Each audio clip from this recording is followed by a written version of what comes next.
This audiobook contains 0 censored sentences and 1 modified sentences to make it suitable for all audiences.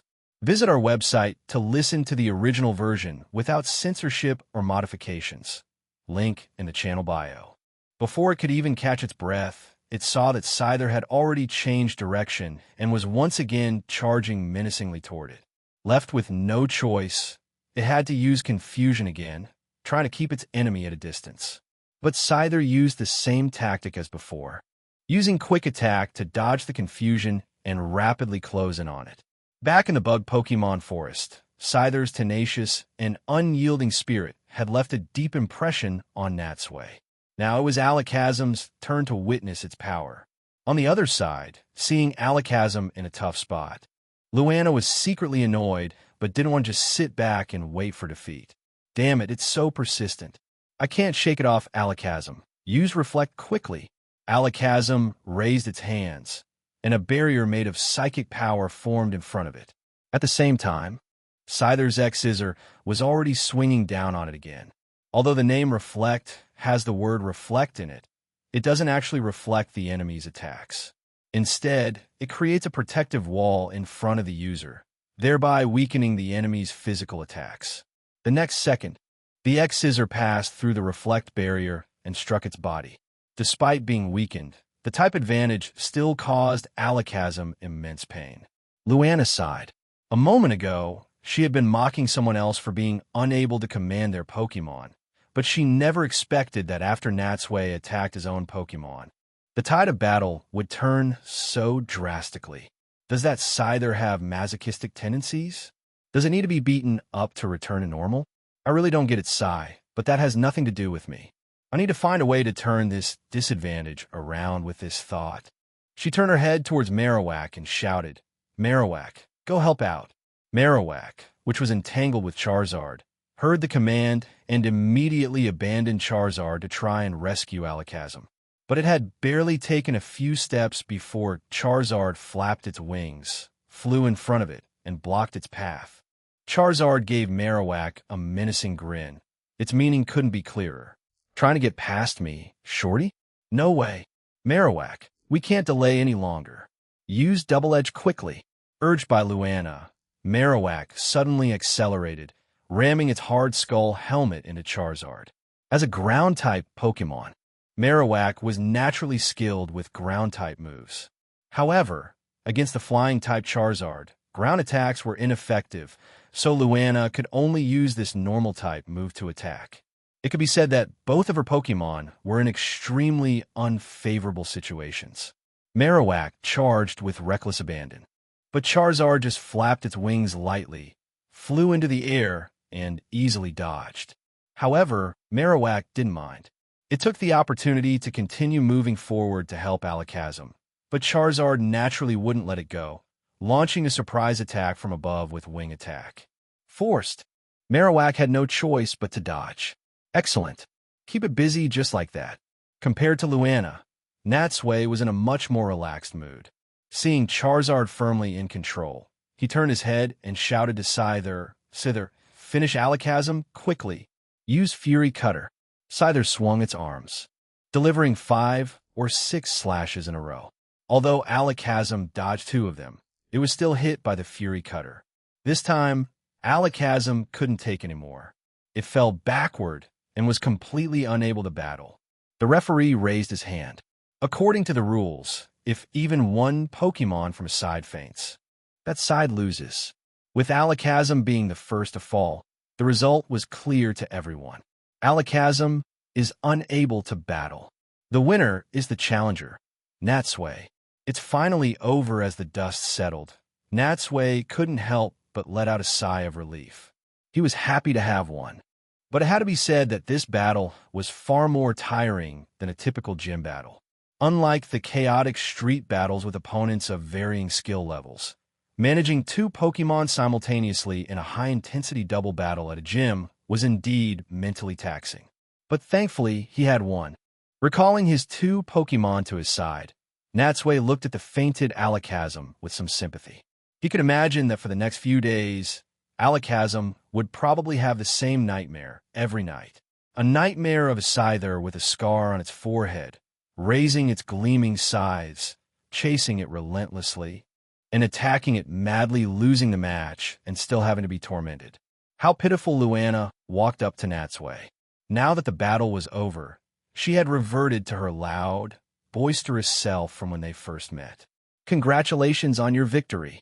She seemed completely unconcerned about her loss, clapping Natsui heavily on the shoulder with a laugh. Wow, to beat me with a disobedient scyther, you're really something. Natsui was already used to such pleasantries, and his response was almost automatic. But man, her hand is strong. She almost made me cough up blood. Not at all. Your alakazam and Marowak were also raised very well. I just got lucky this time. So modest. All right, this is your well-deserved prize. Please accept this Jade Star badge. As she spoke, Luana took a small badge from her pocket and placed it in Natsui's hand. Sabrina also came closer. Natsui looked down and saw that this badge, like the other Orange League badges, was made from a shell.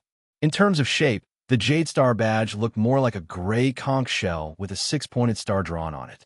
Natsui said his thanks and was about to turn and leave with Sabrina, but after just a few steps, Luana suddenly called out to him again.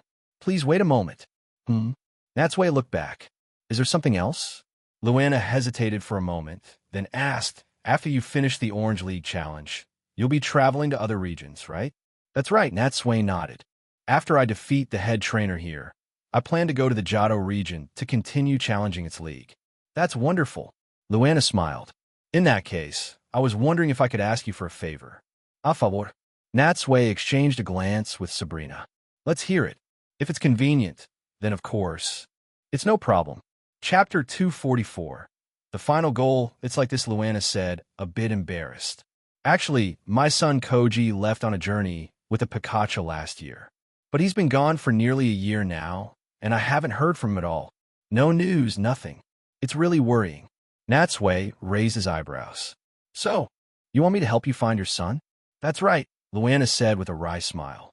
Between the gym and the hotel, I have so much to manage that I really can't get away or leave the island. So I was thinking, if you happen to meet him during your travels, could you please ask him to come back soon? No news at all? Did he run away from home? Or is he just on a journey? Natsui pondered for a moment. As a son, that really wasn't right. No matter what, he should at least send a message or make a phone call. But for such a situation to arise, one could imagine that either there was a problem with their family dynamics, or this boy named Koji had some sort of conflict with his family. Don't worry. His name is Koji, right? If I meet him, it'll definitely persuade him to come back. Luana said gratefully, thank you so much for that.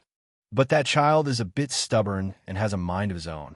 If he refuses to come back, at least ask him to give me a call. I can do that. Natsui shook his head. But don't get your hopes up too high.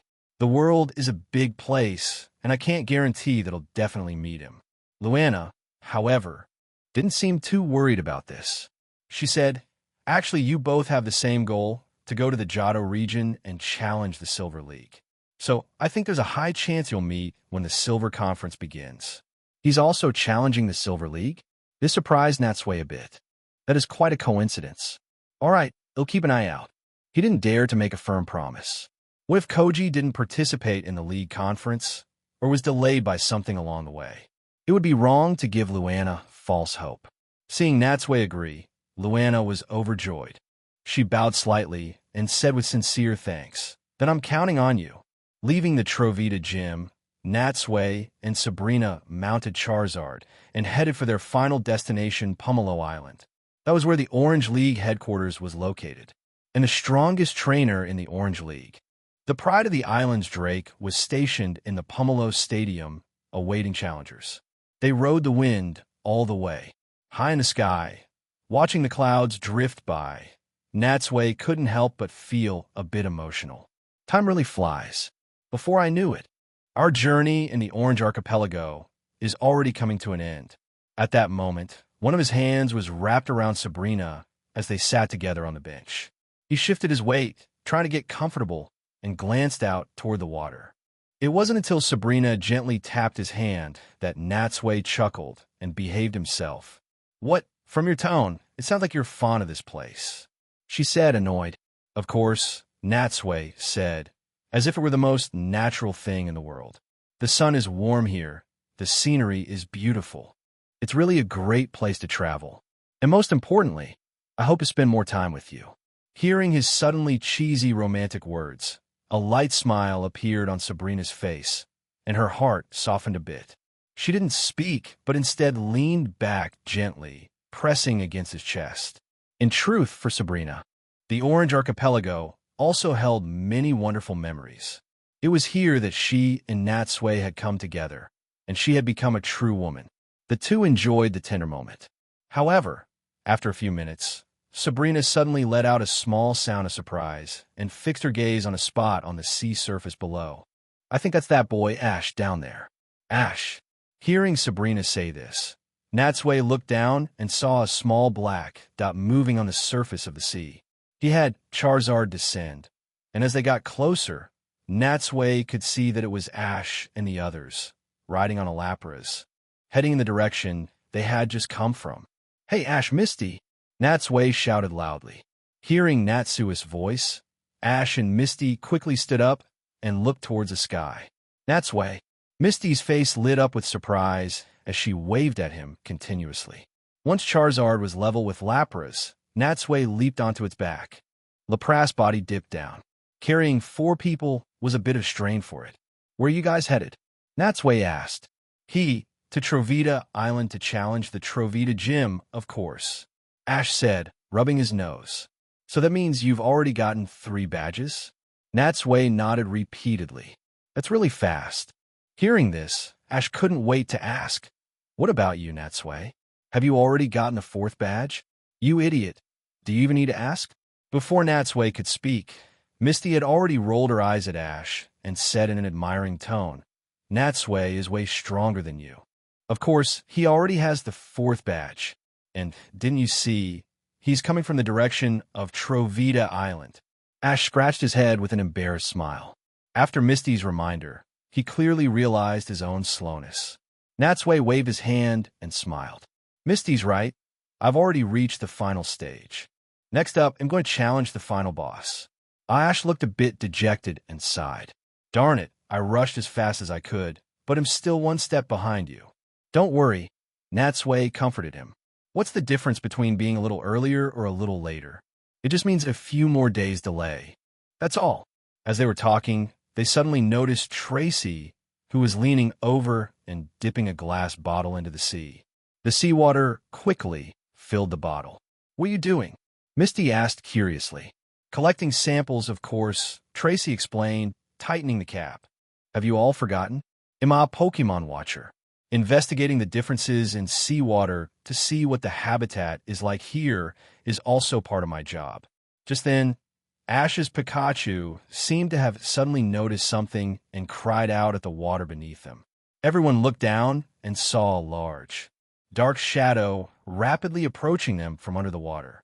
From its silhouette, it looked like a large marine creature like a whale. However, before anyone could react, the shadow passed beneath them and revealed itself in front of them. With a splash of water, Natsui and the others saw a rather crudely made submarine appear before them. Chapter 245. The Magikarp wave as the hatch opened. Under everyone's watchful eyes, an old man with a thick mustache, wearing small round glasses and with dark skin, popped his head out of the submarine. Although he was short and looked to be at least in his 60s or 70s, his spirit was exceptionally vigorous, and his eyes, in particular, sparkled with a wise light.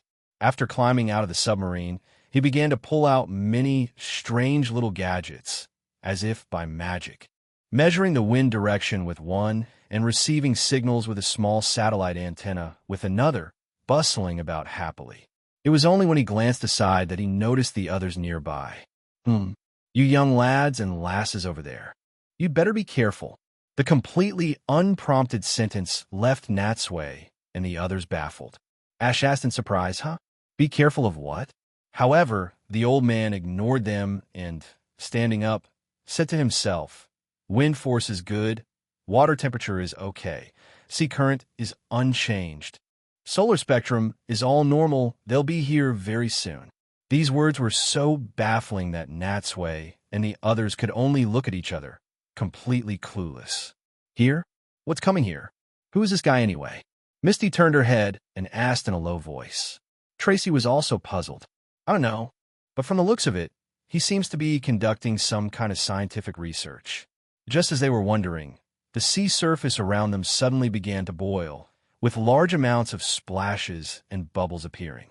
But before they could figure out what was happening, the waves grew more intense, and suddenly, tens of thousands of Magikarp leaped out from under the sea. Magikarp? What's going on? Why did so many Magikarp suddenly appear? Ash and the others were shocked. In their astonishment, they realized that after appearing, the Magikarp paid them no mind at all, instead swimming uniformly in one direction. The feeling was as if someone, somewhere, was commanding them. It was only upon seeing this scene that Natsui understood that the old man's warning had been about this dense, red tide formed by the Magikarp. Even if they meant no harm, if someone were to accidentally fall into the sea at that moment, they would almost certainly be doomed, smashed to pieces by the sheer number of Magikarp. At that moment, the Lapras they were riding on also seemed to be frightened by the Magikarp. Its body trembled slightly, and it froze in place, letting itself be carried by the sea current. Seeing this, Ash quickly reached out a hand to soothe it. After steadying himself, and once the initial shock had passed, Natsui keenly noticed that the old man in the submarine didn't seem surprised at all by the appearance of the Magikarp. Instead, his face lit up with excitement. Nearby, unlike Natsui, Tracy's gaze had been fixed on the Magikarp. After observing for a while, he also noticed something. Strange, what are those rings on the Magikarp's tails? Hearing his words, Natsui shifted his gaze from the old man to the Magikarp. Just as Tracy had said, many of the Magikarp had colored rings tied to their tails. These rings were mainly red, yellow, and blue, but aside from their color, there was no other difference in their design. Who could have possibly put these things on them? At that moment, the old man in the submarine, after looking through his binoculars for a long time, said to himself in a cheerful voice that completely belied his age, target confirmed. Speed and direction are exactly as predicted. Excellent. Commencing dive, the chase is on. With that, he closed the hatch of the submarine and started it up again, following the direction of the Magikarp. Watching the submarine move further and further away until it disappeared from sight, Misty couldn't help but say, "What was that all about? Coming and going in such a hurry. I really don't understand what's going on." Tracy frowned, as if he had suddenly remembered something. Wait a minute. That direction as he took a map out of his backpack and, following the coordinates, quickly found a small island. I knew it. Tracy's eyes lit up as he pointed to the island. Look, these Magikarp are heading in this direction, and this island, Kinau Island, is right on their path. Kinau Island? Apart from Tracy, who was a local, this was the first time Natsui and the others had heard this name, so it was completely unfamiliar. Seeing their confusion, Tracy explained, "As I recall, it should be an uninhabited island, not very large. Very few people know about it, let alone have set foot there. I only know a little because I heard my grandparents mention it a few times when I was a child." I see. Tens of thousands of Magikarp and a mysterious old man, these factors combined clearly piqued Ash's interest. He said excitedly, "Something must be about to happen. Anyway, let's go check out too." As his companions, Misty and Tracy naturally had no objections, especially since they also wanted to see what was going on. Natsui thought for a moment and decided not to rush on with his own journey. He first spoke to Sabrina, asking her to follow behind on Charizard, while he himself sat on Lapras with Ash and the others, heading towards Kinau Island. Waves splashed as Lapras tried to maintain its balance in the turbulent current while avoiding contact with the Magikarp. On its back, Ash and the others were excitedly discussing why the swarm of Magikarp had gathered. But the reasons they came up with were one more ridiculous than the last. Natsui listened quietly without saying much, but couldn't help but sigh inwardly again. He just knew it. Whenever he ran into Ash, there was a high chance of triggering a plot event. Clearly, This time was no different, and they had been drawn into some incident that Ash was meant to experience. However, he didn't dislike such trouble. In his view, a journey was made up of one unknown adventure after another. Only by continuously experiencing such incredible and wondrous events could one be fully tempered and grow quickly. The sound of splashing water filled his ears, disturbing his thoughts. So many Magikarp gathered in one place, moving together, was a truly massive spectacle. Although they were usually pathetic and seemed useless with no fighting ability, as water-type Pokemon and as fish, they still possessed impressive speed in the sea. He looked down and saw Lapras paddling hard, try to keep up behind them. But carrying so many people, it was slowly being overtaken, eventually falling to the very back of the group. Fortunately, after about 15 minutes of travel, they could already see Kinao Island in the distance, so they didn't have to worry about losing their target. Chapter 246. Swimming upstream from a distance, Kinao Island's interior was covered in forests, and it was surrounded by cliffs of varying heights, forming a natural barrier that isolated the island from the outside world. A low mountain stood in the center of the island. Tracy was right. It really was an uninhabited island. At least from the outside, there were no signs of human activity. The Magikarp swam here and, without going anywhere else, entered the island's interior through a river mouth. Natsui looked around and finally spotted the submarine from earlier in a calm bay. However, the submarine was now docked quietly, its hatch closed and showing no signs of activity. The old man must have entered Kinao Island, just like the Magikarp. "What now?" Ash asked. "Isn't it obvious?" Natsui said, being the first to jump ashore as Lapras neared the coast. "Since we're already here, of course we have to go in and take a look." Once everyone was on the island, Ash recalled Lapras, and Sabrina had Charizard land and walked over to Natsui's side. The group set off, following the riverbank deeper into the interior. In the river beside them, a seemingly endless stream of Magikarp fought their way upstream. For a moment, the entire river was a dense mass of their red bodies, a truly spectacular sight. "Wow, what a rare sight!" Misty couldn't help but exclaim, listening to the incessant splashing. Natsui also nodded. For some reason, the scene before him reminded him of stories from his hometown about the annual migration of fish from the sea to inland rivers to spawn. Perhaps a similar habit exists in this world as well. With this thought, he couldn't resist taking out his phone and capturing the scene forever in his photo album. Just as everyone's attention was focused on the river, an old man's voice suddenly came from behind them. "I say, what are you lot doing just standing there gawking?" Hearing the voice, everyone turned and saw it was the old man from the submarine. He was currently carrying more than a dozen boxes on his back, slowly approaching them. Although they had been following the old man's trail, they had no idea when he had managed to circle around behind them. Looking at the luggage, which was piled higher than the old man himself, everyone was not only amazed but also shocked by his strength. To think that such a small, elderly man could carry so much luggage and still move freely was truly an eye-opener. Seeing them standing there dumbfounded, the old man, without a word, began to place his luggage into their hands, one by one. In the blink of an eye, even Sabrina and Pikachu had a small box thrust upon them. "Huh?" Natsui and the others were completely caught off guard by his overly familiar personality. And by doing this, the old man was clearly treating them as free labor. "Hey, old man, what are you doing?" Ash asked, completely bewildered as he held a huge box. But the old man ignored him. Now, carrying only a small backpack, he casually continued up the river, deeper into the forest. However, after a few steps, seeing that Natsui and the others were still frozen in place, he turned, beckoned to them, and urged, "Well, don't just stand there. Let's get a move on. Get a move on."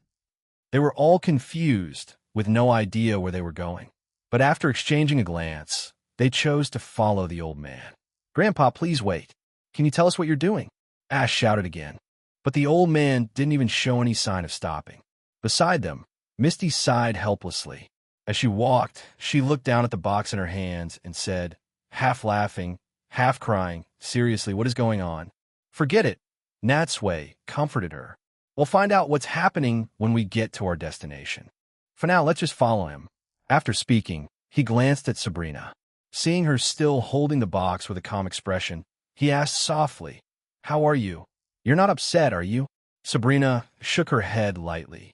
If this had been the old her, she would have definitely used her psychic powers to teach the rude old man a lesson about flying through the air. But now, such a small matter was no longer a big deal to her. As they talked, the group followed the riverbank deeper into the forest. The ground beneath their feet grew steeper, changing from a flat path to a sharp incline. It was clear they were now climbing the small mountain they had seen from the sea. Beside them, as the elevation changed, the pressure of the river current increased dramatically, but the Magikarp continued to swim upstream, heading for higher ground. Natsui now understood. If this wasn't for spawning, then something must be attracting them. After walking silently for a few more minutes, Misty could no longer contain her curiosity. She quickened her pace and caught up to the old man. "Grandpa, who are you exactly?" Looking at the girl's cute face, the old man's attitude softened considerably, and he said with a chuckle, "I'm a Pokemon watcher, Dr. Quackenpoker." A Pokemon watcher? Hearing this title, the others all instinctively looked at Tracy. But Tracy shook his head. Although this old man was also a Pokemon watcher, he had never heard the name Dr. Quackenpoker before. "Grandpa," Misty said, holding up the box in her hands. "What's in all these boxes? Isn't it obvious?" Dr. Quackenpoker said matter-of-factly, "It's all the various equipment needed to observe the Magikarp, of course." Equipment to observe Magikarp? That's right. Perhaps because the young girl was so charming, reminding him of his own granddaughter, Dr. Quackenpoker explained a bit more. All this equipment was specially prepared to observe these Magikarp. Hearing this, Tracy's interest was piqued. He dashed to the riverbank and took out his sketchbook. "So, just as I thought, these Magikarp must have some special ability or habit, right? Okay, then he'll observe them too." However, he was perhaps too close to the river. A Magikarp happened to leap out, not only startling him, but also splashing him in the face with water, which instantly dampened his enthusiasm. "You fool!" The old man snorted, seeing the young man's impatience. "Those are just ordinary Magikarp. There's nothing worth observing about them." "Huh?" Tracy said, ignoring the water dripping from him, completely baffled. "Didn't you just say this equipment was for the Magikarp? But if they're just ordinary Magikarp, why did you prepare all these things?" Chapter 247, The Lake of Birth and Evolution. Dr. Quackenpoker didn't explain further. Instead, he glanced at the time, and seeing how much had passed, he frowned. "All right, there's no time to waste here. Everything will be clear when you reach the destination. For now, let's hurry up." With that, he turned and quickened his pace, heading for the mountaintop. Through their brief interaction, Natsui and the others had gotten a slight understanding of the old man. They knew he wasn't a bad person, just a bit socially awkward like some eccentric scientists. Although they still had many questions, seeing that Dr. Quackenpoker was already far ahead, they had no choice but to keep up. Beside them, the Magikarp continued to tirelessly swim upstream. Soon, however, the Magikarp reached a small cluster of 3 waterfalls. They began to attempt to climb the falls. But even with all their might, many Magikarp couldn't withstand the rush of the vertical current and fell back down. Only a select few, thrashing their bodies desperately against the immense pressure, managed to luckily ascend to the upper stream.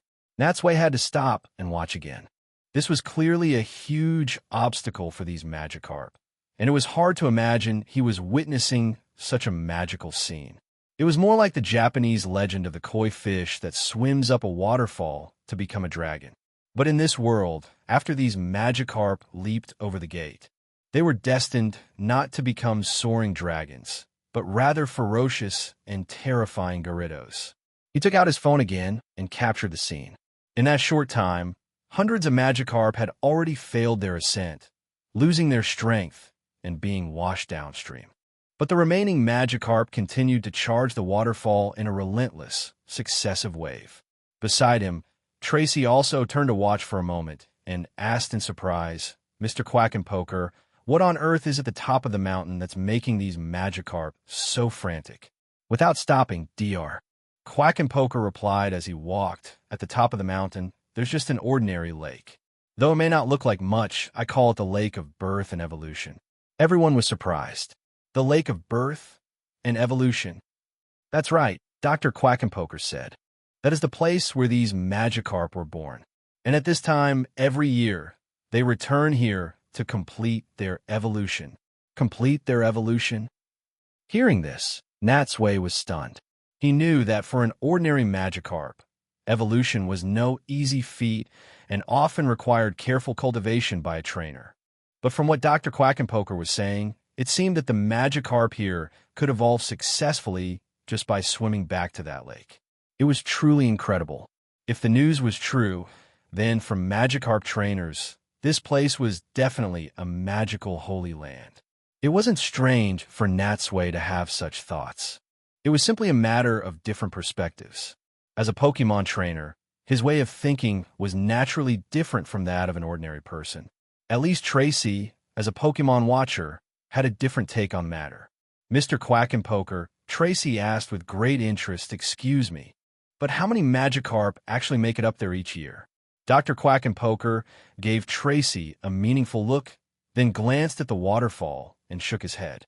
"That's hard to say, but based on past years' experience, at most only 1/10 of the Magikarp can successfully leap over the waterfall and swim to the summit." Only 1/10? The number surprised Natsui and the others, but on second thought, it made sense. Although 1/10 seemed small, given the sheer number of Magikarp, that would still mean nearly 1,000 of them would successfully reach the mountaintop. However, Ash was still flabbergasted by the number. He asked in amazement, "So do all the Magikarp that reach the Lake of Evolution complete their evolution?" "Don't be silly." Dr. Quack and Poker shot him a look, his tone a mix of amusement and annoyance. "Even if they swim to the Lake of Evolution, it doesn't guarantee they will evolve. Only about 1/10 of them will be able to evolve into Gyarados." 1/10 of 1/10? That would still be 100 newborn Gyarados, which was not a small number at all. Ash scratched his head and was about to speak again, but seeing that he had more questions, Dr. Quack and Poker waved his hand impatiently. "All right, no more questions. If we don't hurry, we'll really miss their mass evolution." Hearing this, Natsui and the others quickly shut their mouths. Since they had come all this way, they naturally wanted to see how the Magikarp evolved en masse. Everyone quickened their pace and left. What they didn't know was that not long after they had gone, a bush nearby suddenly rustled. Hey, did yous all hear that?" A voice, almost human but slightly hoarse, came from the bush, and, a moment later, the 3 members of Team Rocket poked their heads out. "Of course we heard it," James said, his eyes wide with excitement. "The Lake of Evolution. That's amazing. This is another incredible discovery." "You idiot." Jessie crossed her arms, rolled her eyes at James, and snorted. "This is a rare opportunity." "Oh," James said, confused. "Why do you say that?" Hee. Jessie lifted her chin. "Since it's the Lake of Evolution, that means if we catch enough Magikarp and throw them into the lake, won't we get a whole bunch of powerful Gyarados right away? And with those Gyarados, can't we create an earth-shaking, terrifying, perfect, and historically strongest invincible Gyarados army? A Gyarados army?" Jameis' eyes grew wider, his mind already picturing himself commanding numerous Gyarados. "Does that mean we'll finally get the boss' attention and even be able to hold our heads high in front of that 4-eyed secretary with the bowl cut?" "That's right." Jessie clenched her fists, her eyes seeming to burn with fire. "And with this Gyarados army, Team Rocket will be invincible. No one will be our opponent anymore." But James suddenly hesitated. "Will it really be that easy? You know, we've never gotten along with Gyarados." "Don't you worry about that." Jessie laughed, full of confidence. "I've already thought of that. It's simple. As long as we catch them while they're still Magikarp, we won't have to worry about them disobeying our orders when they become Gyarados." Chapter 248, The Homeland of Magikarp in the Forest. Natsui and the others continued to follow the riverbank towards the summit. After another 10 minutes or so of walking, they finally reached the top of Kinao Island. The terrain here was no longer steep, but relatively flat and gentle, surrounded by dense forests. In the center of the summit, a wide, clear lake constantly fed a stream that flowed down the mountain. All right, this is the lake of birth and evolution. Dr. Quackenpoker put down his backpack. Seeing that he hadn't missed the mass evolution and that only a few Magikarp were swimming around in the lake, he finally relaxed. Nearby, seeing that they had finally reached their destination, Misty plopped down unceremoniously on a large rock and let out a long sigh. After climbing for so long while carrying a heavy box, she was exhausted. Now that she was at the summit, she could finally rest a bit.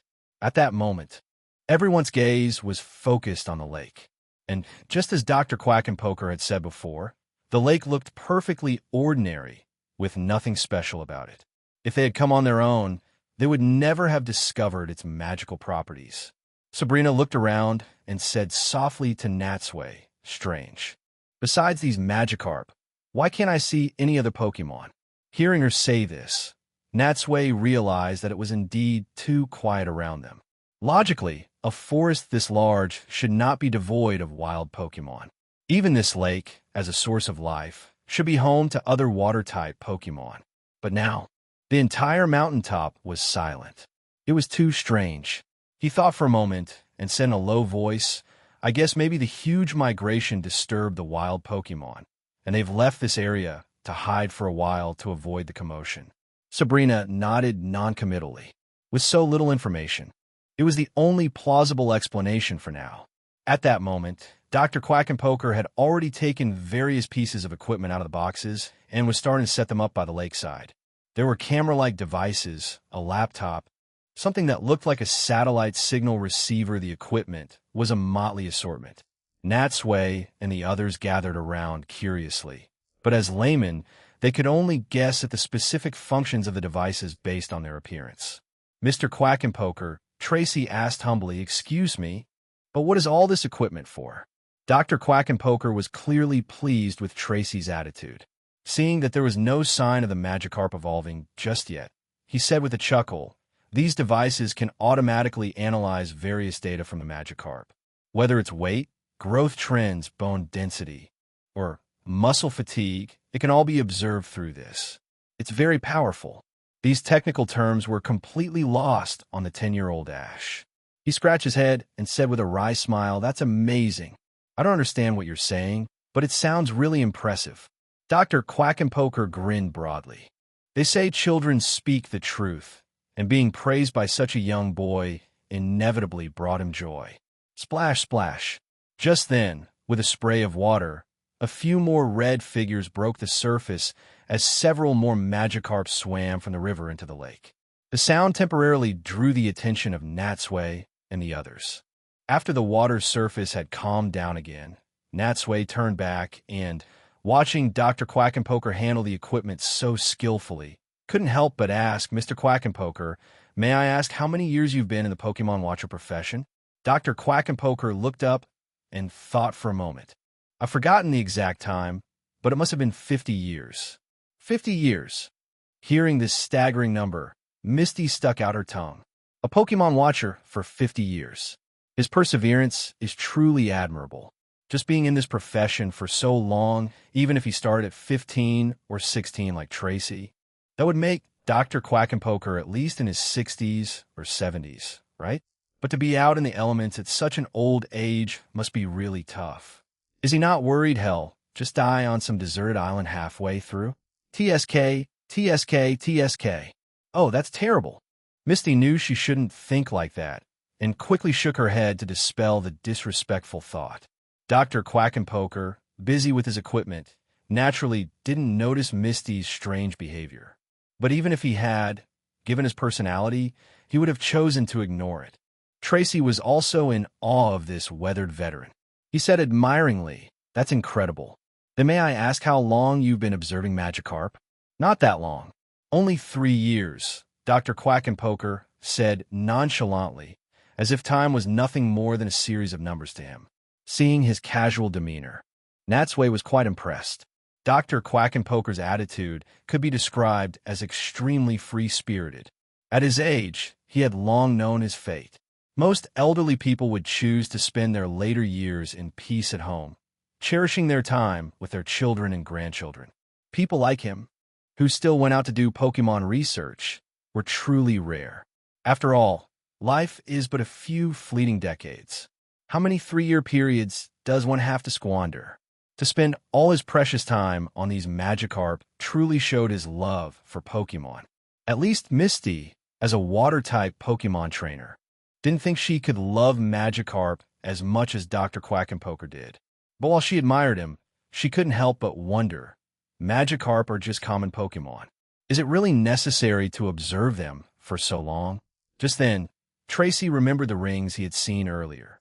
By the way, Mr. Quackenpoker, we saw some rings on the tails of those Magikarp in the river. What are those about?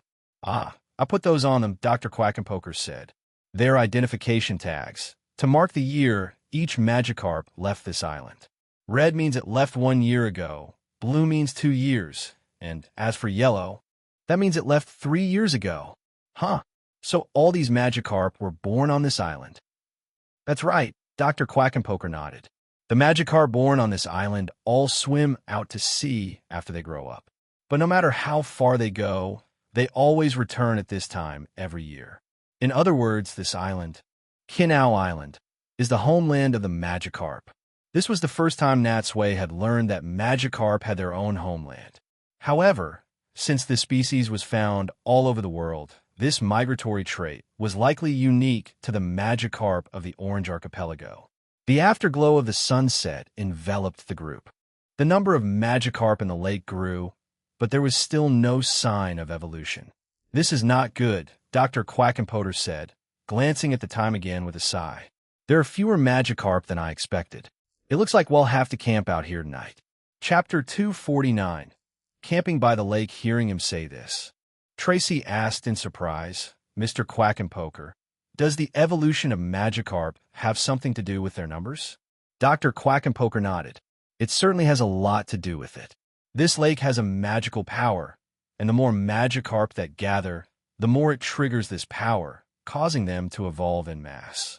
Conversely, if there are fewer of them, we might have to wait a long time, possibly even until tomorrow, for the evolution to be triggered. I see. Just then, the sun began to set. Since it was confirmed they would be camping out in the wild, they all split up to make preparations before it got completely dark. Dr. Quackenpoker continued to operate his equipment and observe the Magikarp. Misty and Ash went to gather some firewood and start a campfire. Tracy took out his cooking utensils and took charge of dinner. As for Natsui and Sabrina, they set up their own tent as well as Dr. Quackenpoker's. Dinner tonight was curry rice with fruit salad. Except for the fruit, which the Pokemon had gathered from the nearby forest, everything else, the curry, potatoes, rice, and other ingredients had been brought by Ash and his friends. Compared to Natsui, who often stayed in hotels or ate at restaurants, Ash and his group were more accustomed to roughing it and were therefore much more prepared for travel, having to carry various ingredients for emergencies. This tastes pretty good. When the fragrant curry rice was served to everyone, Dr. Quackenpoker took a bite. The slightly spicy flavor made his eyes light up, and he couldn't help but praise, "This is so lucky. I had already prepared instant noodles to just get by, but I never expected to eat such a delicious meal on an uninhabited island." Hearing him, Natsui, who was sitting on the other side of the simple folding table, also scooped up a large spoonful of rice drenched in curry sauce and put it in his mouth. Delicious.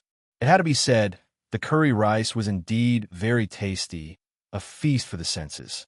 However, compared to Ash's #1 caretaker, Brock, Tracy's cooking skills were still a bit lacking. The group chatted while they ate. The atmosphere was harmonious, and they spent over an hour enjoying the simple meal. By the time dinner was over, the moon was already high in the sky. Misty took out some tea leaves and brewed a pot of steaming hot tea for everyone. They all sat around the campfire. Dr. Quackenpoker, holding his warm teacup, looked at Tracy and asked with a chuckle, "Young man, You're also a Pokemon watcher, aren't you? Huh? Tracy was taken aback. How did you know? Never underestimate the eyes of an experienced watcher, Dr. Quackenpoker said, blowing on the tea leaves floating in his cup with a smug look. I saw your sketchbook and binoculars back at the river, and the way you look at things is exactly the same as us watchers. Oh, so that's how. Tracy understood, but he had never intended to hide his identity as a Pokemon watcher, so he didn't mind being found out. After spending some time together, the old man's attitude towards them had already changed.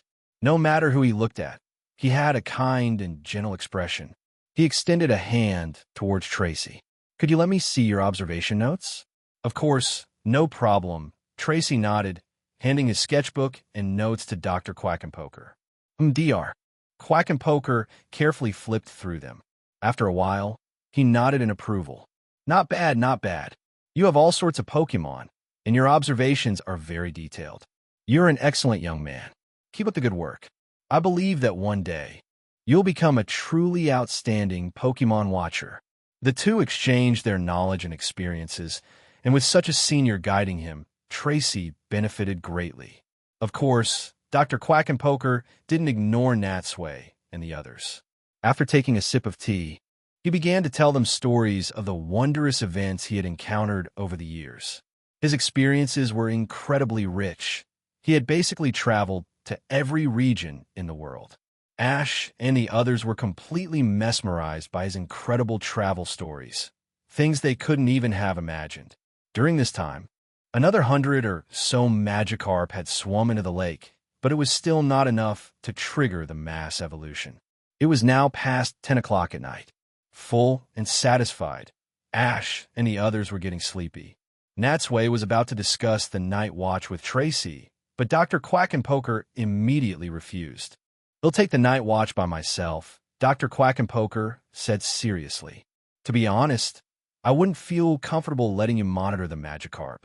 Although Dr. Quackenpoker was very blunt, it was an indisputable fact. He had been observing this school of Magikarp for 3 years, and he had been waiting for this day. The Magikarp could evolve at any moment during the night and needed constant observation. How could he entrust such an important task to others? At first, Tracy tried to persuade Dr. Quackenpoker to rest for health reasons, but the old man was firm, and no one could convince him otherwise. Seeing his insistence, Natsui and the others couldn't say any more and could only let the elderly man sit by the campfire until dawn. But putting himself in his shoes, if Natsui were in such a critical situation, he would also have to do it himself to truly feel at ease. Natsui and Sabrina washed up by the river and then went into their tent. On the other side, Ash and Tracy laid out their sleeping bags in a comfortable spot near the campfire and crawled in. Only Misty remained standing, not sleeping with Ash and the others as she usually did.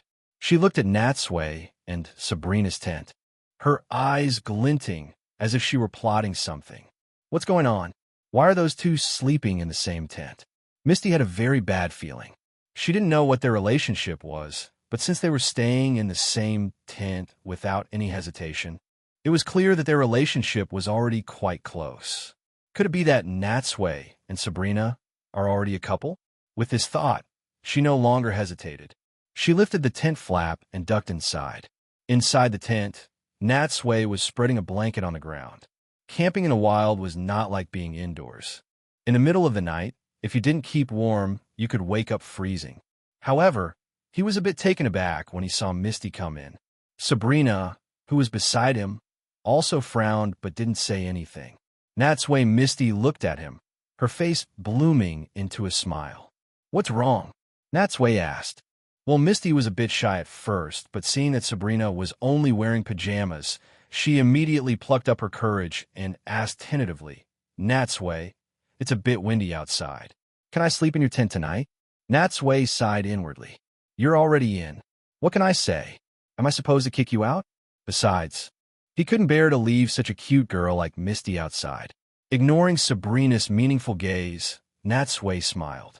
"Of course you can. This tent is big enough. It can even sleep 4 people, no problem." Chapter 250. Night Talk in the Tent. Yay. Hearing Natsui agree to let her sleep there, Misty almost laughed out loud. However, she didn't want to be next to Sabrina. Ignoring the distinction between men and women, she sat down directly on Natsui's other side, sandwiching him between herself and Sabrina. After parting ways at the Indigo Conference, Misty and Natsui hadn't had much time to spend alone. Now that she finally had the chance, and without the annoying third-wheel Ash around, she had an endless stream of things to say. Ignoring Sabrina's presence, she chattered on like a happy little bird, talking nonstop. For a moment, the tent was filled with Misty's cheerful laughter. Beside them, Sabrina glanced at Misty, but didn't want to interfere with Natsui too much. Besides, this was just a teenage girl, posing no threat to their relationship. But she also didn't want to see Natsui laughing and talking with Misty, so she took a pair of headphones from her bag, put them on, and, deciding that out of sight was out of mind, lay down on her side and pretended to sleep. Misty saw this and became even more brazen. Her words were no longer veiled, openly revealing her feelings of longing. Natsui, guess who I dreamed about last night? Who did you dream about? Natsui asked, playing dumb. Hee hee. You, of course, Natsui. Misty's face turned slightly red, and although she was extremely shy, she still looked directly into Natsui's eyes. I dreamed that we were in the hot springs on Cinnabar Island together. And it's such a coincidence. It's only been a few hours, but we actually met. It's like a dream come true. The hot springs on Cinnabar Island, remembering that scene in the hot springs. Natsui's nose couldn't help but feel a little itchy. She must have brought that up on purpose. To be honest, if Misty were a few years older, Natsui definitely wouldn't be able to control himself. But unfortunately, she was still just a budding flower, far too young. So even though her hints were very obvious, Natsui just pretended not to understand, giving a few perfunctory ahas and yes before quickly changing the subject. Misty didn't notice this at all, and even if she had, she wouldn't have cared. Just being able to talk to Natsui was enough to make her happy. The gentle breeze rustled the tent, causing the wind flap to flutter from time to time. Before they knew it, Sabrina had fallen asleep, and Natsui had to lower his voice. The two of them chatted about other things until after 11 o'clock at night. Hearing the snores of Ash and Tracy rising and falling outside, he began to urge Misty to go to sleep. Misty, you should sleep. If you don't get enough rest, you won't grow properly. And you don't want your skin to lose its glow, do you? All right, left with no choice, Misty reluctantly lay down and fell silent. But being able to sleep next to Natsui felt like a dream to her. Such a small space, breathing the same air. Does this count as living under the same roof? As her thoughts wandered, Natsui had already turned off the portable lamp. In an instant, the tent became pitch black. Hearing his even breathing, Misty tossed and turned, unable to fall asleep. After a long time, she turned her head to sneak a peek at Natsui's side profile. But it was too dark in the tent. She could only make out the silhouette of a man with the faint light seeping through the cracks. Natsui's side profile is so handsome. Sigh. If only I could see it. Every day her mind was filled with daydreams. But eventually, she couldn't resist the overwhelming drowsiness. With a light smile on her face, she contentedly drifted off to sleep. Few only then did Natsui truly let out a sigh of relief. Although Misty was still young, she spoke without reservation and had a fiery and bold personality. Sometimes, she was even harder to deal with than an adult like Sabrina. Now that she's asleep, I can finally get some rest late at night. The entire campsite had fallen completely silent. The only sound was the crackling of the campfire when Dr. Quackenpoker, who was on night watch, added more wood. Knowing his age and limited energy, Dr. Quackenpoker had brewed himself a pot of strong tea. He relied on the bitter taste and the theophylline it contained to stimulate his central nervous system, ensuring he wouldn't be defeated by sleep. A gulp of hot tea not only dispelled the cold, but also warmed his limbs. Just then, a sudden noise from the lake caught his attention. Could it be that the Magikarp are starting their mass evolution? With this thought, he shot up and looked towards the lake. Inside the tent, Natsui, who was sound asleep, vaguely heard the roar of a machine running outside. At first, he didn't pay much attention, but the noise was so annoying that it was impossible to sleep. He forced his eyes open, fumbled to turn on the portable lamp, and checked the time. It was just past 3 a.m. He had slept for less than 4 hours.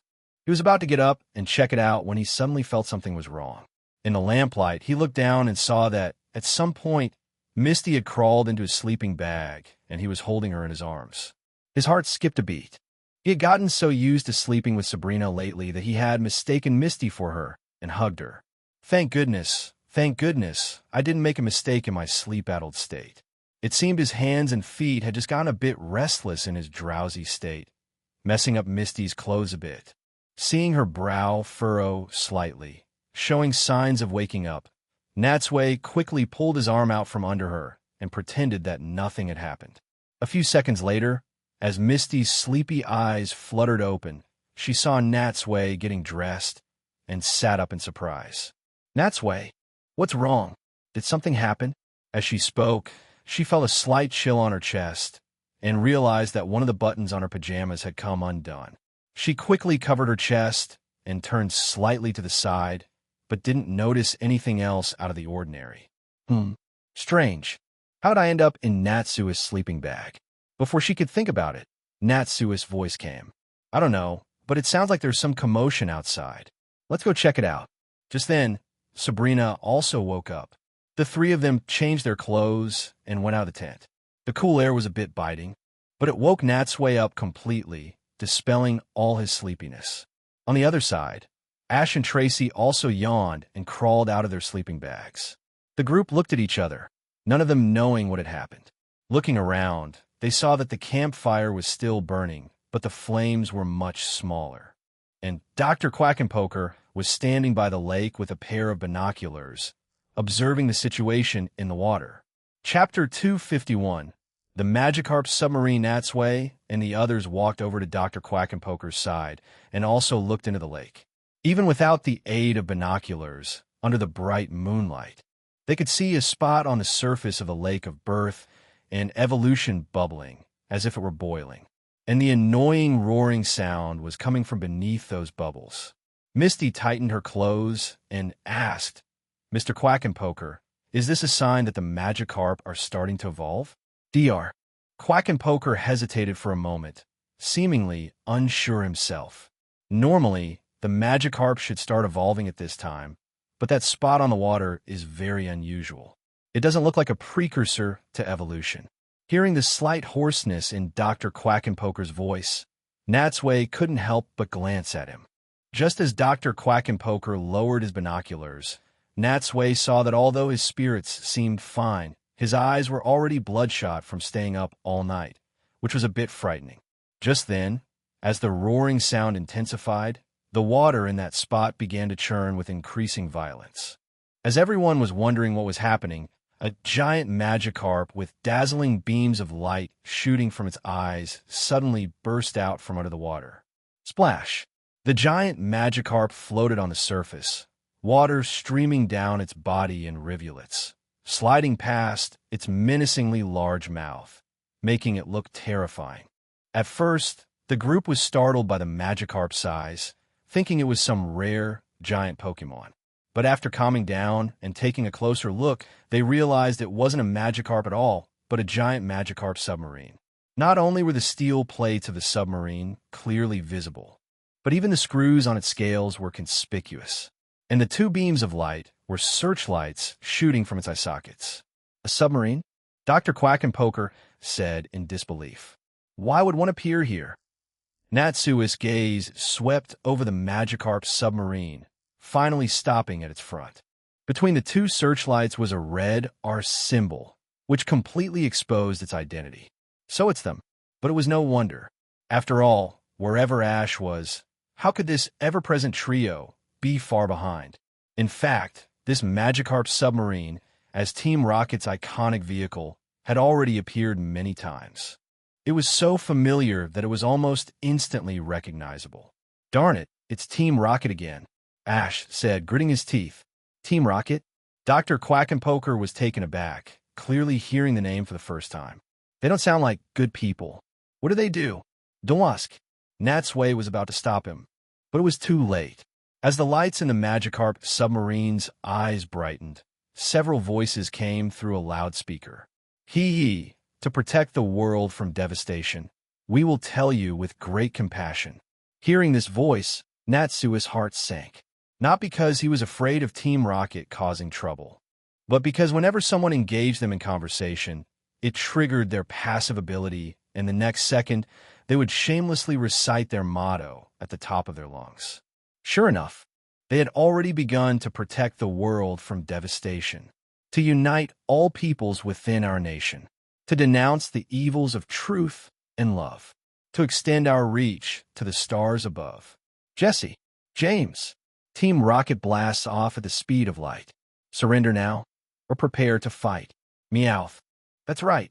Even though Natsui couldn't see the Team Rocket trio, he could imagine from their voices just how arrogant and smug they were at that moment. We've heard that 1,000,000 times. Just stop it already. Ash shouted. Team Rocket, what are you doing here? Building our Gyarados army. Of course. Jesse's voice came through.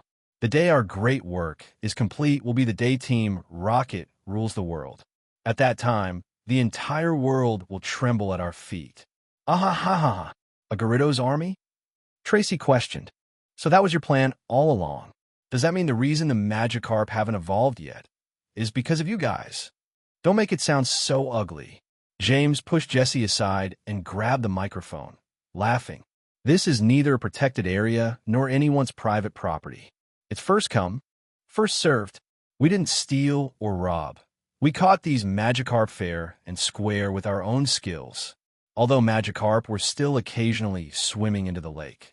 Hearing them say this, Natsui now noticed that the number of Magikarp in the lake had become even smaller than before. Caught them? So this really is your doing. Dr. Quackenpoker was furious. Release those Magikarp at once. You old geezer. Meow shot him a scornful look. Mind your own business. If you know what's good for you, hand over your Pokemon and that Pikachu. Otherwise, don't blame us for being rude.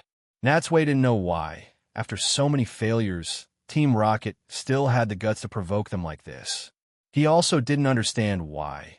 After every failure, they only seemed to become more determined, never showing any signs of discouragement. Often, after just a short rest, they would be back with renewed vigor. Regardless of their goal, such an indomitable spirit was truly admirable. Dr. Quackenpoker was not one to be intimidated by such threats. He said angrily, in your dreams, if you don't release those Magikarp, I'm calling the police. The police? The Team Rocket trio burst out laughing as if they had heard the funniest joke in the world. Jessie was laughing so hard she could barely breathe. Hey, old man, have you forgotten? We're the bad guys. What good will calling the police do? This place is far from any city. By the time they get here, we'll be long gone. As an experienced Pokemon watcher, Dr. Quackenpoker was a top expert in his field, but in other aspects, he was too naive, even more so than a child like Ash, to encounter such a situation in the wild and naively think that calling the police would solve the problem. Natsui had learned on his very first day in this world that relying on others to solve problems was useless.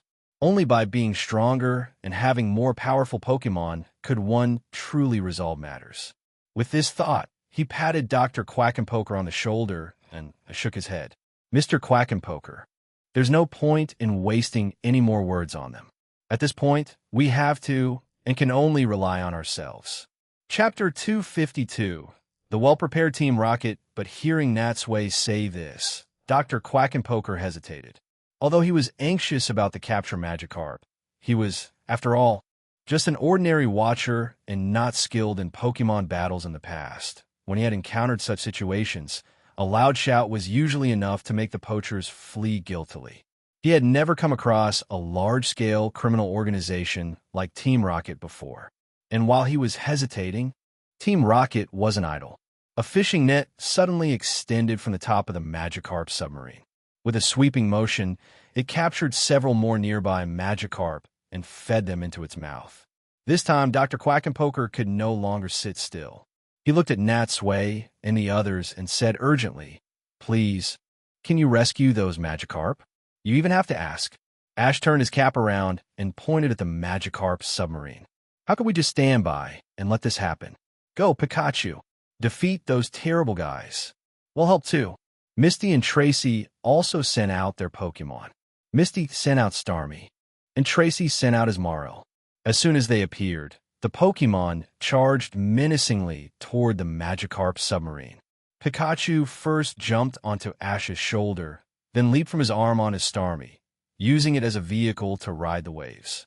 As for Maril, although small, it was also very powerful. As a water fairy-type Pokemon, Maril was often nicknamed the Aqua Mouse because of its round shape. Its fur was not only water-repellent, but the tip of its tail was said to be filled with an oil lighter than water, so it wouldn't easily drown even in the most turbulent rivers. Seeing that they were already in action, Natsui no longer hesitated and also took out a Pokeball, releasing his own Pokemon. Charizard, you go too. As the blue light faded, Charizard spread its wings, breathed fire, and launched an attack on Team Rocket from above. But beside them, Dr. Quackenpoker, seeing that apart from the menacing Charizard, the others had only sent out such small Pokemon, couldn't help but worry. Aren't these Pokemon a bit too weak? I don't think these bad guys are simple characters. Shouldn't you send out a few more Pokemon to help? Don't worry, Tracy said confidently. Pikachu and Maril are very strong. They can handle it. No problem. It wasn't that Tracy was being arrogant, nor were they underestimating the situation. But based on Team Rocket's usual strength, for Pokemon should be more than enough to deal with them. Dr. Quackenpoker was skeptical, but for now, he could only rely on them. Just then, the Pokemon had reached the Magikarp submarine. Pikachu used Thundershock, Starmie used Rapid Spin, and Maril used Tackle. The three moves were launched simultaneously, all hitting the submarine. Bang! Thud thud! Crash! The various attacks hit the submarine's hull. Although they couldn't break through the steel plates, they made an unsettling drumming sound. After being attacked, Team Rocket naturally wouldn't just sit there. Two mechanical arms suddenly extended from the top of the Magikarp submarine, attempting to grab Pikachu and the other Pokemon. Unfortunately, it was a futile effort. No matter how fast the mechanical arms moved, Pikachu and the others dodged them nimbly. Darn it! Inside the cockpit, warning lights flashed continuously. Feeling the submarine shake violently, James and the others frowned. In order to complete their objective this time, they had spent a fortune, using their long-saved salaries to further upgrade and modify the originally simple submarine. They had thought the operation would go smoothly, but now, under the assault from Natsui and the others, the situation was still precarious. This isn't working. It looks like it's time to use our secret weapon. Meowth couldn't hold back any longer. With a loud roar, he swiped his paw and slammed it down on a red button. The next second, with a few clanking sounds, to the astonishment of Natsui and the others, the submarine began to transform. In a matter of moments, it had turned into a Gyarados-shaped fighting machine. What? Ash and Tracy were dumbfounded. A submarine that could transform was completely beyond their expectations. Ha, we came prepared. Hearing Ash's reaction, Jessie's arrogant voice reached their ears. Don't think you're the only ones who can evolve. Have a taste of our Mecha Gyarados power. In terms of appearance, the Mecha Gyarados looked extremely ferocious. Besides being able to shoot electric currents from its mouth, its two mechanical arms, although making it look a bit mismatched, made it even more dangerous. Maril was almost caught by the arms several times, but thankfully, Pikachu was quick-witted and saved it in time. What a pain! Natsui shook his head. As expected of Team Rocket's technology, it's quite powerful, especially the electric currents shot by the Mecha Gyarados, which spread across the lake's surface, leaving Starmie and Maril with no room to dodge. It had to be said, to be able to assemble such a masterpiece on a limited budget showed that apart from being bad at dealing with Ash, they were extremely skilled in everything else. Crackle! Just then, another electric current shot across the lake. Maril and Pikachu quickly dodged to the side, but Starmie was unlucky and got hit by the electricity. Zap! Seeing Starmie's pained expression after being shocked, Misty said nervously, "This isn't working. Fighting in the water is a huge disadvantage. We have to lure that Mechagoritos to the shore. But Ash scratched his cheek. How do we lure it? It's not moving from its spot. Ash was right. Team Rocket also knew their advantage. So they were fighting with electric currents from the middle of the lake, showing no intention of leaving. Charizard, use Flamethrower. Seeing this, Natsui also tried to have Charizard attack from the air. As Charizard's flame sprayed onto the Mechagoritos, the next second, it simply submerged and resurfaced, easily extinguishing the flames. Wow, it seems Team Rocket really did their homework for this operation. Even Pikachu's Thundershock had little effect on the Mechagoritos. It was now clear to everyone that it would be impossible to break through its outer shell in a short amount of time. Tracy couldn't help but sigh. Sigh. I never thought it would be this strong. It looks like to defeat this Mechagoritos, we have to find its weak point. Look there. Just then, Dr. Quackenpoker suddenly pointed at the Mechagyarados abdomen. Natsui and the others followed his finger, but didn't see anything unusual. Seeing their confusion, Dr. Quackenpoker said that spot is bulging. That must be where they're keeping the captured Magikarp. Due to capacity, the armor there must be the weakest. I think if we can break through that spot, the Magikarp can be saved. Hearing him say this, the others all nodded in agreement. It had to be said, as expected of an experienced Pokemon watcher, to have pinpointed the Mechagyarados' weak point in such a short time. In this regard alone, as I was indeed quite sharp. Chapter 253.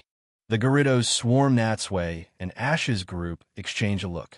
With no other immediate options, following Dr. Quackenpoker's advice to attack the Mechagyarados abdomen was undoubtedly the best solution. Seeing that they had reached a tacit understanding, they all nodded and issued their commands simultaneously. Charizard, use Flamethrower. Pikachu, use Thundershock. Starmie, use Swift. Marl, use Bubble Beam. The four Pokemon's moves converged on a single point. With a loud boom, the four differently colored energy blasts struck the Mechagoritos, and in an instant, they shattered its outer shell. The combined attack was extremely powerful. While piercing the armor, it also seemed to have damaged the Mechagyarados power unit. The next second, the previously menacing machine erupted in a violent explosion. Boom! The Team Rocket trio inside the cockpit didn't even have time to react before they were blasted into the sky, turning into 3 bright stars that disappeared into the distance. Looks like Team Rocket's blasting off again. Why does this always happen? The voices of the Team Rocket trio faded into the distance until they were completely out of sight. Ash and the others let out a sigh of relief. But before they could celebrate, the next second, the container inside the Mechagoritos holding the Magikarp also set off a series of explosions. Bang! Bang! The Magikarp were blasted into the air. For a moment, as they began to fall, it was like a shower of blooming flowers, a rain of Magikarp. Hundreds of Magikarp wriggled their bodies as they plopped back into the lake. This is bad. Dr. Quackenpoker's face changed. He hadn't expected this outcome, nor had he thought the attack would affect the Magikarp. If the Magikarp were injured and their annual mass evolution was delayed, he would be tormented by guilt. Fortunately, the explosion hadn't directly engulfed them, but had only been a side effect, causing the Magikarp to suffer only minor injuries. And as all the Magikarp fell into the lake, a bright pillar of light suddenly erupted from the water's surface. Then a second, a third, and a dozen more pillars of light shot up from the lake in succession. These pillars of light shot straight up, piercing the night sky and reaching into the clouds. They not only illuminated the lake, the campsite, the forest, and the faces of the group, but also the entire Kinau Island. Excellent. The Magikarp have finally begun their mass evolution. Dr. Quackenpoker's eyes widened, his voice tinged with joy.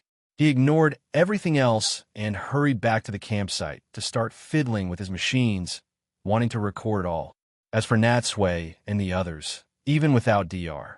Quackenpoker's explanation, seeing such a scene, they knew that under each pillar of light, there was a Magikarp about to evolve. Feeling the vibrant energy from these pillars, Tracy murmured, without experience. Without a trainer's help, is this the power of the lake of birth and evolution? It's incredible. Just then, Charizard and the other Pokémon returned to their trainers' sides, watching the extremely rare scene together. However, as he watched, Natsui began to feel that something wasn't quite right, compared to before. Although there were now enough Magikarp to trigger a mass evolution, it was clearly not unfolding in the way they had hoped. Sure enough, when the pillars of light disappeared, a swarm of ferocious-looking Gyarados appeared before them. They had evolved, but their faces were all filled with rage, their eyes flashing with a predatory fire. Dr. Quackenpoker, who should have had amazing powers of observation, was still immersed in the joy of the evolution and hadn't noticed their abnormality. But Natsui and the others, as trainers, already felt that the atmosphere was unusual. Natsui, as a water-type Pokémon trainer, Misty was the most sensitive to Gyarados among the group. She turned to look at Natsui, swallowed hard, and said with lingering fear, "The expressions on these Gyarados, why are they so terrifying?" Natsui shook his head with a wry smile. After struggling up those waterfalls, they were captured by Team Rocket before they could even catch their breath and celebrate. Then they were caught in the crossfire of our battle and sent into a free fall. If I were them, I'd probably be even angrier. As if to prove his point, the Gyarados had already turned their gazes toward them. The sheer ferocity in their eyes was almost palpable. "This is bad," Tracy exclaimed. "They've targeted us." Hearing him, Ash also cried out in alarm.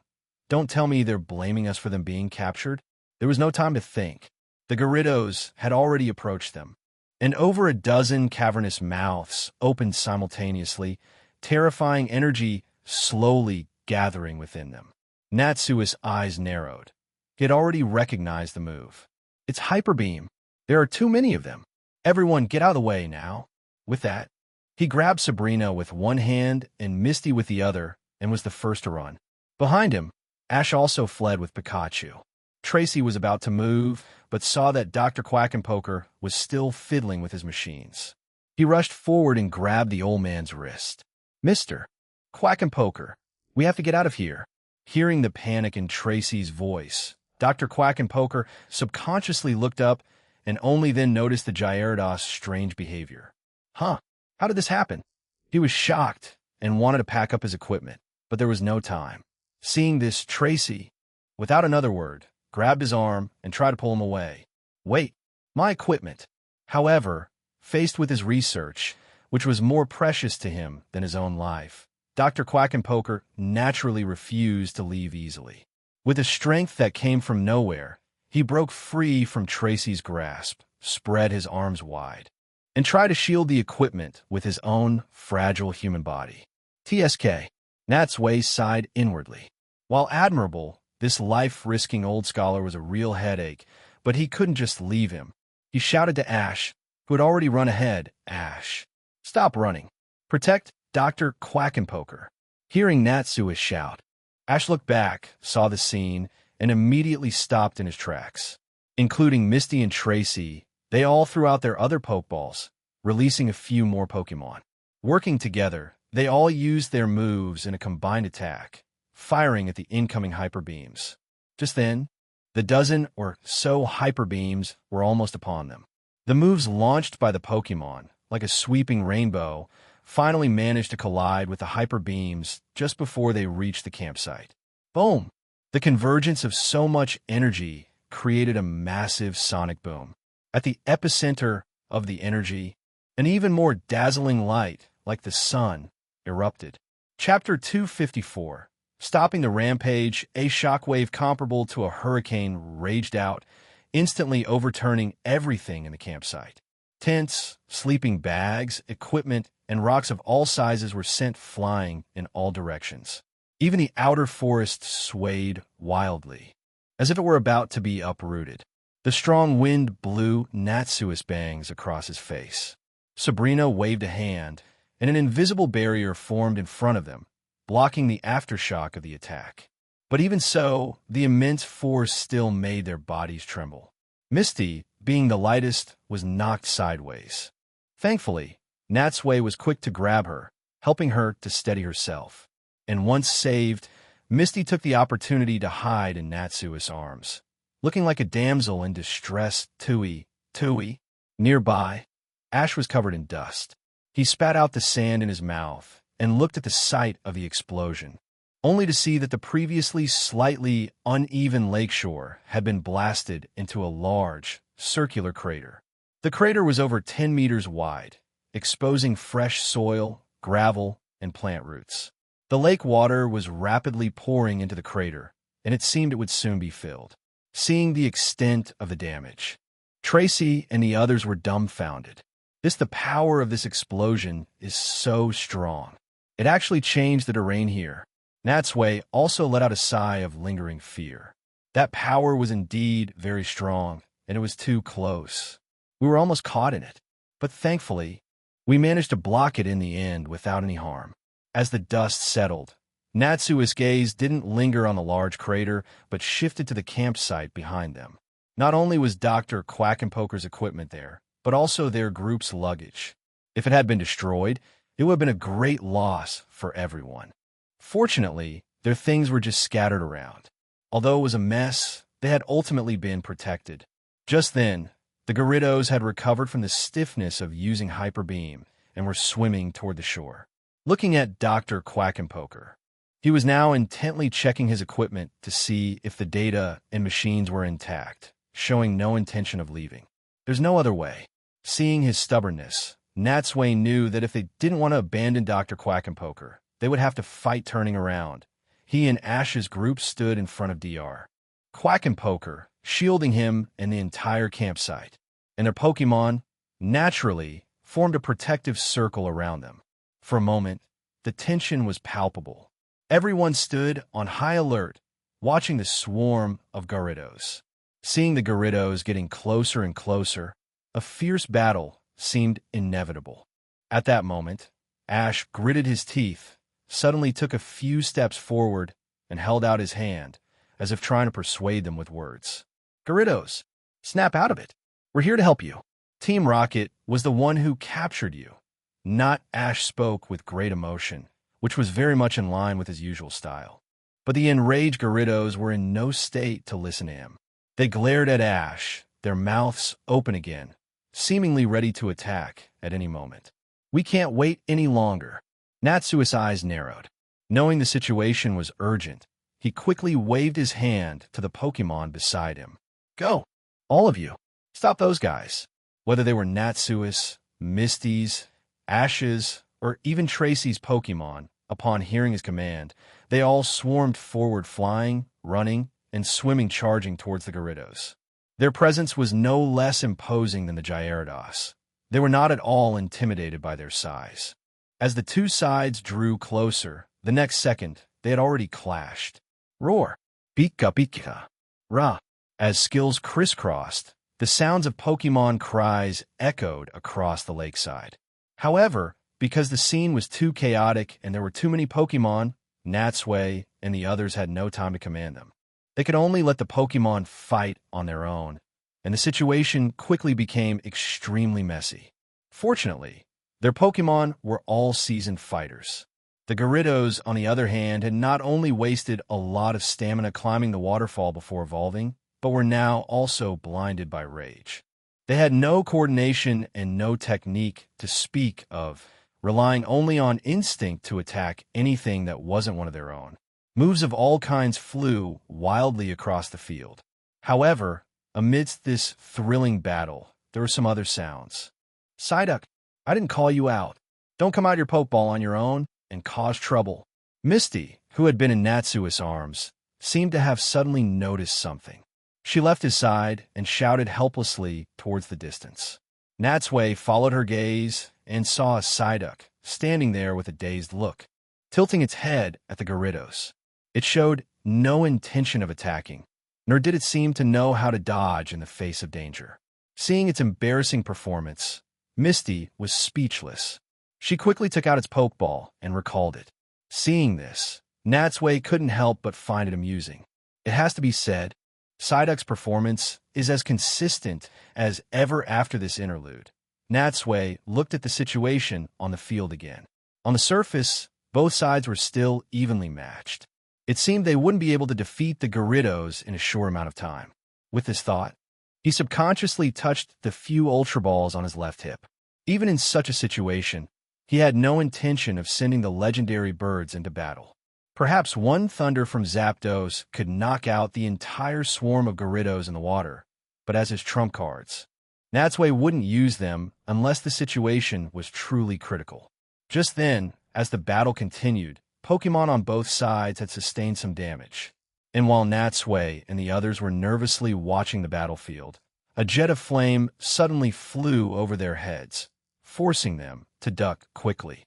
Looking up, they saw it was Ash's Charizard. It had just been hit by a hydro pump and, in a fit of pain and rage, had started attacking indiscriminately. "Hey, Charizard, d'où volvez?" Ash shouted at it, but Charizard, as usual, paid him no mind.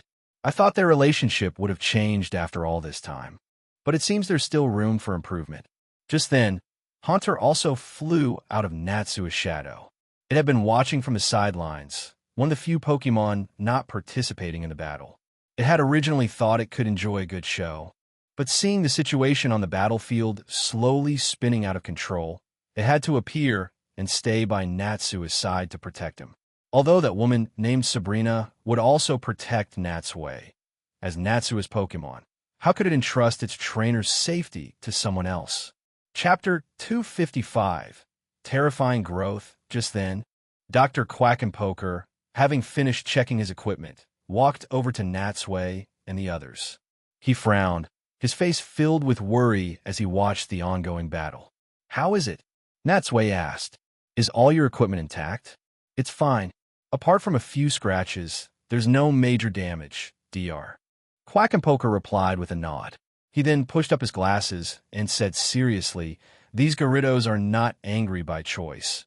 They were provoked by external stimuli. We must find a way to stop this rampage without harming them. Stopping them peacefully is no longer an option," Natsui said, glancing at him. He couldn't believe that someone so old could still be so naive. Right now, the only way to get this swarm of Gyarados to calm down completely is to defeat them. We can't afford to be soft-hearted or hold onto any other false hopes. Rebuked by Natsui, Dr. Quackenpoker's face flushed. As a Pokemon watcher, from his own perspective, he naturally hoped to protect the Pokemon's safety above all else. Moreover, at his age, being contradicted to his face by a young man was a bit hard on his pride. But then again, he knew as soon as he had spoken that his idea was unrealistic. Nevertheless, he still wanted to try. "That may be so, but there are no buts." Natsui cut him off, his tone cold. "Indecisiveness will only lead to more chaos. Before they cause even greater destruction, we must defeat them immediately. Mr. Quackenpoker, you are not skilled in battling. I suggest you don't get in the way here." This time, Natsui's tone was harsh and impolite. Hearing this, Dr. Quackenpoker opened his mouth, but could only sigh and step aside silently. At that moment, the battlefield was still in a stalemate. Initially, Natsui and Ash's group had thought the same thing, that after defeating Team Rocket and rescuing the Magikarp, the incident would be over. They never expected such an unforeseen outcome. "It seems I have to find a way to break this deadlock with this thought." He placed his hand on the pouch on his right hip. Besides the 3 Ultra Balls, he had 2 regular Poke Balls left in his pouch. One of them contained Dratini. Since it hadn't experienced any real battles yet, and given the chaotic situation, Natsui had no plans to send it out for now. As for the other one, Natsui took out the Pokeball, tossed it in his hand, and then threw it forward, releasing the Pokemon inside. "Go, Gyarados!" As the blue light faded, a Gyarados appeared in the large, water-filled crater. Previously, Natsui hadn't sent out his own Gyarados. Firstly, because the wild Gyarados swarm was too large, and he was afraid that Ash and the others' Pokemon would get confused and attack the wrong target. Secondly, he was also afraid that his Gyarados, upon seeing so many of its own kind, would also fall into a rage and attack indiscriminately. But now, he clearly couldn't worry about that anymore. "Gyarados, snap those guys back to their senses. Roar. Hearing Natsui's command, Gyarados let out a roar that reached the heavens. The oppressive sound, far more powerful than that of its wild counterparts, instantly enveloped the entire Kinao Island. Hearing this sound, the battle suddenly paused. Not only the raging Gyarados, but also Ash's and the others' Pokémon were all affected by the roar. Pokémon with more timid natures, like Tracy's Marill and Misty's Goldeen, were so frightened they flinched. They looked timidly toward the Gyarados.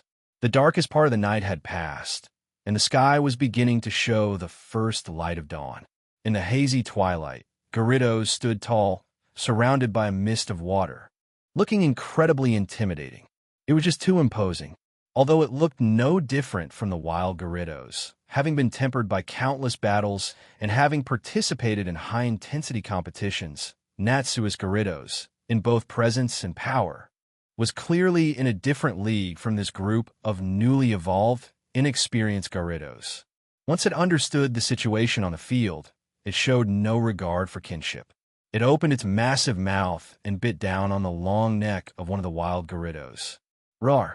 The wild Gyarados, caught off guard, had its skin pierced by the sharp teeth.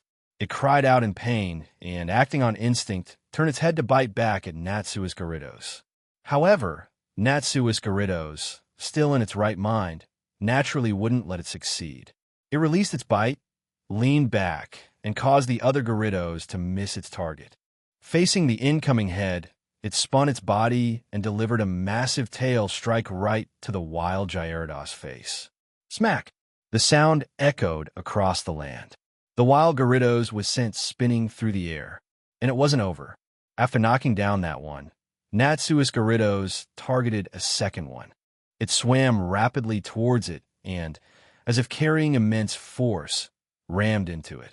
Even when not in a rage, Natsui's Gyarados was more ferocious than the wild ones. It was like a wolf among sheep. Not a single wild Gyarados was its match. With such simple, brute force, it took down a second, then a third. As the number of wild Gyarados dwindled, the other Pokémon began to sense that the atmosphere had changed. They almost all stopped fighting at the same time, retreated, and left the battlefield to the Gyarados. Even Ash and the others could see that Natsui's Gyarados wasn't using any strategy, but was simply unleashing its power based on instinct. Ash murmured, "Natsui's Gyarados is so strong in his eyes. This was no battle. It was a merciless slaughter. Do you even need to ask?" Although Misty was also shocked by Gyarados' presence, her eyes still sparkled with admiration. This is the Gyarados that helped Natsui win the Indigo Conference. Of course it's strong. Nearby, seeing this, Dr. Quackenpoker could no longer hold back. Forgetting his pride, he walked over again. "Mr. Natsui, your Gyarados is too brutal. Please recall it." To be honest, even Natsui himself hadn't expected Gyarados to perform like this. All he could say was that its growth rate was terrifying. Although there had been signs of it during the Indigo Conference, the power it was displaying now was still an eye-opener. Seeing Dr. Quackenpoker's anxious expression, Natsui pondered for a moment, but did not recall his Gyarados. With the battle having reached this point, victory was only a matter of time. Although he felt a bit sorry for the wild Gyarados, this was a perfect opportunity to see just how far his own Gyarados had grown. Chapter 256. The imposing Gyarados, Natsui shouted, "Gyarados, I'm leaving the rest to you." "No." Hearing Natsui give such a command, ignoring his plea, Dr. Quackenpoker's face changed. He immediately reached out, wanting to stop Natsui with brute force, but after taking just a few steps, he suddenly felt a bone-chilling cold sweep over his entire body. "Danger!" He shivered, froze in his tracks, and quickly looked beside Natsui. He saw that the cold, long black-haired woman, who had been silent all this time, was staring at him coldly, the threat in her eyes almost tangible. Although this woman looked somewhat delicate and didn't have a strong presence, for some reason, she seemed to exude an extremely dangerous aura at all times, which was just terrifying. And above Natsui's head, a haunter floated in midair, also staring at him with a playful gaze. A strange smile hung on its face, as if it wouldn't hesitate to make a move if he dared to take another step forward. Halted by the presence of this human and Pokemon, Dr. Quackenpoker broke out in a cold sweat. He didn't dare to make any move, let alone say another word. It wasn't that he was a coward, but those two stares were simply too frightening, sending shivers down his spine. On the battlefield, hearing Natsui's command, Gyarados fought with even fewer reservations. After the brief but intense battle, with several having been defeated by the other Pokemon, only 10 wild Gyarados remained in the lake. Now that Ash's and the others' Pokemon had retreated, the wild Gyarados had lost their targets. They surrounded Natsui's Gyarados, their red glowing eyes fixed on it. Roar! Seeing this one dare to attack its own kind, these Gyarados roared, their anger flaring even hotter, as if they wanted to tear this traitor who helped humans to shreds. Faced with their provocation, Natsui's Gyarados showed no fear. Instead, it roared back with an even louder and more intimidating voice. Roar! One Gyarados, yet more arrogant and imposing than a whole swarm. If it were in the past, Ash and the others would never have dared to imagine it. But the scene unfolding before them now was so astonishing that their jaws dropped, and they had to believe their eyes. Startled by Gyarados' presence, the wild ones first paused instinctively. Then, as if feeling provoked, they became even more enraged and, as if sounding a battle cry, swarmed it. In an instant, the dragons were in a frenzy. 11 Gyarados clashed together. The lake's water churned wildly. Waves rose and fell, soaring over 10 meters high before crashing back onto the shore, turning into scattered droplets. Although they were numerous due to their size, only 2 or 3 wild Gyarados could attack at the same time. This gave Natsui's Gyarados room to maneuver and catch its breath, preventing it from being immediately overwhelmed. Sharp teeth, collisions, tail whips, the most primal form of power was unleashed among these giant Pokemon. Without suppressing their nature, they released their strength based on instinct, and this bloody battle made the onlookers' hearts pound with fear. Even the ground beneath their feet seemed to tremble. Both humans and Pokemon watched the battlefield. The lakeside was unusually quiet, with only the roars and cries from the lake echoing in their ears. Misty asked in a low voice, "Natsui, can Gyarados handle being outnumbered like this? Shouldn't you give it some commands?" Natsui shook his head, also unsure. To be honest, in a battle between Pokemon of the same type, especially one against many, I wouldn't even know what to command. It's better to let it handle it on its own. We can step in to clean up the mess if it loses. As they spoke, under Gyarados' incredible power, another wild Gyarados was quickly defeated. However, although it had taken down one, Natsui's Gyarados had also sustained many new wounds. Under the siege, a large patch of its scales had even been bitten off and blood dripped, dyeing the lake water below it red. But even so, it fought on, seemingly oblivious to the pain, and set its massive jaws on another wild Gyarados. Such a high-intensity battle rapidly consumed its stamina. Natsui watched with a tight frown, his heart filled with worry. He hadn't expected it to turn out like this. He had only intended for Gyarados to break the stalemate, but he never thought it would turn into a civil war among its own kind. With the battle having reached this point, it was too late to recall it to its Pokeball, as it would affect its morale. So, he decided to let it go all out and unleash its full power. Just then, Gyarados had already taken down one after another. The scene was now beyond words. Gyarados was so strong, it was like a blood-soaked god of war. When the last wild Gyarados fell before it, everyone's eyes widened in disbelief. It had actually won. That's incredible.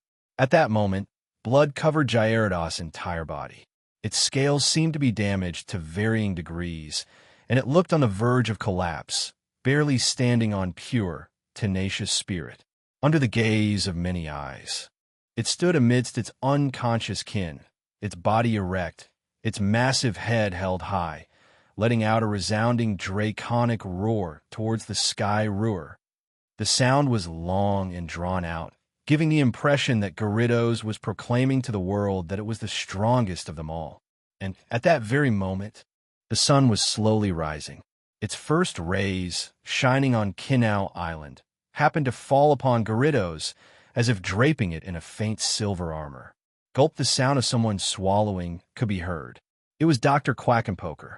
Staring at Gyarados, seeing this scene, he was utterly shaken to his core. I've seen countless Gyarados, but to be honest, one, so he murmured, wanting to say brutal, but feeling it was inappropriate in front of its trainer, he rephrased. So powerful. This is the first time I've seen one. It's simply too fierce, too strong. Natsui was also filled with mixed emotions. In his memory, Gyarados was still the Magikarp in the tank on the SS or the ferocious Gyarados that had shown its might at the Indigo Conference.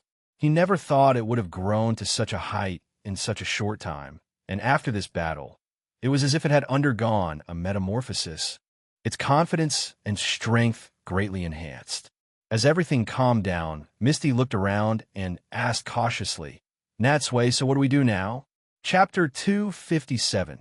The first Megastone. Before Natsui could speak, Dr. Quackenpoker spoke first. Isn't it obvious? Of course. We need to give them emergency treatment. He returned to the ruined campsite and, from an overturned box, took out a lot of medical supplies, then hurried towards the Gyarados. These Gyarados are all seriously injured, especially Natsuis. It's in critical condition and needs immediate treatment. Hey, I'm talking to you. The young watcher over there. Don't just stand there, come and help. Tracy was stunned for a moment before realizing Dr. Quackenpoker was calling him. He let out a small ah and quickly ran to his side. None of them had expected Dr. Quackenpoker to know how to treat injuries, but made sense. Whether it was observing or caring for Pokemon, after so many years of travel, he was bound to have picked up some related knowledge.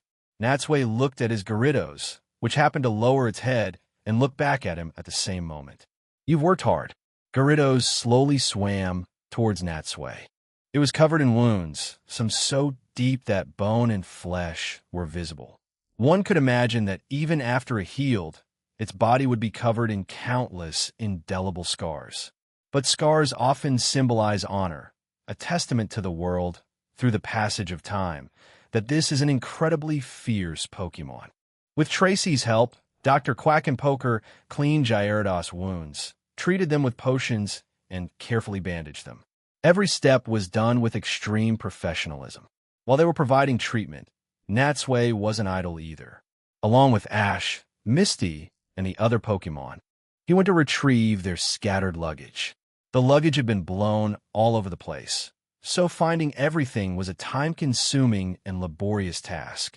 But fortunately, after a thorough search, although their things were a mess, no valuables were lost.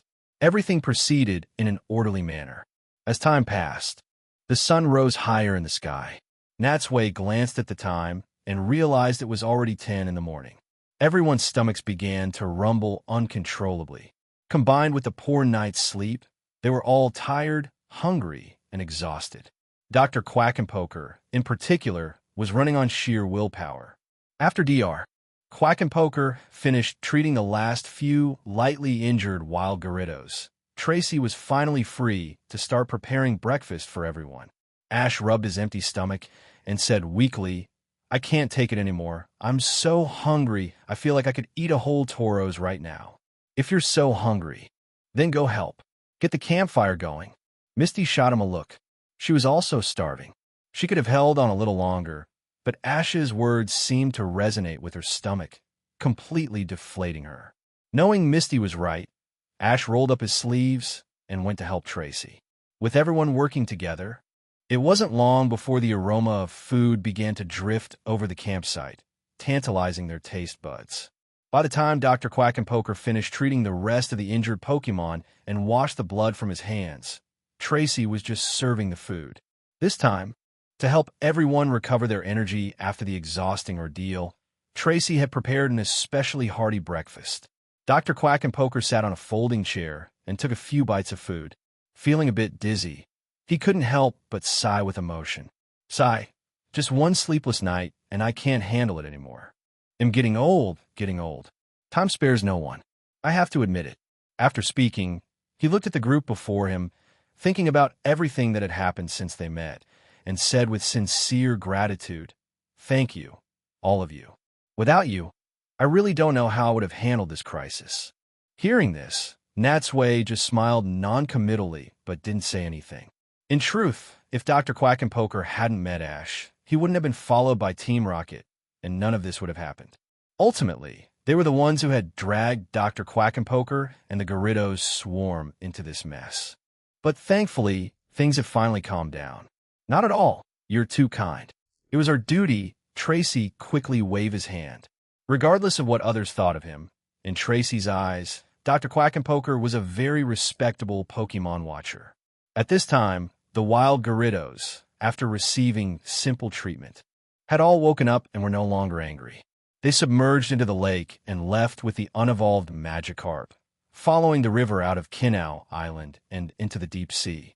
With that, the annual Magikarp evolution ceremony had finally come to an end. After the meal, although no one said it, everyone knew it was time to say goodbye. Dr. Quackenpoker needed to stay here to continue his follow-up analysis and get a good rest. As for Natsui and the others, although they were also a bit tired, they had at least rested for a few hours during the night and didn't want to linger here any longer. Dr. Quackenpoker set up his tent again and said his farewells to them. Just as he was about to duck inside, he suddenly remembered something. Natsui, Dr. Quackenpoker walked up to him, his expression complex. "I have something here that I want to give you." "Oh."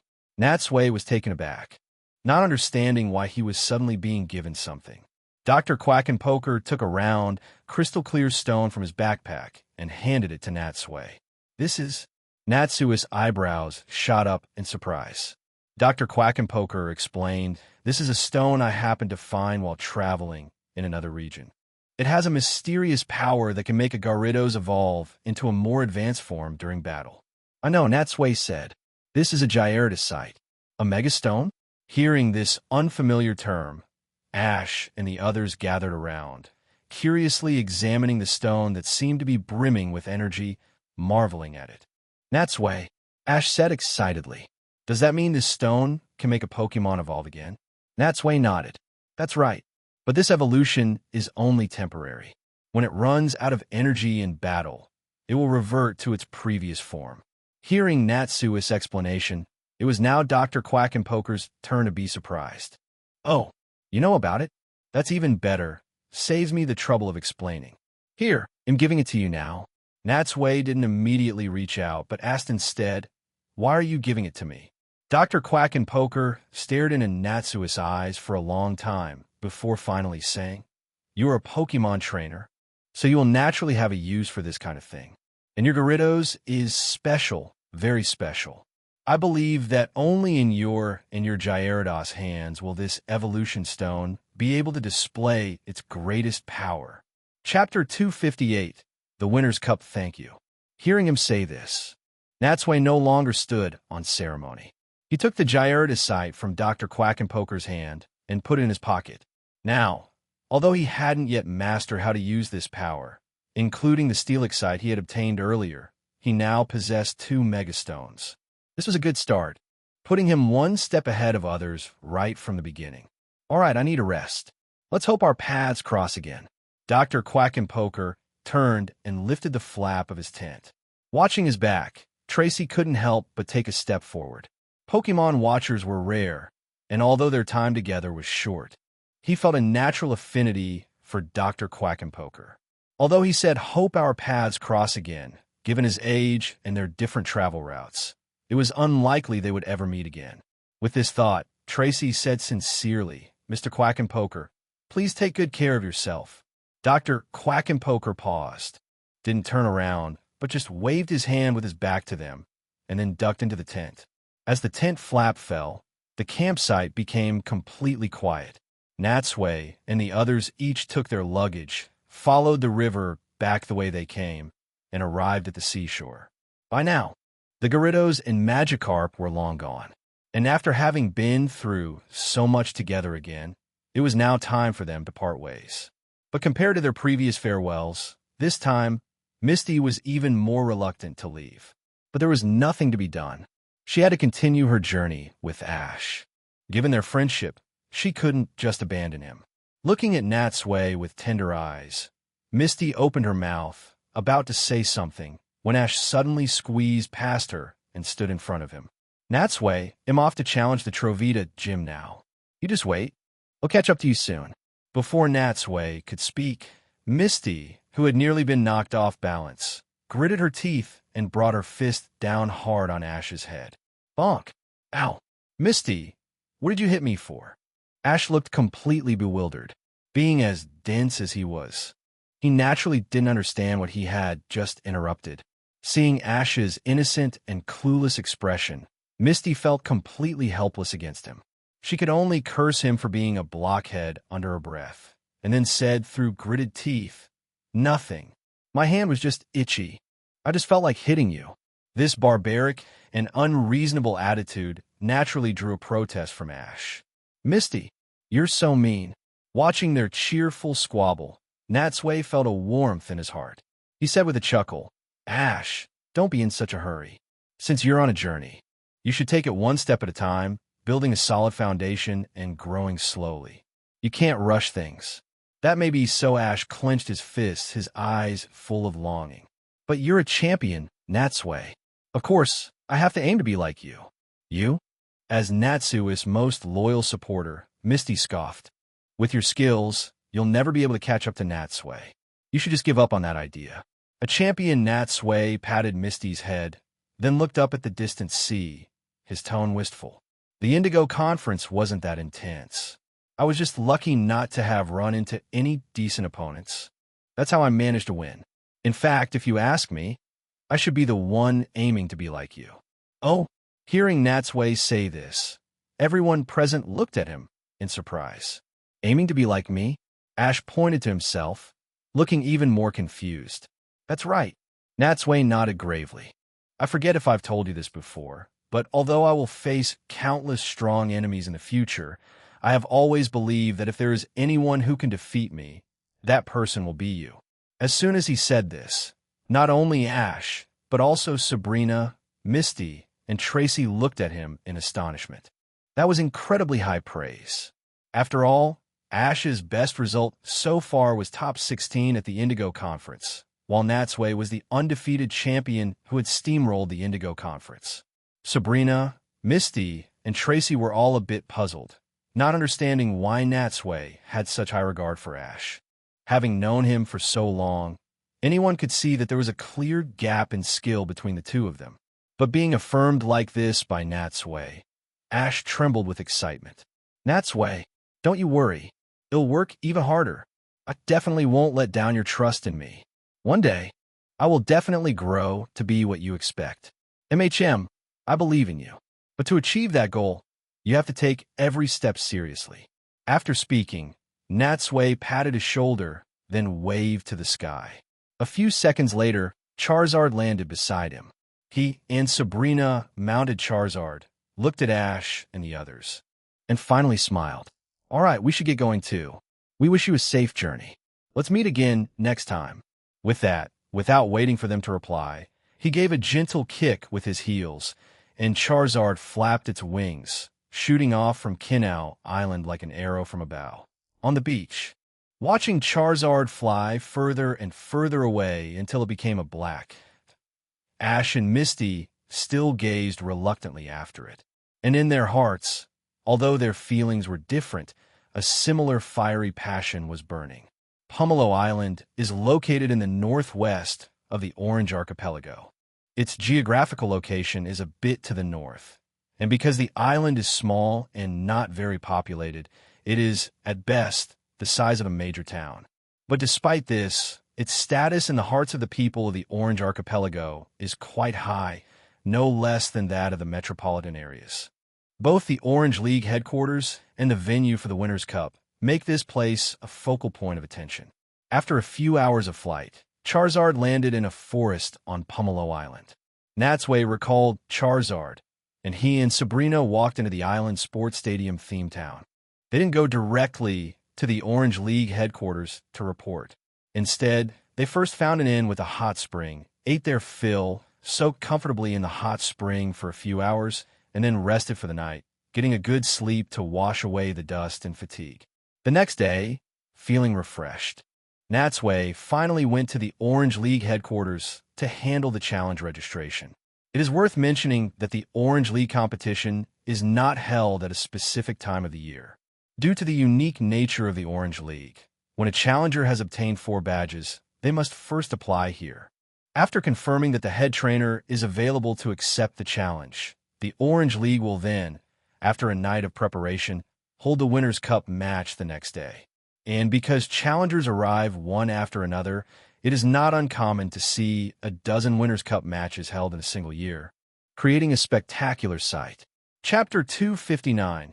The Vice President of the Orange League, as they entered the lobby of the Orange League headquarters, a male staff member who looked to be in his 60s, with short, silver-gray hair and a small mustache, walked up to them. "Good morning. How may I help you too? Are you here for a tour? Or to buy souvenirs?" Natsui took a step forward and said politely, "Hello, I'm here to challenge the Orange League. Please register me."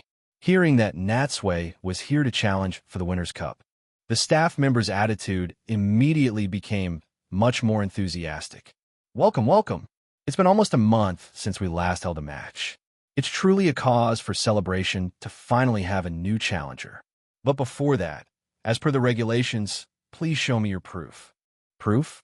That must mean the 4 Southern Cross badges from the Orange League gyms. But for no one to have challenged the Winners' Cup for so long showed that the skill level in the Orange League had virtually stagnated. For its development, that was not a good thing. As he thought this, Natsui took the badge case from his backpack, opened it, and presented the 4 shell badges of various shapes to the staff member. The staff member took out a small scanner and passed it over the 4 badges. The next second, Natsui's personal profile appeared on the computer screen beside them. So thorough, they even have anti-counterfeiting certification. Natsui marveled to himself, then glanced at the computer. He saw that besides his own handsome photo, the screen also showed that he was from the Kalos region and had won the Indigo Conference. "Huh, are you the trainer who just won the Indigo Conference? No wonder you looked so familiar when I first saw you." After learning Natsui's identity, the staff member's face lit up with joy. In fact, professionals like them paid more attention to this kind of news than the average person. They had heard a little about who had won which regional championship, who the top-seeded contenders were, who was more famous, and who was the most popular. Although these major regions produced a champion every year, and the cumulative number was now quite large, never before had a champion come to challenge their Orange League. Champion or not, that's all in the past, Natsui said, waving his hand dismissively. "Right now, I'm just an ordinary challenger, no different from anyone else. We're all at the same starting line, so please don't put me on a pedestal." Although Natsui said this, how could the staff member take such polite words seriously? He wasn't a fool. How could he possibly treat someone like Natsui as an ordinary challenger? After all, the Orange League was just a minor league. Not only was it geographically remote, but its population was also relatively sparse. Compared to other leagues, its influence and viewership had always been a notch below. Now, with an Indigo Conference champion here to challenge, it was undoubtedly a major event worth publicizing. If Natsui won, he would naturally live up to the reputation of the Indigo League, a deserving champion. But if he were to lose by some chance, wouldn't that mean the Orange League's strength was on par with the major leagues? So, regardless of whether he won or lost, it would boost the Orange League's fame. No matter how you looked at it, it was a win-win situation. With this thought, his smile grew even wider. "How rude of me. I forgot to introduce myself. My name is Carl, and I am the Vice President of the Orange League." Vice President? Natsui was taken aback. He never expected the man before him to be such a big shot. To be honest, when he first entered and saw this staff member, he had found it a bit strange. After all, other places used young, beautiful women as receptionists, but the Orange League was using an old man in his 50s. It was truly unexpected. But now that he knew his identity, it all made sense. To be received by the vice president himself, I'm truly flattered. Natsui said, extending his hand. Not at all. Not at all. Carl shook his hand firmly and smiled. Because we have so few challengers in the Orange League, I can manage everything by myself, so there's no need for so many people to be here. At this point, he added, it must have been a long journey. But the sunshine in our Orange Archipelago is warm and bright. And the scenery is beautiful. If you have the time, Mr. Natsui, you must experience it properly. Natsui nodded. I already have. I've seen many rare sights here and caught a few powerful Pokemon. I must say, the Orange Archipelago is a truly relaxing place. Hearing this, Carl's mood brightened. He smiled, then turned his gaze to Sabrina. By the way, I haven't had the pleasure of asking, who is this young lady with you? Oh, she's my traveling companion, not a challenger. Natsui introduced Sabrina, but as he turned his head, he saw her staring intently at a Dragonite-shaped statue to the side. The Dragonite statue seemed to be cast from iron, with a metallic, dark green hue. The overall craftsmanship was quite exquisite. As for its pose, the Dragonite had its wings spread, its two claws extended to the sides, and its eyes were fixed seriously ahead, as if it were guarding something. Seeing that both of them were interested in the statue, Carl smiled. As the guardian of this island, Dragonite has always been revered by the people here. Speaking of which, our current Orange League head trainer has a powerful Dragonite of his own, and ever since he became the head trainer, no one has ever defeated him in the Winner's Cup. Whether it was about the Dragonite or the head trainer, Natsui could feel the pride in his voice. However, never been defeated? What a coincidence. Me neither. Just then, Carl typed a few things on the keyboard, entered the information into the computer, and then said to Natsui, all right, the registration is complete. According to the regulations, the match is scheduled for 10 o'clock tomorrow morning. Before that, please allow me to show you the venue. It'll be in your care. Natsui naturally had no objections, but seeing Carl simply walk out from behind the reception desk and head straight for the door, he couldn't help but ask in surprise, is it really okay for us to just leave like this? What if someone else comes to challenge? Won't there be no one to receive them? Don't worry, Carl said with a light smile, his tone confident yet tinged with a bit of helplessness. As I just said, it's been a long time since anyone has come a challenge. It will be perfectly fine even if we're gone for a few hours. Chapter 260, Pomelo Stadium and the Palace of Victory leaving the Orange League headquarters under Carl's guidance. Natsui and Sabrina ascended a small mountain via a stone staircase on the side. The mountain was not high, and its vegetation was sparse, making it look a bit bare. But for that very reason, a magnificent building standing on the summit was visible even from the sea, long before one set foot on the island. This building was the exclusive battle venue for the Orange League Winners' Cup, the Pomelo Stadium. The Pomelo Stadium's exterior resembled the ancient Roman Colosseum. Its towering outer walls had 2 levels, adorned with numerous columns, giving it a mysterious, majestic, and ceremonial feel.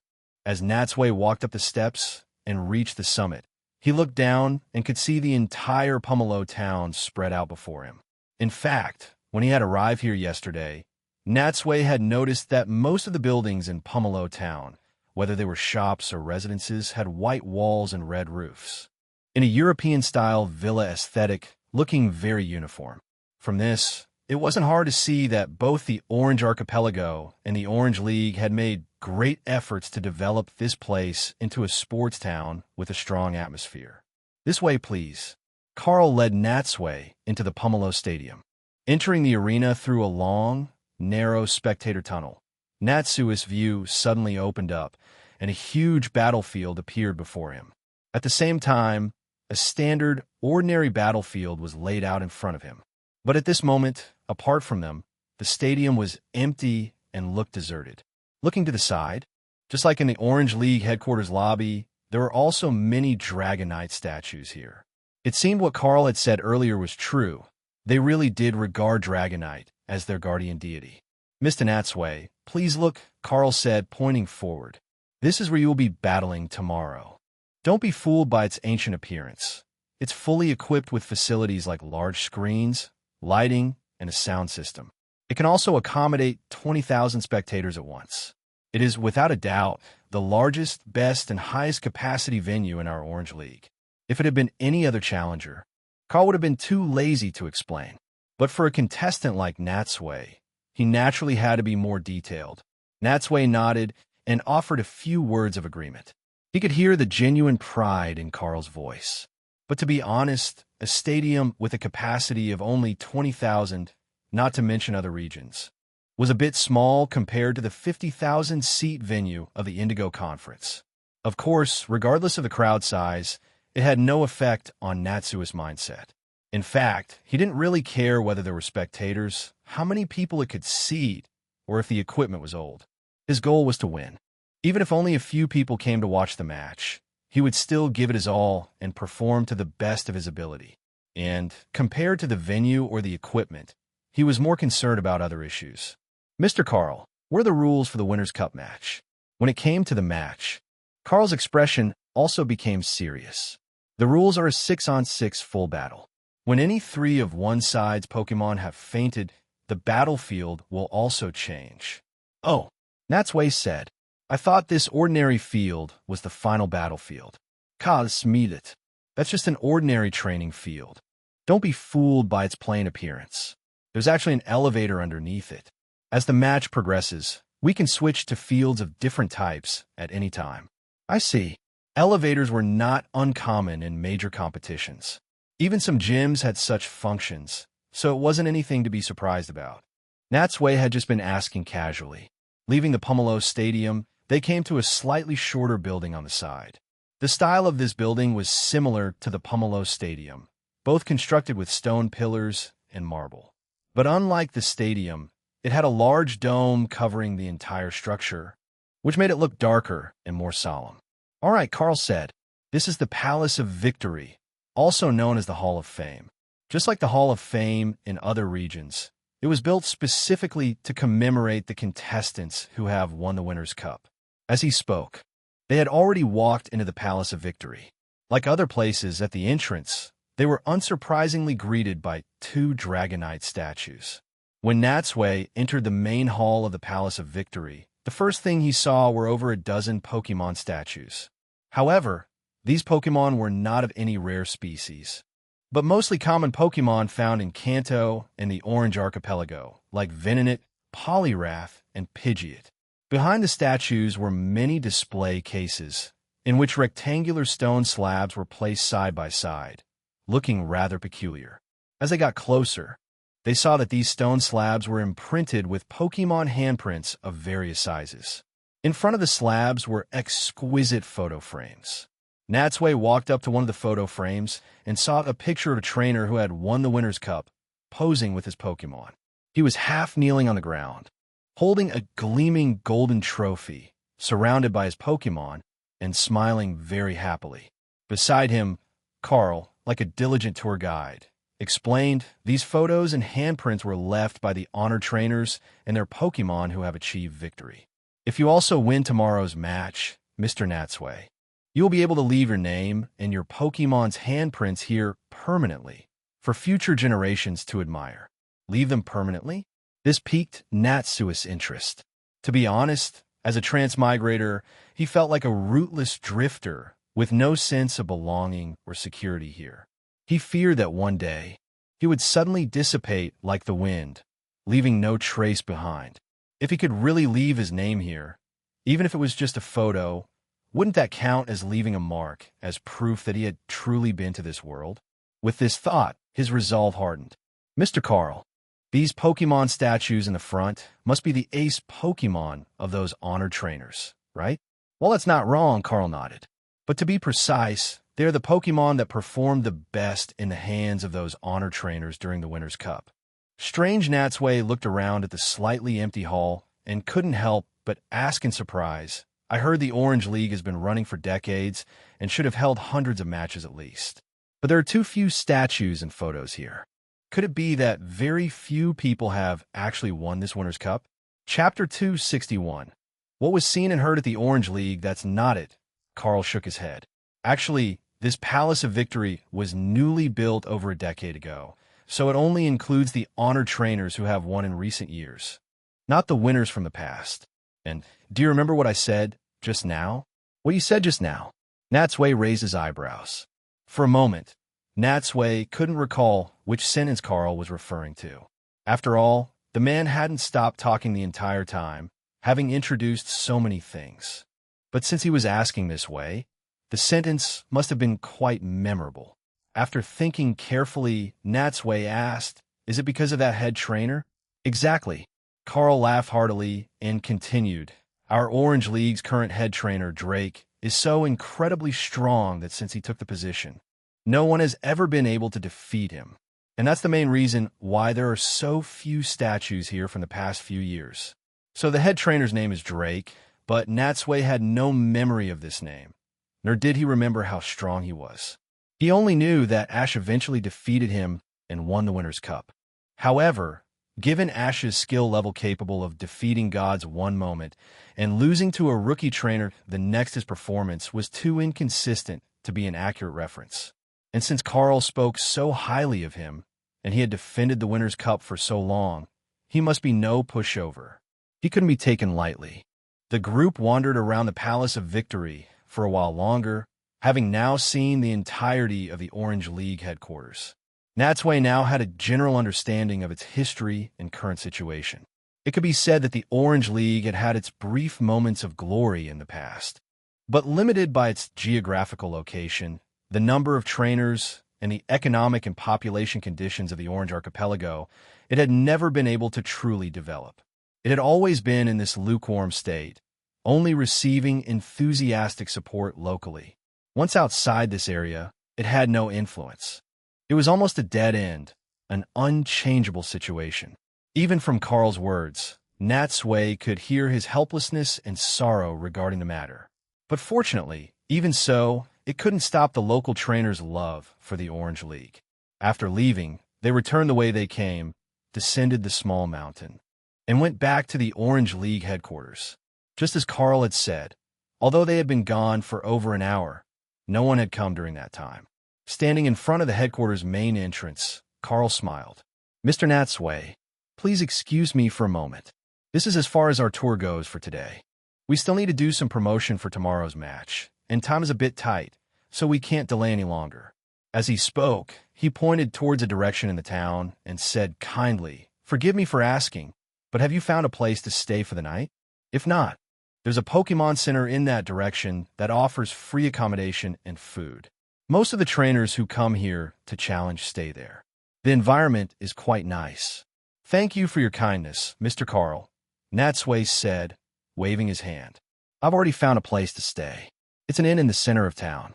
It has a hot spring to relieve fatigue, and most importantly, the food there is delicious and really suits my taste."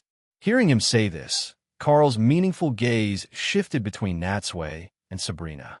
As an experienced man, he had already figured out the relationship between the two. He knew they were a couple, and that staying at the Pokemon Center would be inconvenient for many things, which was why they chose to stay elsewhere. Seeing through this, he didn't say any more but smiled. "All right then, we'll see you tomorrow. I will be waiting for you at the entrance of the Pomelo Stadium ahead of time." "Thank you so much. Then I'll take my leave," Natsui nodded, extending his hand to Carl. Carl shook it and said finally, "I won't see you off any further. I wish you the best for tomorrow's match and hope you achieve victory." "Thank you. I'll take you up on that good wish. I also hope everything goes smoothly tomorrow." As the two left and walked down the street into the town center, once the Orange League headquarters was out of sight, Sabrina suddenly snorted. "That man Carl is so insincere." Natsui looked at her in surprise. "Why would you say that?" Sabrina said. In his heart, he clearly hopes that the man named Drake will win the match, but he still has to say one thing and mean another by wishing you well. "Isn't that insincere?" Natsui took her hand and smiled. "That's not being insincere. It's called being polite. It's social etiquette. The world is like that." Did you really expect him to say, in front of us challengers, that he hopes the head trainer remains undefeated? If that were the case, their Orange League would be truly close to shutting down. Glancing at him, Sabrina said flatly, "I wish the world could be simpler." Like telepathy, if everyone's needs and preferences could be directly communicated to each other's minds without any concealment, there wouldn't be so much deception and so many lies. Natsui shook his head, finding it quite amusing. Sabrina's idea was far too idealistic. If the world really became like that, it would be complete chaos. After entering the town center, Natsui felt the warm sunlight on his head. Not in a hurry to return to the inn, he held Sabrina's hand and went to the seaside beach in Pomelo town. They gazed at the sea for a while, then went onto the sand, rented a large parasol and 2 lounge chairs, and lay down leisurely, enjoying the sea breeze. He released a few of his smaller Pokemon to play on the beach, while he himself took out his phone and started searching for information about the Winner's Cup. He looked up everything from the Pokemon Drake commonly used to his personal reputation. It was only when he was reviewing the most recent Orange League matches that he discovered a rule that was quite different from other leagues. In the Winner's Cup battle, the head trainer, as the defending champion, was not allowed to switch out his battling Pokemon at will. He had to wait until his Pokemon was defeated before he was allowed to send out the next one. This meant that Natsui could adjust his strategy on the battlefield according to the situation or switch to a Pokemon with a type advantage, while the head trainer could only react passively. Strange.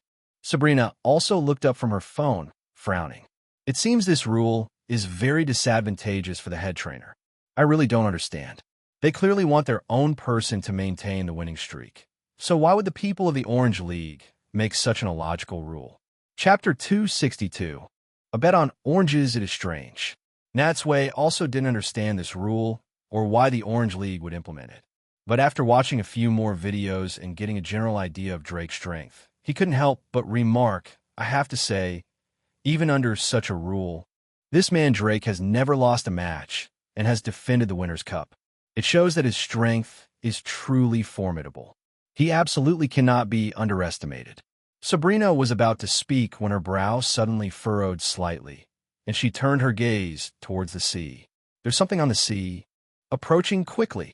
Hearing her, Natsui also turned his head towards the sea, but the surface was calm, with only a few speedboats leisurely cruising around. There was nothing out of the ordinary. However, Natsui had never doubted Sabrina's abilities. With her powerful psychic powers, she was like a radar, able to foresee many things in advance. She could also help them avoid danger and save them a lot of trouble, making her an incredibly trustworthy partner.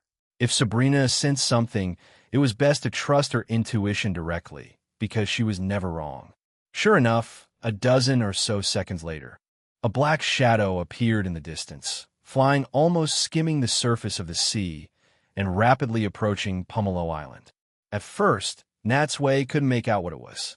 As the shadow got closer, he realized it was a muscular man, riding on a dragonite, skimming over the sea's surface like a swallow dipping in the water. Whoosh! The dragonite was very fast. Under the man's control, as it approached the beach, it suddenly changed direction, soared straight up into the sky, and then dived from the clouds, flying towards the Pomelo Stadium on the small mountain. This display of skill drew loud cheers from many people on the beach. They waved continuously at the dragonite, having presumably recognized the identity of the trainer. Seeing this, Natsui and Sabrina couldn't help but exchange a look. A trainer riding a dragonite? Although they didn't see his face clearly, they figured it had to be Drake. To think that 1 second they were studying strategies against him, and the next they would meet him here. What a coincidence! And hearing the endless cheers, Natsui finally experienced firsthand just how popular Drake was in the Orange Archipelago. After a while, the people around them were still discussing it nonstop. Natsui thought for a moment, then stood up and went with Sabrina to a stall selling cold drinks and fruit. What did I get for you? A man who looked to be in his 50s, sitting in a rocking chair and fanning himself, quickly stood up to greet them. Natsui's gaze swept over the stall, but he wasn't interested in the cold drinks or ice cream. Instead, his eyes focused on the plump-looking oranges on the side. Strange, he said in surprise. Are there oranges in this season? I thought they usually ripen in late autumn. You two must be tourists from another region, right? The stall owner chuckled and explained, "These are a local specialty in the Orange Archipelago, Valencia oranges. They ripen right at this season and are incredibly delicious and juicy." As he spoke, he proactively peeled an orange and handed it to Natsui. "If you don't believe me, young man, you can try one first. I guarantee you'll be satisfied." Natsui didn't stand on ceremony. He took the orange, peeled it completely, and put half of it in Sabrina's hand.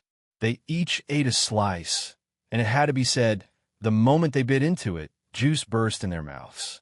The orange was sweet with a hint of tartness, and it was indeed very delicious. He popped the remaining slices into his mouth at once, and, while chewing, gave the stall owner a thumbs up. Delicious. I can say this is the best orange I've ever eaten." The owner smiled happily. For a native of the Orange Archipelago, who wanted his hometown to be recognized by others, nothing made him happier than satisfying these out-of-town tourists. Just then, a car drove slowly down the street near the beach. The car was decorated with Orange League logos, and a loudspeaker on its roof was continuously broadcasting an announcement. "Attention, residents of the Orange Archipelago. Attention, residents of the Orange Archipelago. Tomorrow at 10 in the morning, the long-awaited Winners' Cup match will be held at the Pomelo Stadium. All residents are welcome to attend with their families. Admission is free. A match tomorrow?" Hearing the broadcast, the stall owner's face lit up with joy. "That's wonderful. I've been waiting for this for so long." Seeing him start to pack up his stall, not even bothering with business anymore, Natsui asked curiously, "Boss, why are you closing up so early?" The stall owner said, as if it were the most natural thing in the world, "To go grab a ticket, of course. If I go any later, it'll be too late." "Huh?" Natsui was extremely surprised and couldn't help but ask, "But didn't the broadcast just say that admission is free for everyone? Why do you still need to grab a ticket?"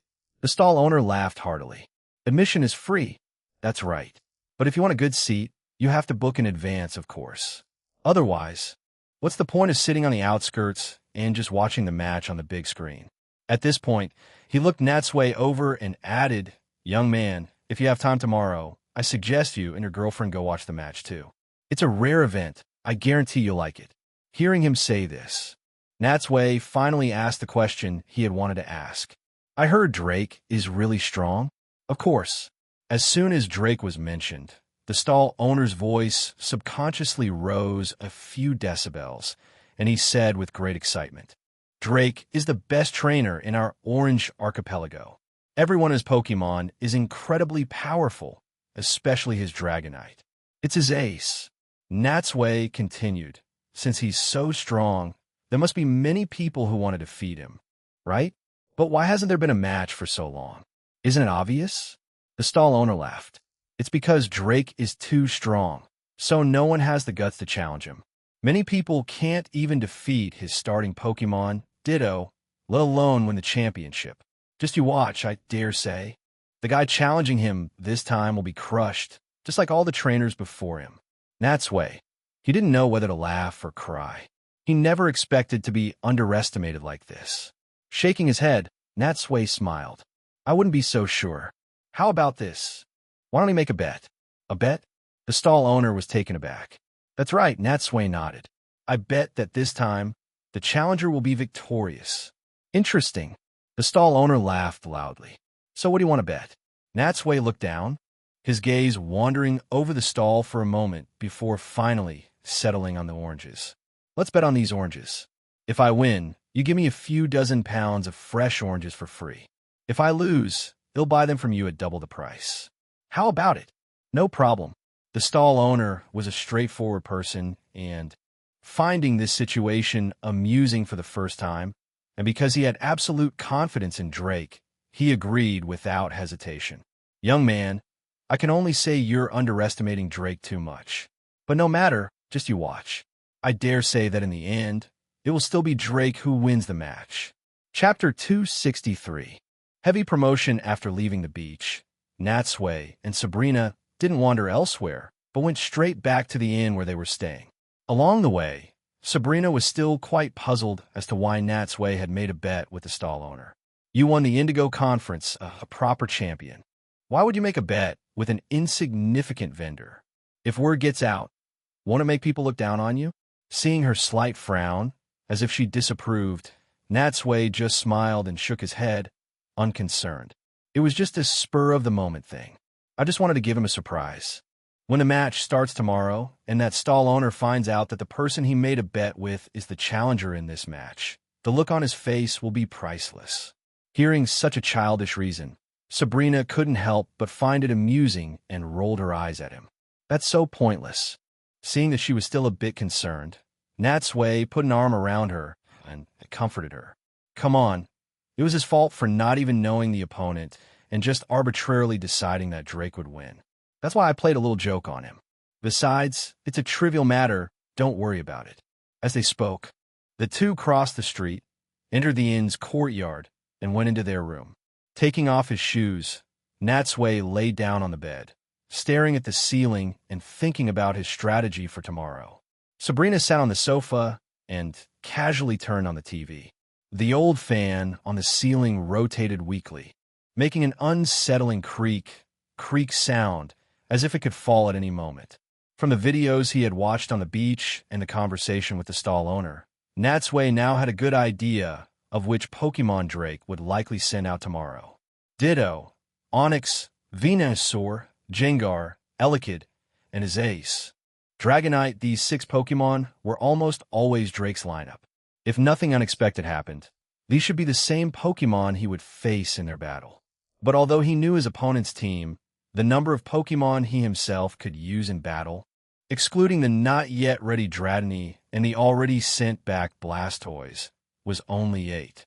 It seemed he would have to come up with a reasonable lineup under these limited conditions. Just then, Natsui suddenly heard the TV broadcasting content about tomorrow's match. He sat up and looked at the TV. On the screen, a male and a female host were sitting in a studio, warming up for tomorrow's Winners' Cup. The male host, dressed in a casual suit, said in a smooth voice, as mentioned, tomorrow at 10 a.m., the long-awaited Winners' Cup match will be held at the Pomelo Stadium. We invite everyone to come to the venue to watch this grand event and cheer on the 2 trainers. His partner, a female host with short, playful-looking hair, nodded and added in a cute voice, time flies, doesn't it? It feels like it's been so long since the last Winners' Cup match. I'm so excited. Exactly, the male host said mysteriously. And I hear that this time, challenger facing Drake is no ordinary opponent. Oh, the female host asked cooperatively. Really? Who is he? The male host spoke eloquently to the camera, as if he had memorized the material. This is a truly heavyweight contestant.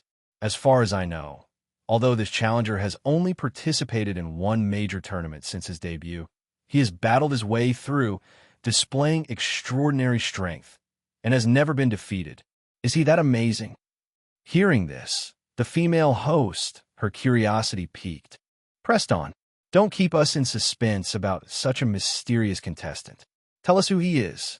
The male host drew out the words, then suddenly announced loudly, is the one who, not long ago, won the Indigo Conference Challenger Natsui. Wow, Natsui. The female host covered her mouth in surprise. It's really him.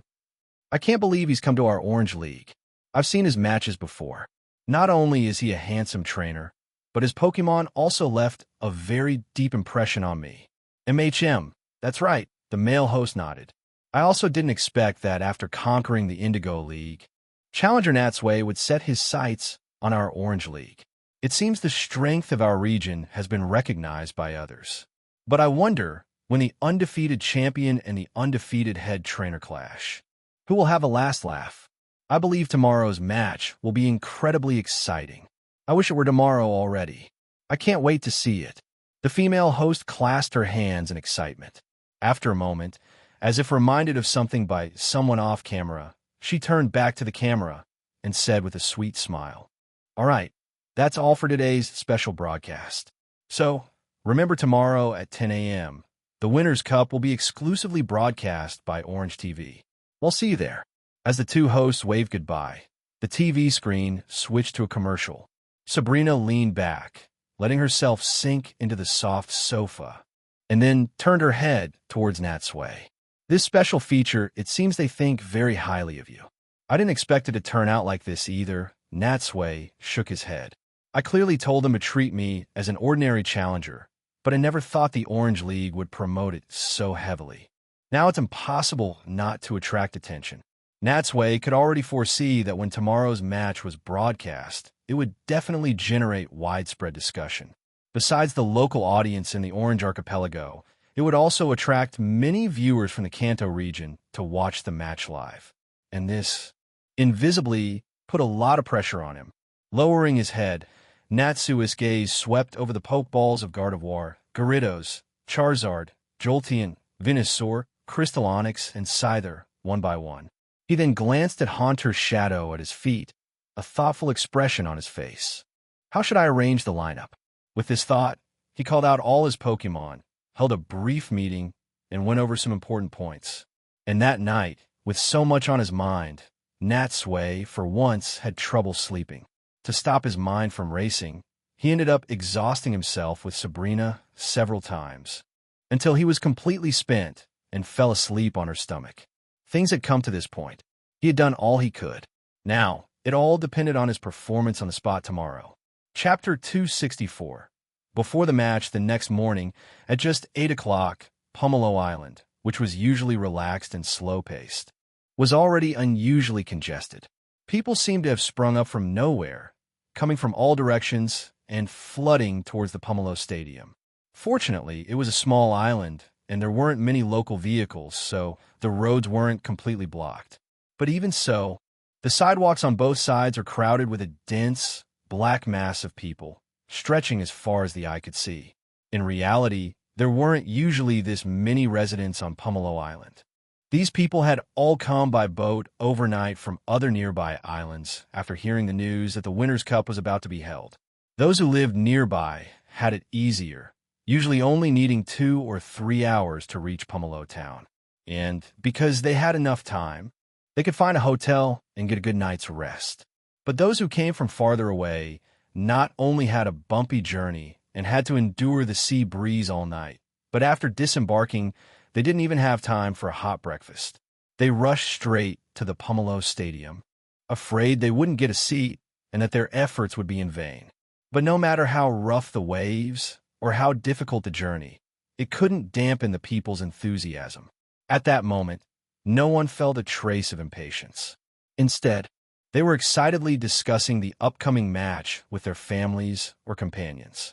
Of course, apart from a small number of out-of-town tourists who objectively favored Natsui to win, the vast majority of the local residents of the Orange Archipelago were supporters of Drake. Both emotionally and out of sense of belonging, they hoped that Drake could defeat Natsui, not only to win great prestige, but also to continue defending the Winners' Cup. When the time came to 8:40 a.m., Natsui, wearing a hat, sunglasses, and a mask completely disguised, appeared with Sabrina at the side entrance of the Pomelo Stadium. At that moment, Carl and another young man in a suit were waiting for him outside. Besides them, there were also several Orange Archipelago reporters with microphones and cameras lying in wait. A security line had been set up, and a large group of guards was holding back the enthusiastic crowd. What a grand reception walking to the other side of the road and seeing the scene.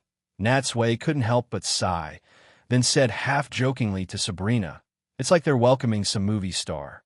But unfortunately, a commoner like me doesn't even have a car and had to walk here. I really don't deserve such a scene." "What? Are you getting stage fright?" Sabrina smiled. "Of course not."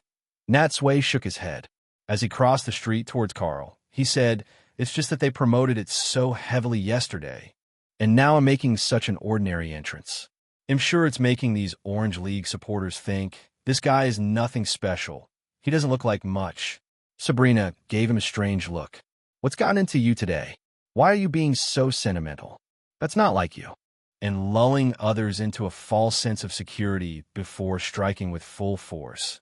Isn't that exactly the effect you always wanted? That's called playing the fool to catch the wise. Natsui corrected, then sighed again. "Sigh, you're right, but I thought about it carefully last night. Just like that guy Drake. I also carry the title of Indigo League champion. Although coming to challenge the Orange League seems like a personal endeavor, In reality, we rise and fall together. It also affects the reputation of the entire Indigo League. Don't put too much pressure on yourself, Sabrina said, patting his back in a rare moment of comfort. Don't worry too much about what others think. As long as you give it your all and have no regrets, that's all that matters. Hearing this, Natsui looked at Sabrina, slightly surprised. He never thought that one day he would be the one being comforted by her. All he could say was that since they had met, Sabrina's personality had really become more and more normal. Crossing the street, when Natsui reached Carl, because of his disguise, Carl initially just gave him a casual glance, not recognizing him at first. It was only when he saw Sabrina that he said in great surprise, "Huh, Challenger Natsui, is that you? Why are you dressed like that?" Glancing at the group of reporters, Natsui said helplessly, "The match is about to start. I dressed this way to avoid being recognized by the crowd and to avoid any trouble on the way." Nearby, hearing that this person was Natsui, the reporters, like sharks that had smelled blood, all swarmed over. "Mr. Natsui, I'm a reporter from Orange TV. Can I ask you a few questions?" "Mr. Natsui, I'm a reporter from Metropolis TV. May I ask what reason brought you across the sea to challenge the Orange League here?" "Mr. Natsui, did you come here because you recognize the strength of the Orange League, and that's why you made it your next target?" The noise was incessant, and the microphones were almost shoved in Natsui's face. Facing these uncrowned kings, Natsui didn't answer their questions but silently walked to Carl's side. Seeing Natsui's actions, Carl couldn't help but feel a headache coming on. In fact, he was the one who had invited these reporters in advance, precisely to hype up the topic and create a buzz. He had thought that Natsui would gladly accept the interview, as it was a chance for fame. But he never expected Natsui to have such an attitude. Could it be that he's the type who doesn't like the spotlight? What a miscalculation left with no choice. Since Natsui was unwilling to be interviewed, Carl could only signal the young man beside him with his eyes to step forward and block the reporters. He himself then led Natsui and Sabrina through the staff entrance and into the Pomelo Stadium. After passing through a long corridor and arriving at the main hall of the stadium, Natsui also met several other officials of the Orange League. After Carl introduced them one by one, Natsui shook hands with these pot-bellied leaders, exchanged a few words with a neither humble nor arrogant attitude, and was then escorted to the contestants' waiting room. As expected of Mr. Natsui, Carl said, opening the door to the waiting room and gesturing for Natsui to enter with a smile. "It's the first time I've seen a young man your age who can chat and laugh so freely in front of so many leaders without any stage fright." "Not all," Natsui said, waving his hand dismissively. "I've just been in a few similar situations, so I have some experience, that's all. It's nothing worth mentioning." Chapter 265. Attention from friends inside the waiting room. Carl explained a few more details about the match format to Natsui, including where to enter the field, what to do in case of victory, how to exit in case of defeat, and a series of other related rules. At the end, Carl turned to look out the window and suddenly remarked, "To be honest, although previous Winners' Cups have also been lively, I can see that the audience's enthusiasm today is exceptionally high. Not only is the stadium already full, but there's even a large crowd of people without tickets who are lingering outside the stadium, unwilling to leave.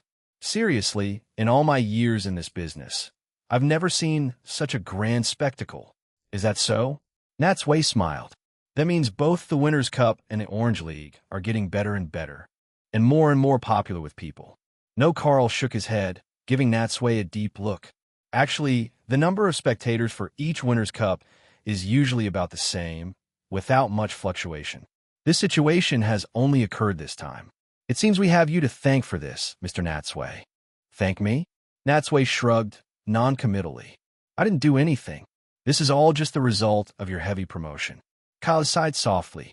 He knew that the reason for this fervor was undoubtedly due to the fame of the handsome man before him.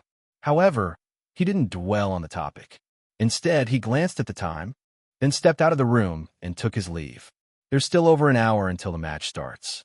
We have already prepared food and drinking water for you. Please rest here for a while, Mr. Natsui." I won't disturb you any further." After Carl left, the waiting room finally quieted down, leaving only Natsui and Sabrina. Natsui closed the door and looked around the room. The white walls and smooth, bright floor made the place look very clean and tidy. As for the furnishings, it was fully equipped with a large screen, a strategy board, and a tablet, as well as other amenities like a massage chair, a refrigerator, and air conditioning, making the serious and tense atmosphere a bit more warm and comfortable. But even through the thick walls, he could still faintly hear the noise from the tens of thousands of spectators gathered in the stadium. To think that in a little while, he would be making his entrance under the watchful eyes of thousands to participate in the most passionate and popular sport in this world. Even though he had experienced it many times, he couldn't help but feel his blood boil with excitement. But unexpectedly, after arriving here, he was able to cast aside all other distracting thoughts, no longer feeling nervous, and his focus became even sharper. Natsui laughed at himself.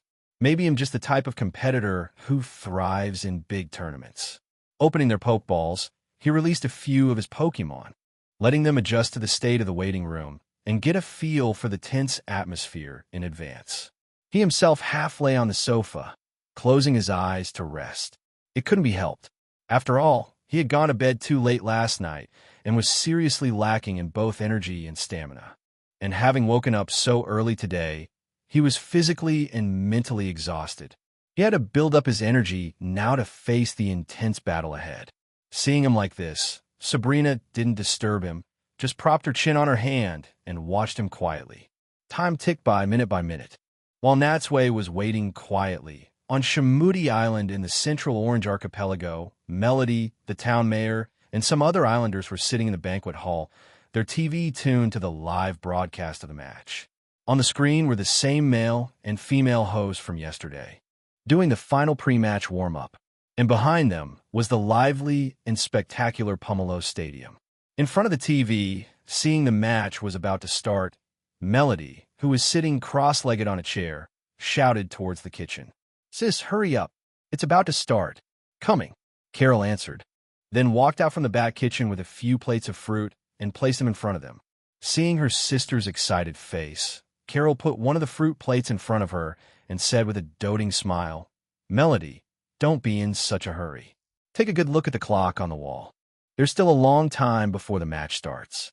Melody giggled, plucked a grape, and popped it into her mouth.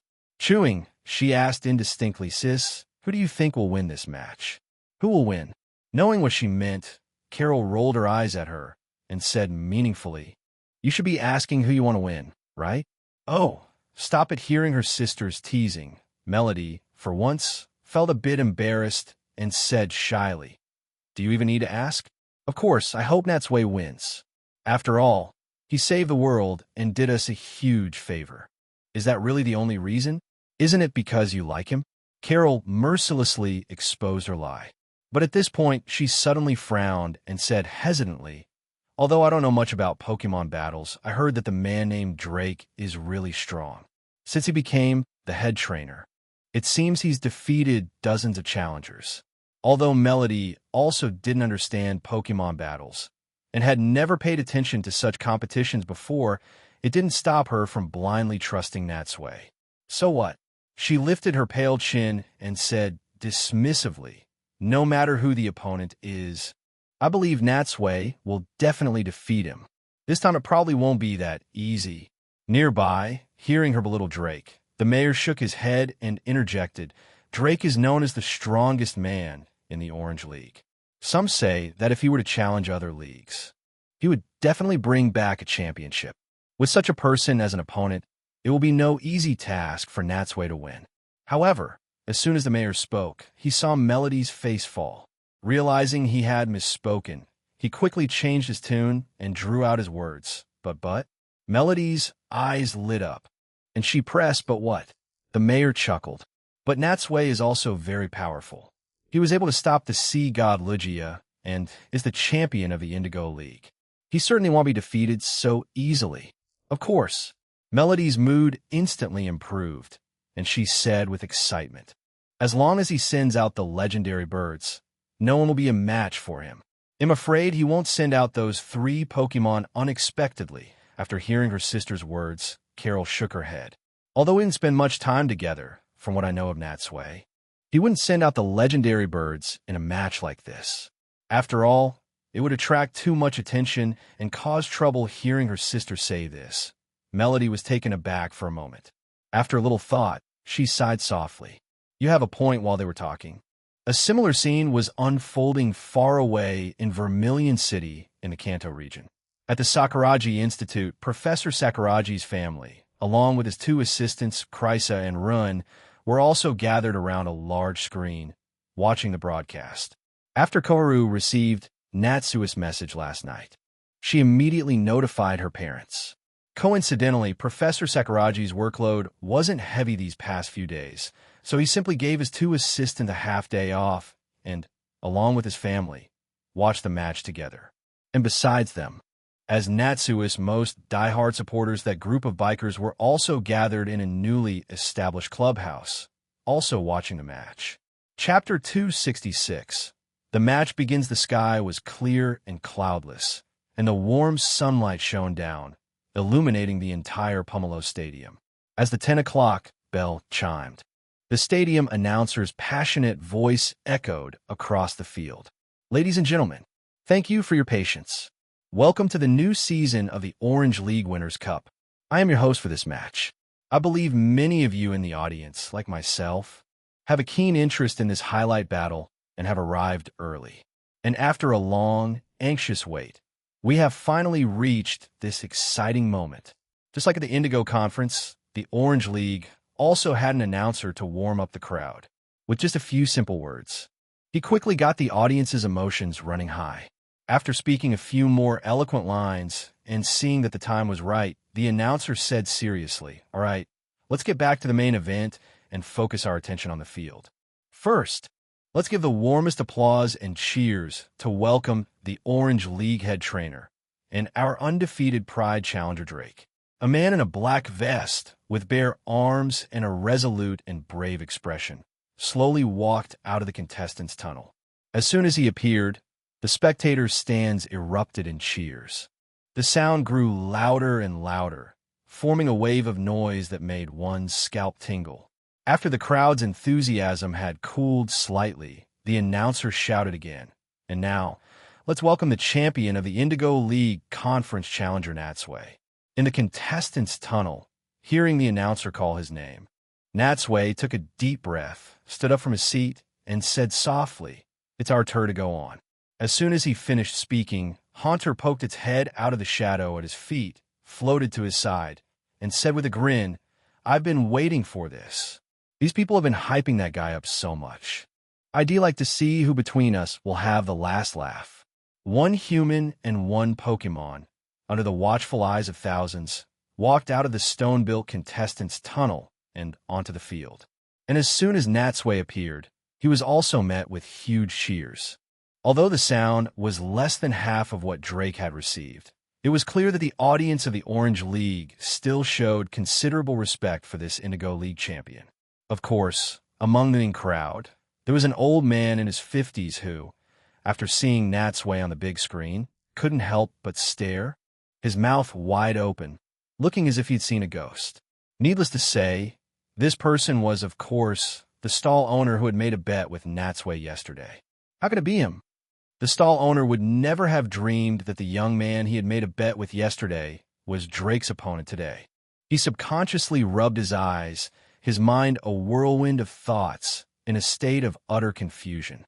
On the field, following the match procedure, Natsui and Drake walked to the center of the battlefield and shook hands as a sign of friendship. At the same time, both were sizing up their opponent. Drake had a tall and sturdy build. Although he was about the same height as Natsui, he was clearly more muscular. And due to years of being exposed to the sun of the Orange Archipelago, his skin had a healthy bronze tan, which made his whole demeanor look even more heroic. Looking down, Natsui also noticed a necklace made of a pokeball hanging around Drake's neck. He figured that must be his ace Pokemon Dragonite. On the other side, Drake was also sizing up Natsui. He spoke first. "Welcome to our Orange Archipelago. Ever since I heard the news that you were going to challenge for the Winners' Cup, I've been looking forward to battling you. Me too. At that moment, although they couldn't hear what the two contestants were saying from the commentary box, the announcer, watching this scene, said excitedly, "What a historic meeting. The strongest contestant of the Orange League meets the strongest contestant of the Indigo Conference. Who will be the final winner of this match? Let's wait and see." Drake's fans held up signs and cheered loudly. In their hearts, they had already decided that this would be an evenly matched battle, but the final victor would undoubtedly be Drake. Only the female spectators of the Orange League, who were seeing Natsui for the first time, although they also wanted to support Drake like their friends and family, couldn't help but think that this man named Natsui was really handsome. Maybe we should give him a little encouragement. Just then, after a brief exchange, Natsui and Drake each returned to their respective trainers' boxes. In this match, as the one being challenged, Drake was on the red side, while Natsui stood on the green side. As the referee raised the flags, signaling the start of the match, Drake was the first to take out a pokeball and throw it onto the field. Go Ditto! As the blue light faded, a Pokemon with a light purple body, a pair of small eyes, and a soft, elastic body that looked like a blob of slime appeared before Natsui. There it is. The announcer shouted, "It's Drake's Ditto." In past matches, Drake has defeated many contestants with it. Facing such a powerful Ditto, how will Natsui respond? So it really is Ditto. Natsui looked at the Pokemon in front of him. Just as he had expected, Drake hadn't changed his established strategy and had still sent out Ditto. And as for how to deal with this Pokemon, Natsui had thought about it all night and already had a counter strategy. Ditto can instantly copy an opponent's cellular structure, reorganizing its own cells to take on the exact same appearance and abilities. It could be said that whoever faced it would get to experience a me versus me scenario. Normally, dealing with such a Pokemon would be difficult for anyone. But Natsui currently had two Pokemon that were completely unafraid of its imitation. The first of these, of course, was Haunter. Even if Ditto transformed into Haunter and their abilities became the same, Haunter had lived for over 2,000 years. Whether in terms of combat or other abilities, it could easily defeat Ditto. Just its signature Strange Wind, which wasn't even a Pokemon move, was something Ditto could never imitate. As for the other one, throwing out a Pokeball, Natsui said calmly, "The first round is up to you. Go, Gyarados!" Roar. As the blue light faded, the enormous Gyarados appeared, and its sheer presence immediately gave the audience, both in the stadium and watching on TV, a taste of what true power was. The roar it emitted directly drowned out the cheers of the more than 20,000 spectators in the stadium. Chapter 267. An imitation is still just a fake. The first time they saw such a ferocious Pokemon, the audience in the Orange Archipelago fell silent. Amidst the massive roar, they all covered their ears and stared at it in shock. My goodness, this Gyarados is too scary. Wow. The announcer was also startled by the ferocious Gyarados. Fortunately, his excellent professionalism allowed him to quickly recover. He looked down at the materials in his hand and said, According to the data, Challenger Natsui's Gyarados has shown amazing strength at the Indigo Conference, defeating many powerful opponents. It's truly impressive. What kind of performance will it show today?" In front of their TV, Misa and her younger sister Missy, along with a large group of bikers, watched with wide, excited eyes as Gyarados made its entrance. Oh. Missy shouted, "Sis, look. The boss Gyarados is even more ferocious and intimidating than the last time we saw it." Misa's gaze lingered on the various scars on Gyarados' body for a few moments before she nodded. Indeed, from these scars, it's clear it has been through some major battles. Its strength has definitely increased. And I don't know if it's my imagination, but I feel like its body has gotten even bigger. On the field, facing this exceptionally ferocious Pokemon, even the spectators in the stands couldn't help but feel a sense of pressure. Ditto, bearing the brunt of it, felt it most deeply. It looked at the massive Pokemon before it, and being stared at by those cold, ruthless eyes, its heart pounded with fear. intimidated before the battle even began. Seeing this, Drake frowned, knowing this was not a good sign. He quickly shouted, "Ditto, don't back down. Use transform." Ditto nodded, forcing itself to calm down. Its body then began to change shape like a blob of slime, expanding until it finally took on the appearance of Gyarados. After transforming, although looking into those blood-red eyes still sent a chill down its spine. At least it was no longer standing there frozen with a blank mind. From the outside, the two Gyarados looked almost identical from their physique to their scars. But even though the appearance and ability had been copied, Ditto's eyes still lacked the unique ferocity of the real Gyarados. At that moment, the large scoreboard on the side of the stadium displayed the photos of both trainers' first Pokémon and their respective win-loss records. Seeing that both sides were ready, the referee also took a step forward. "Will both contestants please get ready?" Seeing both Natsui and Drake nod lightly, the referee swung down the flags, which meant the match had officially begun. The next second, without waiting for their trainer's commands, the two Pokémon charged forward simultaneously. Upon reaching the pool in the center, they bent their bodies and both dived in. Compared to other types of Pokémon, water types could naturally exert their greatest power in the water. And Ditto, having transformed into a Gyarados, naturally understood this principle, knowing that only in the water could it fully utilize the type advantages of this body. As the two Pokémon emerged from the water almost at the same time, Natsui seized the initiative. Gyarados used Hydro Pump. He didn't hold back with this move, directly using the powerful Hydro Pump attack. On the other side, seeing this, Drake calmly commanded Ditto use the same move. The two Pokémon opened their mouths one after the other, massive jets of water forming inside. When the energy reached its peak, the hydro pumps shot out, rushing towards each other. Boom! The two high-pressure water spheres, like cannonballs, collided in front of Ditto, creating a violent explosion before turning into splashes that scattered across the ground. Natsui had never expected this attack to be effective. It was merely a distraction. So, before the water mist had even cleared, he had already shouted again, "Gyarados, charge through. Use Aqua Tail." Gyarados swam rapidly towards Ditto. Perhaps the previous attack had given Drake the false impression that he could handle it, because this time he once again had Ditto use the same move and approach Gyarados. However, in his mind he was slightly puzzled. Strange, he should know that Ditto now also has the water type. So why is he still attacking with a water type move? Even if it hits, won't the damage be halved? No matter how you looked at it, this man had, after all, won the Indigo Conference. He shouldn't be making such a low-level mistake, right? The thought flashed through Drake's mind, but before he could dwell on it, the two Pokémon had already clashed. They twisted their bodies, their massive tails wrapped in water, swinging out simultaneously and crossing in mid-air, forming a large X. This attack once again created a loud noise, and the water wrapped around their tails rained down on the surface of the pool. What a powerful attack! The announcer was professionally commentating on the match. The two tails clash, and the water wrapped around them falls like rain. What a beautiful sight! But from the current situation, the two Pokémon seem to be evenly matched, and neither can get the upper hand. As he spoke, the announcer also thought to himself, Natsui's Gyarados looks fierce, but now, in front of Drake's Ditto, it seems it's nothing special after all.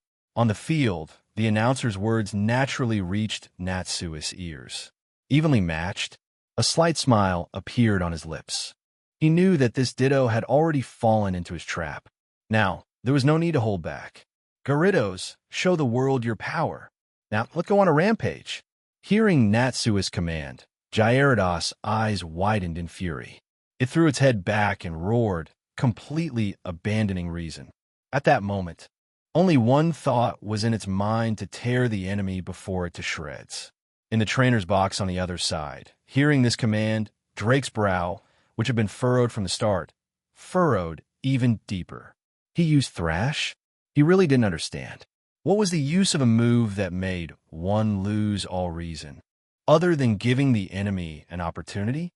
Even if it was powerful, its accuracy was too low. In a real battle, it could rarely take down an opponent directly. And most critically, after using Thrash, Gyarados itself would become confused. If it managed to defeat Ditto, that would be one thing, but if Ditto survived, wouldn't it become a sitting duck? Chapter 268. First Blood. As he was thinking, Gyarados had already opened its massive mouth, revealing sharp teeth still flecked with saliva, and bit down hard on Ditto's neck. Seeing this, Drake dared not be distracted any longer. He waved his hand and shouted, "Ditto, dodge it quickly." Hearing the command, Ditto, which already wanted to dodge, quickly twisted its body. Fortunately, it dodged in time, barely scraping past Gyarados' massive jaws and avoiding the attack. However, although the bite missed because of this, the two Pokémon did not separate but remained entangled in the pool. The water they churned up splashed against the nearby rocks, creating countless waves. But although it had dodged the massive jaws, the next second, Drake watched as Gyarados lunged forward again, ramming into Ditto. This time, Ditto failed to avoid it and was hit squarely by Gyarados. Its body swayed slightly, and it let out a pained grunt. Just from these few exchanges, Drake had already sensed that something was wrong. Because they had just clashed with Aquatail, the two Pokémon were too close. Even if he wanted to get out of Gyarados' attack range now, Ditto's current size was too large, preventing it from quickly escaping like a smaller Pokémon. This can't go on. I have to fight back hard. In his view, since they were both Gyarados, if it came down to ferocity, he believed his Ditto would not necessarily be at a disadvantage. With this thought, he shouted loudly, "Ditto, use Bite. Restrain its movement." Ditto also opened its large mouth and bit down on Gyarados' neck. Gyarados, having lost its reason, showed no sign of dodging, so Ditto's bite landed directly on its neck. Gyarados roared in fury and began to twist its body violently. Excellent. Seeing the attack land, Drake's furrowed brow relaxed slightly. However, just as he was about to let out a sigh of relief, he and Ditto had clearly underestimated the ferocity of the Gyarados before them. Provoked by the intense pain, Gyarados, instead of retreating, advanced. It violently flipped its body and, ignoring that its own neck was still in the opponent's mouth, opened its massive jaws again and bit back onto Ditto's neck. In an instant, the two Pokémon were like two giant pythons, twisted and entangled together. They bit down harder and harder. And even though their bodies were immobilized, neither was willing to be the first to let go. But Ditto was, after all, fake. It was used to fighting by the book in competitions. When had it ever experienced such a primitive battle, with no regard for its own safety? Thus, after holding on for only a few seconds, it could no longer bear the bone-deep pain and was forced to open its mouth. Not good. Drake was shocked. Seeing his Ditto at a disadvantage after only a few rounds, he shouted, "In that case, Ditto, you use Thrash too?"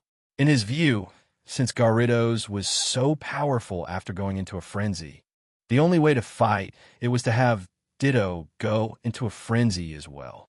Hearing Drake's command, Ditto's eyes turned red, and it too abandoned reason. It began to attack wildly, but to everyone's surprise, even so, Ditto was still pinned under Gyarados, completely powerless to resist. It wanted to struggle, but it was a futile effort that only earned it an even more brutal bite. Not only that, but Gyarados' sharp teeth tore open the scales on Ditto's body. Instantly, a large amount of blood gushed out like a fountain, dyeing a large patch of the pool water red. Isn't that too brutal? Seeing this bloody scene, many spectators' eyes widened in horror. Why? Why? Why? The announcer also shot up from his seat, his hands on the table, and shouted in an almost shrill voice of disbelief. Why is it that they are both Gyarados, even using the same moves? But the Ditto Gyarados just can't beat this more ferocious one. This question also arose in the hearts of the audience. For a moment, seeing such a ferocious Gyarados, the audience was in an uproar. They didn't understand why, in a close-quarters battle between two seemingly identical Gyarados, Ditto was at a clear, visible disadvantage. But in the end, probably only Natsui in the entire stadium knew the answer. His Gyarados had no technique, no flashy moves. It was simply displaying the most extreme rage in its heart, the most primitive and cruel power for all to see. No matter how perfect Ditto's imitation was, in the face of true ferocity, it was still just a fake. Besides, his Gyarados was a terrifying monster that had truly been bathed in blood. How could it be compared to an ordinary Gyarados? At that moment, under Gyarados' relentless biting, Ditto had already lost consciousness and had passively reverted to its original form. Seeing that it could no longer resist, but was still being savaged by Gyarados, Drake couldn't help but shout, "That's enough. Stop." Glancing at Drake, Natsui said, "You should know that Gyarados has lost its reason now and won't listen to anyone's commands. Even I can't stop it." Knowing that Natsui was right, Drake could only take out a Pokeball and, waiting for the right moment, recalled Ditto from a distance.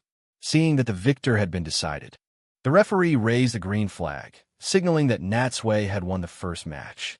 "I can't believe it." As the first line of defense for Drake, the Ditto that has defeated so many opponents in the past has been defeated so easily. The announcer first exclaimed, then, with a hint of unwillingness, changed his tone. "As everyone can see, this Gyarados is truly unstoppable. Its performance extremely ferocious. So, let's congratulate challenger Natsui on taking the first round and moving on to the second." Scattered applause came from the spectator stands. It was clear that the audience was still stunned by Gyarados and hadn't yet recovered from the shock. And that scene, besides being imprinted in the minds of the Orange Archipelago audience present, was also broadcast live to the Kanto region.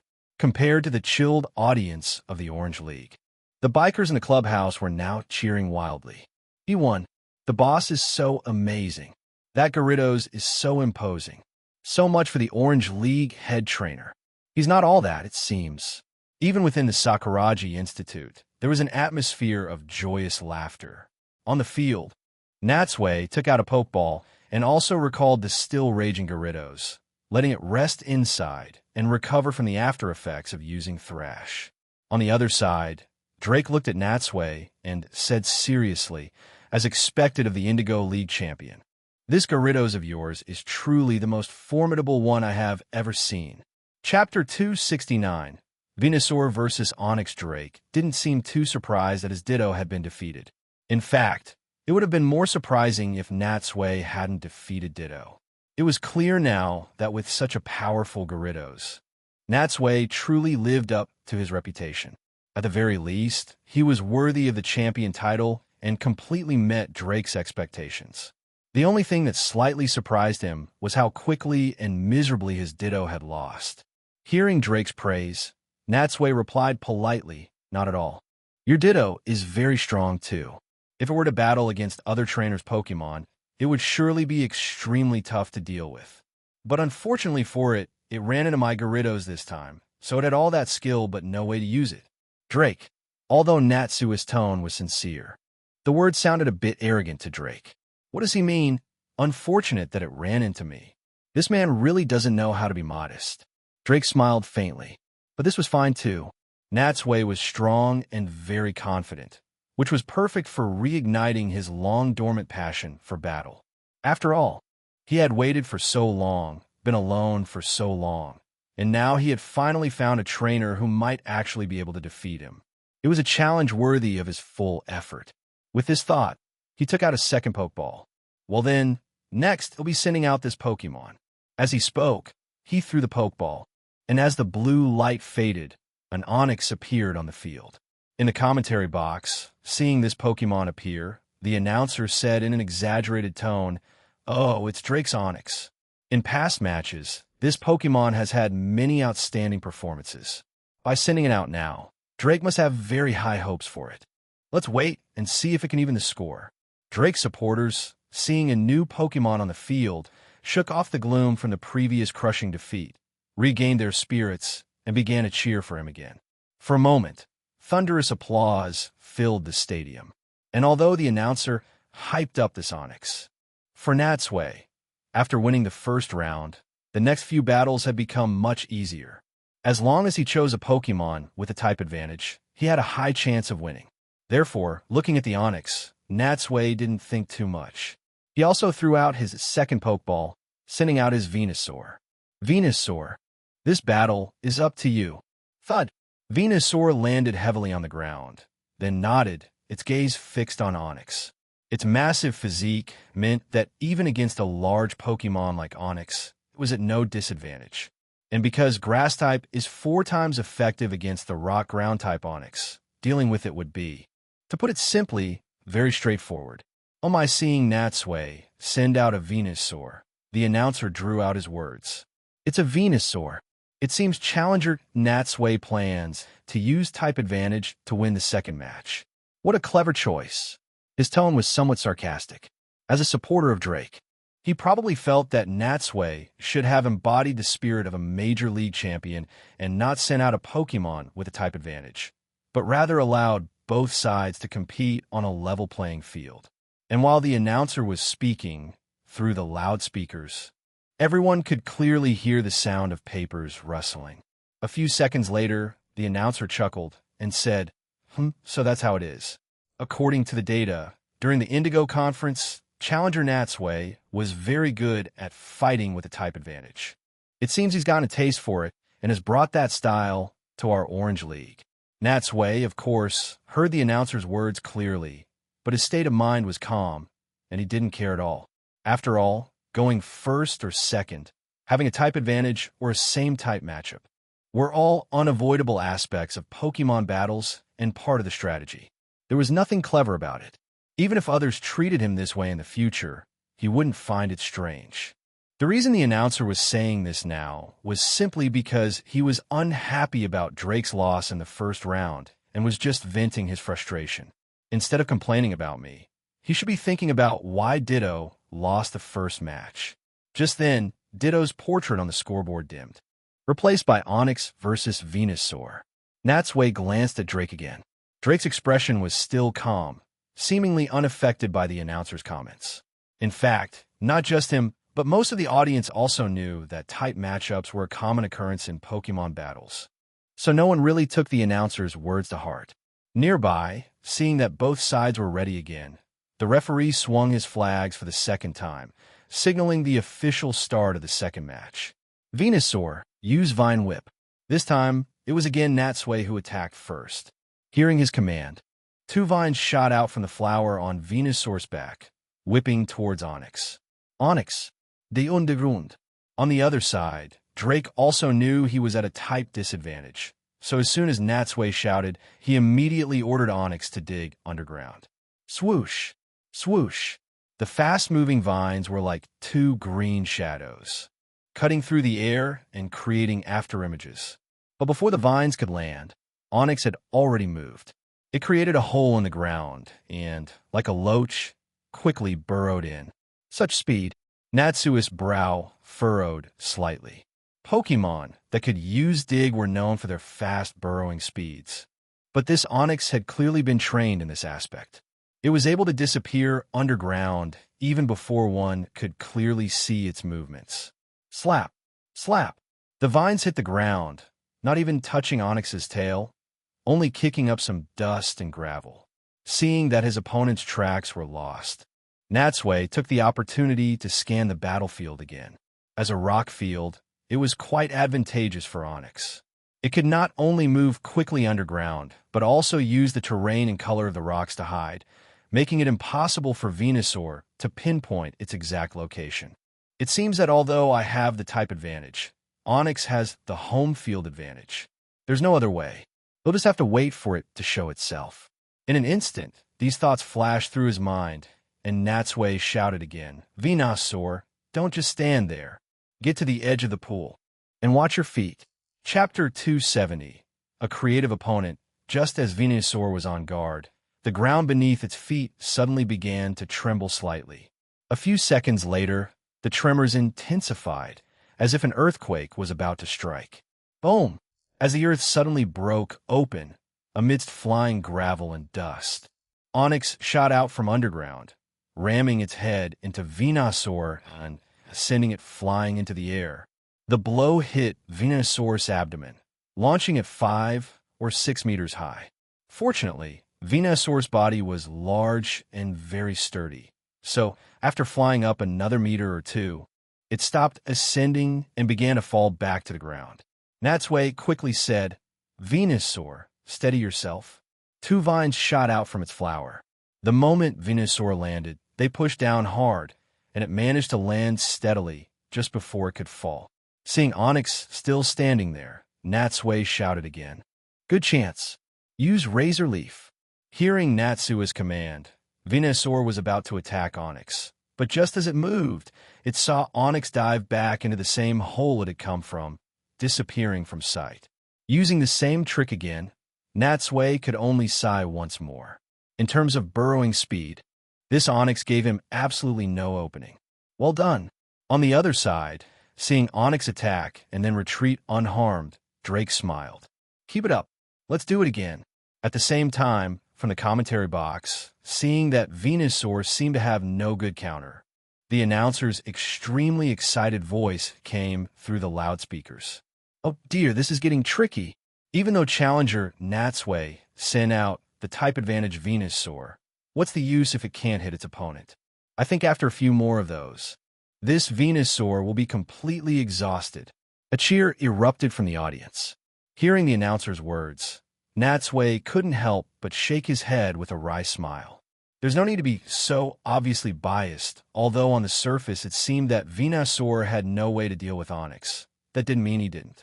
Otherwise, why would he have had Venusaur move to the edge of the pool? Was it simply to prevent an attack from behind?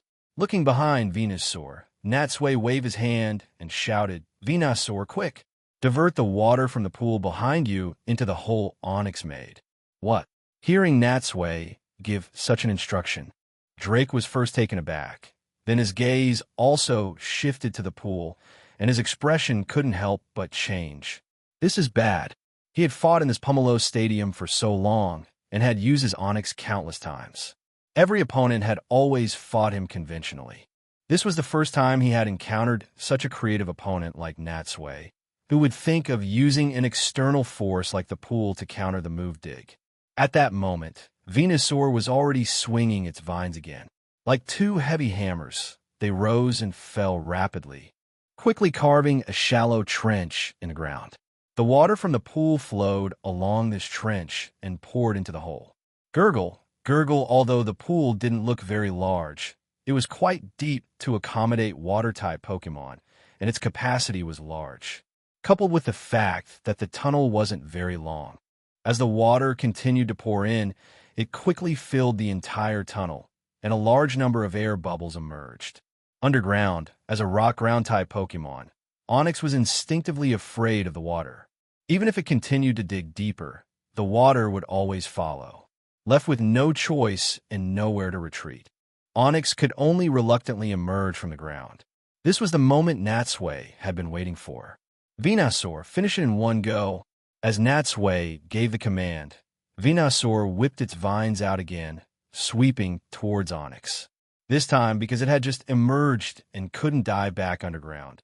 Onyx couldn't dodge immediately and could only watch as the prepared Venusaur bound it tightly with its vines. Slap! Slap! Creak, the vines struck Onyx's body, then tightened. Although it was just a basic move for a grass-type Pokemon, because of the type advantage, it still dealt a massive amount of damage to Onyx. Onyx's face was contorted in pain. It struggled desperately, trying to break the vines with brute force, but Venusaur's strength was also great. Its forelegs dug into the soil beneath it like stakes, holding it firmly in place. Just like that, the two sides were locked in a brief stalemate. And in the opening, while the two Pokemon were struggling, Natsui commanded again, "Venusaur, use Razor Leaf." A dozen or so sharp leaves, like scimitars, flew out from Venusaur's flower. With a few swooshing sounds, the immobilized Onyx was hit directly. Grass is super effective against ground and rock. It was a critical hit. The Razor Leaf, while dealing 4 times the damage, also knocked Onyx straight to the ground. And as its massive body crashed to the ground, the announcer's jaw dropped in surprise. He never expected the tables to turn so quickly. In what seemed like an instant, The seemingly helpless Venusaur had reversed the situation and defeated Onix. Rubbing his eyes in disbelief, he cried out, "Darn it! Onix is down. I can't believe Challenger Natsui used the pool water to force Onix out. What amazing, agile, thinking, and on-the-spot adaptability. It's a real eye-opener." In the stands, seeing Venusaur in the battle so cleanly, the audience also erupted. They couldn't believe that the seemingly sturdy and tough Onix had been taken down by just 2 attacks. Although they had a premonition that this would be a tough battle after Natsui sent out Venusaur. Seeing the result unfold before their eyes still left them in disbelief. The Orange League's head trainer, the undefeated record holder, the one they had such high hopes for, Drake, is at a complete disadvantage, and Natsui has already won 2 battles in a row. Seeing this, a bad feeling began to creep into the hearts of many in the Orange Archipelago audience. Even Drake himself had a grave expression on his face. Lost again, he took out a Pokeball, recalled the unconscious Onix, and looked at Natsui with a complex expression. He had thought this Winner's Cup would be a thrilling battle, but he never expected to lose so badly. Is this the strength of an Indigo Conference champion? But it doesn't matter. It's only a temporary 2-0 deficit. I still have 4 Pokemon left. The real battle has only just begun. Chapter 271. Completely toying with it, and evolution after recalling Onix. Drake threw out his 3rd Pokeball. As the blue light faded, a deep purple Gengar appeared in midair. Seeing the new Pokemon enter the field, the announcer took a deep breath, composed himself after the disappointing loss, and said loudly, unsurprisingly, just as in previous matches, Drake's 3rd Pokemon is Gengar. This Pokemon is incredibly powerful and very trustworthy. Now, facing such an opponent, how will Natsui respond? Will he continue with the still in good shape Venusaur, or will he switch to another Pokemon? However, as soon as the words left his mouth, even he didn't realize that his tone was no longer as confident as before. In the trainer's box, seeing Gengar appear, Natsui also took out a Pokeball and recalled Venusaur. Although he had many different options to fight this Gengar, following the strategy he had formulated last night, he didn't hesitate for long and simply turned his gaze to his side. Coincidentally, Haunter looked over at the same time. As their eyes met, before Natsui could speak, Haunter let out a loud laugh. Hee hee hee, let me take this battle. That was my plan. Natsui nodded with a smile. It's all up to you then. Don't worry, I will absolutely not lose. Under the watchful eyes of thousands, Haunter slowly floated towards the battlefield. Seeing Natsui choose to send it out, the announcer said in disbelief, "Huh, what's going on?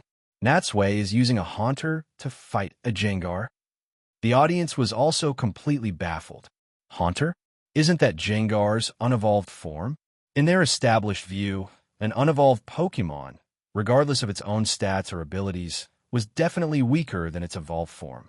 It's so strange. He has such a powerful Gyarados, and a Venusaur that is high on morale from its recent victory.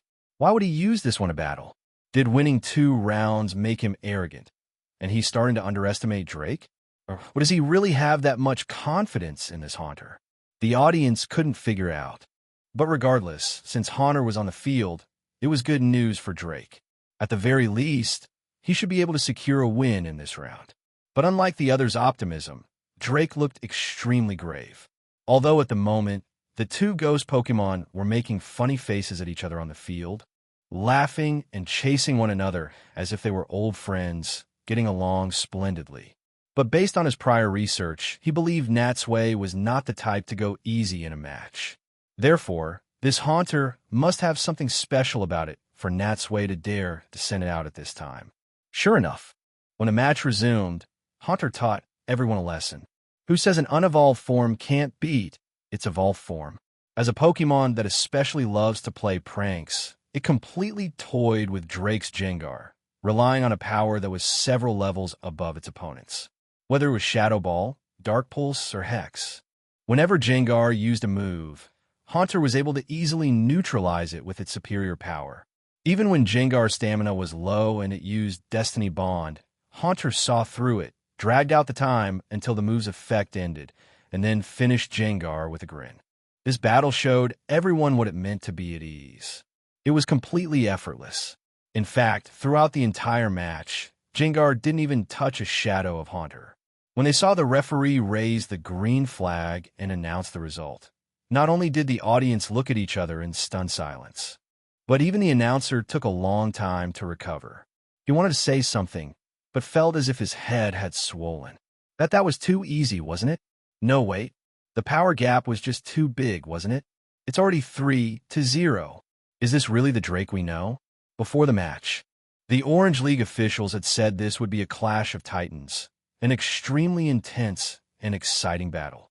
But how is it that the battle so far was so one-sided, completely different from the evenly matched contest they had expected?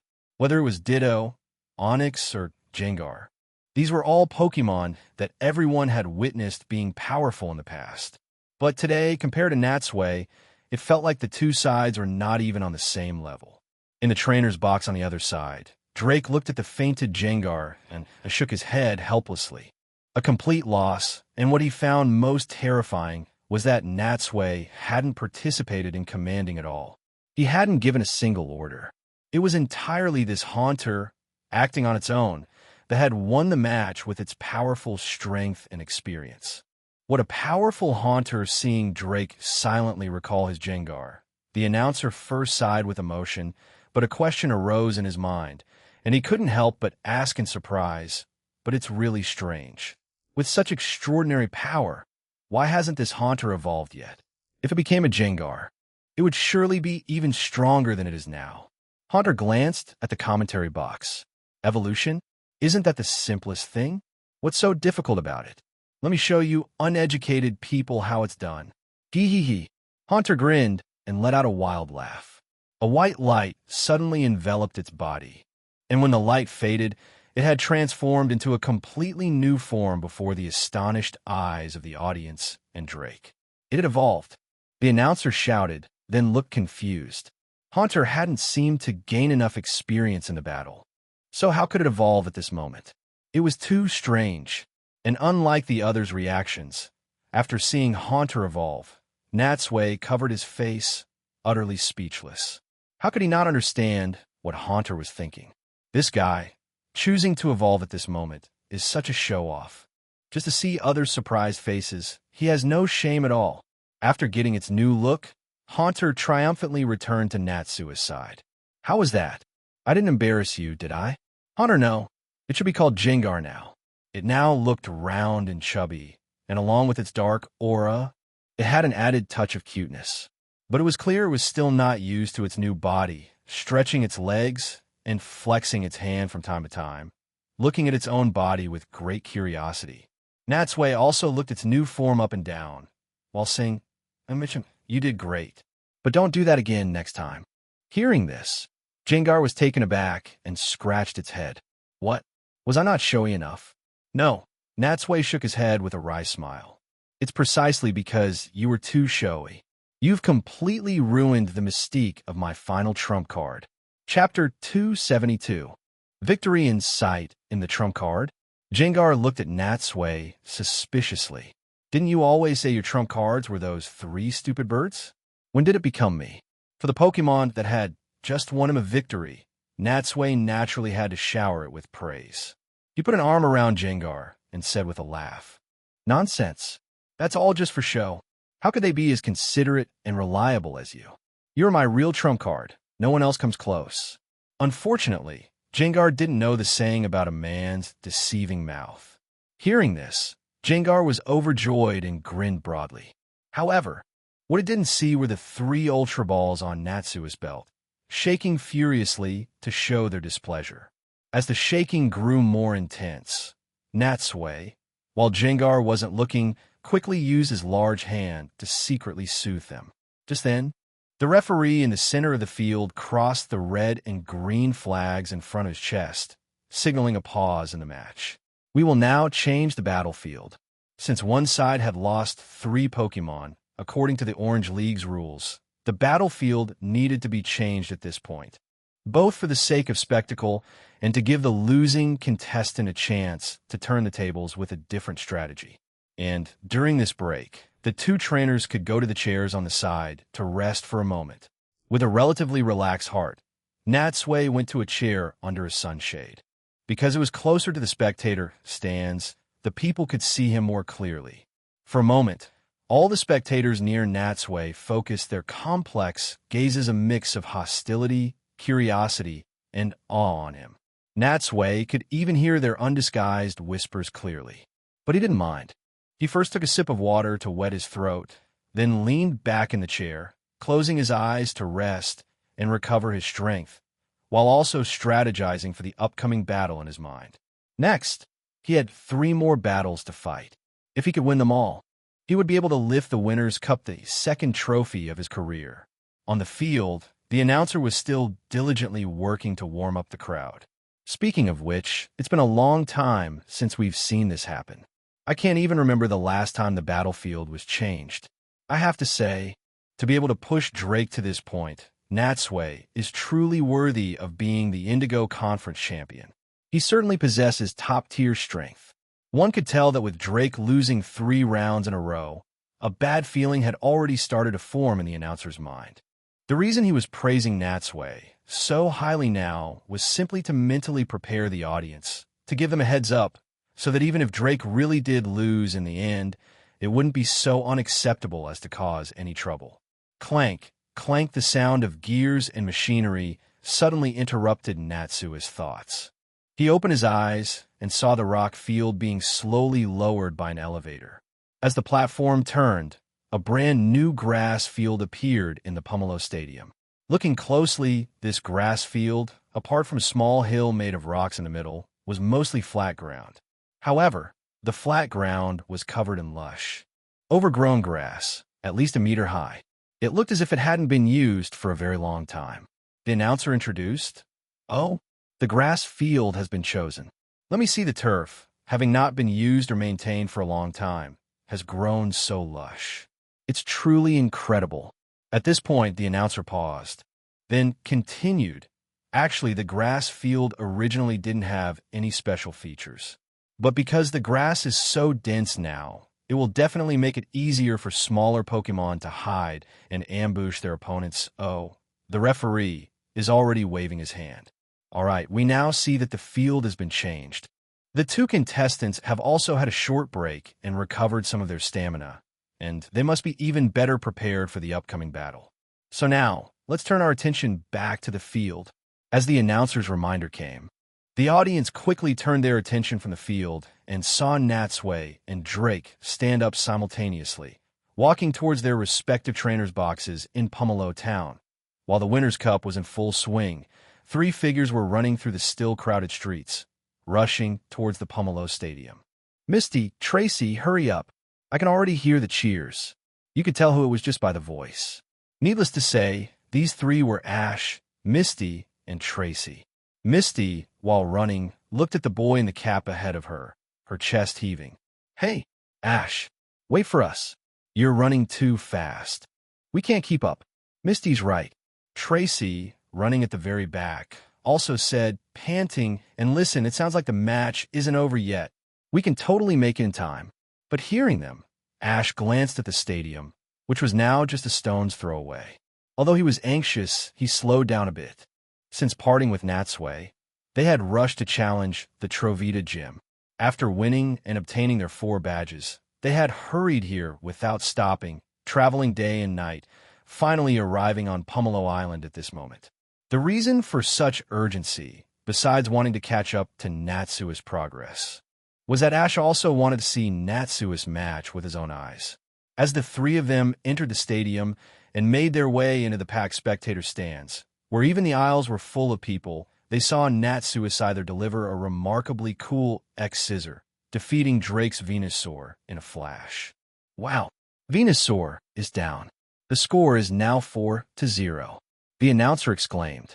In this battle, although Drake chose Venusaur, which matched the field, it still had no chance against the Bug-type Scyther. 4-0. Ash quickly looked at the scoreboard and saw that on the red side, for the Pokemon icons had indeed dimmed, while not a single one of Natsui's Pokemon had been defeated. As expected, Natsui is a strong, as ever. That's great. Natsui is going to win. Beside him, upon seeing the state of the match, Misty's eyes lit up. Her gaze locked onto Natsui, and she began waving her hands, cheering for him loudly. Although her cheers were barely a ripple in the noisy stands, her spirited voice still made some of the nearby Orange Archipelago spectators turn to look, curious to see who was cheering so hard for Natsui. When they saw it was a young girl in her early teens, they were extremely surprised. So young? Is she also a fan of Natsui? But Misty paid no attention to these gazes and continued to cheer at the top of her lungs. Although her voice couldn't reach Natsui's ears, she wanted to cheer him on in this foreign land, to support the person she liked the most. Chapter 273. The ace appears at that moment. The match had reached its 5th round.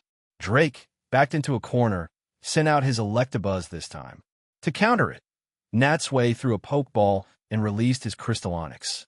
Upon seeing this strange Onix, which shimmered under the sunlight like a crystal with a dazzling luster, everyone, Drake, the announcer, the Orange League staff, the live audience, and even those watching on TV was stunned by its beautiful body. Countless cameras simultaneously focused on Crystal Onix, and as the lenses zoomed in, the flashes flickered nonstop. Is that an Onix? What a beautiful color. Is it a shiny Pokemon? That can't be right. A shiny Onix isn't supposed to be this color, is it? Next to Ash, sounds of disbelief and amazement erupted from the crowd. Although the 3 of them had already seen it once at the Lake of Evolution on Kinau Island. At this moment, they couldn't help but be captivated by Crystal Onix's beauty once again. Besides, they had only caught a fleeting glimpse during the chaotic battle with the Gyarados and hadn't had a chance to look at it in detail. Looking at it closely now, it was indeed very beautiful. I can't believe it, the announcer swallowed, marveling. Although shiny Pokemon are quite rare, they're not unheard of. But I dare say this Onix with a body like Crystal is definitely not a shiny Pokemon, but a special existence formed by a physical mutation. It's so magical, a real eye-opener for us all. I wonder where Natsui managed to catch it. At this point, the announcer seemed to remember something and said hesitantly, "That's right, I once passed by Sunburst Island and heard a legend there about a Crystal Onix with a body as dazzling as Crystal living on the island. The islanders searched for it for a long time, but never found it. Could it be that this Pokemon before us is that legendary Crystal Onix? So this different colored Onix is called a Crystal Onix." Hearing the announcer's explanation, the people finally understood. And among the audience watching the match, the most excited were the glass artisans from Sunburst Island. Just as the announcer had said, with just one look, they knew that this was indeed the Pokemon they had always dreamed of. They had originally thought it was just a legend, but now they had finally seen it with their own eyes. They just never expected that after searching for so long, it would end up being caught by Natsui. As people slowly calmed down and shifted their focus from Crystal Onix back to the match itself, they immediately realized that this would be another tough battle for Drake. Since Crystal Onix was a ground rock type, it not only dealt double damage to Electabuzz, but was also immune to its electric-type moves, giving it an absolute advantage. In their hearts, they had already guessed that Drake might suffer another crushing defeat, just like in the previous rounds.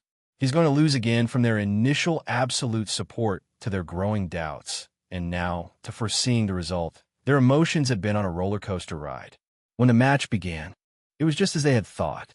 Electabuzz was completely helpless against Crystal Onix. Having lost its electric-type moves, Electabuzz could only attack with normal-type moves. But Crystal Onix, like a regular Onix, had outstanding defense, and the attacks barely tickled it. And facing Crystal Onix, Electabuzz had to be extremely cautious, trying its best to dodge every attack.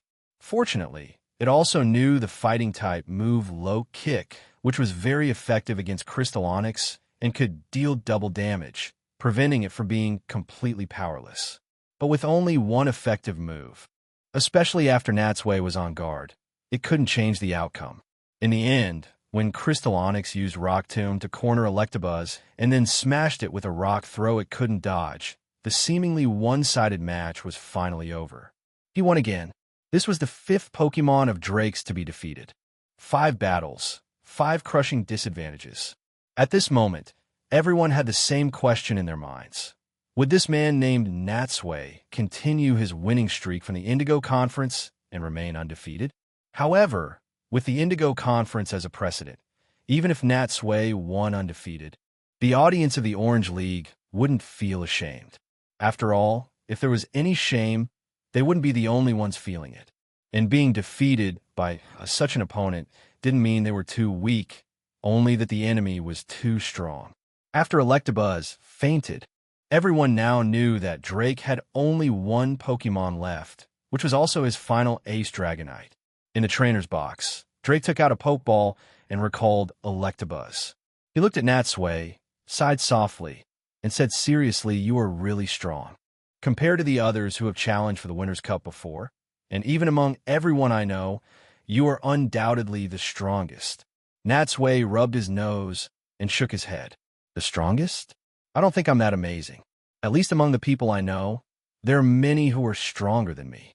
The reason I've been able to win so many rounds is really because my Pokemon have been fighting so hard and carrying me along. In truth, after a few rounds of battle, Natsui had already gotten a rough estimate of Drake's strength. In his estimation, this strongest trainer of the Orange League was quite skilled, at least at the level of the top 4 of the Indigo Conference, or even higher. On the other side, hearing Natsui's words, Drake didn't feel any comfort. He just looked down, touched the Pokeball hanging on his chest, and unclasped it with a solemn expression. "Dragonite, it's your turn to go on stage." The Pokeball in Drake's hand shook slightly twice, as if in response. From this, one could see that the bond between them must be very deep. "Go, Dragonite!" As Drake threw the Pokeball into the sky, a blue light flashed, and a Dragonite appeared in the air. "It's finally come to this," the announcer looked up at Dragonite, but this time his voice held little joy, instead filled with gravity. "It's been a very, very long time since I've seen Dragonite in battle. I don't know if it's still as powerful as it once was. Now, let's see if Dragonite can bring a glimmer of hope for victory to Drake." Dragonite, Natsui shifted his gaze from Dragonite, recalled Crystal Onyx, and also took out the last Pokeball from his belt. 5 battles, and he had used 5 different Pokemon, although they hadn't consumed too much stamina. Natsui still didn't plan to use them again. Since Drake was fighting with a winged dragon, he naturally had to respond in kind. Enlarging the Pokeball in his hand, he tossed it a bit, then gently pressed the button. At the same time, his gaze, sharp as lightning, shot towards Drake as he shouted loudly, "This battle is up to you. Go, Charizard!" Chapter 274, Dragonite vs. Charizard. Inside the Pomelo Stadium, 2 Draconic Pokemon, one yellow and one red, were flapping their wings, facing off in the air. The yellow Pokemon was, of course, Drake's Dragonite. In terms of appearance, Dragonite had a large belly and a plump, rounded build. Its expression was rather gentle, and because it was rare and also a guardian deity, its popularity had always remained high, loved by young and old in the Orange League. As for the other red one, although its appearance and demeanor were more in line with people's idea of a dragon, it surprisingly didn't have the dragon type. Needless to say, it was Natsui's Charizard. Compared to Dragonite, Charizard was much leaner. It had a fierce face, sharp fangs and claws, and a tail that burned with a blazing flame, making it look extremely ferocious. As their eyes met, fierce sparks flew between the 2 Pokemon. Both could feel the strong battle intent from the other. At this moment, in the trainers' boxes below them, both Natsui and Drake had grave expressions, not daring to be distracted for a moment, showing just how important this match was to them. In fact, it wasn't just the tense atmosphere on the battlefield. Even in the spectator stands, the noise had subsided. Whether they were supporters of Drake or the few spectators rooting for Natsui, everyone's hearts were in their throats, anticipating the imminent great battle. After all, everyone knew that if Natsui won this match, he would be able to lift the Winner's Cup directly, continuing his undefeated streak while knocking their Orange League's pride, Drake, off his pedestal. and if Drake were to win this round. Although he would still need to defeat Natsui's other 5 Pokemon who were in great condition, a daunting prospect. The prestige and honor he would gain would be unprecedented. At the very least, he would be able to hold his head high in front of the Indigo Conference audience in the future. Now, it all came down to who would have the last laugh. However, looking at the 2 Pokemon, some of the more knowledgeable spectators had already keenly sensed that in terms of typing alone, Natsui's Charizard did not seem to have the advantage in this battle. The announcer also noticed this and said in a puzzled tone, "Strange, looking at the 2 Pokemon's types, Dragonite is Flying Dragon, while Charizard is Flying Fire. Although Dragon doesn't resist fire, Fire-type moves will have their power halved when attacking a Dragon type. This is the first time Natsui has actively sent a Pokemon with a type disadvantage into battle. It's truly surprising. I really don't know why he would do this. Could there be some special intention?" Hearing him say this, the ordinary spectators who rarely watched matches finally understood. So Charizard is at a disadvantage against Dragonite. But their view was similar to the announcers. From the previous matches, they didn't think this was an oversight on Natsui's part. And seeing Natsui's calm expression, with no sign of panic or urgency, they believed there must be a special reason for sending out Charizard. However, what they didn't know was that Natsui hadn't thought that far ahead at all. With the battle having reached this point, what other tactics did he have left? He could only win through sheer strength. The reason he sent out Charizard was simply because he had a limited number of Pokemon and didn't want to use the same one twice. Besides, since Dragonite could fly, he needed to counter that advantage, which was why he chose Charizard. He never expected people to overinterpret it so much. It couldn't be helped. Sometimes, an unintentional small action could trigger endless speculation from others. Even Drake was constantly guessing why Natsui would give up the type advantage. But even when the referee announced the start of the match, Drake still couldn't figure out Natsui's intention. So he stopped racking his brain, went all in, and was the first to attack. Dragonite, use Water Gun. As a Pokemon with an extremely wide move pool, Dragonite could use many different types of moves, whether it was Dragon, Flying, Normal, Water, Fire, Ice, Electric, or even Psychic. This often caught opponents who were facing it for the first time completely off guard. But this time, it was facing Natsui, who naturally wouldn't be unprepared. Charizard, dodge it quickly. Hearing Natsui's command, the Charizard in the air did a sideways flip, very gracefully dodging the Water Gun, and Dragonite took the opportunity to close the distance. At the same time, its claws began to sparkle with electricity as it swung them fiercely at Charizard. Thunder Punch, so he wants to decide this with a close-quarters battle? Charizard, don't lose to it. Use Dragon Claw. Charizard's claws glowed blue as it calmly met the attack. The 2 Pokemon became entangled in the air, a punch for a claw, exchanging dozens of blows in a few seconds. The sound of their battle was a whoosh, and they moved so fast, it was as if they were leaving after images. Such an exciting scene naturally made the audience cheer wildly. Dragonite's valiant performance was a bright spot for them, and this was the first time they could watch without the feeling of the previous 5 battles. At this point, both Pokemon had taken a few hits each. From the looks of it, although both were injured, neither had gotten the upper hand. Although Thunder Punch dealt double damage to Charizard, Dragon Claw was also super effective against Dragonite's Dragon type. Boom! Finally, as their 2 massive tails collided, the 2 Pokemon separated again, panting heavily. Drake was focused on a relentless, stormy offense. So, before Natsui could speak, he had already shouted again, Dragonite, use Thunderbolt.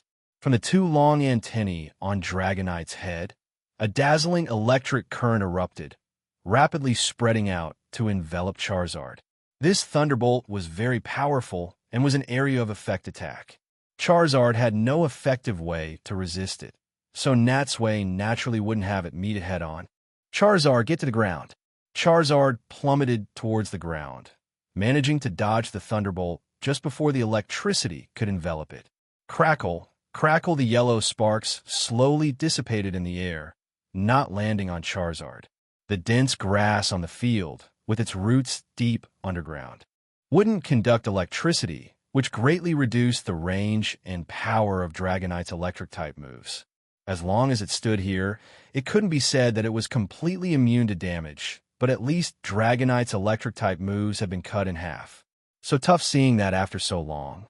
Neither had gained an advantage. Both Natsui and Drake sighed inwardly, both feeling that their opponent was formidable.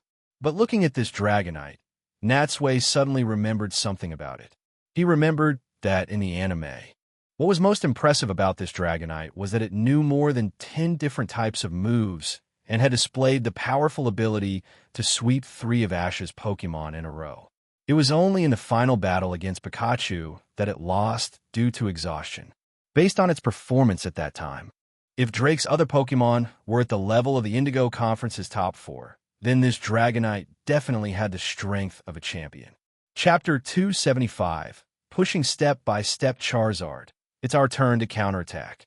Use Dragon Rage. Up until now, Natsui had been forced to react. Now, seeing a brief opening as the 2 Pokemon separated, he decisively seized the fleeting opportunity.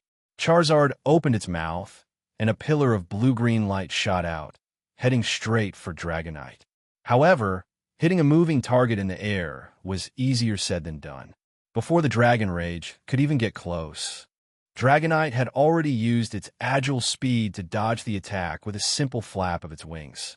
The powerful energy blast grazed past Dragonite's body, shot into the sky, and even pierced through a low-hanging cloud before dissipating into particles. Seeing that Charizard's attack wasn't over, Drake shouted, "Dragonite, use Skull Bash." Dragonite flew faster and faster, like a meteor, descending with immense force as it dived towards Charizard. Charizard, on the other hand, had just landed on the ground. To take off again required a certain motion, and there was simply no time to dodge. Seeing this, Natsui simply shouted, "Shadiza, don't dodge. Take this hit." Whoosh! Dragonite's body came whistling through the air. And at the moment Dragonite was about to crash into Charizard, Charizard turned sideways and simultaneously extended its claws. In an instant, it had accurately grabbed one of Dragonite's arms. The powerful inertia continued to pull Dragonite towards the ground. The muscles on Charizard's arms bulged as it unleashed all its strength. Gritting its teeth, it spun Dragonite around like a windmill for over a dozen turns. Although it staggered and looked as if it was about to fall, it had completely dissipated the force of the attack. When it felt the moment was right, Charizard let go, flinging Dragonite onto the ground nearby. Thump! Thump! Dragonite rolled a few times on the grass and quickly got back up. Because the grass had cushioned its fall, it wasn't injured, just a bit dizzy, its entire body covered in fresh grass stains. Good chance. Seeing Dragonite still trying to clear its head, Natsui's eyes lit up, and he shouted, "Use Dragon Claw." Charizard quickly closed in, its claws glowing with a green light as it raised them high and swiped at Dragonite. "Dragonite, dodge it quickly," Drake quickly warned it. However, by the time Dragonite shook its head and cleared the dizziness, it was too late. The moment it looked up, it saw the 2 Dragon Claws already right in front of it. The attack landed squarely on its stomach. Dragonite took several heavy hits, grunted in pain, and was forced back a few steps. Kick it while it's down. Natsui knew this principle well. Without waiting for Dragonite to react, he commanded again, "Use Air Slash." Dragonite spread its wings, wanting to fly back into the sky, but Charizard gave it no such opportunity. The moment it showed intent, Charizard slashed with its claws, and a crescent-shaped wave of air shot through the sky, hitting Dragonite right in the abdomen. Boom! Dragonite was sent flying backward. 2 consecutive successful attacks had drastically reduced Dragonite's stamina. After such a long stalemate, Charizard had finally gained a slight advantage and couldn't help but let out a sigh of relief. But just as it relaxed, the fallen Dragonite suddenly got back up and shot a water gun. Charizard, caught off guard, was hit directly. Charizard's body shook violently, and it too was pushed back a few steps. It had to be said, With its excellent physical condition and reaction ability, it could respond immediately even after being knocked down. And with this, Dragonite had managed to slightly tip the scales of victory back in its favor. Seeing this, the announcer couldn't help but remark, "They're evenly matched. Both Pokemon have landed effective attacks. I originally thought Charizard had the upper hand and was about to end the match, but now it seems they'll be entangled for a while longer." However, even as he said this, his heart was already filled with bitterness. So what if Dragonite beats Charizard now? Once its stamina is depleted, what will it use to face Natsui's other 5 Pokemon?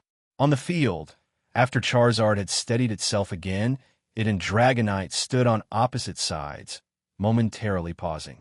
After fighting for so long, both Pokemon were now panting, but their gazes were still fixed on each other, just as they had been at the start of the battle.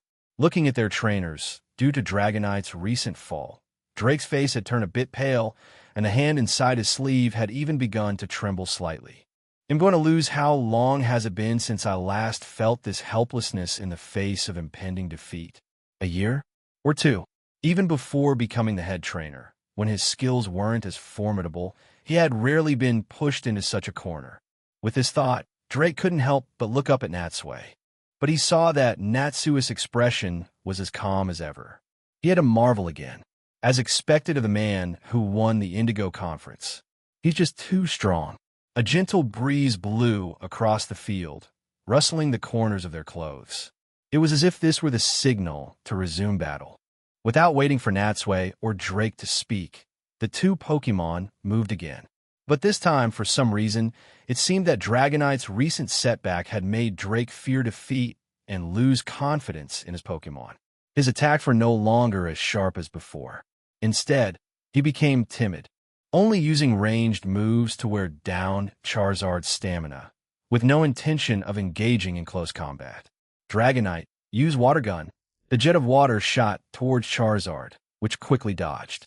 And just as it was about to approach Dragonite, it saw that under Drake's command, Dragonite had once again pulled back, always maintaining a safe distance. A change in tactics? A war of attrition?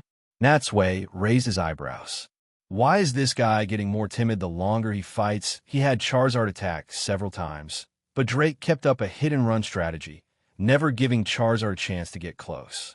This won't do. Drake might be willing to fight this way, but Natsui didn't want to drag out the match for too long. His gaze swept across the grass field, and he suddenly had an idea. If you want to hide, then he'll leave you with nowhere to hide. Charizard used Flamethrower. Strange, although he couldn't hear what Natsui was saying, seeing Charizard preparing a fire attack, the announcer said with confusion, "A fire attack?" Natsui should know that fire-type moves only deal half damage to Dragonite. Why would he waste an opportunity with such a probing move? Natsui, of course, wouldn't answer his question. But while the announcer was speaking, Charizard had already unleashed its flames. However, as the flames swept forward, Dragonite didn't even waste its energy to counter with a move. It simply flapped its wings and easily dodged the attack. Whoosh! But although it dodged the flames, the scattered sparks still ignited the dry grass near Dragonite. The next second, the flames grew larger and higher. In an instant, the wind fanned the flames, and the fire spread with the wind. The dense grass served as the perfect fuel, and with a series of crackles, the scattered sparks ignited half the grass field. Chapter 276. The Inha, It's on Fire. The announcer was stunned, still not understanding Natsui's intention, thinking the fire was just an accident. Natsui pointed and shouted, "Charizard, fly to that rock." Charizard flapped its wings and flew to the small hill made of over a dozen large rocks in the center of the grass field. This was the only high point on the entire field and the only place not covered by grass. Crackle, crackle. The fire grew larger and spread wider. In a short time, the flames had begun to spread across the entire field, and it seemed to be getting worse. The heat wave from the fire even forced the nearby spectators to lean back. "It's so hot. I feel like my face is going to be roasted dry. Tell me about it." And with such a big fire, the air is all distorted. I can't even see what's happening on the field clearly. The audience chattered, fanning themselves with their hands to try and disperse the heat. Dragonite was also being roasted. It wanted to fly high into the sky, but the thick smoke from the fire disoriented it, and the air above was even hotter, making its eyes water so much it could barely open them. Left with no choice, it had to land on the ground again. Seeing this, Drake's brow furrowed. With such a big fire, even if I have Dragonite use water gun to extinguish it, it would probably be useless, right? At first, he had also thought the fire was unintentional, but seeing Natsui's complete lack of panic, he finally realized the seriousness of the situation. I see setting the entire field on fire, he's forcing me into a final showdown. Even with the damage halved, if it gets caught in that, it will surely be consumed by the sea of fire. Roar. Charizard looked down from its high perch and roared at Dragonite. Dragonite was agitated and anxious. It had no time to pay attention to Charizard and could only move bit by bit towards the unburned areas. This was a result of the different habitats the two Pokémon were used to, which had led to different adaptations. Charizard, for example, had lived near volcanoes since it was a Charmander and was long accustomed to such high temperatures, being only slightly affected. Dragonite, on the other hand, had moist, glossy skin and lived in lakes or on islands, constantly caressed by the damp sea breeze. It naturally couldn't stand such an environment. Dragonite has nowhere safe to stand, the announcer said, surveying the battlefield from his perspective with a worried tone. If this goes on, even if Charizard doesn't attack, it won't be long before Dragonite is at risk of being burned by the high temperature and flames. Drake naturally understood this simple principle. He also knew that he had to end the battle as quickly as possible before Dragonite was burned by the flames. It seems there's no choice but to go all out. With this thought, he no longer had any intention of dragging it out. He shouted, "Dragonite, we can't run anymore. While there's still room to maneuver, let's settle this. Use Hyper Beam." Hearing Drake's command, Dragonite opened its mouth and began to gather energy. And, seeing Dragonite's action, Natsui knew his plan had succeeded. He also commanded, "Charizard, use Inferno." The great fire illuminated the two Pokémon in a red glow. Even their eyes seemed to be burning with flames. A few seconds later, the two Pokémon simultaneously opened their massive mouths, and two powerful energy blasts, one red and one blue, surged towards each other. Seeing this scene, the announcer excitedly stood up and shouted, "The final showdown. It's the final showdown." Both Pokémon have used their ultimate moves. Dragonite has used the incredibly powerful Normal-type move, Hyper Beam, and Charizard has used the advanced Fire-type move, Inferno. He was so excited that spit flew onto the microphone, and he didn't even notice when his elbow knocked over a cup of water, spilling it all over the table. Just then, after building up power, the two formidable moves flew past the halfway point in midair. They didn't collide, but passed parallel to each other, almost grazing one another, before striking the two Pokémon. Boom! Boom! Two explosions rang out. Amidst the intense firelight and thick smoke, Dragonite was thrown backward, and, at the same time, Charizard, after being hit, also tumbled down from the rocky mountain. Thud! Both Pokémon fell to the ground at the same time, neither of them moving. Like everyone else, the announcer's eyes were wide as he shouted in a voice that was almost breaking. They hit. Both Pokémon's moves landed. Both of these moves are extremely powerful. I don't know who will be the final victor. However, after several seconds, there was still no movement. The referee, while dodging the flames, took a few steps forward.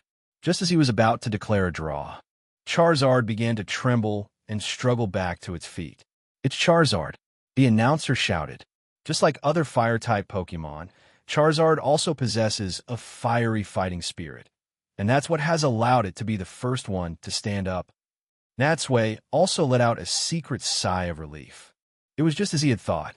Although Hyper Beam was powerful, Charizard's stamina had been in good condition before the hit. Even if it was struck, it wouldn't be a one-hit knockout. It still had a final sliver of stamina left.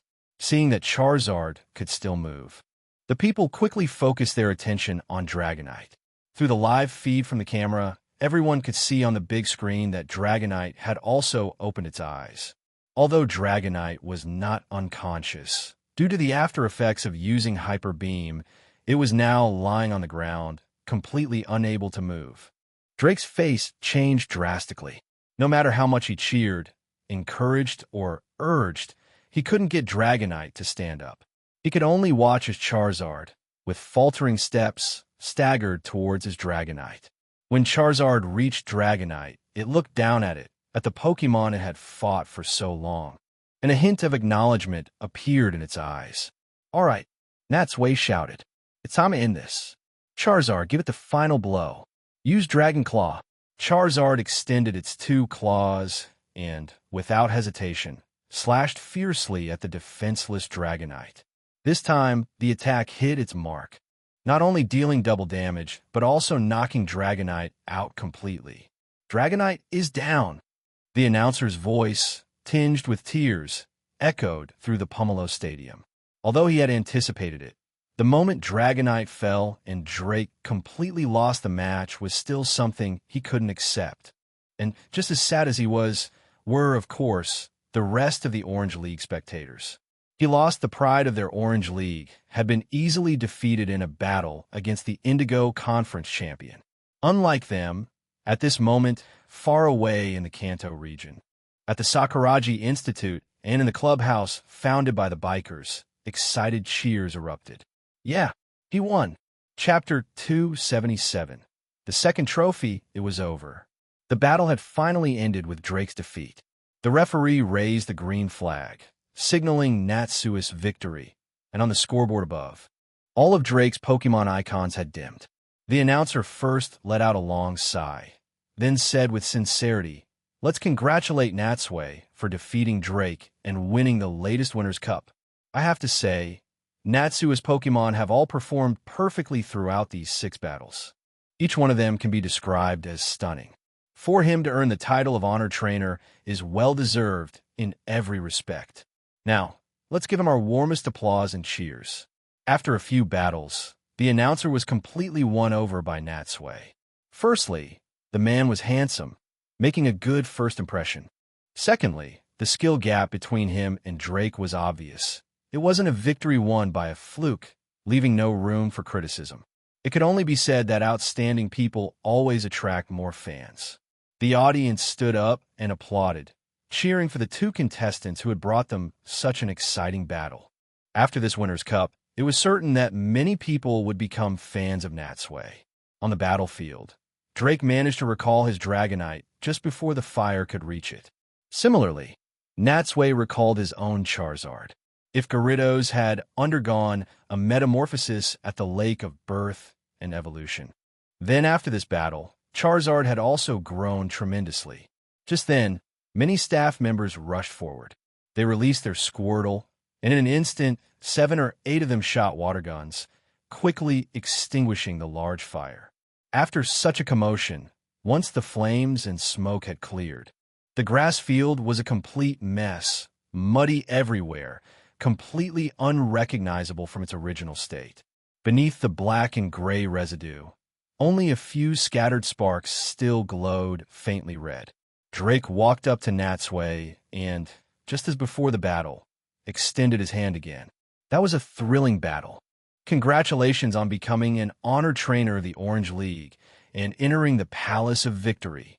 Under the gaze of the entire audience, Natsui shook his hand lightly. "Thank you, and I'm sorry. In a few of those rounds, my Pokemon were a bit too rough. It's fine. It's a competition, after all. To win, one naturally has to use any means necessary," Drake said, shaking his head dismissively. But at this point, he looked at Natsui, seemingly wanting to say something more. After a moment of hesitation, he asked tentatively, "By the way, I have a question I'd like to ask you." "A question?" Natsui looked at him in surprise. "I wouldn't dare say I can teach you anything, but feel free to ask. We can have a discussion." Hearing him say this, Drake let out a quiet sigh of relief and asked, "Your Pokemon are all so strong. I want to know how you train them." Well, it's just a very ordinary training method. Nothing special, Natsui said, scratching his head and choosing to be honest. Seeing Drake's slight disappointment, he changed the subject. But I can give you a suggestion.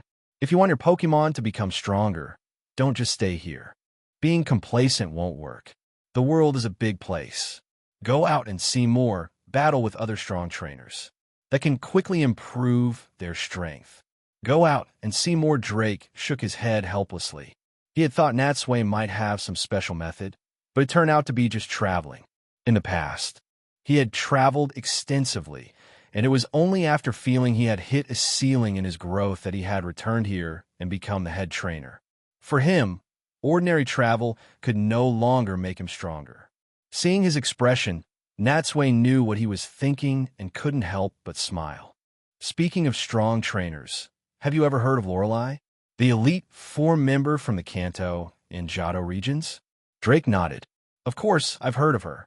I'd say, in Kanto, Johto, and the Orange Archipelago, from 80-year-old elders to 5-year-old children.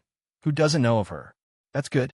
Natsui grinned, then instigated, I know she's coming to the Orange Archipelago soon.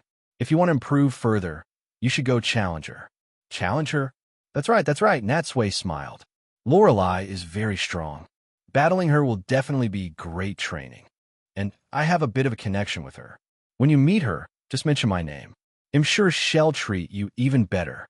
After a moment of serious thought, Drake finally nodded. I understand. I will go and challenge her. Seeing him agree, Natsui smiled again. Before that, don't be in a hurry to leave. I think in a few days, a certain boy might come to challenge you. I hope you'll defeat him first. A boy? Drake was taken aback, not understanding why a little boy would be worth noting. Natsui confirmed, yes, just a boy. He's about 10 years old, but don't underestimate him because of his age. He's very strong. I see. Hearing Natsui say this, out of respect, Drake committed the words to memory. Is he a friend of yours? Does he have any distinguishing features? Natsui said without thinking. He wears a cap and has a Pikachu that follows him around. He's easy to recognize. Although he looks a bit silly, he's surprisingly strong. I understand. I will do my best to defeat him. And I swear, the next time we meet, I will be stronger than I am now. At that time, it will be my turn to challenge you. Natsui had heard such words too many times to count and no longer paid them much mind. Good luck. They'll be waiting. In a friendly atmosphere, the two exchanged contact numbers and added each other as friends. Just then, Carl walked over with the trophy. Drake took the trophy from Carl's hands, held it with both of his, and presented it solemnly to Natsui. Congratulations again. You've earned this. Natsui happily accepted the trophy and held it high. At the same time, countless confetti streamers shot out from the surroundings, and camera flashes flickered nonstop, capturing this moment forever. For Natsui, although the Orange League didn't have a champion title, this trophy was just as significant. Regardless of the skill level, this was already his second trophy. And seeing Natsui in his moment of glory, Carl smiled and clapped lightly. Congratulations on becoming the newest honored trainer of our Orange League. In truth, for Carl, today brought one piece of good news and one piece of bad news. The good news was that, through their prior efforts, the viewership for this Winners' Cup had reached an all-time high. Countless viewers had learned more about the Orange League through television. The bad news was that their Orange League had lost a match. Now, other regions knew that their strongest trainer had been cleanly defeated 6-0, losing to a champion from a major region like the Indigo League, once again confirming their status as a minor, second-rate league. What was worse was that this unfortunate image would likely persist for a very, very long time, and would be impossible to wash away. Chapter 278, Celebration and Interview. After Drake and Carl left, a staff member with a camera walked up to Natsui. Mr. Natsui, according to the league's procedure, we now need to take a group photo of you and your Pokemon. Could you please release all the Pokemon that participated in the battle just now? Of course, no problem.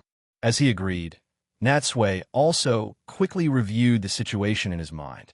After 6 battles, none of his Pokemon were seriously injured, and each could move freely, so they didn't need emergency medical treatment. Just for a photo, their stamina was perfectly fine.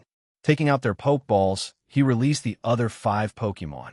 Including the Jengar by his side, all 6 were now present. Under the staff members' guidance, Gyarados and Crystallonix stood in the back row, the 2 tall Pokemon looking majestic and imposing. To Natsui's left were Charizard and Jolteon, and to his right were Venusaur and Jengar. With the Pokemon positioned like this, the frame was well composed, balanced, and had great depth. At that moment, all 6 Pokemon stood with their chests puffed out, proudly surrounding Natsui, while he held the Winner's Cup trophy high, looking radiant. In the shot, both the trainer and his Pokemon had brilliant smiles on their faces. Click! With a sound, the photo was taken by the staff member. Holding up the camera, the staff member smiled. When the photos are developed, besides the one well place in the Palace of Victory, we'll also print an extra copy for you. All right, now for the last step. Which Pokemon would you like to have a statue made of, Mr. Natsui? A statue Natsui looked at the Pokemon beside him.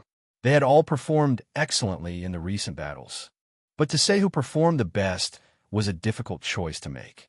However, after a moment's thought, he ultimately chose Charizard. After all, Dragonite was Drake's strongest Pokemon, so defeating it held a special significance. That battle was also very exciting and had generated a lot of buzz. So, choosing Charizard for the statue was the most appropriate choice. The two discussed some details, and the staff member brought over a still wet clay slab.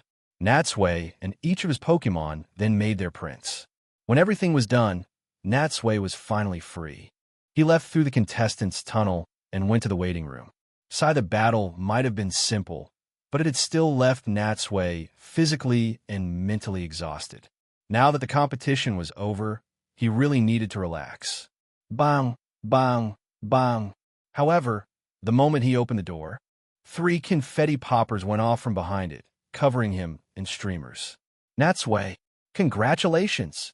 A few familiar voices called out. Natsui looked and saw that it was Ash, Misty, and Tracy. They had also come to the waiting room. At that moment, they were holding the used poppers and looking at him with big laughs. Seeing them, Natsui said in surprise, "Huh? Ash, when did you guys get here?" Hee. Ash rubbed his nose. "We arrived during the 4th match. We wanted to get here earlier, but we were still late." Misty looked at Natsui with tender affection and said happily, "To be able to defeat that head trainer, you're so amazing, Natsui." Being in a great mood, Natsui, for once, was a bit boastful. It was nothing. I'll just say one thing. When I put my hands in my pockets, I don't even know what an opponent is. Show off. Hearing him say this, Sabrina smiled and rolled her eyes at him. After the joke, Natsui entered the room, handed the trophy to Sabrina, and then looked down at himself, covered in confetti, a warm feeling in his heart. These guys, they even prepared this stuff to celebrate. How thoughtful. Just then, the others, seeing the Winner's Cup trophy, gathered around Sabrina, craning their necks to get a closer look. It had to be said, the design of the Winner's Cup trophy was quite nice. It was about 20 centimeters tall, painted entirely in gold. At the very top was a golden Pokeball with 2 small wings. The whole thing looked heavy and brilliant. Ash looked at the trophy, his hands clenched, his eyes full of longing.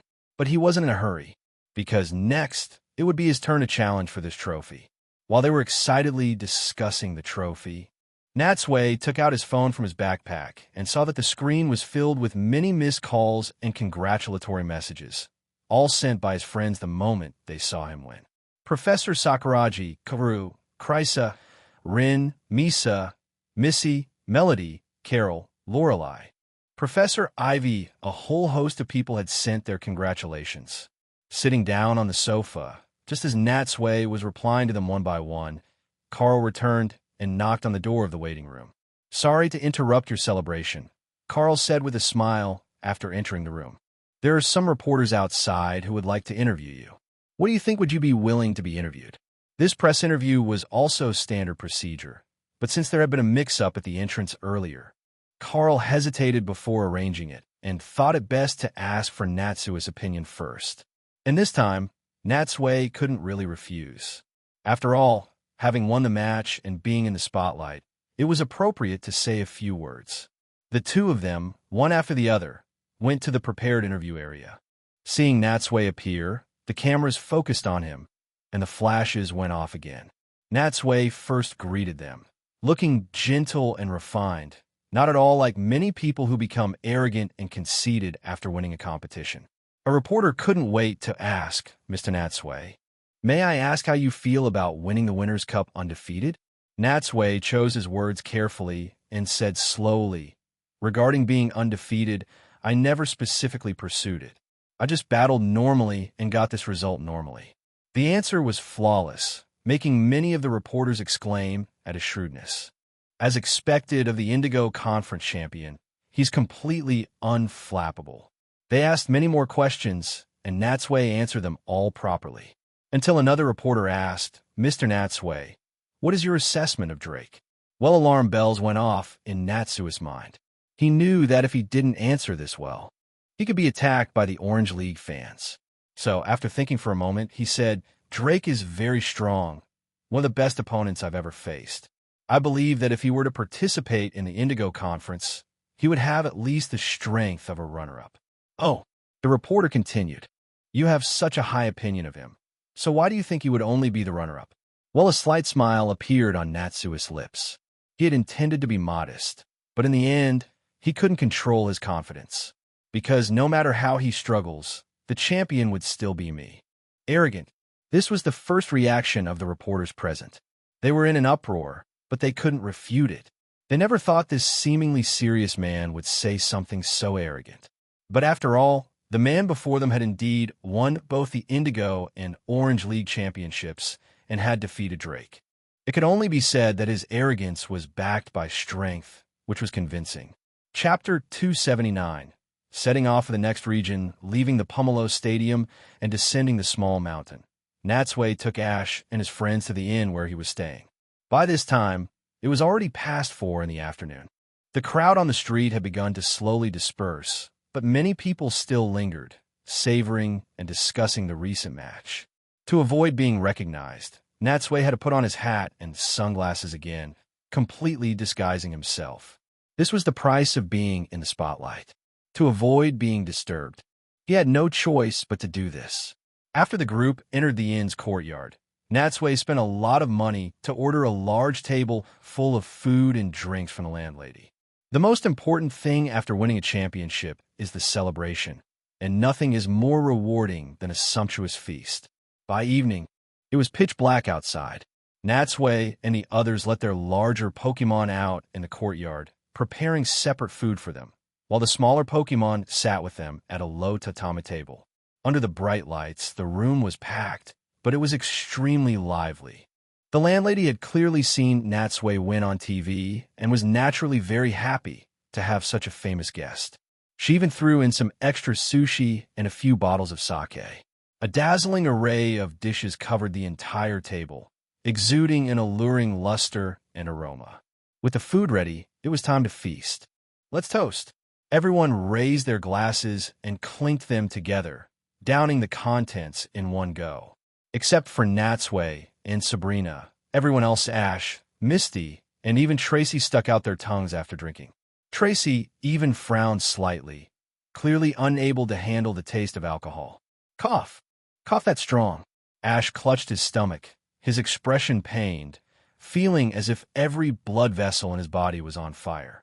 You guys seeing them like this, Natsui couldn't help but laugh out loud. "This sake is already very low in alcohol, and you still can't handle it. Why didn't you just stick to juice? You insisted on drinking. How is it now? Can't take it, can you? What does it matter?" Misty said, unconcerned by Natsui's slightly gloating tone. "It's because we can't handle it that we wanted to try it. And since we're so happy today, of course we have to have a drink." Because everyone was so familiar with each other, once dinner began, the atmosphere was pushed to its peak. Ash ate as he always did, like he hadn't had food in years, gobbling everything down without any regard for his image. In contrast, Sabrina ate slowly and delicately, looking extremely ladylike. Jengar made funny faces and performed to liven things up, while Tracy told humorous little stories in a low voice on the other side. The Pokemon played and laughed, and even Natsui, emboldened by the alcohol, teased Misty a few times, making her blush. For a moment, the room was filled with joyous laughter. Halfway through dinner, once everyone had some food in their stomachs, the pace finally slowed down. "By the way, Ash," Natsui said, looking at him, "since you're also going to challenge for the Winner's Cup, don't forget to register tomorrow. The rule here is that you can't challenge Drake without making an appointment in advance." Ash, chewing on a chicken leg, said indistinctly, "Got it. He'll go tomorrow." Natsui's eyes twinkled, and he said with a mischievous smile, "I've already put in a good word for you with the head trainer, told him all about you. He'll definitely give you a proper welcome. All you have to do is enjoy the battle." Is that so? Ash, of course, had no idea that Natsui, for the sake of his growth, had dug another pit for him. He still said gratefully with a naive expression, "Thank you, Natsui. It'll definitely work even harder." On the other side of the table, Misty also asked, "Natsui, what are your plans now?" Natsui said without thinking, "Of course, I'm setting off for the next region." "The next region?" Ash's eyes lit up with interest. "Where are you going next?" "It should be Johto to challenge the Silver Conference. After all, it's the closest." "Huh? You're not staying to watch my match?" "I'd better not." Natsui shook his head. "I'm sure you'll be victorious. And you're catching up too fast, growing too quickly. I have to leave ahead of you to maintain my advantage." At Natsui's sudden affirmation, a fire was lit in Ash's heart, and he was filled with emotion. After dinner, Natsui borrowed a karaoke machine from the landlady. Except for Sabrina, who went to soak in the hot spring alone, the group sang their hearts out late into the night. They sang until after 11 o'clock, and after Natsui had washed up, still unable to quell his excitement, he ended up exhausting himself with Sabrina again until the wee hours of the morning. The next morning, Ash had to go and register early. Before leaving, he said his final farewell to Natsui. "Natsui, after I finish the Winner's Cup, am going back to Pallet Town first to give the GS ball to Professor Oak.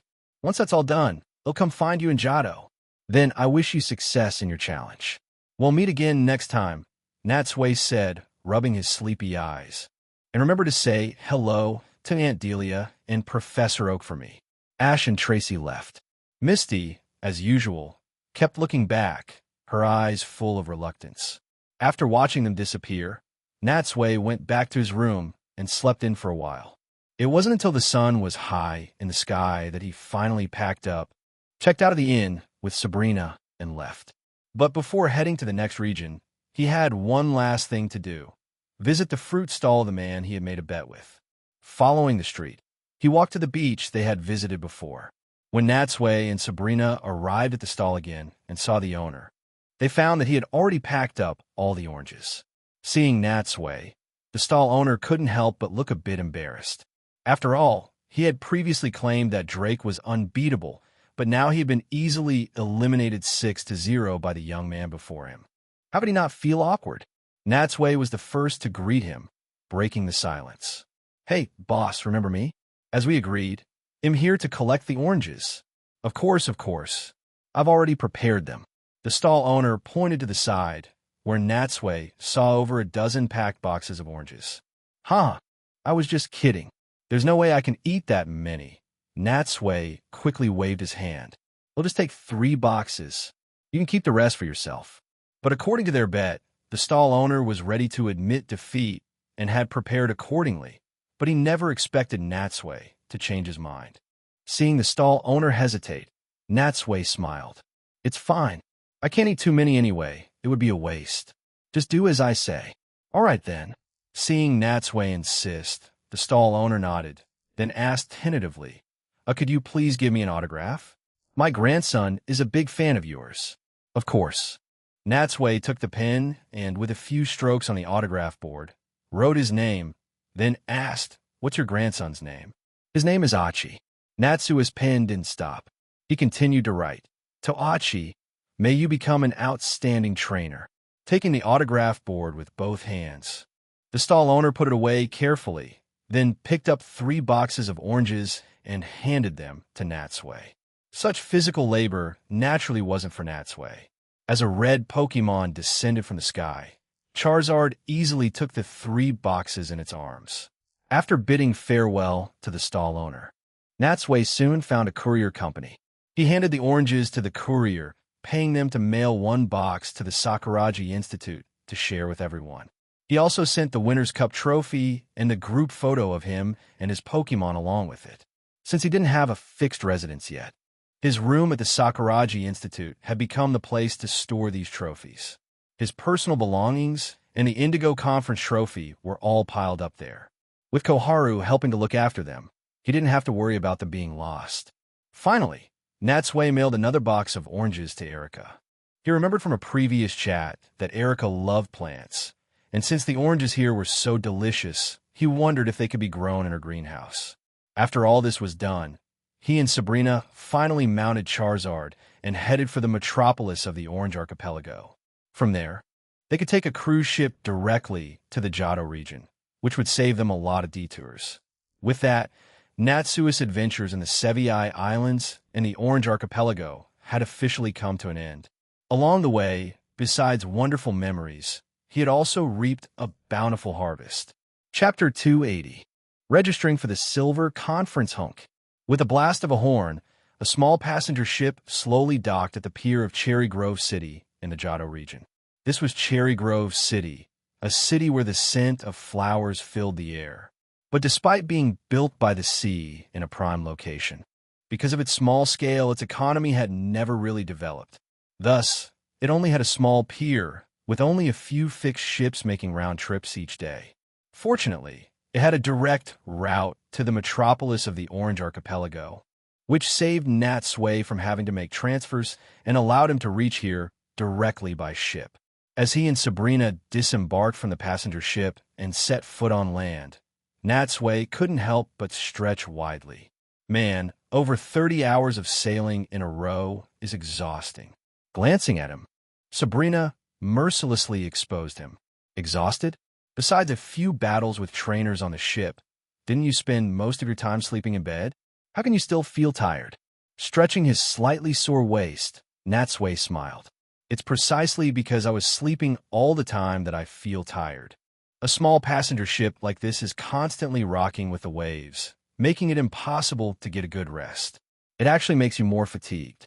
Just then, Jengar also popped its head out of Natsui's shadow. It looked around, sniffed vigorously, and said in surprise, "So this is the Johto region? It's my first time here, but the air and the buildings around here don't feel any different from Kanto." "It really doesn't look that different," Natsui explained. "After all, they both belong to the same continent. They're just separated into 2 regions by the Indigo Plateau. Even the Johto League is located on the Indigo Plateau, just like the Kanto League." Jengar shook its head. "If that's the case, then why not just merge them? Indigo League, Silver League, calling them by different names is so troublesome." Natsui patted its head, amused. "Come on, they are 2 different regions after all. How could they be combined into one? And if you pay close attention, you can still find many differences between them. Compared to Kanto, the air in Johto is noticeably more humid and more rural. And the local culture is also very rich, so there are many differences in customs." Jengar looked at Natsui strangely. "How do you know so much?" Natsui shrugged. "I didn't just sleep on a ship. When I was bored, I also flipped through a travel guide, and I learned all this from it." In fact, besides what he had said, Natsui also vaguely remembered that when the Pokemon games were being designed, the Kanto region was based on the real-life Kanto region of Japan, while the Johto region was based on the Kansai and parts of the Shikoku Island.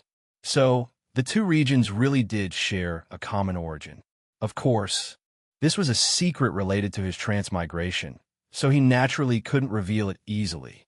Although Sabrina was his woman and Jengar was his Pokemon, both extremely loyal and who surely wouldn't care even if they knew his identity as a transmigrator, it was still better for fewer people to know. As they spoke, they had already walked into the urban area of Cherry Grove City. Cherry Grove City was just an ordinary city in the southern part of the Johto region, so it didn't have a gym. And just as its name suggested, the scent of flowers and the sea breeze were its greatest features. The city was filled with flower beds, with many beautiful flowers in full bloom. The flowers were of many different varieties, mostly red and pink, and very pretty. But Natsui didn't know much about plants, so he couldn't name most of them. If Erica were here, she would surely know all of them. The two of them followed the street, passing a few quiet tall buildings, and arrived at the local Pokemon Center. It was only then that he realized the pace of life of the residents here seemed to be very slow, and there were very few cars on the street. But now that he had arrived in Johto, the first thing Natsui had to do was, of course, register for the Johto League Conference. Only after registering his information would he be qualified to challenge the gyms here and eventually challenge for the Silver Conference. Crossing the crosswalk, Natsui opened the door and entered the Pokemon Center. Hearing the sound, the nurse Joy, who was organizing materials at the front desk, looked up, saw them, and stood up with a smile. "Welcome. How may I help you?" Natsui was already tired of complaining about why there were Nurse Joys and Officer Jennies all over the world. No matter where he went, he could almost always see them. "Hello, Nurse Joy. I'm here to register for the Silver League Challenge." Nurse Joy extended her hand with a sweet smile. "Okay, no problem. Please give me your Pokédex." Handing her the Pokédex, Natsui watched as she connected it to the computer. While waiting, he had nothing to do, so he looked around the Pokemon Center. Compared to Kanto, this Pokemon Center wasn't particularly special. It still had a similar decoration style and functions. Even Nurse Joy's attire was the same as in Kanto. But besides them, there was only one other trainer here, sitting at a dining table eating. It was clear that this quiet little city was indeed quite remote. At the computer, after seeing Natsui's information, Nurse Joy covered her mouth in surprise. "Oh my, you are the champion of the Indigo Conference? I can't believe you've come to challenge our Silver League. Let me see, huh? Did you just win the Orange League trophy too? To win 2 trophies in such a short time? You're amazing." "Not at all. It was just luck," Natsui quickly said modestly. After Nurse Joy finished the registration, she returned the Pokédex to him. "Welcome to the Silver League. Please do your best. I'm rooting for you. I hope you continue on to win the Silver Conference Championship." He never thought Nurse Joy would also have such high hopes for him. Shaking his head with a smile, Natsui left the Pokemon Center. Now, the second thing he had to do was contact Looker.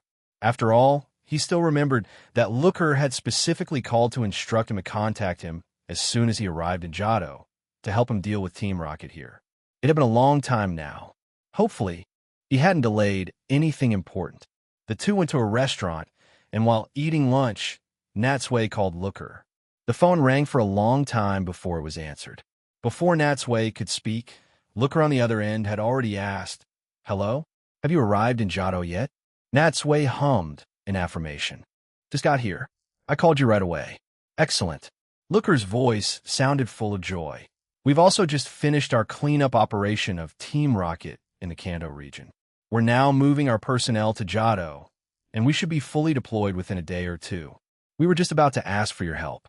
Natsui's brow twitched, and he said helplessly, "So what do you need me to do?" "To take down those heavily guarded Team Rocket bases, of course," Looker said. Hearing Natsui's tone, he laughed, then lowered his voice mysteriously. "How about this? I'm on a special mission in New Bartown. If you have time, come and meet me here first." New Bartown? Hearing this name, Natsui was taken aback. Wasn't that near Cherry Grove City? What a coincidence. "All right, wait for me there. I estimate I can get there by evening." Chapter 281. The Girl with the Baseball Bat According to the Map. New Bartown was just to the east of Cherry Grove City. The straight line distance wasn't very far, but because a large forest stood between them, with its dense vegetation and many wild Pokemon, the path was a bit difficult to travel. Relatively speaking, however, this area was a paradise for rookie trainers. After receiving their first starter Pokemon, they could test their skills and freely catch some weaker Pokemon here to expand their teams. Leaving Cherry Grove City, Natsui and Sabrina followed a country road eastward. I wonder what kind of mission Looker is on in New Bartown to have gone all the way out there. New Bartown was just a small, remote town. Besides Professor Elm's laboratory, there weren't many targets worthy of Team Rocket's attention. Could it be that Professor Elm's lab was robbed?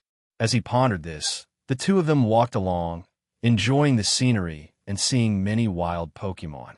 But perhaps because it was so close to Kanto, the flow of Pokemon between the two regions was very frequent. Even here, they could still see many wild Pidgey and Rattata popping their heads out of the woods from time to time. Of course, besides Kanto Pokemon, there were also many Johto Pokemon like Sentret, Hoothoot, Letaba, and Spinarak. They walked for a long time until they had entered the vicinity of New Barktown. Natsui suddenly saw a girl in the distance, standing at the edge of the forest, trying to catch a Hoothoot. As they got closer, he could see that the girl was very pretty. She wore a yellow and black striped jacket, had her hair in two long, low pigtails, and wore a white baseball cap. She wore shorts that went up to her thighs, revealing two long, fair legs, and was holding a baseball bat, shouting something with great effort. His first impression of her was that she was like a die-hard fan of some baseball team. And in front of her was a Chikorita. At that moment, the Chikorita was pawing at the ground with its front leg, seemingly ready to charge at any moment to deliver the final blow to the Sentret. Looking closely, Chikorita's body was a light green, with a dark green leaf on its head and a string of buds around its neck. Its head was quite large compared to the rest of its body, and it had large red eyes. Each of its four short legs had a single, nailed toe, and it had a small tail. This was the first time Natsui had seen a Chikorita in person. Out of curiosity, he took out his Pokédex and pointed it at it. Pokédex, beep. Chikorita, the leaf Pokemon, a grass type. Chikorita has a gentle nature and loves to bathe in the sun. It uses the leaf on its head to sense the surrounding temperature and humidity to find warm places. Although it will wave its leaf to intimidate opponents, the sweet fragrance that wafts from the leaf calms both sides down. It had to be said, as one of the Johto region's starter Pokemon, it was very popular. But unfortunately, Natsui had no interest in it. At that moment, looking at the Sentret, it had already taken several hits and its stamina was low. It was thinking about how to escape, and when it saw Natsui and Sabrina appear, its eyes lit up and it ran straight towards them without hesitation. Seeing this, the girl shouted, "Chikorita, don't let it get away. Use Tackle." Chikorita was about to use Tackle, but seeing that the Sentret had already circled behind Natsui and Sabrina, it hesitated and stopped. And in that moment of delay, the Sentret, using Natsui and Sabrina as cover, dived into the nearby forest and disappeared from sight. My second Pokemon. Seeing the Sentret she was about to catch escape, the girl deflated like a popped balloon and sat down on the ground. Natsui also looked back in the direction the Sentret had disappeared. What a clever Sentret. It even knew how to use them for cover. Shaking his head, Natsui was about to leave. However, after taking just a few steps, he heard the girl behind him shout loudly, "Hey, you two, don't go." Looking back, he saw that she had stood up again and was jogging towards him. Natsui asked, puzzled, "What's wrong? You dare to ask what's wrong?" The girl said with an angry expression, "If you hadn't suddenly appeared, how would the Sentret have gotten away?"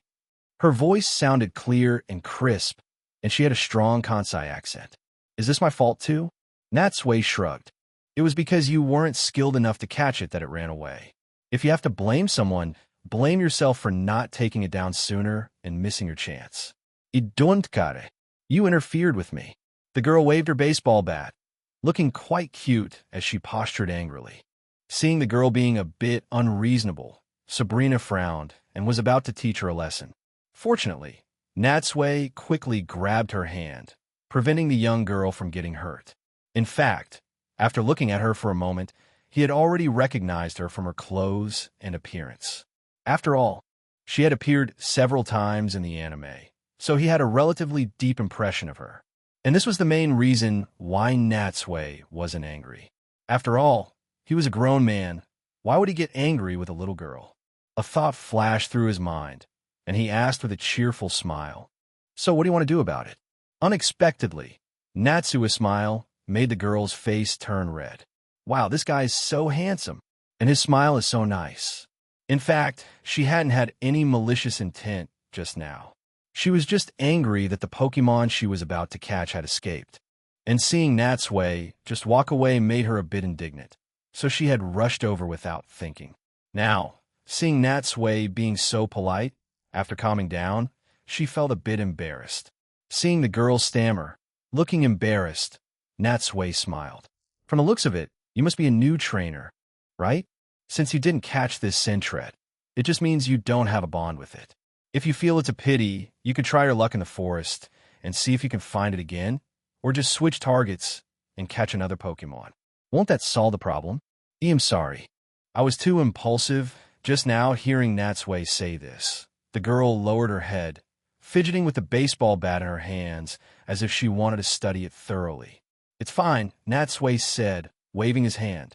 Seeing that she wasn't saying anything else, he knew the matter was settled and said his farewell. Well, keep up the good work.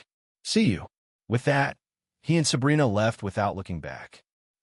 SCU the girl subconsciously opened her mouth, and watching Natsui slowly walk away until he was out of sight, she belatedly realized and knocked herself on the head in frustration. You big dummy. At her feet, Chikorita looked up at her curiously, its small head filled with great confusion. Just as it was wondering what its trainer meant, it heard the girl sigh again. Sigh. I didn't even ask for his name. Oh well, I'm sure there'll be another chance to meet. We'll just ask him next time. Chapter 282, Silver New Bark Town. The town where the winds of new beginnings blow. If Pallet Town, the starting town of the Kanto region, was just a cozy little town, then compared to it, New Bark Town was definitely a small city. Although in the games it was just a remote town with a small population, when Natsui actually set foot here, he found that New Bark Town was far more prosperous and much larger than Pallet Town. Not only were there many tall buildings in the town, but it also had all the facilities like shopping malls, schools, hospitals, and amusement parks. The Johto Pokemon League had even built a Pokemon Center here specifically to serve new trainers. But just like Cherry Grove City, New Bark Town was also relatively quiet. There were few residents on the streets, and they all seemed to be moving at a leisurely pace, clearly indicating a very slow rhythm of life. As the two walked into the town center, Sabrina was clearly still bothered by what had just happened. She glanced at Natsui and said flatly, I've noticed that whether it's Misty, Koharu from the Sakuraji Institute, Melody from the Orange Islands, or that girl just now, you seem to be especially friendly towards cute girls like them. You don't have some kind of special fetish, do you? Hearing this, the hairs on Natsui's arms stood on end. Donji, donji, donji. Don't no sens. He said, his heart pounding, quickly denying it. I just see them as friends, or very good little sisters. I definitely don't have any improper thoughts. And didn't you see I also took good care of Ash? That's called mentoring the younger generation. How can you say I have some special fetish? Sabrina stared at him for a long time. Is that so? I was just saying. But why do you look so nervous? Why would I be nervous? He said, wiping the cold sweat from his forehead as if he didn't care. It's just that your question is very dangerous. If someone else were to hear it, they might really think him some kind of bad guy. Fortunately, Sabrina didn't press the matter further, which allowed Natsui to breathe a sigh of relief. He remembered that Sabrina had asked a similar question before. Could it be that his recent behavior had been too brazen, so Sabrina had noticed something again? The sixth sense of psychic is truly amazing. To prevent Sabrina from asking any more questions, Natsui quickly took out his phone and contacted Looker again. This time, the two agreed to meet in a coffee shop. Following his navigation, Natsui easily found the place. It was a small corner coffee shop. Although it was getting late, since it wasn't yet dinner time, there were no other customers. When Natsui entered the shop, he immediately saw Looker sitting furtively in a corner. Looker was still wearing his trench coat, but he now had sunglasses on his face and a large-brimmed hat on his head. If he hadn't been the only customer and his figure so familiar, Natsui really wouldn't have recognized him. Plunking himself down opposite Looker, Natsui said curiously, Yo, long time no see. What's up? Are you being followed? Keep your voice down. Looker took off his glasses, glanced at the waiter, and made a shushing gesture. It's not that I'm being followed, but that I'm following someone else. Following someone else? Natsui looked him up and down. Come on, with an outfit like that, you'd be easily spotted in a crowd. Wouldn't you be immediately found out if you were following someone? I can't help it, Looker shrugged. My face is already on a wanted poster in Team Rocket. Basically everyone recognizes me. Even if I don't wear a disguise, the Team Rocket members will easily recognize me. Just then, Looker also saw Sabrina. He nodded to her in greeting. But before Natsui could say anything else, he raised his eyebrows at Natsui with a very sleazy expression. Not bad, kid. You really managed to win over Sabrina. Seeing Looker's smug look, Natsui easily understood his meaning. He glanced at Sabrina and communicated back with the same look. What's the big deal? It's just because I'm so charming. I never realized you were so shameless before. What do you know? You single old man? This was a kind of silent understanding between men, something that could only be felt, not spoken. Sabrina naturally couldn't understand it. She just looked at the two of them strangely, not understanding what they were doing with all the winks and nudges. She only felt that their expressions seemed very vulgar, and they must be discussing some offensive topic. Seeing Sabrina's suspicious and increasingly dangerous look, Natsui quickly cleared his throat twice, then looked at Looker with a serious expression. All right, back to business. Tell me, who are you following here? Looker pointed out the window. Look over there. Following his finger through the coffee shop's window, Natsui saw a man with his back to them, eating dinner alone in a restaurant across the street. The man was wearing a black tight-fitting shirt and dark jeans. From the back, it was impossible to tell who he was. But what was most striking was his semi-long red hair. Who is he? Looker said softly, he is Giovanni's son. Giovanni's son? Hearing this, Sabrina was taken aback. She had been a fellow gym leader with Giovanni for so many years, and only now did she learn that he had a son. Natsui's brow also furrowed. Giovanni's son, does he mean Silver? So the reason Looker was being so secretive and had come all the way to New Barktown was because he was tailing Silver. Surprised? Seeing their shocked expressions, Looker smiled. We also only recently found out that Giovanni has a son. That cunning man really hit it well. Natsui asked tentatively, so, you plan to follow him to see if you can find a lead on Team Rocket? Looker nodded. That's right. This man's name is Silver. I plan to use him to find Giovanni's whereabouts. And I guess he has come here with some kind of evil plan. Hearing Looker's plan, Natsui sighed softly, knowing that Looker was destined for disappointment. In fact, Silver and Giovanni's relationship was not very good. Although he was Giovanni's son, he did not approve of his father's retirement and hated what Team Rocket stood for. So he had decided to be self-reliant, had basically no connection with Team Rocket, and had always acted alone. Of course, Natsui couldn't tell Looker this, and he also wanted to see what Silver was up to here. Chapter 283. Estimating that Silver wouldn't be leaving the restaurant for a while, Natsui gestured for the waiter and ordered some quick, simple meals for himself and Sabrina, along with 2 cups of coffee for their dinner. Soon, the waiter brought over several sandwiches with different fillings, as well as some vegetable salad, fries, and chicken nuggets. While they ate, Looker gave them a rough outline of the upcoming international police operation. He was very candid, seemingly unconcerned that Natsui and Sabrina might leak the information and disrupt their plans. After all, the two had been a great help in Kanto, and to take down Team Rocket, the international police's strength alone was far from enough. That's why they needed the help of the Pokemon League and trainers like Natsui. Natsui ate 4 sandwiches before he was full. Just as he was about to start on a 5th, he saw through the window that Silver had gotten up and was leaving the restaurant.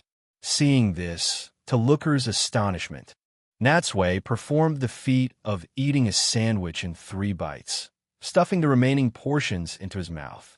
With his cheeks puffed out, he quickly paid the bill, and the 3 of them also left the coffee shop. The night air was quite cool, and a gentle breeze made goosebumps rise on their skin. By now, the streetlights had long been on, but there were even fewer pedestrians. Silver walked steadily towards the northwest of the town, his pace unhurried, seemingly unaware that he was being followed. Seeing Looker about to sneak after him, Natsui grabbed his arm.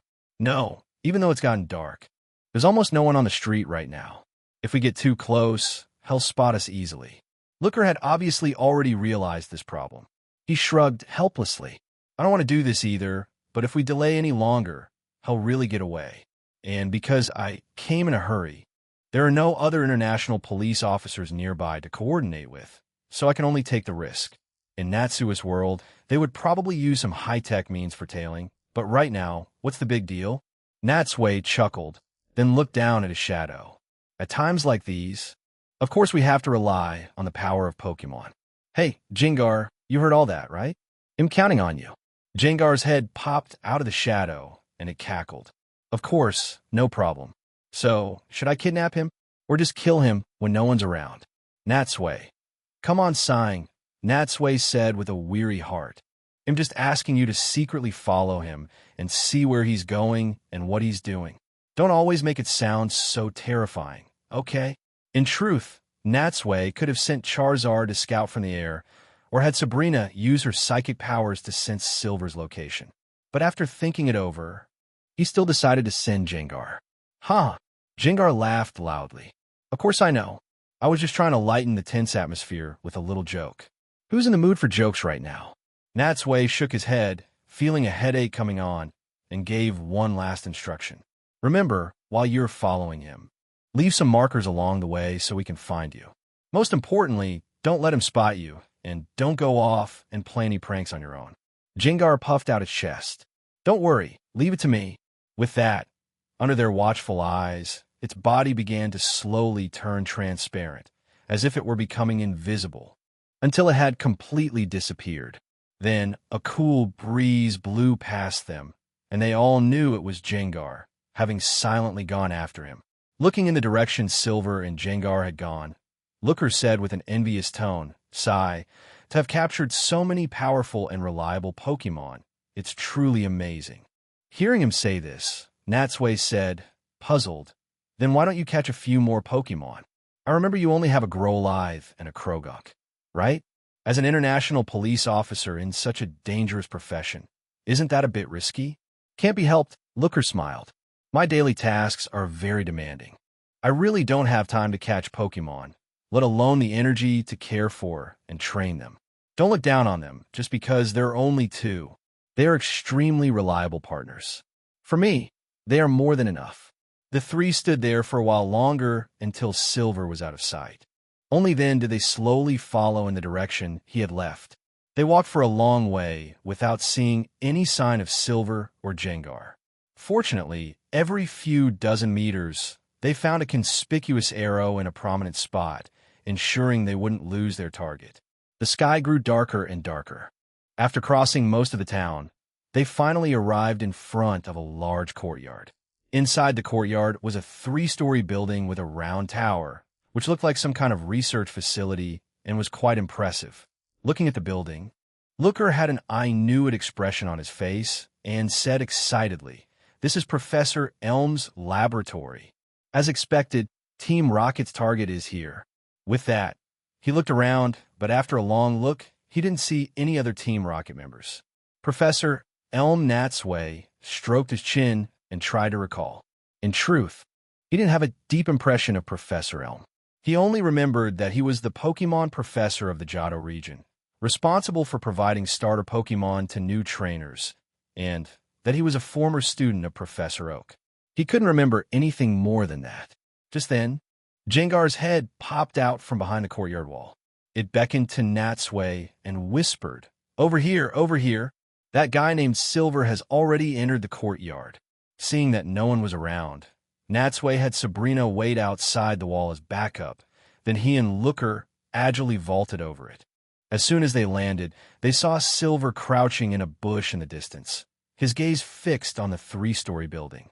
Seeing this, the two of them quickly hid behind a large tree to avoid being spotted. Clearly, Silver didn't realize that while he was the hunter, he was also being hunted. He would never have thought that his every move was being watched. After a long time, seeing that the surroundings were still quiet, Looker finally couldn't help but ask, "Strange, why is it only Silver? Why haven't any other Team Rocket members appeared?" Natsui was silent for a moment before offering his speculation. "Perhaps there are no others. I think this is just him acting alone." "Acting alone?" Hearing this, Looker's face immediately fell. If that were the case, wouldn't he have wasted a lot of energy for nothing? Chapter 284. The capturer was clear that Silver had scouted the terrain and the laboratory's details in advance before coming here. In the distance, under the watchful eyes of Natsui and Looker, they saw him cautiously look left and right. After confirming that no one was around, he quickly approached the research building, pried open a window, and climbed inside. The series of movements was as smooth as flowing water, making even Natsui, who was just watching, exclaim in praise. Exchanging a look with Looker, the two of them also tiptoed to the window, peeking their heads in to look inside. They saw Silver in a research room filled with precision instruments.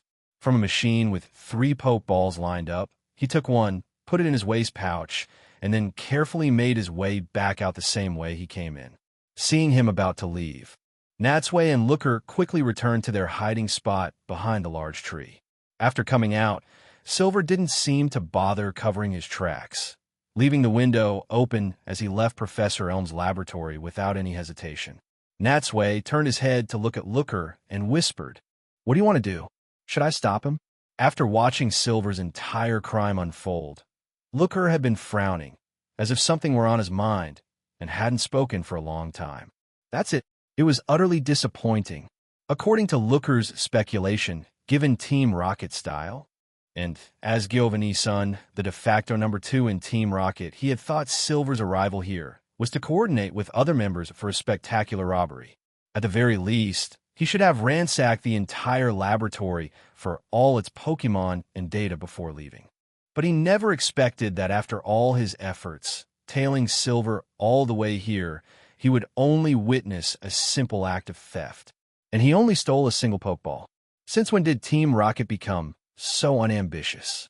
As the son of the great Giovanni, where is your bottom line? Where is your pride? How is such a lowly act any different from a common thief on the street? Let's wait a little longer, Looker said, still unwilling to give up after much thought. I just feel that things aren't that simple. Let's follow him first and see where he's going. Hearing him say this, Natsui gave Jengar a look, telling it to continue tailing Silver.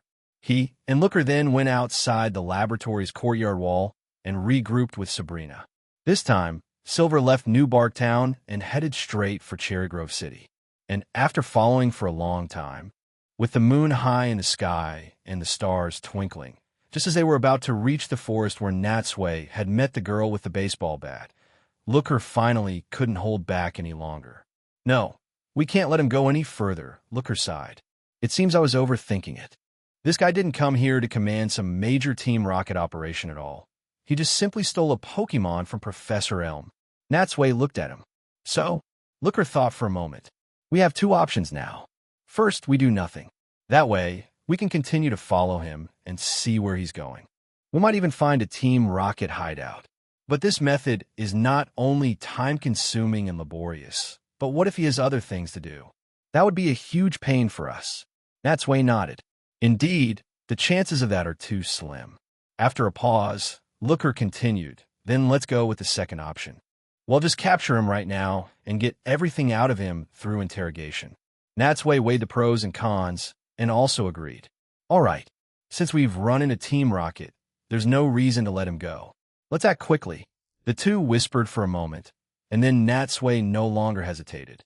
He ran quickly through the woods and finally, by a lake in the forest, blocked Silver's path. "Who are you?" Seeing Natsui suddenly appear, Silver's brow furrowed. But before Natsui could answer, he heard footsteps behind him. He turned his head and saw a man and a woman slowly emerging from both sides, surrounding him in a 3-pronged pincer formation. He understood that these 3 had malicious intentions and were clearly here for him. Flashing his police badge in front of him, Looker said in a deep voice, "Silver, in with the International Police. You're under arrest. I advise you to surrender without a fight and come with us quietly. Don't put up a futile resistance and avoid unnecessary harm." International Police? Unexpectedly, after hearing Looker's words, Silver showed no signs of panic and sneered. "What crime have I committed to warrant my arrest by the International Police?" Looker said, "You should know that since we've targeted you, we naturally have a full understanding of your background. And you just came from Professor Elm's laboratory. What you did there, I don't need to repeat, do I? Damn it. When was I discovered?" Seeing that these people even knew what he had just done at Professor Elm's lab, Silver understood that they had been watching him for a long time. If he wanted to get away, it seemed he would have to fight his way out today. With this thought, he took out the pokeball he had stolen from Professor Elm's lab and spun it on his finger. "Fine. The pokeball is in my hand. If you want to take me back, let's see if you have what it takes." But just as Silver finished speaking, the pokeball on his finger suddenly flew up on its own, then quickly flew towards the woman, who caught it firmly in her hand. "What?" Silver looked at Sabrina in horror, his face full of disbelief. Then, as if remembering something, his pupils shrank, and he stared at her. "So it's you, the woman who can use psychic powers." His face turned a bit pale, and he turned his head to Natsui. "Needless to say, you must be Natsui. There have been rumors within the organization that a man and a woman have been causing trouble for us everywhere. I never thought I'd run into you today. If it were just a few international police officers, he wouldn't be afraid at all. But the man and woman before him had a fearsome reputation within Team Rocket. Both the elite units and the 4 generals had fallen at his hands. Therefore, when discussing them, just hearing their names was enough to make the ordinary members' scalps tingle. What bad luck. Why did I have to run into them?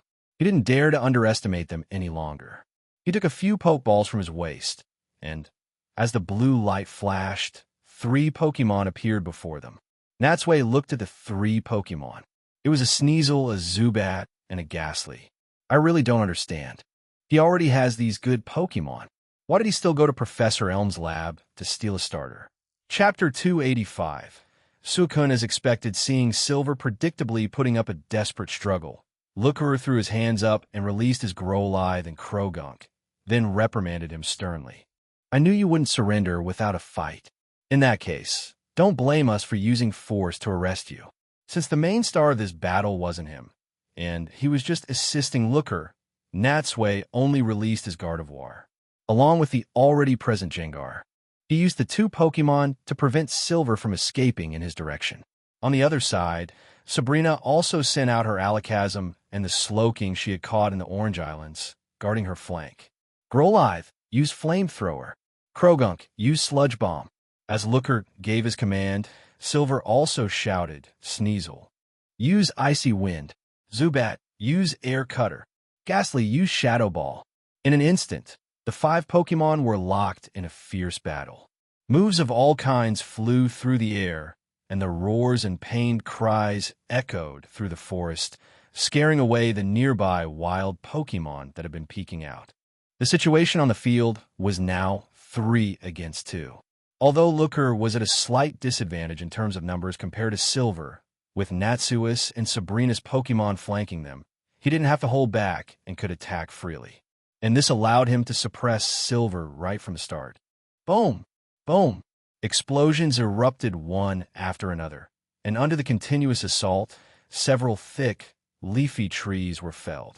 After watching for a while, and seeing that Looker still couldn't take down the Pokemon, Natsui seized the opportunity just as Zubat finished using a move. He suddenly commanded Gardevoir to use Confusion. The next second, in a surprise attack, Gardevoir struck Zubat, sending it uncontrollably crashing into a rock. With the pressure on him suddenly reduced, Looker seized the chance to command his Pokemon, pushing Silver into a steady retreat. TSK. Silver was getting annoyed by the harassment. This international police officer was already tough to deal with, not to mention the 2 others watching him like tigers. Seeing that the battle was not in his favor and that he was truly outmatched, he already had thoughts of escaping. No, I can't let this drag on any longer. He gritted his teeth and had his 3 Pokemon attack simultaneously, temporarily pushing Looker back. He then immediately commanded them to act together, intending to focus their fire and break through the gap by Natsui's side. Seeing the 3 Pokemon change their target and rush towards him, Natsui knew his plan and naturally wouldn't let him succeed. He waved his hand, and with Gengar and Gardevoir working together, they unleashed their moves at the same time. The vast difference in power quickly sent them flying back again. Damn it! Silver cursed inwardly and, out of desperation, turned his attention to Sabrina. Although rumors within Team Rocket said this woman was extremely powerful, in Silver's view, she was, after all, just a woman. Even with psychic powers, she surely couldn't be as strong as a psychic-type Pokemon. Therefore, she must be easier to deal with. Unfortunately, he had once again misjudged who the most troublesome person was. Facing Silver's breakout attempt, without even needing her Pokemon to act, Sabrina's hair flew up as she used her own psychic power. A ruthless, powerful energy surged towards Silver, instantly knocking him and his Pokemon to the ground. Thud! Silver was slammed to the ground by the psychic force, his head spinning violently. Not only did his face turn pale from the injury, but a storm of shock raged in his heart. This is impossible.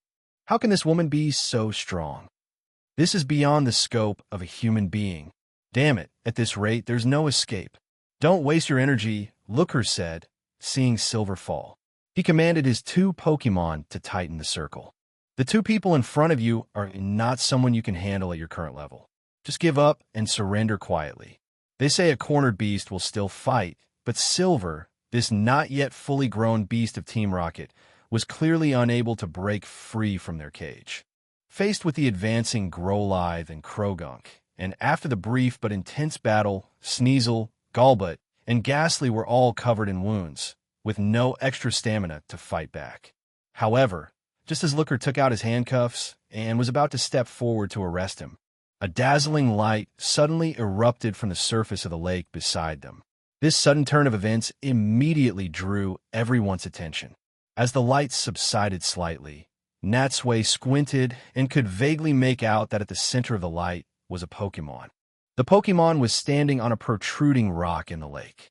Because the light had not completely faded, its appearance was still unclear.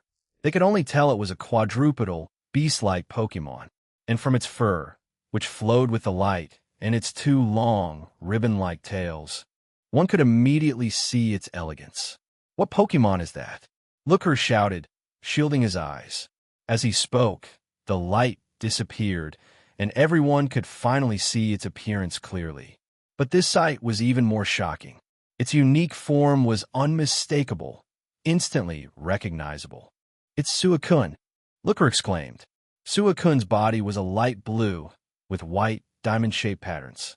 It had a blue, gem-like crest on its head and 2 long, white ribbon-like tails.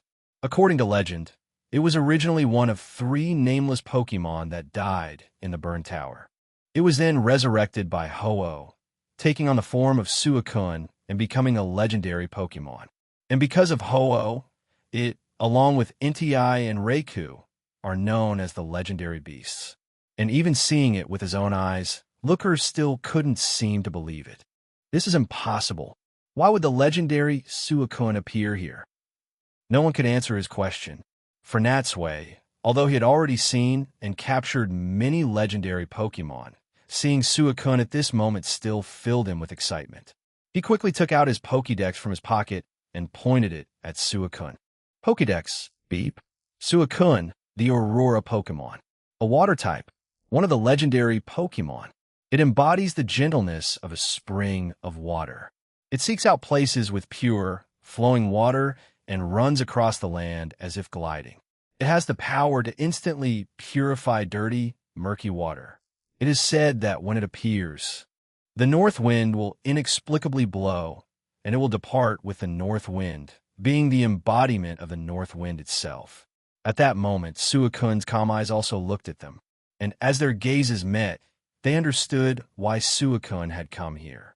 As a powerful and peace-loving Pokemon, it had heard the sounds of battle here, and, believing they were disturbing and destroying the peace of the forest, had specially appeared to stop them. Chapter 286. Professor Elm's Suicune opened its mouth, and in an instant, a thick white fog drifted from all around, enveloping everyone. The fog came extremely quickly and was incredibly dense. Everything was a vast expanse of white, with visibility of less than a meter, and Natsui instantly lost track of the others. Fortunately, he could still see the hazy silhouettes of the two Pokemon beside him, which kept him from panicking. At the same time, Gardevoir and Jengar quickly moved closer to Natsui, protecting him in the center, cautiously watching their surroundings. Natsui shouted in Sabrina's direction, "Sabrina, are you okay?" Sabrina's steady voice came back a moment later. "I'm fine," judging by the distance of her voice. The white fog hadn't made them lose their sense of direction, only blocked their vision, causing no other effects. Just then, Looker's voice also came from the other side. "I'm fine too, but I can't see Silver's position anymore. And I just saw a red light flash a few times." A red light flashing? Natsui knew that a red light usually meant someone was recalling their Pokemon with a Pokeball. Is Silver trying to escape in the fog? Nodding to Jengar beside him, Natsui commanded, "Quick, blow this fog away." "Got it." Jengar took a deep breath, then exhaled sharply into the air. The next second, a strange wind blew, quickly dispersing the thick fog. As the white fog completely disappeared, they quickly looked towards where Silver had been, but there was no longer any sign of him. Damn it! He used the opportunity to escape. Looker's face changed drastically. He looked around, but the area was surrounded by dense forest, leaving no trace to follow. Silver's escape also meant that his operation this time had completely failed. To have wasted so much energy only to come back empty-handed was undoubtedly a blow to him. When they came to their senses and looked for Suicune again, they found that it too had disappeared. Darn it! Looker punched a tree in frustration. "I really don't understand why Suicune would help Silver." Natsui shook his head. Actually, Suicune didn't mean to help him, but to stop the battle. I think even if it had been someone else, Suicune would have done the same. With that, he commanded the Pokemon beside him, "Don't just stand there. Everyone, split up and search. Whether it's Silver or Suicune, finding either of them is fine." Hearing his command, Gardevoir, Jengar, and even Sabrina's and Looker's Pokemon all scattered to search for any trace of Silver and Suicune. But after searching for over half an hour, they found nothing. Forget it. Looker sighed when they regrouped, seeming to have accepted his fate. It seems they've gone far away. This time, it was a complete and utter failure. "I wouldn't say it was for nothing," Natsui said, glancing at Sabrina. In her palm, she was still holding the Pokeball she had snatched from Silver. "At least we got Professor Elm's Pokemon back." "That's true," Looker said, taken aback for a moment, then nodded. This seemed to lift his spirits a little. The three recalled their Pokemon and, following the path they had come, left the forest and returned to New Bark Town. It was now past 11 at night. Everything was quiet, and the entire town seemed to have fallen into a deep sleep with not a single person on the streets. Professor Elm's laboratory was as quiet as ever.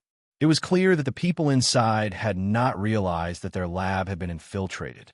Looker yawned and said, "Professor Elm must be resting at this hour. We're not in a hurry anyway. Let's wait until tomorrow morning to return the Pokemon. For now, let's find a place to rest." Natsui naturally had no objections. But instead of going out of their way to find a hotel, they went to the Pokemon Center near the laboratory. Nurse Joy, who was just about to go to sleep, was wearing pajamas and a face mask. Hearing someone enter the lobby, she had to get up again to greet them. "Sorry to bother you at this hour and disturb your rest," Natsui said, also feeling a bit embarrassed seeing her dressed like this. If he had known she was already asleep, they would have walked a bit further and stayed at a hotel for the night. "It's fine," Nurse Joy said, waving her hand. "The Pokemon Center is here to serve trainers like you. Many people come to check in late at night, just like you. I'm already used to it." As she spoke, she also arranged 2 dormitory rooms for them. It had to be said, although staying at the Pokemon Center was convenient and everything was free, unfortunately, because it was a dormitory, men and women had to be separated. Natsui had no choice, and although he was reluctant, he had to share a room with a single old man, Looker, for the night. To be honest, since he had started sleeping with Sabrina, he had gotten used to her presence. This was the first time the two of them had been separated. With a soft body in his arms every night, Natsui had been living quite comfortably. Now, being all alone, he couldn't help but feel a bit unaccustomed. Sigh, the first hour without Sabrina, I miss her. 1 hour and 5 minutes without Sabrina, I still miss her. But fortunately, after the lights were turned off, Looker chatted with him for a long time. They talked about everything from Pokemon to work, and from work to competitions. While deepening their relationship, he also heard many of Looker's stories as an international police officer, which broadened his horizons and introduced him to many new and interesting things. But that night, Natsui didn't sleep well. He kept feeling that the space beside him was empty. He finally managed to get through to the morning, and when he saw Sabrina again, his lost heart was finally full again. The three of them had breakfast at the Pokemon Center before going to visit Professor Elm. During the day, Professor Elm's laboratory was much more lively. Many researchers could be seen walking around, looking quite busy. In the workshop, they met Professor Elm. Professor Elm was not very old, around 27 or 28, wearing a white lab coat and half-moon glasses. His hairstyle was very unique, like a sea urchin. And after they told him what had happened, Professor Elm belatedly realized that one of his Pokemon was missing. Natsui handed the Pokeball back to him. After taking it, Professor Elm looked at it and let out a long sigh. So was Totodile's Pokeball. I'm such a failure as a professor. I didn't even know a Pokemon was gone. Don't say that, Professor. Looker smiled. You are just too busy with your work. And the security in New Barktown has always been good. That thief had clearly scouted the place in advance and knew your routine, so you were naturally unprepared. Although Looker's words were comforting, Professor Elm still felt very guilty. Sigh, no matter what, it was my negligence. Thank you so much this time. If you hadn't acted in time, the children who were supposed to start their journey from here in a few days would have been very disappointed. Chapter 287. Rejecting a kind offer. Just then, Professor Elm turned his attention to Natsui. You said your name is Natsui, right? He pushed up his glasses, his voice slightly excited. I know your name. He knows my name? Natsui wasn't surprised by this. Given the popularity of Pokemon battles in this world, news about him had been broadcast more than once on TV, in short videos, and on major websites. Even in schools, workplaces, and shopping malls, people were talking about his undefeated record. And since Kanto and Johto were on the same continent and had frequent exchanges, and the hype from the Indigo Conference hadn't completely faded, his name, if not a household one, should at least have been heard by most people here. But just as he thought Professor Elm had also seen his matches, he heard him say, with a smile, "Are you the young man who published a paper with Professor Oak and Professor Ivy a while ago? I've read that paper, and your theory on the butterfly effect, in particular, is really excellent. So that's how he knows my name is expected. These Pokemon professors are clearly more focused on academics than on competitions." Knowing his own level, Natsui shook his head with a wry smile. I'm ashamed to say, I actually don't have any experience in scientific research, nor do I have a relevant degree. I was just lucky enough to be with the two professors at the time, and just said it casually. I never expected them to include it in the paper. You're too modest, Professor Elm laughed. If you were just an ordinary person, you wouldn't be valued by two heavyweight professors at the same time. In any case, that perspective was truly eye-opening. Because he had helped get the Pokeball back, Professor Elm was very friendly towards them and even warmly invited them to the reception room for tea. And through their chat, Natsui also learned that Professor Elm had studied at Celadon University and was an outstanding student of Professor Oak. He also regarded Professor Oak as a great teacher and his most respected rival. Putting down his teacup, Professor Elm smiled. By the way, I also heard you're Sakuragi's assistant. I'm not an assistant, Natsui said with another wry smile. I'm just a research fellow at the Institute, helping out with errands. Why? Do you know Professor Sakuragi as well, Professor? Of course. As Professor Elm spoke, a nostalgic look appeared on his face. Actually, our circle is both big and small. Although we work in different regions, Professor Sakuragi, Professor Ivy, and I have had many academic exchanges. Natsui nodded in understanding. Speaking of which, the names of these four professors, Oak, Sakuragi, Cherrywood, Ivy, Innerwood, and Elm, Emptywood, although they were in different regions, all coincidentally had a connection to the character for wood. He took a sip of tea. Not knowing much about tea, he could only tell that it was a type of green tea. Just then, Looker, who was beside them, suddenly asked, "So, Professor Elm, what is your field of research?"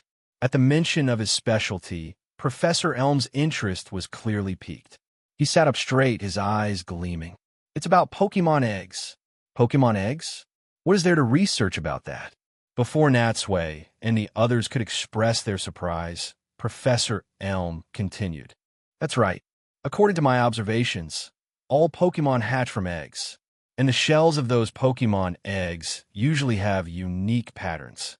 People can guess the species of the Pokemon inside based on these patterns. They all hatch from eggs." Natsui was shocked. This was the first time he had heard this. It was new knowledge for him. "You didn't expect that, did you?" Professor Elm had clearly anticipated their surprise. Although some Pokemon look like mammals, they are actually all oviparous. And what's amazing is that the Pokemon inside the egg can already see the outside world before it has even hatched. When talking about eggs, Professor Elm's face was full of excitement. It seemed that these professors, whenever they talked about their own field, would go on and on without end. "All right." At this point, Professor Elm's eyes lit up, and he said to Natsui, "Since you helped me get the Pokemon back, would you like to choose a starter Pokemon from the Johto region for me?" Unlike in Kanto, the starter Pokemon in the Johto region are the Grass-type Chikorita, the Water-type Totodile, and the Fire-type Cyndaquil. Each one is excellent. Natsui didn't hesitate and politely refused. "It'll pass. It's better to leave such opportunities to the new trainers. I already have the Kanto starter trio, and their roles overlap a bit. If I have too many, I definitely won't be able to take care of them all." The starter trio, an interesting term. Professor Elm didn't mind Natsui's refusal. The fact that he could refuse a free Pokemon also let him know that Natsui was fundamentally different from those trainers who only knew how to continuously catch Pokemon.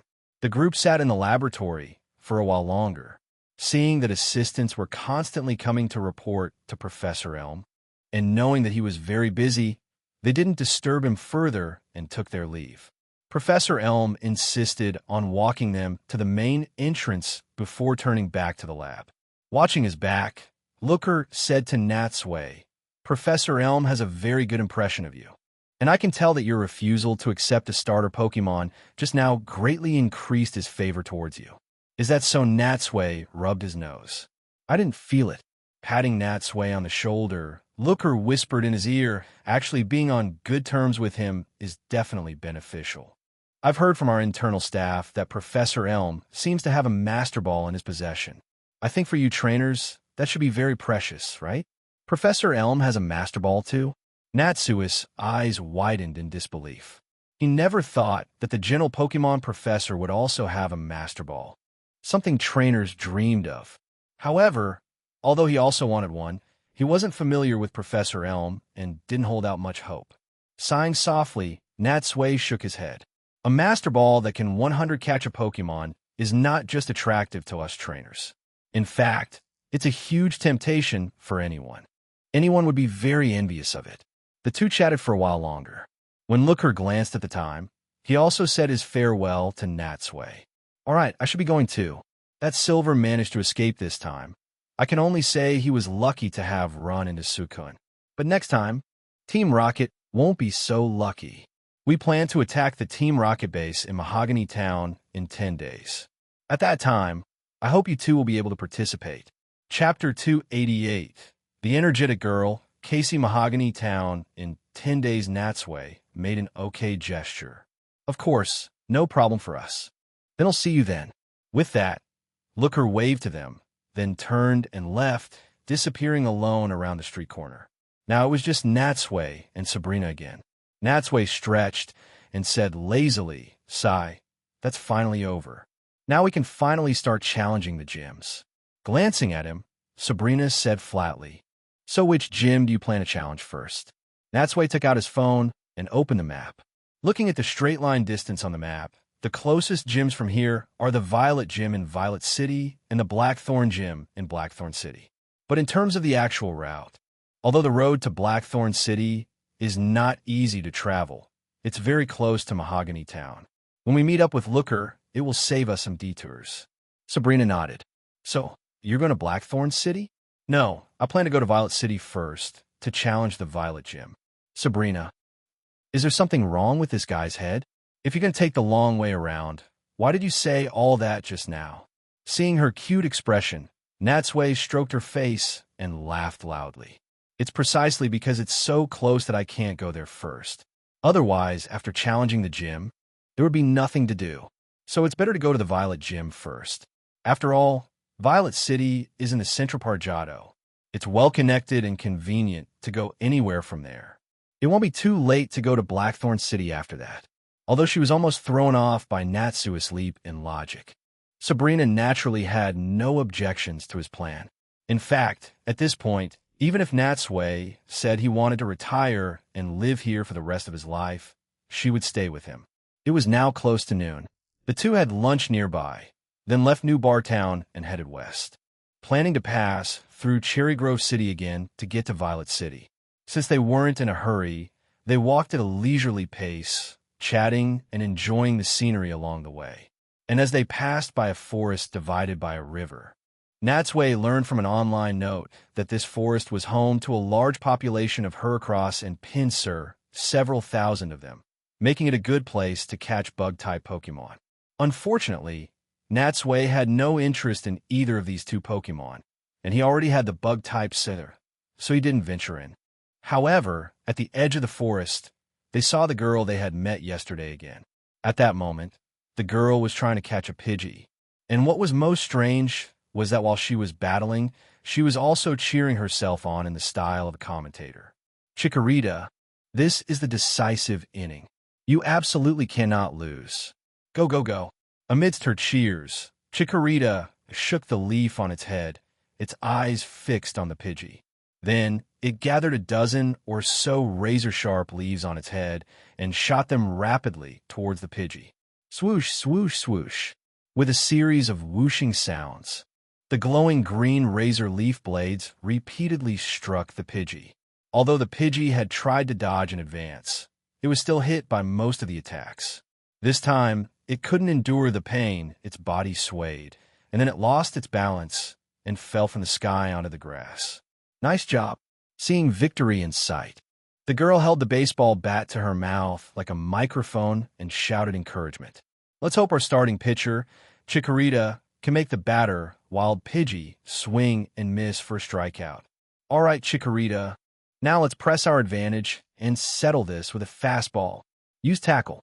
Natsui stopped and watched for a while. To be honest, he didn't know anything about baseball. He didn't know the terminology, didn't know what a strikeout was, and couldn't understand why this girl would combine baseball with Pokemon battles. Just then, hearing the girl's command, Chikorita used tackle and had already rushed in front of the Pidgey. But just as it was about to attack, the Pidgey suddenly recovered, flapped its wings, and flew up lightly, dodging the tackle. The girl first sighed, then quickly reignited her fighting spirit. That's a shame, but it's okay. Even though the first pitch was a ball, we still have the second pitch. Chikorita, use Razor Leaf again. Chikorita used Razor Leaf again, and in an instant, a dozen or so leaves struck the Pidgey again. And this time, the Pidgey directly lost its stamina, fell from the sky, and fainted. We did it! The girl cheered and jumped for joy, then quickly took out a Pokeball. Adopting a standard baseball pitching stance, she threw the Pokeball at the Pidgey. Ding! With a flash of red light, the Pidgey was successfully drawn into the ball. After just a few gentle shakes, the capture was successful. All right, I caught a Pidgey. The girl jumped up and down, clearly very energetic. And perhaps because she was so happy, after successfully catching the Pidgey, she began to swing her arms rhythmically and even started singing.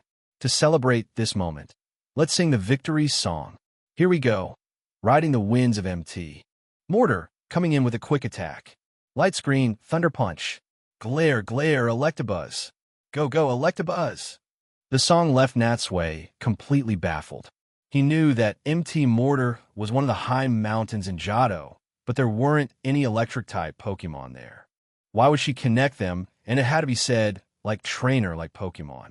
Chikorita was even keeping time beside her, swaying its body along with the song. Hey, hey, even if you're happy, there's no need for such a cringy song, although Natsui also cheered for his own Pokemon. At least he couldn't get as immersed as she did, nor would he talk to himself and get so hyped up all on his own. But setting that aside, just from this, one could tell that the girl's personality was probably very enthusiastic. How to put it? His impression of her was that her whole demeanor was full of vitality. A very energetic look. But then again, that song just now, after listening to it a few times, it seemed to have a certain magic to it and was surprisingly catchy. And when the song ended, the girl turned her head and only then belatedly saw Natsui. Huh, it's you? Her eyes lit up, and she walked briskly towards Natsui. What a coincidence. We meet again, she said, slightly out of breath, looking up at Natsui with a brilliant smile. I'm sorry about last time. Oh, right, I forgot to introduce myself. My name is Casey. I'm a new trainer who just started from New Barktown. Chapter 289. Casey's first experience as expected. Just as Natsui thought, she is the girl named Casey. He just hadn't expected that after parting ways with her yesterday afternoon, a whole night had passed, and she had only traveled such a short distance. He figured that since it was her first journey, she probably wanted to catch every Pokemon she encountered, which was why she had wasted all her time on catching Pokemon. My name is Natsui, also a trainer. After speaking, Natsui introduced Sabrina. This is Sabrina, my companion. Sabrina crossed her arms, lifted her head slightly with an air of arrogance. Her long, straight black hair fluttering gently, showing no intention of greeting her. Natsui. Casey frowned, feeling that the name was somewhat familiar. Looking at Natsui's face more closely, she felt that she had seen him somewhere before. I remember now, she suddenly shrieked, pointing at Natsui and shouting, "You're that Indigo Conference champion. I saw a replay of your final match." Casey's voice was so loud that Natsui had to cover one of his ears. "There's no need to be so surprised," he said, shaking his head. "A champion is crowned every year at the conference. With all the regions combined, there must be at least a dozen champions in total. This year, it just happened to be my lucky year." As he spoke, Natsui was secretly pleased with himself. See, this is what a champion's modesty looks like. Even when recognized, one must remain humble. You're completely different from him. Casey's eyes sparkled. You're the champion who won with a perfect record. And it's not just me. My dad, mom, grandpa, grandma, and other relatives have all seen your matches. They'll like you a lot, too. At this point, as if realizing something, she said excitedly, "Oh, right? This is a rare opportunity. Please have a battle with me." "A battle with you?" Natsui looked her up and down. "She knows I won the championship and still wants to challenge me?" He could only say that Casey was a rookie who didn't yet have a clear understanding of other trainers' strengths. Nor did she know what fear was. But thinking about it from another perspective, if Ash were in the wild and met a champion he had seen on TV, he would definitely not be able to control himself and would challenge them too. But she was, after all, a new trainer just started her journey. In his own Pokemon, Natsui thought and thought. If I used Charizard, Gengar, Gardevoir, or Gyarados, wouldn't that be bullying her too much? Even if I used Jolteon, Crystal Onyx, Scyther, or Venusaur, she clearly has no chance of winning, right? But seeing the girl's large, watery eyes filled with anticipation, Natsui found it hard to refuse. "All right, let's have a battle then." "Yay!"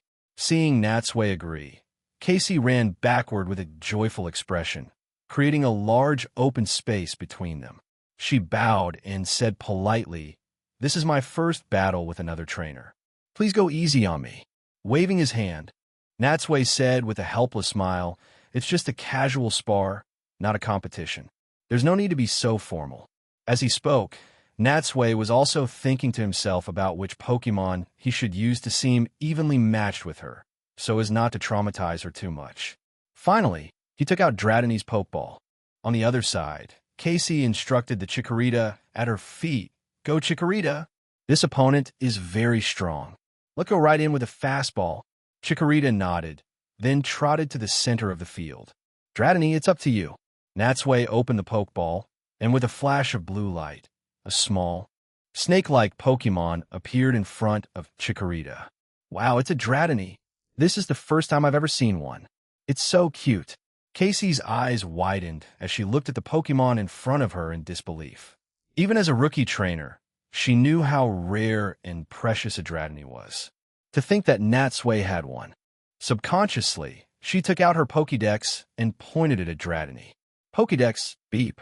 Dratini, the dragon Pokemon. A dragon type. As a serpentine Pokemon, Dratini is covered in light blue scales and has a pair of purple eyes. It has white fins on the sides of its head and a large, round, white nose. They generally live near fast-flowing water, such as waterfalls, and grow by repeatedly shedding their skin. After Casey put away her Pokédex, Natsui smiled faintly and explained the rules of the match. This will be a one-on-one battle with no special restrictions. The first to make the opponent's Pokemon unable to battle wins. MHM. Casey nodded repeatedly. I understand. Seeing her innocent expression, Natsui couldn't help but sigh quietly. In fact, for Casey, this was a battle she was destined to lose. In terms of typing, although Dragon is not super effective against Grass, Grass-type moves do half damage to Dragon types. It could be said that against Dratini, Casey's Chikorita was at a natural disadvantage. Normally, against a rookie like Casey, Natsui wouldn't use type advantage to bully her.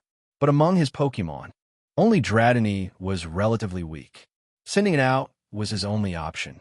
And clearly, as a rookie trainer, Casey, lacking experience, was not yet aware of this information. Just then, Sabrina walked to the side. Acting as the temporary referee for this match, she saw that both Pokemon were ready and said flatly, "Begin." Casey instantly got into the zone. She swung her baseball bat and launched an attack. Chikorita used Razor Leaf. Even though the damage would be halved, Natsui still didn't choose to take it head-on. Dratini, fly up. Hearing Natsui's command, without any visible movement, Dratini suddenly rose into the air, dodging the dozen or so sharp leaves. With the pearl-like object on its head, even without wings, it could fly freely in the sky like a bird. Use Twister. After dodging the Razor Leaf, Dratini opened its mouth, and the next second, a huge whirlwind appeared on the field, growing larger and larger as it swept towards Chikorita. Dodge it quickly, Casey shouted. But Chikorita was not known for its speed, and the Twister was moving too fast. In the blink of an eye, Chikorita was already caught in it. Chikorita's body was tossed around inside the Twister like a coin in a washing machine. When the wind dissipated, it fell to the ground with a thud, stars circling above its head. Chapter 290. Arriving in Violet City. Chikorita, are you okay? Seeing Chikorita take so much damage, Casey's face changed, and she couldn't help but feel a pang of heartache. Although it had only been 2 or 3 short days since she had set out on her journey, Casey had already formed a deep bond with it. During this time, although they had been constantly battling wild Pokemon, they had been on a winning streak, winning every battle with ease. They had never suffered such a heavy blow. Hang in there. Use Growl. Chikorita shook its head, dispelling the dizziness, and then let out a cute cry. As a basic skill, many Pokemon can use Growl. Although it has no attack power, it lowers the opponent's attack power, which can be quite effective in some ways.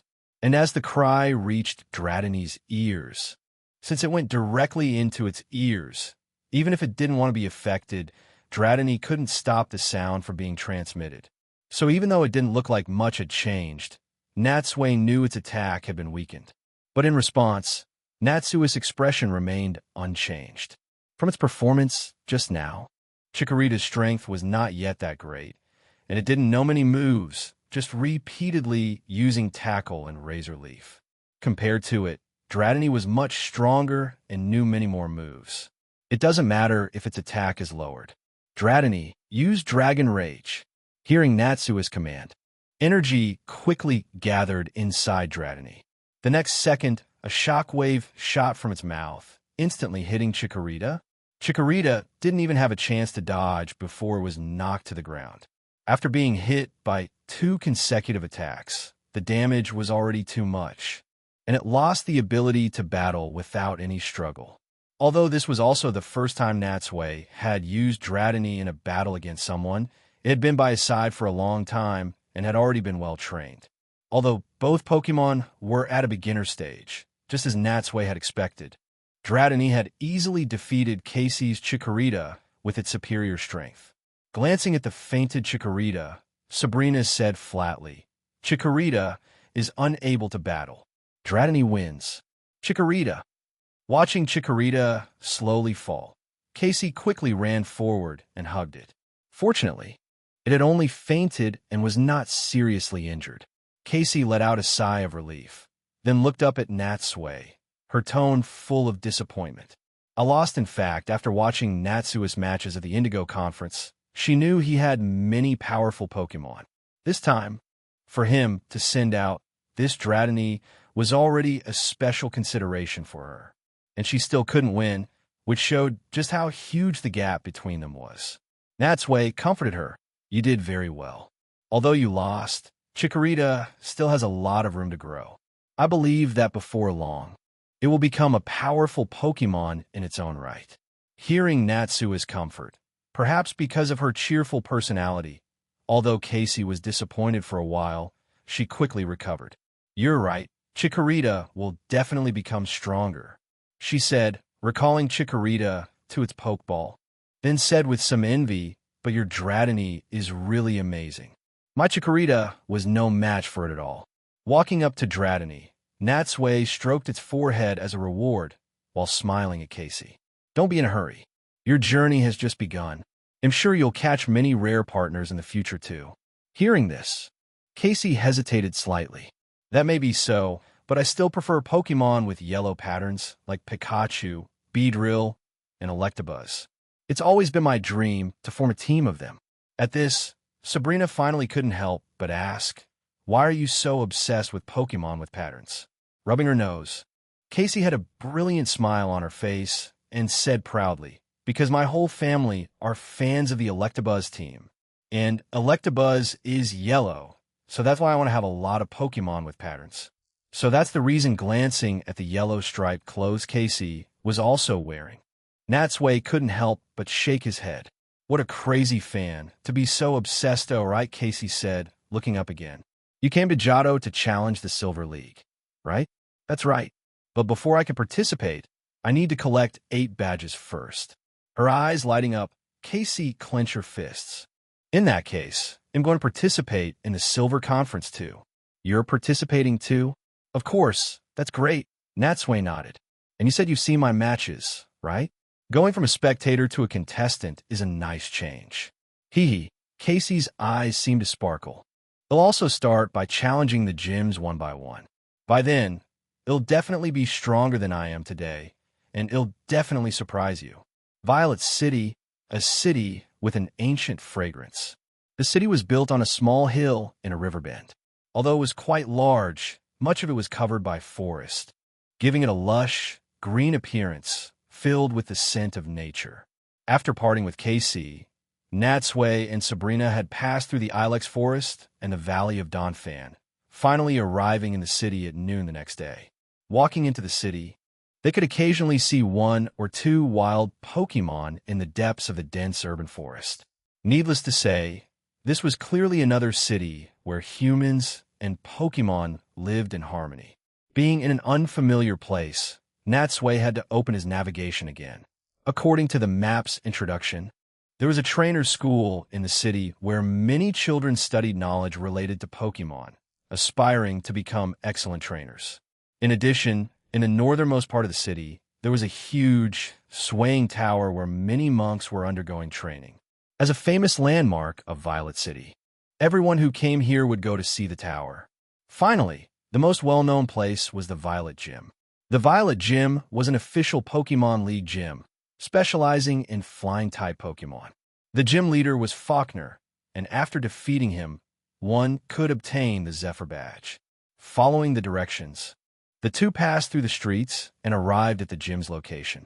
When Natsui reached the street corner, he saw a strange building. This building was the Violet Gym. Its main body was a 10-story, light purple tower with many windows spiraling upwards. And the battlefield here, as if to echo the flying theme, was built on the very top of the tower. Chapter 291. Faulkner were here. This is the Violet Gym. As he spoke, Natsui and Sabrina had already walked into the gym. However, when he stated his purpose to a staff member, he was told that Faulkner was not in the gym at the moment. "I'm very sorry," said a young man in a white judo uniform, looking rather apologetic. "Our gym leader, Mr. Faulkner, went out this morning.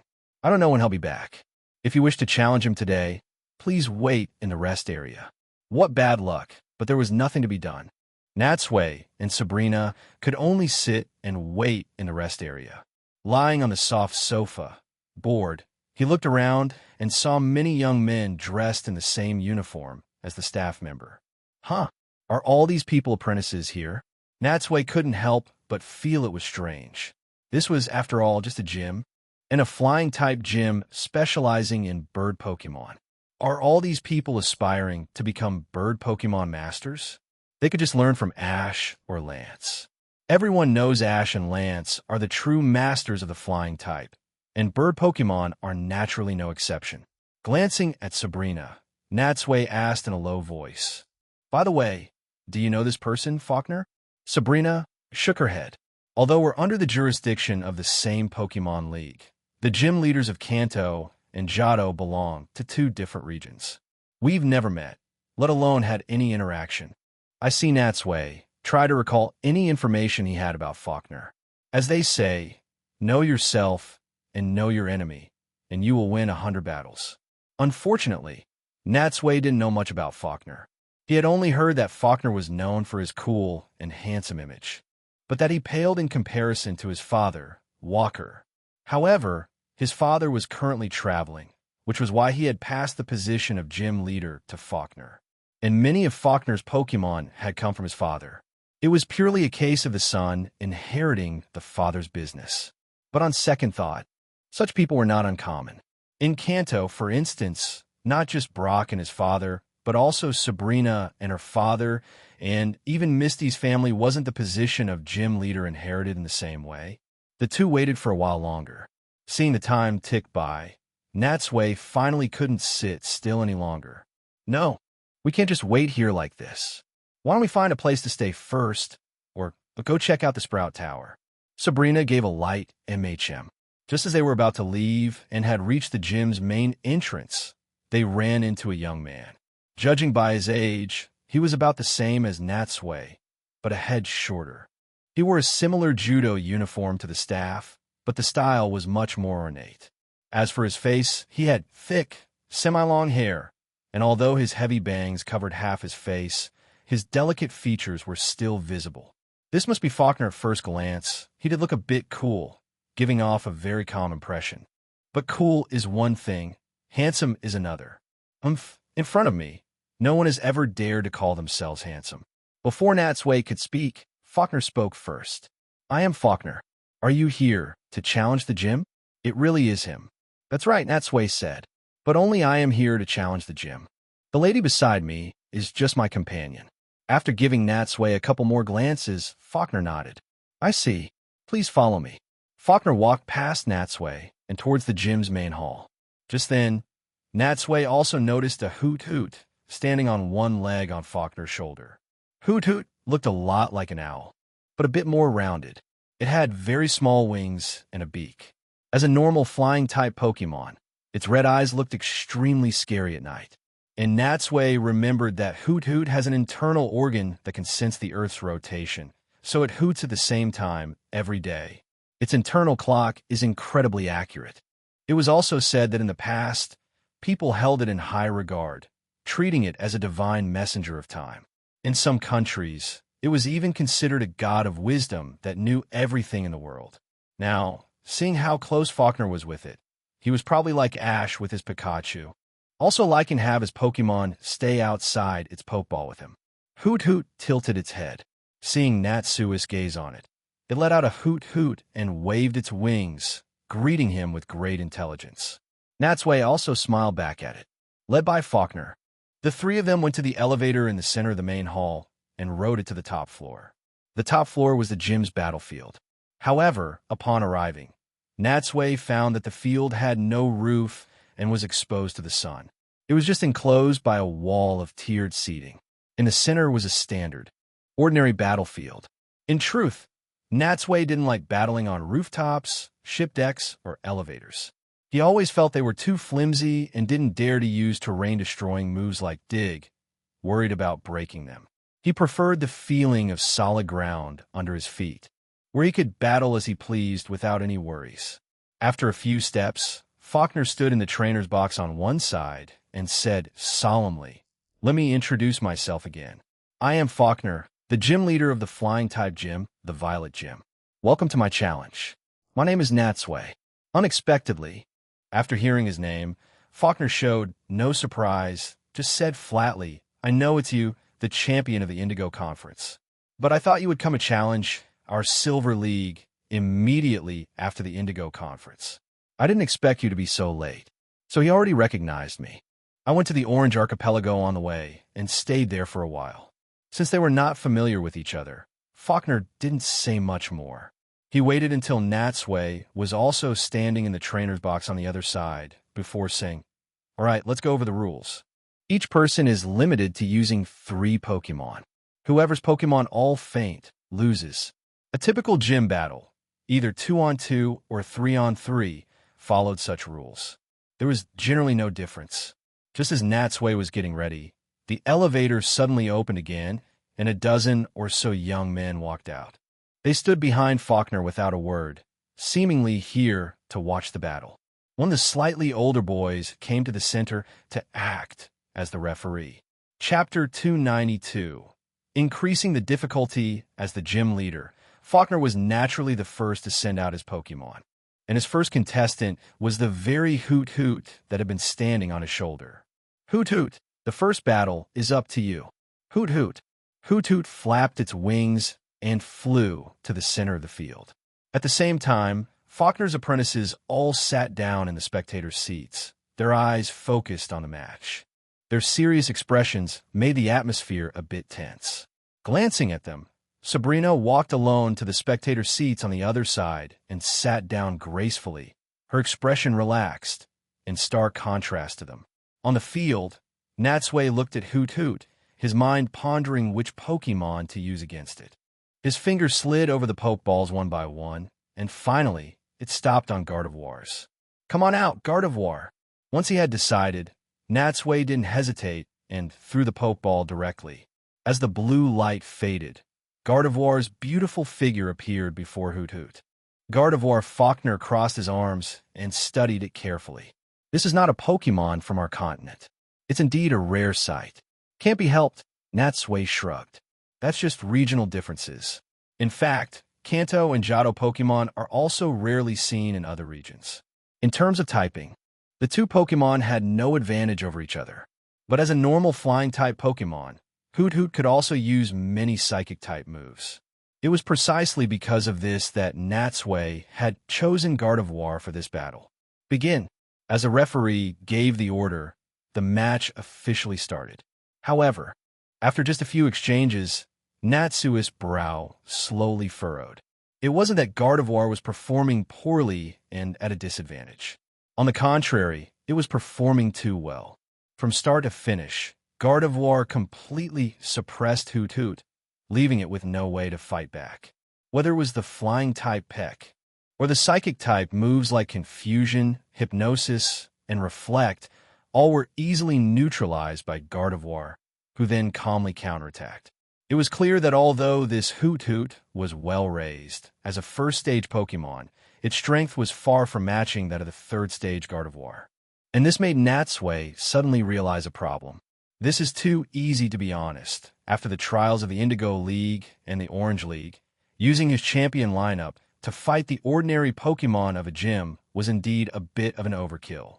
Although every gym leader had a few strong Pokemon to accommodate new trainers and not make the gym impossible to pass, they usually only sent out slightly weaker Pokemon to defend the gym. This might still be a challenge for other trainers, resulting in a tough battle. But for Natsui, it was no challenge at all. A one-sided battle not only gave Natsui no experience, but also failed to train his Pokemon. At this point, he either had to use his new Pokemon to challenge the gym, or find a way to increase the difficulty of the battle. In the end, when Hoot Hoot fainted, it had barely managed to inflict any substantial damage on Gardevoir throughout the entire match. A commotion arose among Faulkner's apprentices.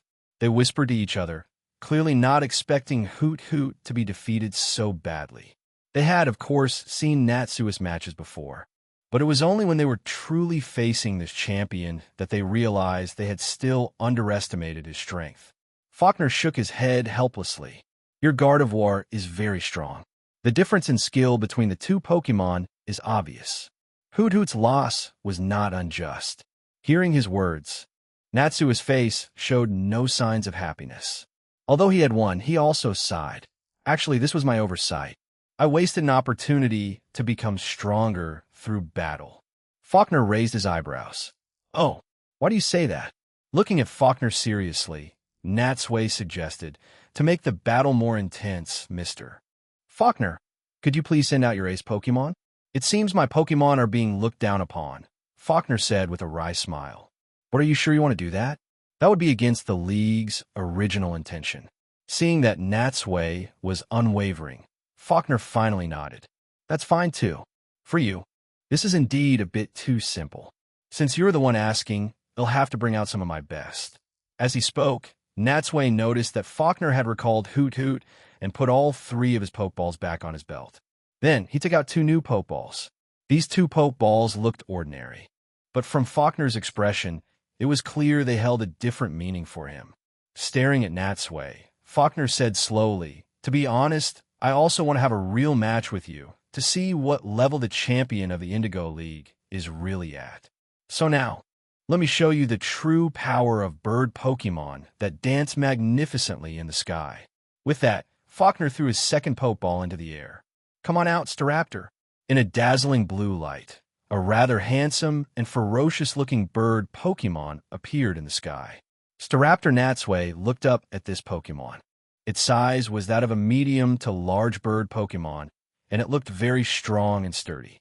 As the final evolution of Starly and Staravia, Staraptor had a fierce personality, with sharp and determined eyes, sharp claws, and a sharp beak, and its tail feathers were spread out like a fan.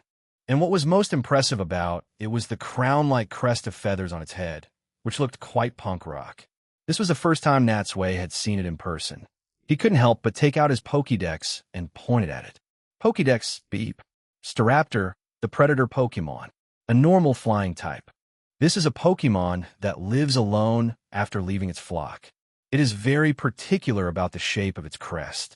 Its muscles are very developed, and it has strong wings, allowing it to easily fly while carrying small Pokemon. Its fierce personality makes it bravely challenge even opponents larger than itself, and it will not stop attacking even if it is seriously injured. Natsui felt a completely different presence from Staraptor than from Hoot Hoot. This must be Faulkner's trump card. It really does feel different. He thought for a moment, then recalled Gardevoir to let it rest, and also threw out his second Pokeball. It's up to you next.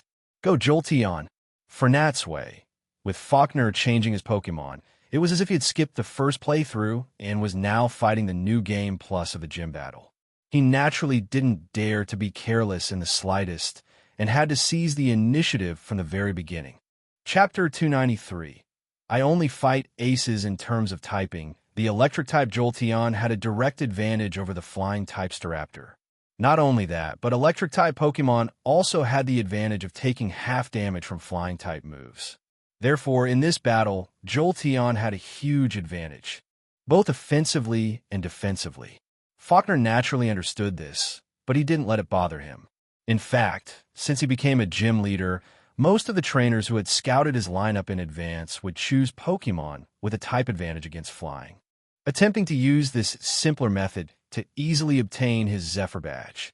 But thanks to his Pokemon's outstanding performance, many of them miscalculated and were instead taught a harsh lesson by Faulkner.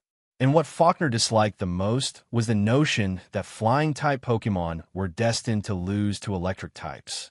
In the Pokemon world, nothing is absolute. Staraptor, use wing attack. Hearing Faulkner's command, Staraptor soared into the sky. After circling a few times, it spread its wings and dived toward Jolteon. Its speed was so fast that it even created a sonic boom. Facing Staraptor's self-destructive style attack, Natsui was naturally not flustered. Jolteon used Discharge. A dazzling electric light erupted from Jolteon's body. This indiscriminate area of effect attack meant that no matter how fast Staraptor was, it would still be hit by the stray currents when it got close to Jolteon. Sure enough, the next second, as Staraptor reached Jolteon, it was struck by the radiating electricity. For a moment, golden light flashed across Staraptor's body, but with its tenacious willpower, it didn't slow down. Instead, enduring the immense pain, it swept past Jolteon, its wings like blades. Boom! The two Pokemon's figures crossed, both sustaining varying degrees of injury. But compared to Jolteon, Staraptor was clearly hurt more, trading blow for blow. Although it seemed Faulkner was at a disadvantage, it couldn't be helped. Although he didn't believe a flying Pokemon would lose to an electric type. The fact that flying moves only dealt half damage to electric Pokemon was a result he couldn't change. Therefore, he had to close the distance and find another way to defeat his opponent. Fortunately, although it was injured, his goal had been achieved. Staraptor, use close combat. Staraptor's wings became like fists, swinging towards Jolteon like meteors. Natsui had wanted to use an electric attack again, but Staraptor's fists were already approaching, giving Jolteon no time to gather power. Seeing the flurry of fists, he changed his strategy and switched to a close-range attack as well. Don't lose to it, Jolteon. Use double kick. Jolteon lifted its front body, its two front paws kicking out one after the other, meeting Staraptor head-on. Thud! Thud! As fists and paws met, both Pokemon were involuntarily pushed back a step, clearly having both taken a hit. However, Staraptor had just been hit by an electric attack and was slightly low on stamina. It staggered, momentarily losing its footing. Although it quickly regained its balance, Natsui seized the fleeting opportunity. Jolteon used Thunder Fang. Jolteon opened its mouth, filled with crackling electricity, and bit down on one of Staraptor's wings. Staraptor cried out in pain. Shake it off, Faulkner quickly commanded.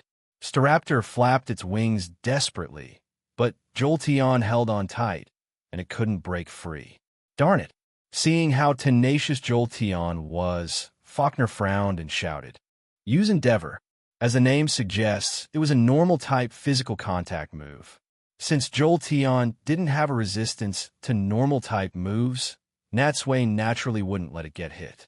He whistled, and hearing the sound, just before Staraptor could use Endeavor, Jolteon released its bite, leaped backward, and dodged the move. Staraptor's other wing swung at empty air. Although it didn't hit Jolteon, it had at least broken free. But although Jolteon was gone, its mouth was now full of scorched bird feathers. Staraptor was panting heavily, its stamina already critical. It tried to lift its injured wing, but found that the place where Jolteon had bitten was covered in deep marks. It couldn't bear the pain and couldn't help but lift its head and let out a miserable cry. Seeing that Staraptor had been pushed to this point, Faulkner knew he had to go all in and use his final move. Staraptor, use Brave Bird. Brave Bird? Natsui's brow furrowed. He knew this was a flying-type move second only to Sky Attack in power, with damage comparable to Dragon Ascent. It was the signature move of many flying Pokemon. It seems Faulkner has been cornered and is now making a desperate gamble. And Natsui boldly guessed that for Staraptor to dare to use this move, it must have the Reckless ability, which would further increase the move's power. Although using this move would also cause recoil damage, and Staraptor itself would likely faint from exhaustion after using it. Faulkner was probably willing to trade for a double knockout to win this round. Enduring the piercing pain, Staraptor flapped its wings and flew into the sky. A few feathers fell from the sky, and in the sunlight, Staraptor looked exceptionally tragic. After circling a few more times, Staraptor tucked in its wings, and its body plummeted downwards, charging precisely at Jolteon. Jolteon dodged it quickly. Jolteon also seemed to sense the approaching danger. It ran desperately, trying to shake off Staraptor before it landed, but Brave Bird was just too fast. In the blink of an eye, it had crashed into Jolteon. Boom! This time, Jolteon was sent flying 7 or 8 meters. But fortunately, because of its typing, the damage was halved. Although it was panting, it still managed to stand up. Staraptor, on the other hand, was not so lucky. At the same time it crashed into Jolteon, it was also affected by the recoil force and had fainted completely. Seeing Staraptor motionless, although reluctantly, the referee raised his hand. Staraptor is unable to battle. The winner of the second match is Jolteon. Seeing that even their ace, Staraptor, had been defeated, Faulkner's apprentices all sighed. Looking dejected, only Sabrina leaned back slowly and clapped lightly. Looking at Natsui, Faulkner recalled his Pokémon and couldn't help but sigh. What a shame. It was so close. If I had managed to wear down Jolteon's stamina a bit more, maybe it would have been a 1-for-1 trade. Chapter 294. Togetic a shame? Hearing Faulkner say this, Natsui shook his head but didn't speak. There are no ifs in this world. If Faulkner hadn't used a flying-type Pokémon, allowing Staraptor to soar in the air where Jolteon couldn't reach it, maybe he would have lost even faster. After all, Jolteon also had many powerful electric-type moves it hadn't used. It could only be said that although Staraptor's flying type put it at a disadvantage, in some ways, it had also saved it from greater suffering. But it had to be mentioned as expected of a gym leader's ace to be able to fight like that. Staraptor's strength was indeed very impressive. At the very least, it could hold its own against his second-tier lineup. But fortunately, he was still the better one. On the other side, after composing himself, Faulkner took out his last Pokeball. Natsui also focused his gaze on the Pokeball. What could it be? Unlike the one-sided match against Hoot Hoot, this high-intensity battle also filled him with anticipation. And the answer was soon revealed. Faulkner threw the Pokeball high into the sky and shouted, "Come on out, Togetic," as the blue light faded. A Pokemon that was all white with red and blue triangular patterns appeared high in the sky. It's a Togetic? Natsui remembered that Misty had a Togepi, and its final form was this very creature. Togetic had a relatively long neck and legs, and a pair of wings on its back. Overall, compared to the egg-encased Togepi of its infant stage, it gave off the impression of a teenager. And this type of Pokemon was quite rare. For it to evolve, it needed to have a very high level of friendship with its trainer. He never thought Faulkner would have one. Since it was the first time he had seen one in person, Natsui couldn't help but take out his Pokédex and pointed at it. Pokédex, beep. Togetic, the happiness Pokemon. A fairy flying type. There are no records of Togetic being encountered in the wild. It is a Pokemon that brings good luck. When flying, it can float steadily in the air without flapping its wings. It is said that it flies around the world in search of kind-hearted people to share happiness with. If it finds a person or Pokemon with a pure heart and a gentle nature, it will appear and sprinkle down shining feathers known as joy dust, sharing happiness with them. After his initial amazement, Natsui's mind was racing, thinking about who to use against it. To be sent out after Staraptor, Togetic's strength was clearly even greater. This won't be easy in terms of typing. Among his Pokemon, only Charizard and Gengar seem to have a slight advantage. But those two Pokemon were too strong, and Natsui didn't want to use them in this battle. After thinking for a moment, Natsui decided to send out Crystal Onix. He had a few reasons for this decision. First, although Crystal Onix's ground type couldn't harm a flying type Pokemon, its rock type had a double advantage against Togetic, which could make up for this shortcoming. And second, his first-tier Pokemon were gradually pulling away from his second tier in terms of strength. He needed to improve their strength as soon as possible to prevent a clear gap from forming between the two tiers. Just like Jolteon, hadn't it also gained some experience from the battle just now? Having thought this through, Natsui decisively recalled Jolteon and threw out his third Pokeball. It's your turn to go. Crystal Onyx. As the blue light faded, a massive Pokemon landed heavily on the battlefield. Crash! The moment it landed, its immense weight caused the entire building to tremble slightly. Fortunately, the unique design and sturdy structure of the Violet Gym easily withstood the force. Wow, what kind of Onyx is that? Is it a shiny? But shinies aren't that color, are they? Seeing the unique Crystal Onyx, the apprentices behind Faulkner could no longer hold back and began to whisper among themselves. Even with all their knowledge, they were still stunned by Crystal Onyx's beautiful form. Even Faulkner himself studied Crystal Onyx for a long time and praised, "What a magical Pokemon. It's full of power and beauty, like a finely carved work of art." Natsui smiled faintly. "It's called Crystal Onyx.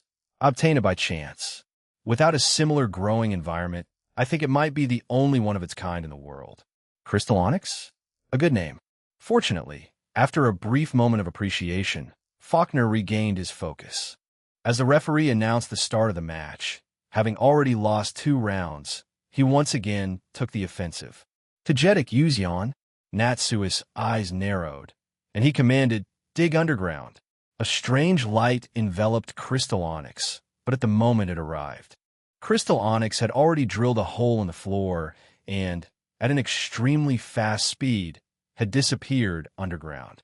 In fact, after his battle with the Orange League's head trainer Drake, Natsui had been amazed by his Onyx's digging speed and had also studied it seriously. And after a period of training, his Crystal Onyx's digging speed had also improved. Although not as fast as Drake's Onyx, it was much faster than a normal dig. However, as he used this move, Natsui felt very uneasy. This was, after all, a battle on the top floor.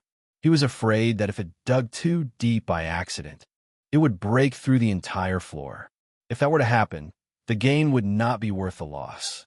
Not only would his Pokemon fall out of the arena, resulting in an automatic elimination, but he would also have to pay for the repairs out of his own pocket. Fortunately, Faulkner was well prepared when he set up the battlefield here. At the very least, the floor here was thick enough, and what Natsui had feared did not happen. The light from Yun passed over the hole, but had no effect. For some reason, this scene reminded Faulkner of a falcon hunting a snake. It seems that to deal with this snake, I have to lure it out of its hole first. With this thought, he had Tagetic lower its altitude. Sure enough, seeing Tagetic approach the ground, the next second, Crystal Onyx leaped out of the hole, ramming its sharp horn towards Tagetic. Dodge it quickly. Tagetic tilted its body slightly, and just barely scraped past, dodging the attack. Good chance. Faulkner's eyes lit up. This was the moment he had been waiting for. Tagetic, use Magical Leaf. Chapter 295. Learning and applying although Magical Leaf is a Grass-type move. Many Psychic and Fairy-type Pokemon have mastered it. Whether it's Gardevoir, Cleffa, Flabébé, or the current Tagetic, they can all use this move. Grass is super effective against ground and rock. If Magical Leaf were to hit, it would deal 4 times the damage to Crystal Onyx. This was one of Tagetic's more conventional and effective ways to inflict heavy damage on it. The magical leaves formed around it and then shot towards Crystal Onyx. But what Faulkner didn't expect was that Crystal Onyx's digging speed was just too fast. It had only just landed. But before the magical leaf had even traveled half the distance, Crystal Onyx had already dug a new hole and disappeared underground again. Thwip, thwip, thwip. The magical leaves practically grazed its tail as they stuck into the ground. Looking for Crystal Onyx, there was no longer any trace of it. What? Faulkner's face changed. How can its digging speed be so fast? Seeing Faulkner's over-the-top reaction, Natsui couldn't help but smile faintly. The tricky problem I once faced, now someone else has to experience it. And you, kid, are the first victim. In a way, this was him learning and applying what he had learned. He recalled how Drake had once used this tactic to corner him, forcing him to resort to flooding the field just to get Onyx out. Now, with no water source here, he was curious to see how Faulkner would handle this situation. Tagetic flew a circle around the field. wanting to attack, but apart from the 3 holes and some freshly dug earth, there was no movement at all. Crystal Onyx was nowhere to be seen. And just like his Pokemon, Faulkner was also frowning, his mind analyzing countermeasures. This situation was completely beyond his expectations. This Crystal Onyx's digging speed was completely illogical, and not being able to hit the opponent gave him a frustrating feeling of being powerless. Should I attack one more time? But even if I do, the result will probably be the same as just now, right? It seems I have to lower its altitude again. He quickly weighed his options. Even knowing that lowering its altitude further might make it unable to dodge an attack from underground, to lure Crystal Onyx out again, he had no other choice. Tagetic, go a bit lower. Be careful, and keep a close watch on the ground beneath you at all times. In fact, for Faulkner, having Tagetic lower its altitude again was a move of last resort. He had already figured it out. As long as he used moves like Yawn or Magical Leaf, which could either inflict a status condition or cause massive damage to Crystal Onyx, it simply wouldn't show itself. It could be said that as long as it was hiding underground, Tagetic couldn't do a thing to it. Although Natsui was the challenger and should be the one trying to win quickly, in terms of mindset, Faulkner, being 2 rounds behind, was undoubtedly the more anxious one. On the field, following Faulkner's command, Tagetic lowered its altitude again, floating about 2 meters above the ground. Sure enough, the next second, Crystal Onyx burst out from the ground again, its massive, crystal-like head ramming fiercely towards Tagetic. Faulkner's eyelid twitched, and he shouted, "Dodge it quickly, then find a chance to counterattack." At a height of just over 2 meters, given Crystal Onyx's size, it was no different from being on flat ground. It closed the distance in an instant. Tagetic wanted to dodge the ram by turning sideways as it had before, but because of the lower altitude, its reaction time was greatly reduced. Just as it was about to dodge, Crystal Onyx had already crashed into it. Boom! Tagetic, not even a meter tall, was smaller than Crystal Onyx's head. Under the truck-like force, it was sent flying like a deflated ball, crashing to the ground. Thump! Thump! Tagetic rolled a few times, its body covered in dirt, looking extremely battered. Natsui naturally wouldn't let such an opportunity slip by and pressed his advantage. Use Rock Tomb. Crystal Onyx half-reared its body and opened its mouth. In an instant, a dozen or so huge rocks formed in the air and fell toward the ground. Crash! Boom! Boom! Faced with these falling boulders, Tagetic quickly got up to dodge. But it was not an agile Pokemon, and its speed was not fast. After barely dodging a few of the boulders, it was still hit by the others. The successive boulders continued to fall, not only completely burying Tagetic's body, but also changing the terrain of the area. When the rock tomb ended, the battlefield became extremely quiet. The apprentices' hearts were in their throats as they craned their necks, trying to see if Tagetic was safe under the pile of rocks. They had never thought that one day their teacher would be beaten so miserably. Crystal Onyx stood tall on the battlefield. In front of it was a pile of rocks. From this scene alone, it was clear that it had a firm upper hand. But Natsui knew that after taking just one hit, if Tagetic were so easily defeated, it couldn't possibly be Faulkner's ace Pokemon. As if to prove his guess, the rocks began to shake, and finally, with a loud bang, they were sent flying by a mysterious force. From within the rubble, the wounded Tagetic reappeared. Seeing that it was okay, Faulkner felt a bit relieved and quickly shouted, "Counterattack with Magical Leaf." Still thinking of attacking, Natsui wouldn't let him succeed. "Don't give it a chance. Use Stone Edge." Sharp rocks erupted from the ground, shooting towards Tagetic. At the same time, Magical Leaves also formed in the air. The two attacks collided in the center of the field, canceling each other out, but the force of the explosion shattered the rocks, turning them into a rain of stone shards. And in this chaotic moment, Crystal Onyx rapidly closed in. Before Tagetic could take flight, its tail coiled around it, binding it tightly. Crystal Onyx tightened its tail, and with a series of chilling creaks, Tagetic felt as if every bone in its body was about to be crushed. "This is bad." Faulkner's face changed drastically. "You sweet kiss." Tagetic was being squeezed so tightly it could barely breathe. With its last bit of strength, it opened its mouth, about to release the fairy wind, but it suddenly felt lightheaded. It turned out that Natsui had noticed its intention. With a wave of his hand, Crystal Onyx had violently slammed Tagetic's body to the side. Tagetic rolled a few more times on the ground. The move it was about to use choked back. "It's time to end it," Natsui said in a deep voice. "Use Iron Tail." In Tagetic's despairing gaze, Crystal Onyx's massive tail began to glow brightly. It raised it high, blocking out the sun and casting a large shadow over its face, and then slammed it down heavily. Chapter 296, Evolution. Crystal Steelix Tagetic is unable to battle. The winner is Crystal Onyx. As the referee announced the result, Faulkner's apprentices still hadn't recovered from the defeat. They looked at the unconscious Tagetic, unable to accept such an outcome for a moment. This wasn't some regular gym Pokemon like Hoot Hoot or Pidgeotto. This was Faulkner's ace. As Faulkner's strongest power, both as a trainer and as a gym leader, and his final pride, to think it had been defeated just like that. On the field, Faulkner recalled Tagetic, sighed, and slowly walked towards Natsui. When he got closer, he looked up at the Crystal Onyx towering over him and shook his head helplessly. "Sigh, there's nothing to say. My two strongest Pokemon were completely powerless against you. You truly deserve the title of champion. I admit my defeat."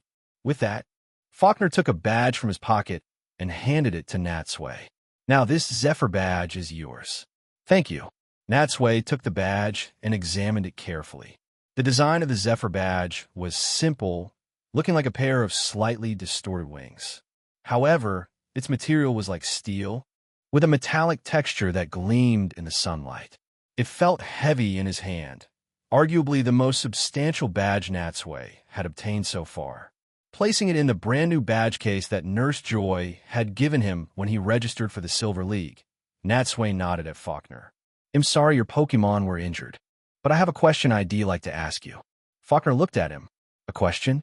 No need to be so polite. Just ask whatever you want. Why are you so determined to become a bird Pokemon master?"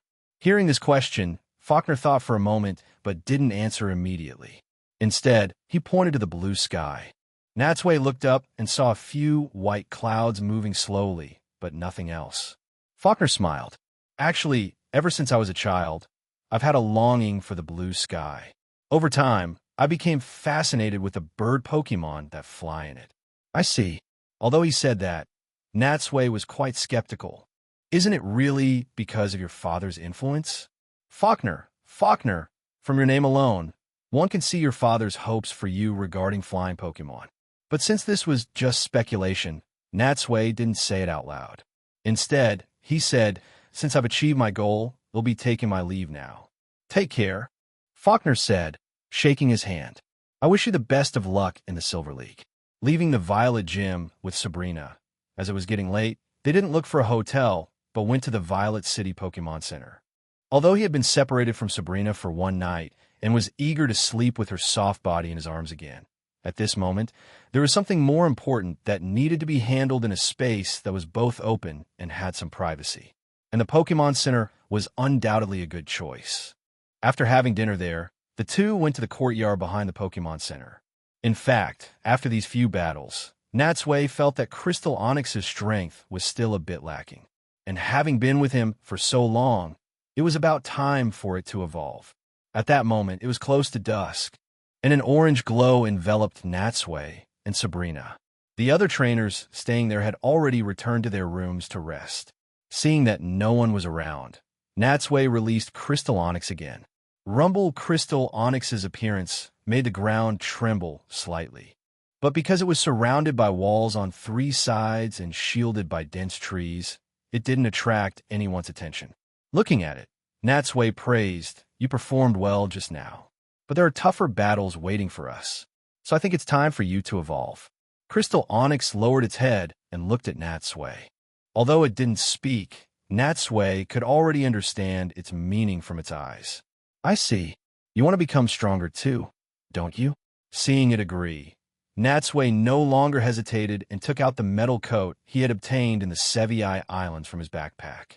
He had had this item for a long time.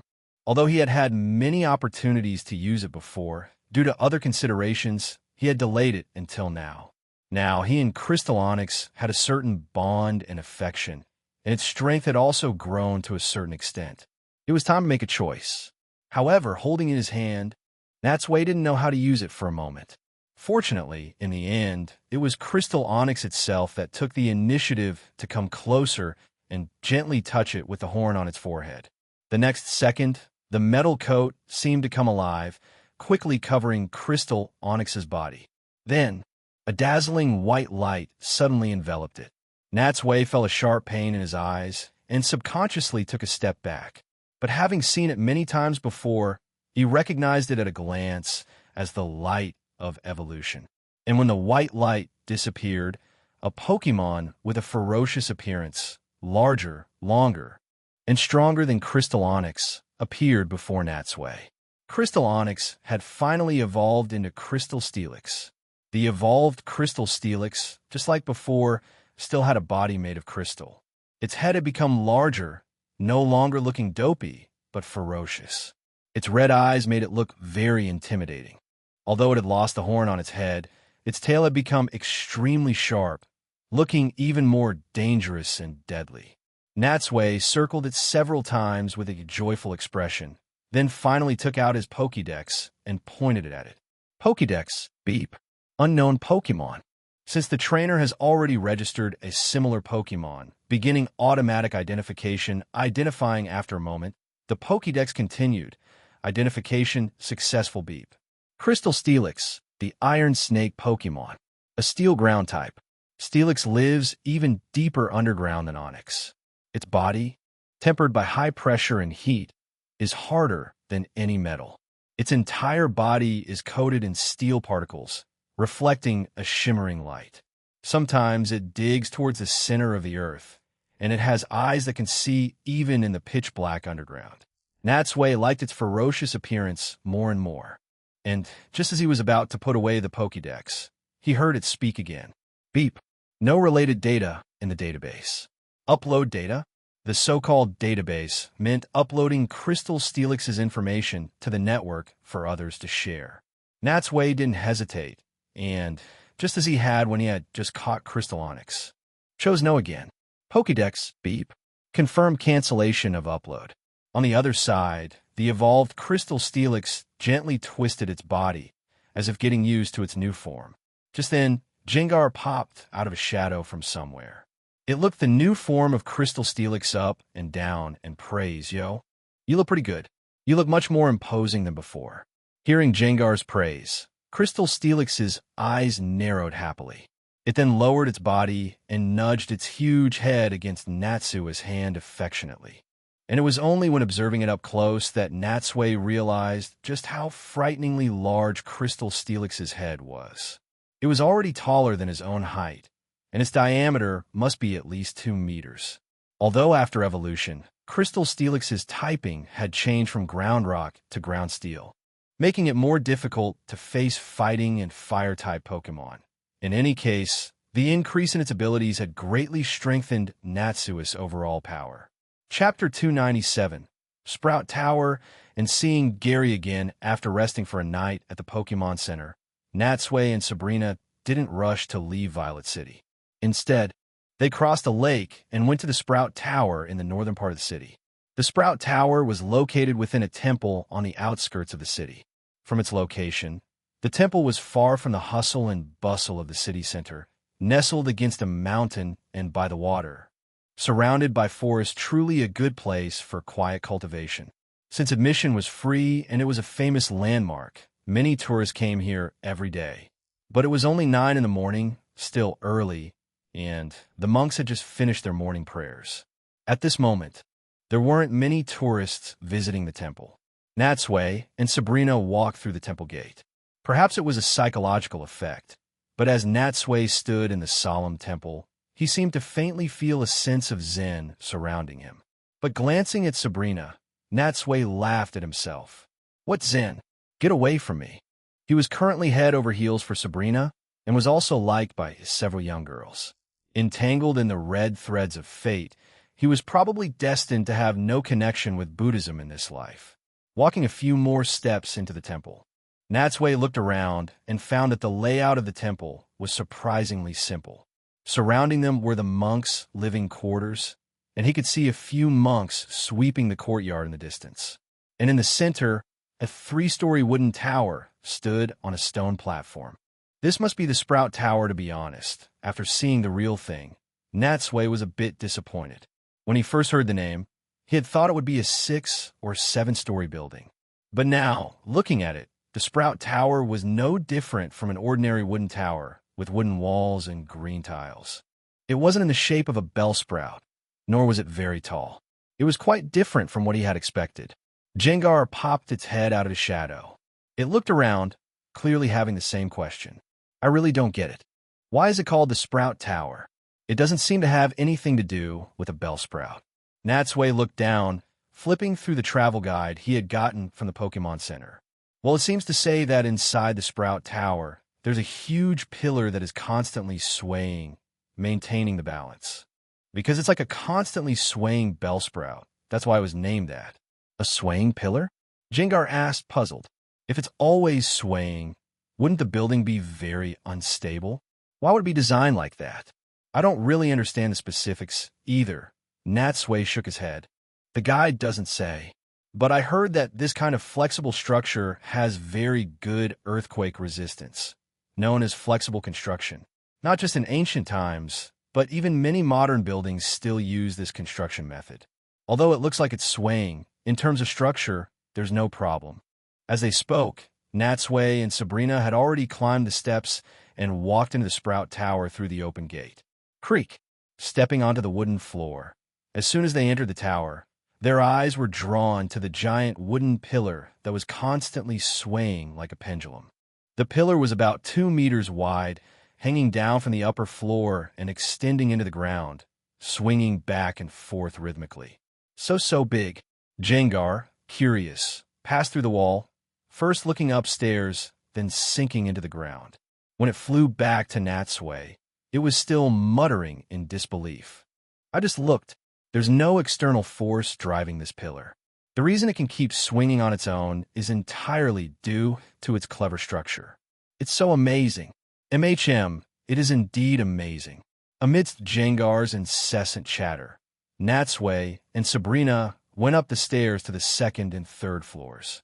But to his disappointment again, the entire Sprout Tower, apart from the giant pillar, was really no different from other wooden towers. There was nothing else worth seeing. He had come with high hopes, only to leave disappointed. But since it was a famous landmark, and he was already here, Natsui took a few more photos as souvenirs.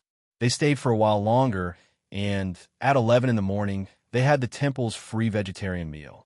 It had to be said that this simple yet delicious vegetarian meal might have been the biggest gain of their visit. And it was only during the meal that Natsui suddenly realized that the monks training here all seemed to have a bell sprout. He figured that to match the temple's name, they had chosen to catch bell sprout to train with them. After eating their fill, Natsui and Sabrina put their hands together, said their farewells to the monks, and then turned and left, heading straight out of Violet City. Since they still had a few days before their appointment with Looker, their next destination was to continue northeast, pass through the vast, dense forest, and go directly to Blackthorn City to challenge the gym there. And after the gym battle, they would turn west to reach Mahogany Town and meet up with Looker. The two walked along the wide road for half an hour. Just as they were about to enter the forest, they saw a red sports car speeding towards them from the distance. The sports car sped past Natsui, kicking up a cloud of dust. And before the dust had even settled, the car had reversed and come back. The scene was so familiar that Natsui subconsciously looked inside the car. Sure enough, in the passenger seat, he saw an old acquaintance of about Ash's age. Gary? Needless to say, the person making such an entrance was, of course, Gary. Just like before, Gary's car was filled with scantily clad young women. He sat in the passenger seat, looking at Natsui, also very surprised. Natsui, I can't believe I ran into you here. "I'm also very surprised," Natsui said, waving at him, then looked down at his sports car. "Long time no see. It seems you're still the same, still like to travel by sports car." "Of course," Gary said, crossing his arms and lifting his chin. "This is the fastest way to travel. It's countless times faster than you people who walk." Seeing Gary, Natsui naturally thought of Ash and couldn't help but ask, "By the way, since you're here, have you seen Ash?" Gary snorted. "We just parted ways at the lab yesterday. That guy also set off for here, but at his pace, he's probably still crawling along the Indigo Plateau." "Still at the Indigo Plateau? That really is slow." Refocusing his attention on Gary, Natsui, just as he had when they first met, once again took a pokeball from his pouch, tossed in his hand a few times, looked at him, and smiled. "So long time no see. Want to have a battle with me now?" Unexpectedly, upon hearing his words, Gary shook his head.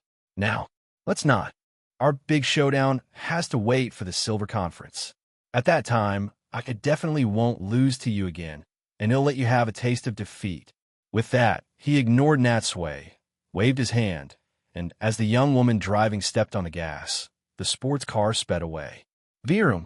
Dust once again filled the air, and watching his receding figure, Natsui couldn't help but smile. This is great. Strong opponents are appearing one after another. With all the unknown opponents as well, the Silver Conference is sure to be very lively. Chapter 298. The Ice Path Following the Map's Guidance. Natsui and Sabrina spent 2 days finally crossing the dense, vast forest. 2 days of sleeping in the open, walking for so long in the complex terrain of the forest, and defeating many harassing Pokemon along the way had left them physically and mentally exhausted. But fortunately, their destination was now within sight. They just had to cross a few more large mountains to reach Blackthorn City. Originally, Natsui could have easily flown over the forest on Charizard, but he chose not to. The joy of travel lay in advancing hand in hand with his Pokemon, overcoming difficulties while also enjoying the scenery along the way and strengthening their bond. If he were only concerned with speed and convenience, how would that be any different from Gary's fast travel? Leaving the forest, the two continued east. But they hadn't gone far before Natsui suddenly stopped. "What's wrong?" Sabrina asked softly. Natsui lifted his chin, and Sabrina followed his direction to look ahead. In the clearing before them, there were 2 diverging paths. 2 paths, one winding around the outside of the mountain, the other extending into the mountain. After studying the map for a while, Natsui said, "Although both of these paths lead to the same destination, the situations are different. The first one goes around the outside of the mountain. Although it's a bit longer, the road is easier to travel. The second one goes through a cave in a mountain called the Ice Path. Although it's covered in ice and snow and is very cold, it can save a lot of time and leads directly to Blackthorn City." Sabrina thought for a moment and pointed to the path on the right. "Let's take the shortcut. The sooner we get to Blackthorn City, the sooner we can take a hot bath." For her, not being able to bathe for 2 days was undoubtedly an uncomfortable experience. "A hot bath, maybe we don't have to wait until we get to Blackthorn City," Natsui said, pointing to the ice path on the map. "From the looks of the map, there seems to be a Pokemon Center in this ice path. We can stay there for a night." Sabrina was taken aback. "There's a Pokemon Center in a cave?" "That's right," Natsui nodded. "It seems that because many people pass through the cave to get to Blackthorn City, the League, for safety reasons, built a Pokemon Center there for people to rest midway, since they had decided on their route." The two of them didn't linger and enter the mountain. At first, the mountain was a scene of lush greenery, but as they got closer to the ice path, the temperature dropped noticeably, and the trees and vegetation began to wither and die. Finally, when Natsui stood at the entrance of the cave, a cold wind blew out, making his body shiver. Compared to other places, the entrance to the cave was already covered in a layer of solid ice. "It's so cold. To avoid catching a cold, we should change our clothes." Sabrina naturally had no objections. The two took thick clothes out of their luggage. Since they were like an old married couple, they had no reservations and simply had their Pokemon stand guard while they changed right there. After changing into their winter clothes, they immediately felt much warmer. But after entering the cave, the cold wind still felt a bit biting. To keep warm, Natsui had to summon Charizard. With its constantly burning tail, he finally no longer felt the cold. Although the official name of this cave was the Ice Path, the locals prefer to call it the Ice Cave. Just like the other ice caves Natsui had entered, the surroundings here were covered in smooth, crystalline ice walls, and many ice-type Pokemon also appeared, fleeing deeper into the cave at the sight of intruders. Creak under their feet, the ice layer made a soft sound. As they went deeper, the ice became thicker. Seeing Sabrina walking cautiously, Natsui quickly took her hand. Be careful. It's very slippery here. Don't fall. Just in case, Natsui also called out Jengar to be ready to help at any time. Illuminated by their flashlights and the firelight, Natsui continued deeper into the ice cave. Because there was only one main path, although there were occasional forks leading to the sides. They were all small caves half a person's height, which humans couldn't enter. This meant that Natsui, who was here for the first time, didn't have to worry about getting lost. And perhaps because many people had walked this path, Natsui even saw the footprints of previous travelers. Following these footprints, they walked for over 2 more hours and finally arrived under a huge ice dome. Sunlight shone down from the ice dome above, passing through the ice and into the cave, reflecting a soft light and bringing brightness to the place. And on the ice surface ahead, they could even see a 3-story building. Although she saw it with her own eyes, Sabrina was still a bit surprised. I can't believe there's really a Pokemon Center in a place like this. What she found most incredible was that, judging by the lights coming from inside the Pokemon Center, it was clearly still open for business. Alright, don't overthink it. Let's stay here for the night. Recalling Charizard, Natsui took Sabrina's hand and walked into the Pokemon Center. As the automatic doors opened to the sides, a gust of warm air blew over the two of them, and this made Natsui feel as if the frozen blood in his body had finally come back to life. Phew! Excuse us. Hearing someone enter, a Jinx in a nurse's uniform walked out from side door. Huh? The helper Pokemon here isn't a Chansey, but a Jinx? In Natsui's impression, the helper Pokemon in the Johto region's Pokemon centers had always been Chansey. He never thought he would see a Jinx here. But it had to be said, a Jinx in a nurse's uniform was a real eyesore. Jinx, Jinx! Jinx opened its mouth and said something to them. But since he couldn't understand the Pokemon language, Natsui could only turn his head to his Jengar. What is it saying? Jengar, acting as the translator, shrugged. Nothing. Just greeting you. I see Natsui looked around, but didn't see Nurse Joy. Hello, Jinx. Is Nurse Joy in? Unexpectedly, as soon as he finished speaking, Nurse Joy herself walked out from behind the door. Good afternoon, you too. Natsui nodded at her. Hello, Nurse Joy. We're here to stay for the night. No problem. There are plenty of rooms here, Nurse Joy said with a smile, making a welcoming gesture. It must have been a long journey. Please come in, have something to drink, and warm up. Following Nurse Joy into the dining area, they were surprised to find a man and a woman already there. At that moment, they were sitting at a dining table, eating dinner. Hearing Natsui and Sabrina's footsteps, the man and woman also turned their heads. Chapter 299. The weak siblings after leading Natsui and Sabrina to an empty table, Nurse Joy didn't leave right away. Instead, she first asked, Are either of you feeling unwell anywhere? Hearing this, Natsui looked away from the other two trainers and gave Nurse Joy a strange look. We're fine. Why do you ask?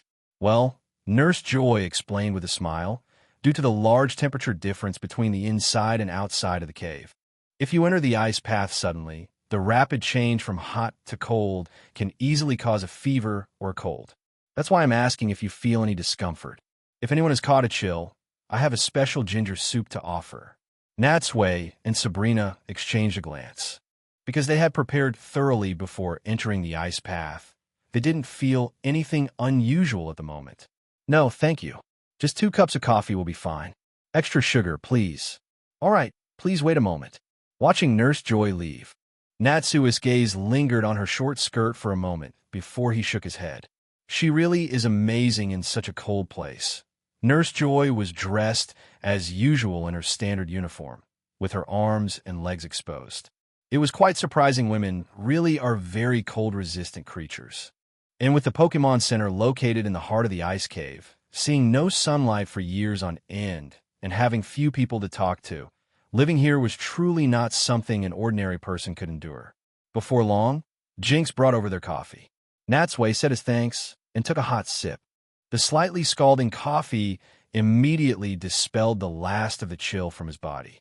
Just then, the man and woman who had been sitting in the distance walked over. The two were about the same age as Natsui. The woman had long, brown, curly hair, while the man had his hair parted to the side.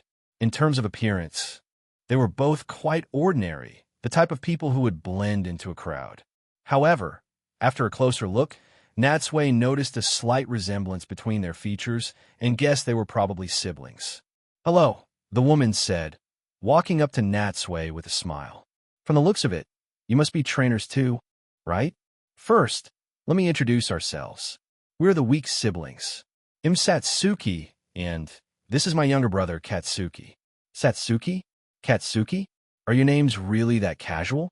Why not just call yourselves Tuesday and Wednesday? Is this some kind of pun? But the weak siblings?" Thinking carefully, Natsui seemed to have some impression of this name. He remembered that there were a total of 7 weak siblings, and each of their names was related to a day of the week. Nodding in a friendly manner, Natsui smiled.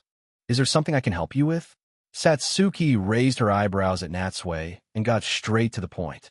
"How about it? Want to have a battle with us? We're traveling around and battling the trainers we meet.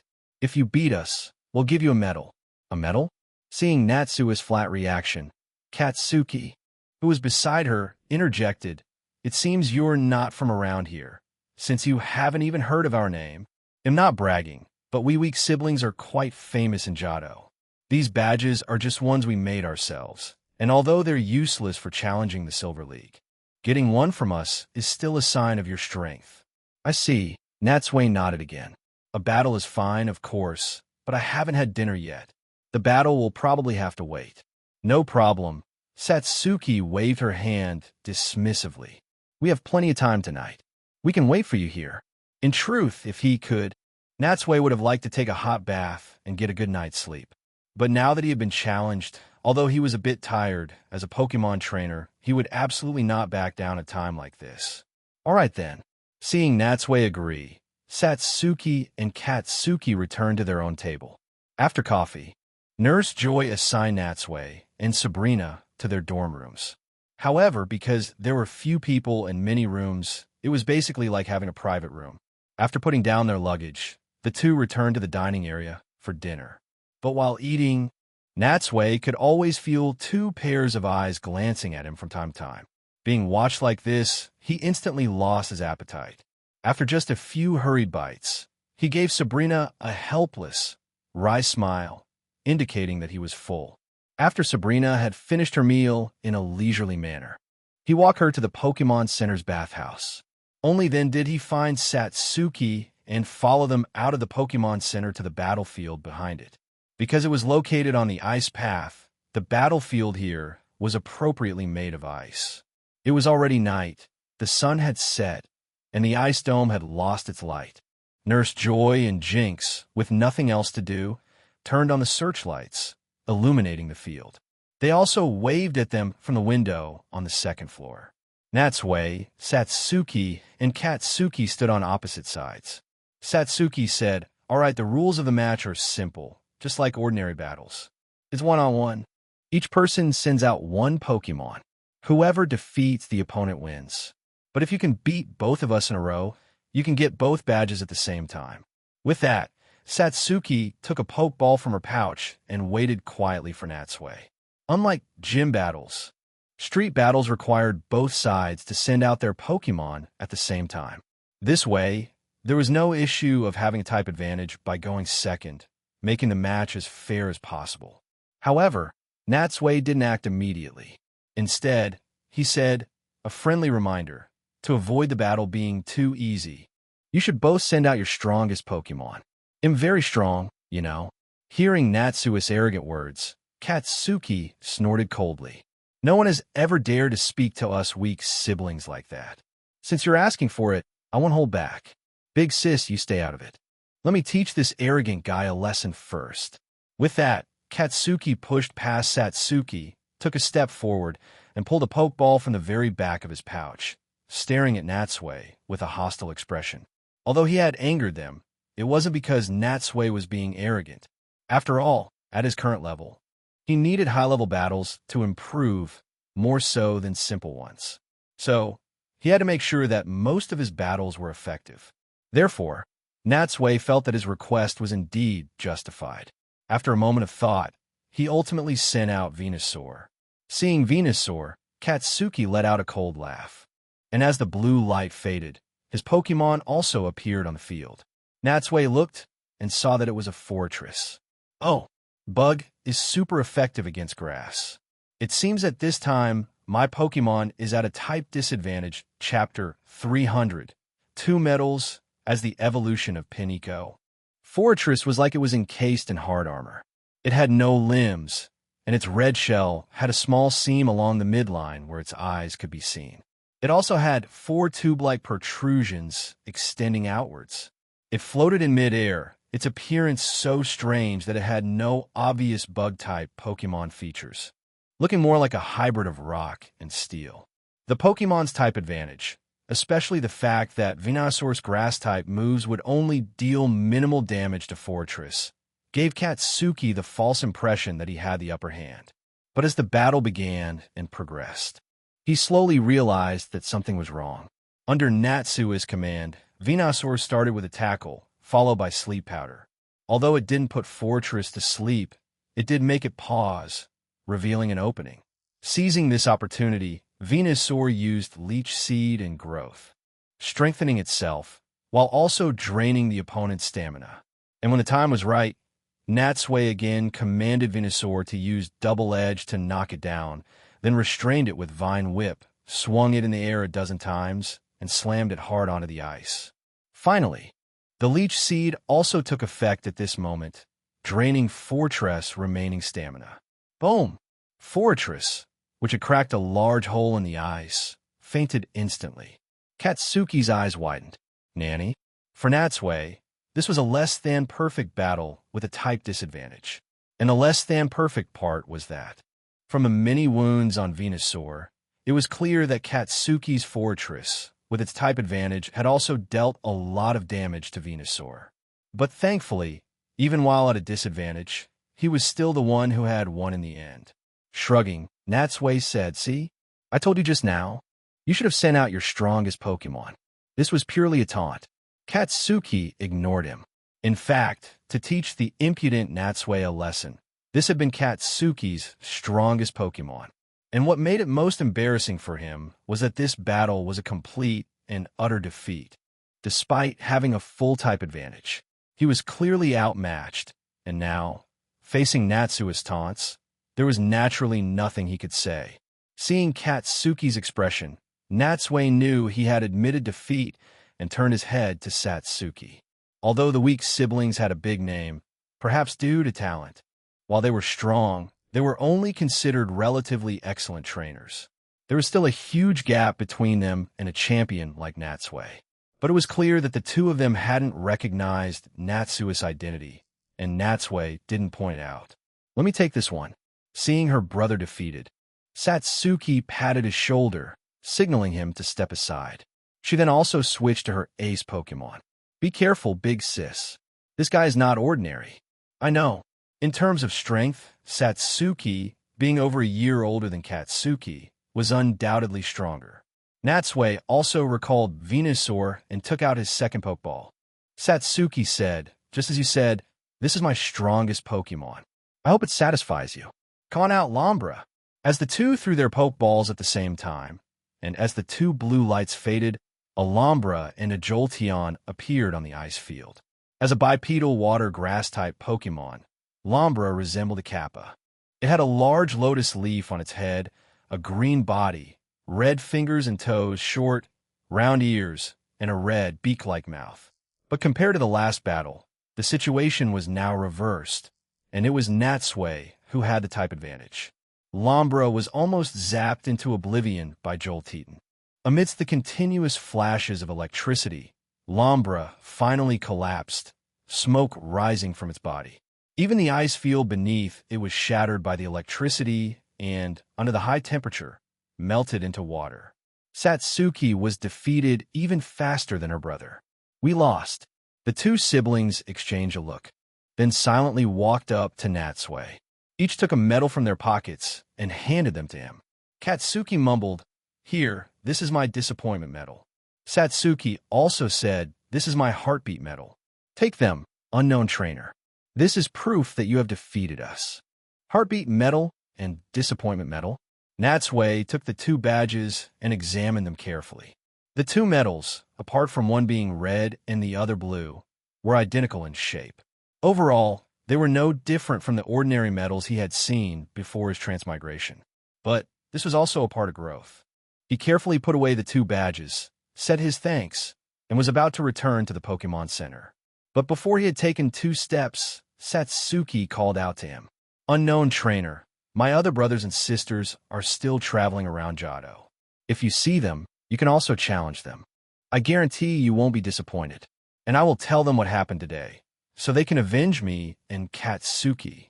Yawning, the Indigo Conference champion didn't turn around, but just waved his hand with his back to them and said lazily, "Got it. They'll be ready anytime." After resting for a night on the ice path, Natsui and Sabrina set off again, full of energy. Yesterday's battle with Satsuki and Katsuki was just a small interlude in Natsui's life, quickly forgotten. The second half of the ice path was still easy to travel, and, just as the map had indicated, when they passed through the ice cave and descended from a mountainside, Blackthorn City was already in sight. Blackthorn City, a quiet city nestled in the mountains. It was said that in the mountains here, there was a mysterious dragon's den, where many dragon-type Pokemon lived. So, the trainers from here were mostly skilled in using dragon-type Pokemon. The Blackthorn Gym was located in the northern part of the city, and the gym leader who guarded it and held the Rising Badge was none other than the master of dragon-type Pokemon Claire. And speaking of Claire, one had to mention her cousin, the famous Elite Four member, Lance. The two of them belonged to the same Dragon Tamer clan. Compared to Lance's outstanding achievements, Claire was not much inferior. In fact, since its establishment, the Blackthorn Gym had always been firmly controlled by this clan. Because she had trained in the Dragon's Den since she was a child, after becoming a trainer, Claire was very confident in her own talent, even calling herself the world's best Dragon Master and daring to battle against the Elite Four. And the facts were indeed so. Since becoming a gym leader over the years, with the powerful Pokemon in her hands, she had defeated many trainers who dared to challenge her. It could be said that even among the gym leaders of Johto, her strength was one of the best. Chapter 301. Claire was only 11 in the morning, so, since it was still early, Natsui and Sabrina headed straight for the Blackthorn Gym. Perhaps because it was ruled by a clan and influenced by its ancient heritage, the Blackthorn Gym looked very stately and grand. Unlike other gyms with their peculiar designs, this one was like a manor. When inside, one could feel a heavy sense of history in every corner. In the courtyard, there were many statues of dragon-type Pokemon and trainers. Although Natsui didn't know who they were or what glorious deeds they had performed, he figured they must be the successive gym leaders from the Dragon Tamer clan who had managed the Blackthorn Gym or powerful trainers who had emerged from here. And after they had either passed away or retired, people had erected statues for them, placing them here to continue silently guarding the gym. Crossing the courtyard, the two arrived inside the gym. The spacious and bright hall was completely silent, filled with exquisite murals and decorations. The floor was covered with a high-quality carpet, but after standing in the foyer for a long time, they saw no reception staff. "Is anyone here?" Natsui called out softly, but even after a long wait, no one appeared. Just as he was wondering what to do and was about to go deeper into the gym to find the staff, he suddenly saw a familiar man walking down the marble staircase. This person had spiky red hair like fire, wore dark blue clothes underneath, and had a black cape tied on the outside. Such distinct features made his identity instantly recognizable. It was none other than the Elite Four member, Lance. Huh, Mr. Lance? It's you. Seeing Natsui, Lance was also very surprised. What are you doing here? Oh, what am I thinking? You could only be here for one reason. You must be here to challenge the Blackthorn Gym, right? Natsui smiled and nodded. That's right. I'm here to win the Rising Badge. Is the gym leader here? Just as Lance was about to say something, a fiery woman suddenly came down the stairs. The woman looked to be in her late 20s, with long, light blue hair tied in a ponytail. However, her unique bangs made her look a bit strange. Natsui's first impression was that she looked like a humanoid Gyarados. She wore a tight-fitting blue leather suit and long boots. As she tied a similar cape behind her, she saw Lance still standing at the bottom of the stairs and urged, "Lance, there's no time to waste. We should get going." After passing Lance, she finally noticed the two strangers standing in the foyer, talking with him, and couldn't help but look them over. Who are these two? Friends of yours? Then Lance turned sideways and said in a very gentlemanly manner, "Let me introduce you. This handsome young man is the Natsui I mentioned to you before. Don't be fooled by his young age. He's very strong. As for the lady beside him, she is Ms. Sabrina, the gym leader of the Saffron Gym in the Kanto region. And the one beside me is the gym leader of this gym, Claire." Sabrina nodded lightly, which counted as a greeting. Natsui extended his hand. "A pleasure to meet you, Miss Claire. My name is Natsui. I'm here specifically to challenge the Blackthorn Gym." After sizing Natsui up for a few moments, Claire also shook his hand. "So you're the one who won the Indigo Conference. It's a pleasure, but I'm sorry, a gym battle isn't convenient right now. Lance and I have to deal with a very tricky problem and must leave immediately." "That's fine," Natsui said, waving his hand. "I can wait here, but I was just wondering when you might be back." Claire was about to speak, but Lance cut in first, saying with a smile, "That's hard to say. It could be a day or two, or maybe 4 or 5 days." "Huh, that long?" Natsui was taken aback. "Then my gym battle? It will have to be postponed." "Of course," Lance said. At this point, his tone suddenly changed, and he smiled. "The matter we're dealing with is indeed a bit difficult, and we can't get away. But I think if we had the help of a powerful Indigo League champion, we might be able to come back very soon." Huh? Was he waiting to spring this on me? The implication of his words was obvious. But before Natsui could speak, Claire frowned at Lance. "No, the Dragon's Holy Land is a forbidden place for our Dragon Tamer clan. Outsiders are not allowed to enter. You know the rules. It's fine." Lance gestured for Claire to calm down and explained patiently. "In Kanto, Natsui and I fought side by side to clean up Team Rocket there. In terms of both strength and character, he is completely trustworthy. And most importantly, Natsui also has a Dragon-type Pokemon, so he can also be considered a Dragon-type trainer." This was the first time Claire had seen Lance praise and recommend someone so highly. She gave Natsui a surprised look, thought for a moment, and then said no more. Seeing Claire's reaction, Natsui was actually reluctant and didn't want to get involved in the Dragon Tamer clan's affairs. After all, it would involve many family secrets. If he accidentally heard or saw something, it could cause a lot of unnecessary trouble. But calling me a Dragon-type trainer? He must be referring to my Gyarados, since it's your forbidden land. It's better if I don't participate. But as soon as he finished speaking, Lance's strong hand was already on his shoulder. "Hey, don't refuse," Lance said, a smile on his steady face.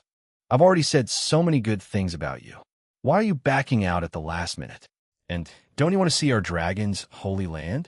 All right, I'll be honest with you. This time we're going to stop a certain person. And this person has a dark ball that can steal other people's Pokemon. He's very difficult to deal with, which is why we need your help." "A dark ball? It can steal other people's Pokemon?" For some reason, it suddenly reminded Natsui of Mutwo. That's right. He's used that dark ball to steal many innocent trainers' Pokemon. He's a vicious Pokemon hunter.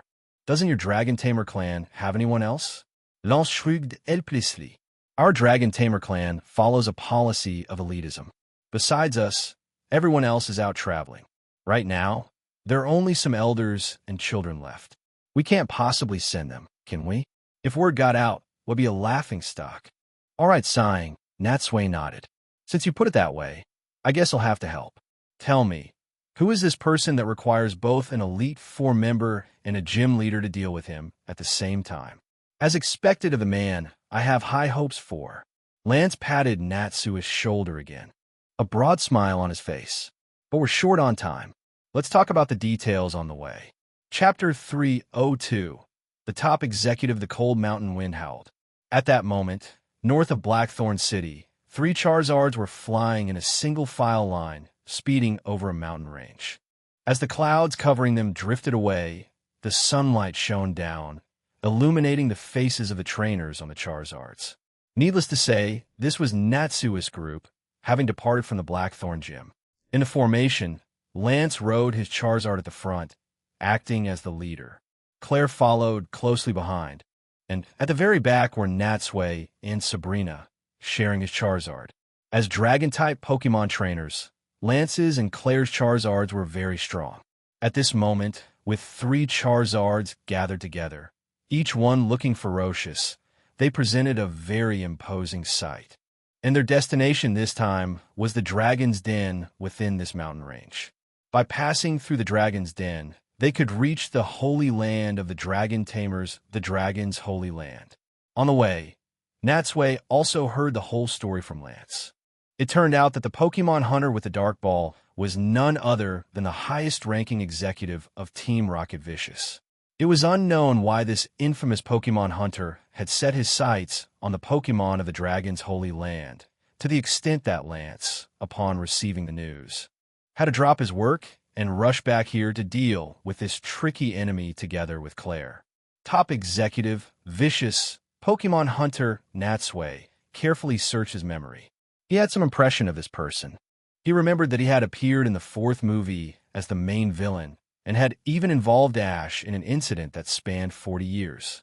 However, as far as he knew, although Vicious was a high-ranking executive of Team Rocket with great power and authority, he was extremely ambitious and was not content to be subordinate to Giovanni. Their ideologies clashed, and he had long wanted to replace him, lead Team Rocket, and conquer the world. It could be said that Vicious embodied the traits of most villains: evil, deceitful, and completely self-centered. He would not only harm others in Pokemon, but also take whatever he wanted. He was a complete and utter villain. But Natsui remembered that he should be chasing Shalebi right now. Why had he come here? Just then, Claire looked back at Natsui, seeing that he had kept up after flying for so long. She couldn't help but praise, "Not bad. To be able to keep up with our speed, it seems you've raised your Charizard very well." Natsui was not modest. Training is only one part of it. The main thing is that my Pokemon has great natural talent. Through their brief interaction, Natsui found that this woman had a tough exterior but a soft interior. She was decisive, and her words and actions were full of confidence. Her personality was quite bold, and she was easy to get along with. After flying for another 10 minutes or so, they finally landed in front of a lake. Although the lake was not large, the current was very turbulent. Natsui looked towards the source and saw that in the mountain beside the lake, there was a dark water cave, and a continuous stream of river water was flowing out of it. From a distance, the rocks outside the water cave, whether naturally formed or carved later, looked like a gaping mouth with 2 fawn-like rocks on the top and bottom, making the cave look very eerie. Charizard folded its wings, and Natsui leaped down. As soon as he landed, a short, silver-haired old man suddenly rushed out from behind a nearby rock and quickly came before them. "Young Miss, young Master Lance, you've finally arrived." Seeing the old man, Lance didn't exchange pleasantries and got straight to the point. "Kaboo, what's the situation? Where is Vicious?" The old man named Kaboo had clearly been waiting for a long time. He wiped the sweat from his forehead. "I've been tracking him. I saw him enter the Dragon's Den with my own eyes." "He's already in the Dragon's Den? Damn it." Claire turned to look at the water cave and shook her fist. How did he get here so fast? And how did he know the entrance to the Dragon's Den was here? As she spoke, she saw Kaboo sizing up Natsui and Sabrina and briefly introduced them. This is Kabo. He is the butler of our Dragon Tamer clan and has served us for decades. He also serves as a referee at the Blackthorn Gym. Kabo, these two are the helpers we've invited. One is the Indigo Conference champion, Natsui, and the other is the Saffron Gym leader, Sabrina. Kabo quickly greeted them. By a Natsui's estimation, he was at least in his 70s, wearing a well-fitting suit. His face had few wrinkles, and he was full of spirit, his eyes very bright. "So you're Mr. Natsui," Kabo said with pleasant surprise. "I've heard of your great name and deeds. With your help, we now have a better chance of catching that Pokemon hunter." Just then, Lance recalled his Charizard and took out another Pokeball, interrupting their conversation. "All right, there's no time to waste. Let's go to the Dragon's Den, too. We must stop Vicious before he enters the Holy Land and enslaves the Pokemon there." With that, he turned to Natsui. "The next part is by water. The water conditions there are quite complex, so be very careful." "I understand." Lance and Claire simultaneously released their Gyarados and leaped onto their backs. As expected of Dragon Tamers, whether it was the Charizard from before or the Gyarados now, Lance's and Claire's Pokemon had a high degree of overlap. But speaking of overlap under their watchful eyes, Natsui opened a Pokeball and also released his own Gyarados. Splash! Gyarados' huge body crashed into the water, sending up countless waves. It let out a long roar, then looked ferociously at the other two of its kind. Even though they were also Gyarados, Lance's and Claire's were clearly outmatched in presence. Under its intimidating aura, they couldn't help but retreat a step. It was obvious at a glance which was stronger. Sensing that this Gyarados was somewhat different, Claire looked at Natsui strangely. "Lance said you also had a Dragon-type Pokemon, and I didn't think much of it. I never expected you to have both a Charizard and a Gyarados. If an outsider didn't know better, seeing us stand together, they would definitely think you were also from a Dragon Tamer clan." "Can't be helped," Natsui said with a shrug and a smile. "Charizard and Gyarados are both Pokemon I really like. How can I miss out on them?" This sentence clearly won a lot of favor with Claire. She nodded, then shifted her gaze to the numerous scars on Gyarados' body. These scars, big and small, covered almost its entire body. They say scars represent honor. And even without asking, Claire knew that this Gyarados must have been through thrilling, major battles to have become so ferocious. Chapter 303. The Dragon's Den. Lance rode his Gyarados, once again taking the lead. Natsui and Sabrina still shared a ride, while the old man, named Kabo, sat on Claire's Gyarados. The three Gyarados swam across the lake, passed through the sharp reefs beneath, and weathered the turbulent whirlpools before entering the Dragon's Den. However, looking at this dark water cave, Natsui felt it didn't look like a dragon's mouth, but more like a snake's. Kabo was extremely observant. While tightly gripping Gyarados' scales, he saw Natsui's curiosity and took the initiative to explain. "The Dragon's Den is a complex cave system formed a long time ago when a dragon-type Pokemon went on a rampage. Actually, its official name within the Dragon Tamer clan is the Dragon's Cave. But those 4 words are long and awkward, so people, out of habit, simplified the name to Dragon's Den. A dragon-type Pokemon? To be able to change the terrain and create such a large water cave, besides legendary and mythical Pokemon, Natsui couldn't think of any dragon-type Pokemon with that kind of power. What kind of Pokemon was it? Was it Latias or Latios? Or some other dragon type? I'm not too sure about that. After all, it happened several hundred years ago. But according to legend, when the first head of our Dragon Tamer clan went to stop that dragon-type Pokemon, he obtained a dragon fang from it. Since then, every 3 years, our clan has to wash the dragon fang with the water from the lake, praying for the health and prosperity of all dragon-type Pokemon in the Johto region. At this point, Kabo turned to Claire and reminded her, "By the way, young miss, the cleansing day is in just over a month. Since you have inherited the gym, you will need to perform the cleansing ceremony." Claire gave a light MHM. "I understand." Kabo seemed very talkative, and Natsui was also curious about this matter, so he chatted with him a bit more. Perhaps Kabo thought Natsui was a friend of Claire and Lance. Or perhaps it was because of his champion status. But in any case, he held nothing back from Natsui, telling him almost everything he knew. The two talked a lot about the Blackthorn Gym, and it was only then that Natsui learned that the mountain range they were in was extremely vast. Even the ice path they had crossed earlier was part of the same mountain range as the Dragon's Den. The water rushed against the Gyarados, but it didn't affect them in the slightest. As they talked, they had already passed through the long entrance and entered the interior of the Dragon's Den. As they went deeper into the water cave, the light grew dimmer and visibility became lower. The group had to turn on their flashlights to navigate in the darkness.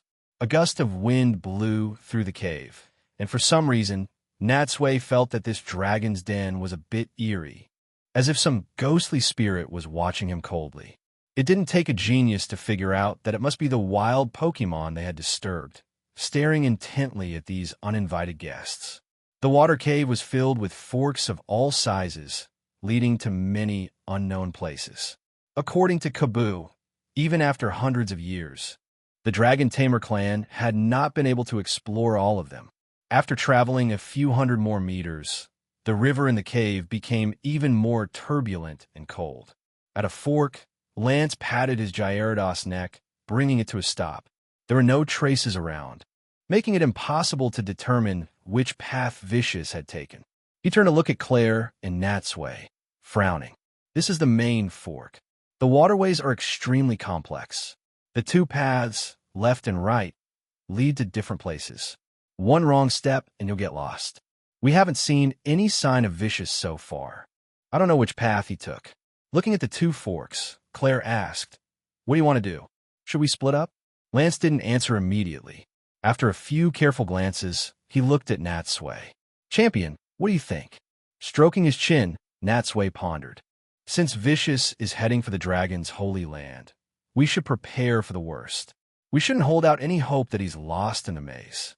After all, he's an infamous Pokemon hunter. He must have his own way of finding the right path. I think we should go directly to the Holy Land." Claire nodded in agreement. "That's right, I think so too." Since they were in agreement, Lance led them onward again. The three Gyarados made their way through the water cave, turning left and right for over half an hour. Finally, they leaped down from a huge underground waterfall, landing in a cold pool and reaching the other end of the cave. To be honest, if Natsui had been traveling through the water cave by himself, he would never have gone down such a waterfall. This could be considered the final barrier to the Dragon's Holy Land. Walking out of the water cave, the view became bright and open. Before Natsui was a huge valley. Sunlight shone down, and as far as the eye could see, there was green grass, beautiful flowers, and trees. And in the most prominent spot, 2 or 3 Dragonite were lying in a flower patch, sunbathing. Beside them, a few Dragonair and Dratini were playing. "We're here," Lance said, turning to Natsui with a hint of pride. "This is the paradise for Dragon-type Pokemon, and our Dragon Tamer's secret realm, the Dragon's Holy Land." Natsui looked around in surprise. "I thought the Dragon's Holy Land was in a cave. It turns out to be in a valley. Why don't we just fly over from the sky?" "That was the only path," Claire said, shaking her head. "The Dragon's Holy Land is protected by a mysterious power. From the sky, you would only see a barren mountain peak. It's impossible to find this place." "I see." That being said, Natsui looked around again and saw swarms of Butterfree flying in the air, a few Rattata chasing each other on the grass. And in the distance, Bellossom and Skiploom were playing. It seems that besides Dragon-type Pokemon, there are many other types of Pokemon here too. Of course, Lance smiled. Influenced by the mysterious power of the Dragon-type Pokemon, the flowers here bloom all year round, regardless of the season, which attracts many other Pokemon to live here. After all, only with a diverse range of species can a complete and healthy ecological paradise be formed. Natsui nodded in understanding. But even among the dragon types, looking around, there were only Dragonite, Kingdra, Gyarados, and their pre-evolved forms.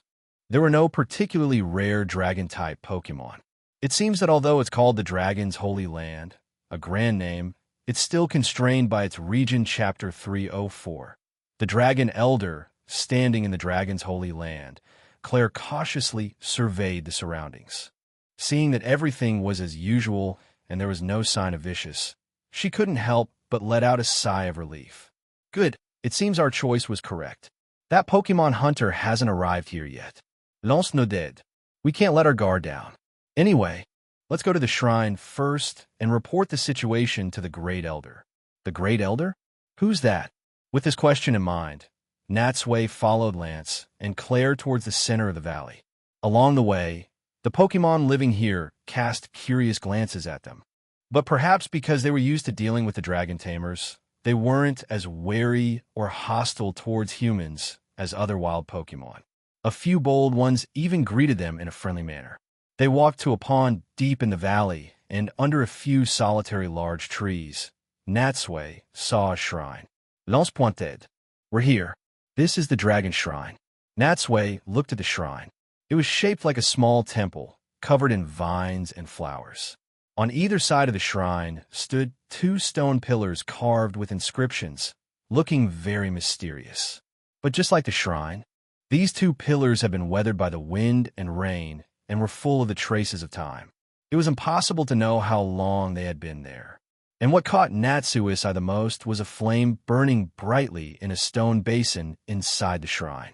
Even without any fuel, the flame still burned vigorously, never extinguishing.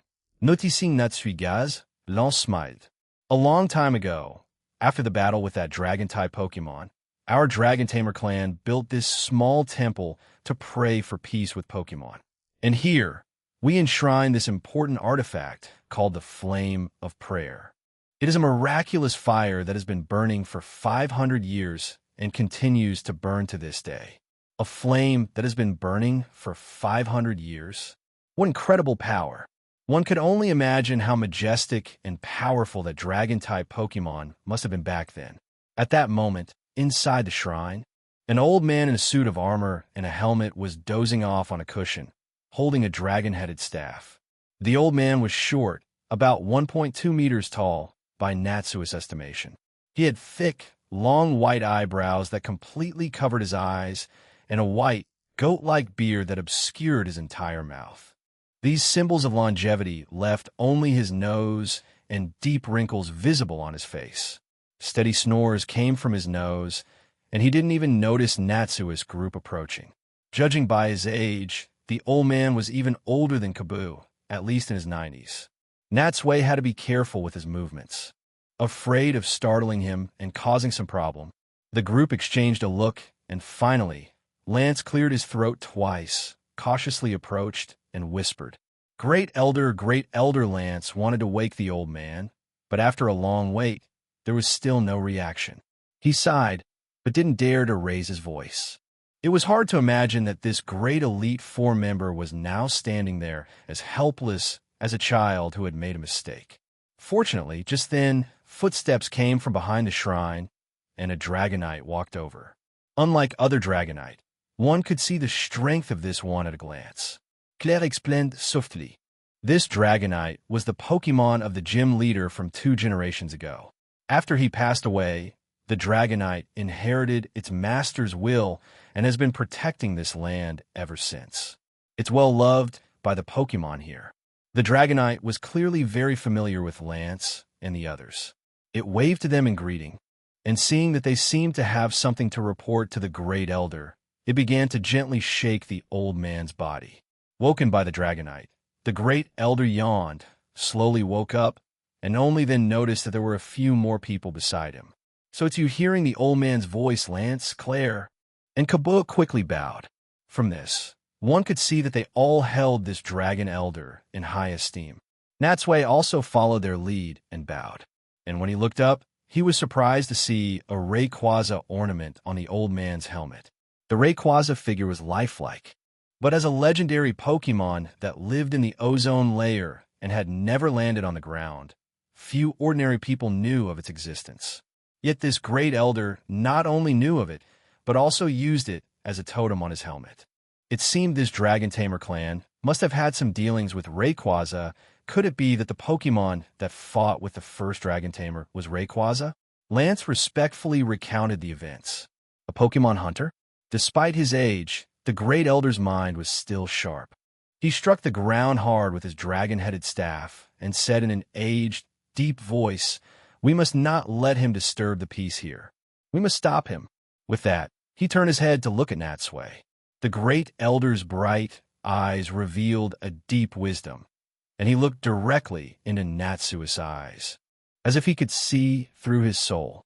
"Young man, your destiny is intertwined with Dragon-type Pokemon. Both now and in the future, you have a great affinity with the way of the dragon. Are you interested in joining our Dragon Tamer family and becoming an outstanding Dragon Master?" Hearing this, Natsui didn't think much of it, but Lance and the others were greatly shocked. As long as they could remember, Dragon Tamers had always been cultivated from within the family. They had never heard of anyone being invited to join. If Natsui were to join, it would truly set a precedent. "Me?" Natsui was taken aback, then shook his head. "I'm sorry, but although becoming a Dragon Tamer sounds great, besides Dragon-type Pokemon, I also like other types of Pokemon very much." Hearing Natsui's refusal, the Great Elder didn't seem surprised, just sighed with a hint of regret, then turned his gaze to Sabrina. "As for you, young lady, your destiny is unpredictable. Psychic power is the source of your strength. While it protects you, it also binds you. It seems you are destined to have no affinity with the way of the dragon in this life." To be honest, the fact that he could see that Sabrina had psychic powers proved that this Great Elder was no ordinary person.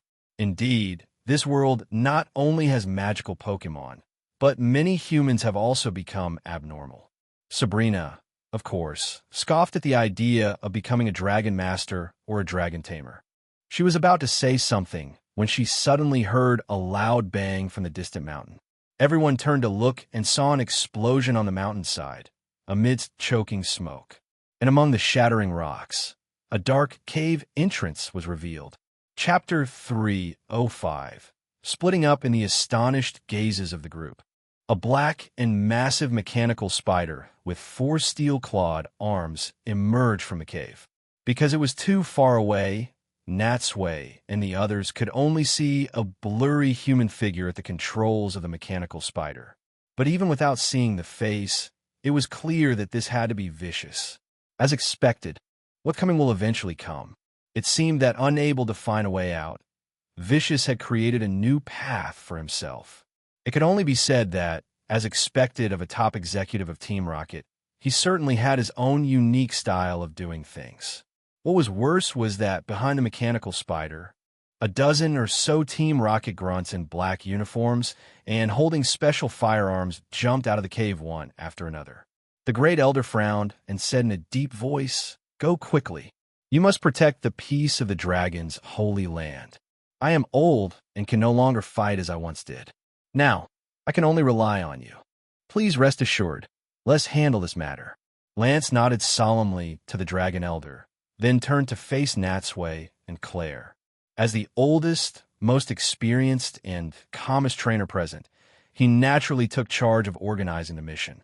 Without any hesitation, he directly commanded Natsui and Claire. "I didn't expect so many of them to come. We'll split into 2 groups. They'll deal with Vicious. You 2 take care of those Team Rocket grunts first. We absolutely cannot let them reach the heart of the Holy Land." Hearing that she was only assigned to deal with the grunts, Claire said urgently, "No, I want to go and fight that Pokemon hunter too." "Don't be impulsive," Lance said with a wave of his hand, first signaling Claire to calm down, then patiently explaining Vicious has dark balls that can steal other people's Pokemon. We can't just rush in without a plan. I will go and hold him off first. You 2 take the opportunity to deal with the grunts. After you clean them all up, come and join me." With that, he looked at Kaboo and instructed, "You and Dragonite will stay here to protect the Great Elder. If any of them slip through, you must not let them leave." Lance's plan was clear and reasonable, so no one raised any further objections. Knowing that time was tight, Lance didn't delay. He was the first to summon his Dragonite, mounted it, and flew straight for the black mechanical spider. Seeing him go, Claire also wasted no time, releasing her Charizard and charging towards the group of Team Rocket grunts. In a flash, The two disappeared from sight. Before taking action, Natsui first turned his head to Sabrina. "Let's split up too." "Oh." Sabrina looked at him, tilting her head. "You don't need my help?" These ordinary grunts are not hard to deal with. Why would the Saffron Gym leader need to step in? Natsui said with a small joke, then looked in the direction Lance had gone, a bit worried. The one who's really tough to deal with is that guy named Vicious, since his Pokeballs can directly snatch other people's Pokemon. I'm afraid even Lance might not be able to handle it. I'm a bit worried, so I hope you can go and provide support. I understand. Sabrina nodded lightly, and psychic power emanated from her body. Without any visible movement, her feet had already left the ground, and she was floating in mid-air. Seeing her about to leave, Natsui added, "Be careful. It's best if you don't use your Pokemon either. Just use your psychic powers." "Don't worry," Sabrina said, giving Natsui a gentle smile, her eyes filled with warmth. "I know what to do." After Sabrina flew towards a mechanical spider, Natsui then mounted his own Charizard and also flew towards the Team Rocket Grunts. Although the valley was large, with the speed of flying Pokemon, it was only a matter of minutes. When Natsui arrived, Lance was already engaged with the mechanical spider, commanding his Dragonite to attack its legs, seemingly to restrict its movement. And as if wary of vicious Dark Balls, Lance didn't dare to release any other Pokemon. Even his Dragonite was attacking from a distance, always maintaining a safe position. As for Claire, she was also dealing with the Team Rocket Grunts. Facing so many enemies, Claire, in addition to her Charizard, had also sent out a Dragonite, a Salamence, and an Altaria. These four Pokemon soared in the sky, occasionally diving to attack the Grunts. However, the Team Rocket Grunts naturally wouldn't surrender without a fight. This time, they had clearly come prepared, and they also took out Pokeballs, releasing a large number of Golbat and Weezing, two Pokemon that were practically the face of Team Rocket. For a moment, dozens of Pokemon flew in the air, and moves of all kinds shot back and forth, a dazzling sight to behold. And the surrounding wild Pokemon, startled by the explosions in such a large-scale battle, had long since scattered and disappeared. But no matter how strong Claire was, two fists are no match for four hands, let alone so many Team Rocket Grunts. Her Pokemon not only had to dodge the attacks from dozens of Golbat and Weezing, but the guns in the Grunts' hands also frequently shot out capture nets, leaving them struggling to cope and unable to launch an effective offense. Natsui's eyes narrowed. He jumped off his Charizard, threw up his hands, and released all his Pokemon at once, except for the three stupid birds, Venusaur and Scyther. "Go! Don't hold back. Take those guys down." As the blue light faded, Gyarados, Crystal Steelix, Jolteon, Dratini, and Gardevoir appeared one by one. Including the previously released Charizard, they formed a full team of 6. Gyarados let out a heaven-shaking roar, and the deafening sound brought the entire valley to a standstill. All the Pokemon, under its intimidating presence, paused instinctively for a moment. But before Gyarados could even move, the Joltoon had already charged into the battlefield, as sparks of electricity continuously bloomed.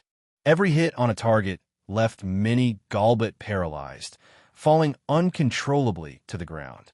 Following it, Charizard and Crystal Steelix also joined the fray. Even Dratini, with its agile body, constantly attacked lone Pokemon from the outskirts of the battle. And finally, Gyarados, dragging its inconvenient body on land, belatedly charged into the battlefield. Like a tiger among sheep, with the addition of Natsui's ferocious Pokemon, the situation was instantly turned around. The pressure on Claire's Pokemon was greatly reduced, and they could finally show their true power. And compared to them, Gardevoir took a step back. Even knowing that Natsui was protected by Gengar and that nothing would happen to him, it still, as always, faithfully stood by his side, protecting both him and Claire. Chapter 306. Vicious flames blazed, and the earth trembled. A fire dragon was dancing, a water dragon was roaring. The entire battlefield was extremely chaotic, but Natsui, having been tempered by so many great battles, had also grown a lot. He had already learned to multitask, to slowly find opportunities in such situations, and to give effective commands to each of his Pokemon. Gyarados, bite down on that Golbat's wing. Don't let it get away. Nice one, Jolteon. Keep using Discharge and fry them all to a crisp. Crystal Steelix, that's right. Just charge straight through and run over those Weezing. Under Natsui's command, his Pokemon systematically cleared out Team Rocket's Pokemon. And while Natsui and Claire were fighting, Vicious was also being held back by Lance, moving away from the main battlefield and further from the grunts. The battlefield was split in two. Although he knew this was the enemy's tactic, Vicious seemed completely unconcerned about their disadvantage. Or rather, that was just his personality. Self-centered. To him, these grunts were just cannon fodder, meant to be expended. Here, the fierce battle continued. A dozen, even dozens of Team Rocket's Pokemon lost their ability to battle and fell from the sky. In terms of strength, the Pokemon of these ordinary grunts were no match for Natsui and Claire. After just a few short minutes of battle, they were already exhausted. Seeing that the outcome was decided, Claire let out a sigh of relief. Only then did she have the energy to turn her attention to Natsui's Pokemon. To be honest, before meeting Natsui, she hadn't seen any of his matches. She only knew that he was the new champion of the Indigo Conference, and that was it. She didn't have a clear understanding of his strength. Now, it was clear that Natsui's Pokemon were formidable. In terms of battle performance, they were clearly a cut above her own. It seems this champion truly lives up to his name. No wonder Lance thinks so highly of him. Her gaze lingered on Crystal Steelix for a few seconds. She was about to marvel at the Pokemon's beauty and majesty when she suddenly noticed a small, snake-like Pokemon moving nimbly on the outskirts of the battle. She couldn't help but say in surprise, "Huh? You have a Dratini too?" It was well known that as the initial form of Dragonite, Dratini was even rarer than Dragonite itself, and was generally only found in Dragonite habitats. Natsui nodded lightly. I caught on Dragonite Island. Dragonite Island. Claire pondered for a moment. She had, of course, heard of this island, but unfortunately, she had never had the chance to see it. To think that this man had actually been there. She stared at Natsui for a long time and remarked, "For you to be able to find Dragonite Island, it seems the Great Elder was right. You truly have a great affinity with the way of the dragon." Natsui smiled, but didn't speak. At this moment, with all their Pokemon defeated, the Team Rocket grunts had become like lambs to the slaughter. Although they still tried to put up a futile resistance with their capture nets, in the face of Pokemon, human strength was undoubtedly insignificant. They were quickly and easily subdued. Seeing that all the Team Rocket members had been dealt with, Natsui couldn't help but let go of the tension he was holding. To be honest, during the battle just now, he had been very worried that these ordinary grunts might also possess Dark Balls and would try to steal his Pokemon. Now, it was clear that he had been overthinking it. It made sense. After all, the Dark Ball could not only capture, but also snatch other people's Pokemon. In this respect, its ability even surpassed that of the Master Ball. And such a precious item, even if Vicious had some, would surely be in limited supply. How could he just hand them out to others? Picking up the scattered capture nets from the ground, he and Claire worked together to tie up all the Team Rocket grunts and recall their Pokemon to their Pokeballs. On the other side, hearing the continuous cries of his subordinates in the distance, Vicious glanced at Lance and sneered, "This is meaningless. Don't think that just because you've defeated some small fry, you can win against me. Before my Dark Ball, all Pokemon will submit. Your efforts are ultimately futile." With that, the mechanical spider swung its giant claws, forcing Dragonite back. Vicious then took a black Pokeball from his pocket and aimed it at Lance's Dragonite. Lance's eyelid twitched, and he shouted loudly, "Dragonite, get out of the way!" A black light shot out from the Dark Ball. Even though Dragonite was far away and had tried to dodge, it still couldn't escape its fate of being enveloped. "Dragonite!" Lance quickly took Dragonite's Pokeball from his pouch, trying to recall it. But the moment the red light touched the black light, it was neutralized, losing its effect. Dragonite struggled desperately, but in Lance's complex gaze, its resistance was futile. After just a few seconds, it was sucked into the dark ball by the black light. Holding the dark ball, Vicious laughed wildly. Ha ha ha! Since you knew I was coming, you must also know who I am. Then you should have also heard that this Pokeball in my hand is a dark ball that can make the captured Pokemon evil and maximize its power. No one can break free from the dark ball. Now obey my command. Come out, evil Dragonite. As the black light flashed again, Dragonite, its eyes glowing with a dark light, reappeared before Lance.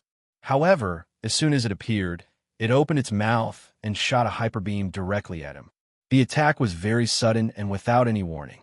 Even Lance was completely unprepared. The hyper beam arrived in an instant, and in its dazzling light, Lance could even feel its terrifying heat wave.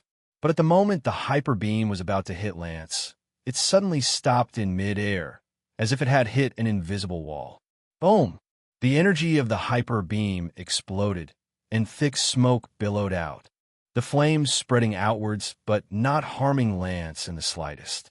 Lance lowered the arm he had put up in front of his eyes. Hearing a sound behind him, he turned to look and saw that Sabrina had arrived just in time. Sabrina landed beside Lance, but didn't give him a proper look. Her hair flew as she stared coldly and intently at Vicious. Compared to a Pokemon, her speed was nothing to speak of, so she hadn't arrived at the first moment. But because of this, she was able to save Lance's life at the critical moment. Thank you, Lance said his thanks, then looked at his Dragonite again. Compared to before, only a few short seconds had passed, but Dragonite was like a different being. It felt so alien to him. Dragonite, snap out of it, he shouted loudly, and as the sound reached Dragonite's ears, its body trembled, a flash of struggle in its eyes, but it was quickly swallowed by the darkness again. Oh, even this slight recovery was noticed by Vicious. He sneered, "It seems your bond with your Dragonite is very deep. But now, it will only obey my commands." Lance naturally wouldn't give up. He continued to shout, "Dragonite, don't be corrupted by the power of darkness. Wake up. So stubborn. How many times do I have to tell you before you understand?" A flash of impatience appeared in Vicious' eyes, and he waved his hand, commanding Dragonite, "What are you waiting for? Finish them." Chapter 307. The unstoppable dark light, the evil Dragonite opened its mouth and attacked again, but was once again blocked by Sabrina. And this time, Vicious finally took the woman before him seriously. Long black hair, a cold and beautiful face. "You must be the woman named Sabrina, right?" He looked her up and down and snorted. "I heard you and that guy named Natsui have caused a lot of trouble for our Team Rocket. To be able to block the evil Dragonite's hyper beam, it seems you really have some skill. But even with extraordinary psychic powers, you may be able to block the first and second attacks. But can you block the 10th? In the face of Pokemon, humans are ultimately as fragile as children." He was about to command Dragonite to attack again when he suddenly heard footsteps beside him. He turned his head and saw that Natsui and Claire had also arrived. Before coming here, to prevent their own Pokemon from being controlled by the Dark Balls, they had recalled them. On the surface, Natsui now only had Gardevoir by his side, while Claire was accompanied only by a Charizard for self-defense. Glancing at the two of them, Vicious crossed his arms, his face cold but showing no signs of panic. "Good. It seems all the nuisances have arrived. That saves me the trouble of hunting you down everywhere." His tone was confident and cruel. From start to finish, he didn't even spare a glance for his own subordinates, as if he didn't care about their safety at all. Natsui calmly walked to Sabrina's side, also sizing up Vicious. Unlike the ordinary Team Rocket grunts or executives, Vicious' attire was not the standard uniform and had its own unique style.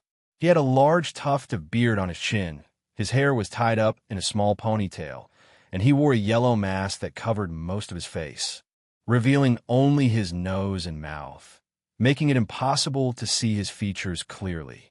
Because of the mask, Vicious' age was unknown, but judging from his voice, he should be at least in his 30s or 40s. As for his clothes, he wore a black, semi-transparent bodysuit, like pantyhose that covered his entire body.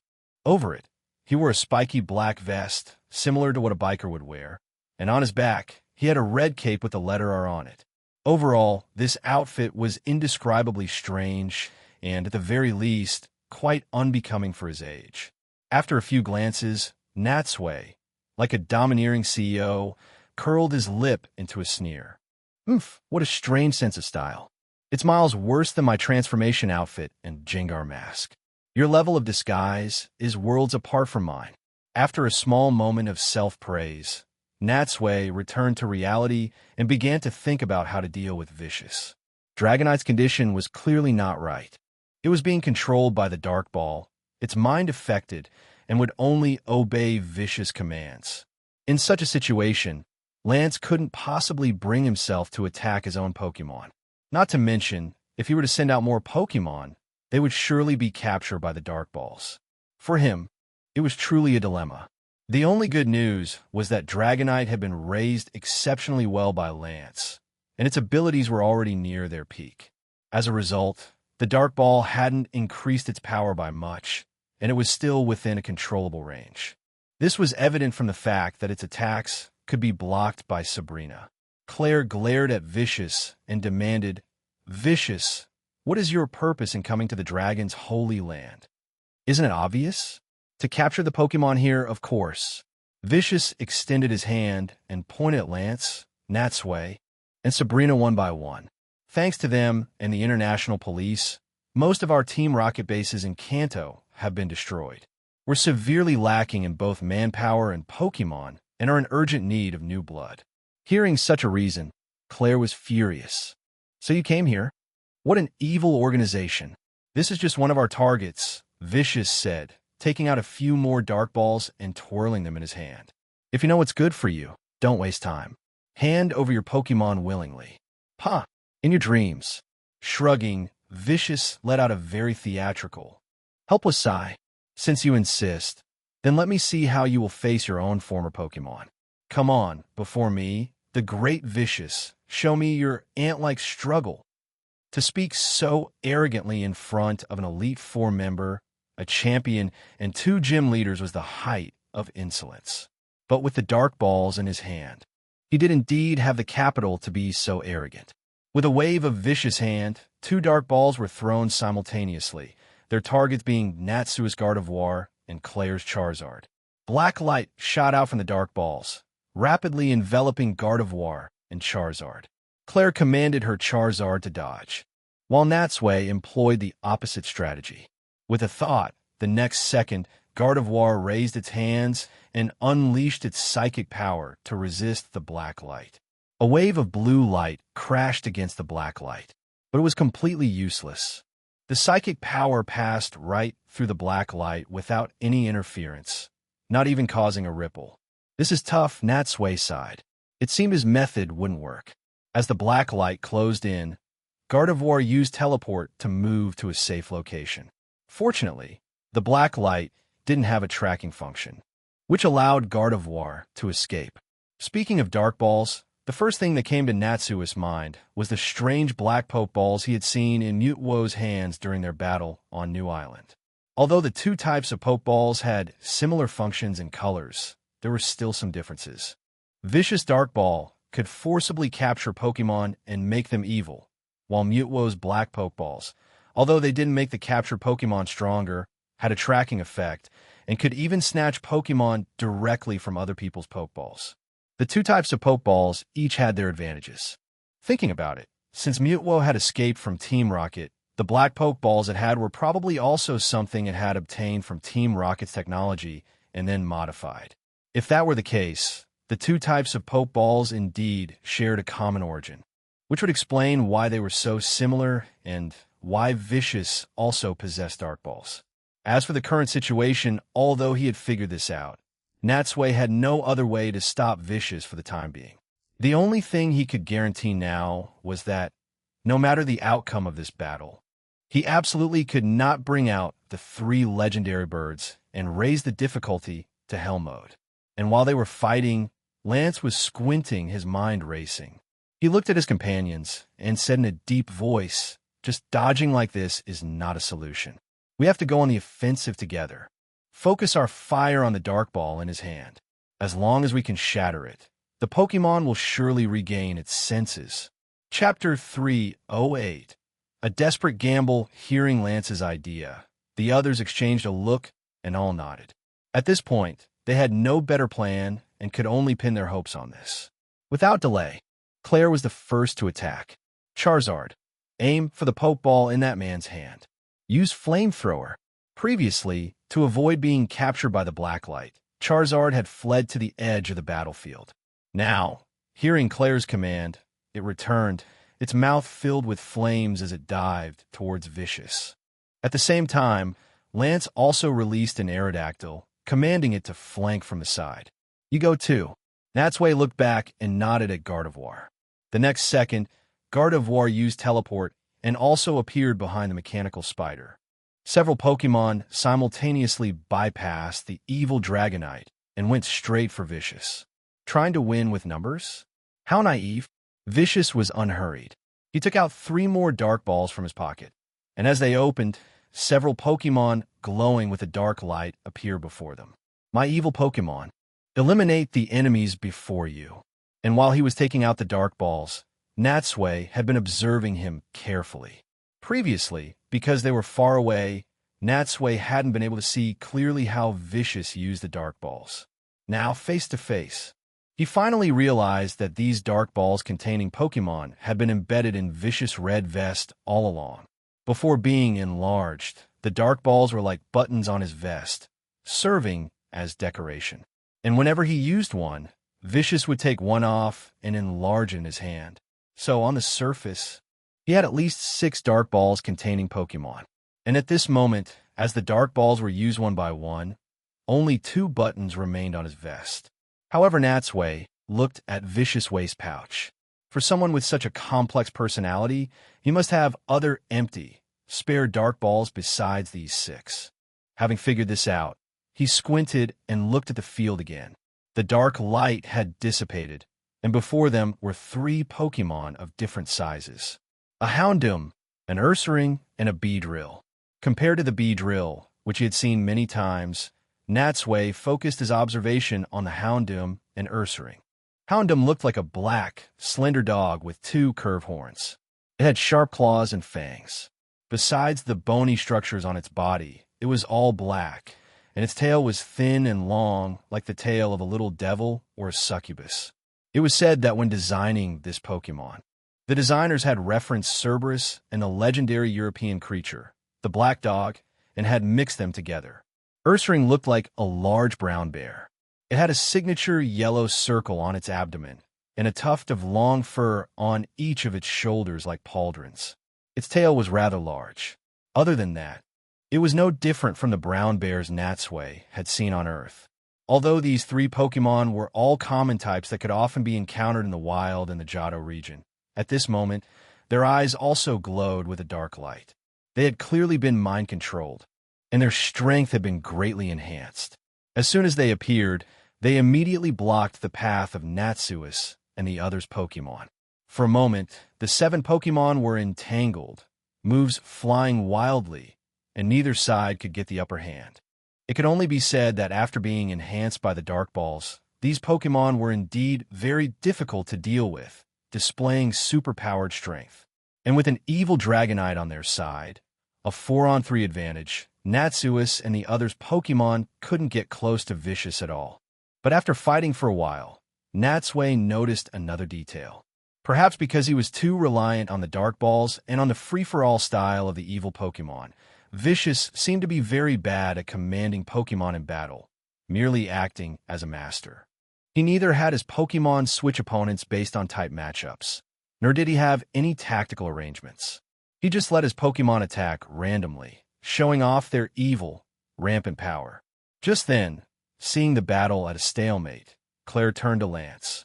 "What should we do now? Should we increase the intensity of our attacks?" Sighing after a moment's thought, Lance said firmly, "At this point, we can only continue to attack. Look closely at his clothes. He doesn't have many of those Dark Balls left. He has no more trump cards to play. With that, Lance took out 2 more Pokeballs and threw them onto the ground. At the same time, he looked at Vicious, his eyes determined. I must defeat him, and I will definitely get my Pokemon back. I will protect the dragon's holy land. Seeing Lance take action beside him as a fellow clan member and as Lance's cousin, whether it was to protect the dragon's holy land or to help Lance get his Dragonite back, Claire had no hesitation and also took out 2 Pokeballs. As the blue light faded, 4 more Pokemon instantly appeared on the battlefield. With their addition, the tide of battle once again turned in their favor. Watching this scene, Vicious' smile disappeared, and for once, he became serious. Lance was right. He didn't have many Dark Balls left. Besides the 6 on his chest containing Pokemon, he only had 2 or 3 spare ones in his pouch. But if he could just convert a few more of these people's ace Pokemon and use them to turn against them, victory would be within his grasp.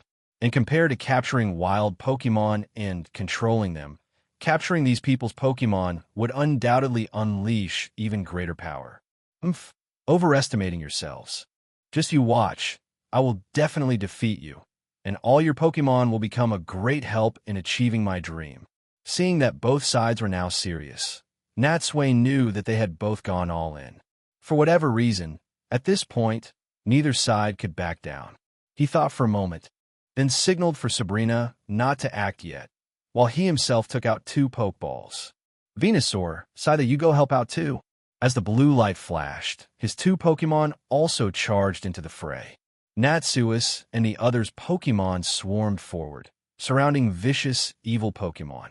They fought without holding back, shaking the entire valley. Seeing this, Vicious also took the last 2 Pokeballs from his vest and released all his Pokemon. As the 2 new Pokemon appeared, they finally managed to turn the tide a bit. And as the chaotic attacks collided, causing a violent explosion, a thick cloud of smoke enveloped Natsui and the others. Just then, a sharp glint flashed in Vicious' eyes, and he pointed his hand at Claire. Evil Dragonite, attack that woman. Hearing his command, the evil Dragonite abandoned its target, flapped its wings, and went straight for Claire. Look out. It all happened too fast. The evil Dragonite reached Claire in an instant. Natsui was about to have Gengar and his shadow go and protect Claire, but he saw that Claire was calm and composed. Under the evil Dragonite's attack, she dodged with great agility, even jumping onto a tree and, like a ninja, shuttling back and forth between the branches of several large trees to evade its attacks. This scene greatly shocked Natsui. To be honest, besides Sabrina, this was the first time he had seen an ordinary human so calmly dodge a Pokemon's attack. Chapter 309. One-hit victory whoosh crashed the surrounding large trees, fell one after another. Under the evil Dragonite's relentless attacks, Claire's stamina was rapidly depleting.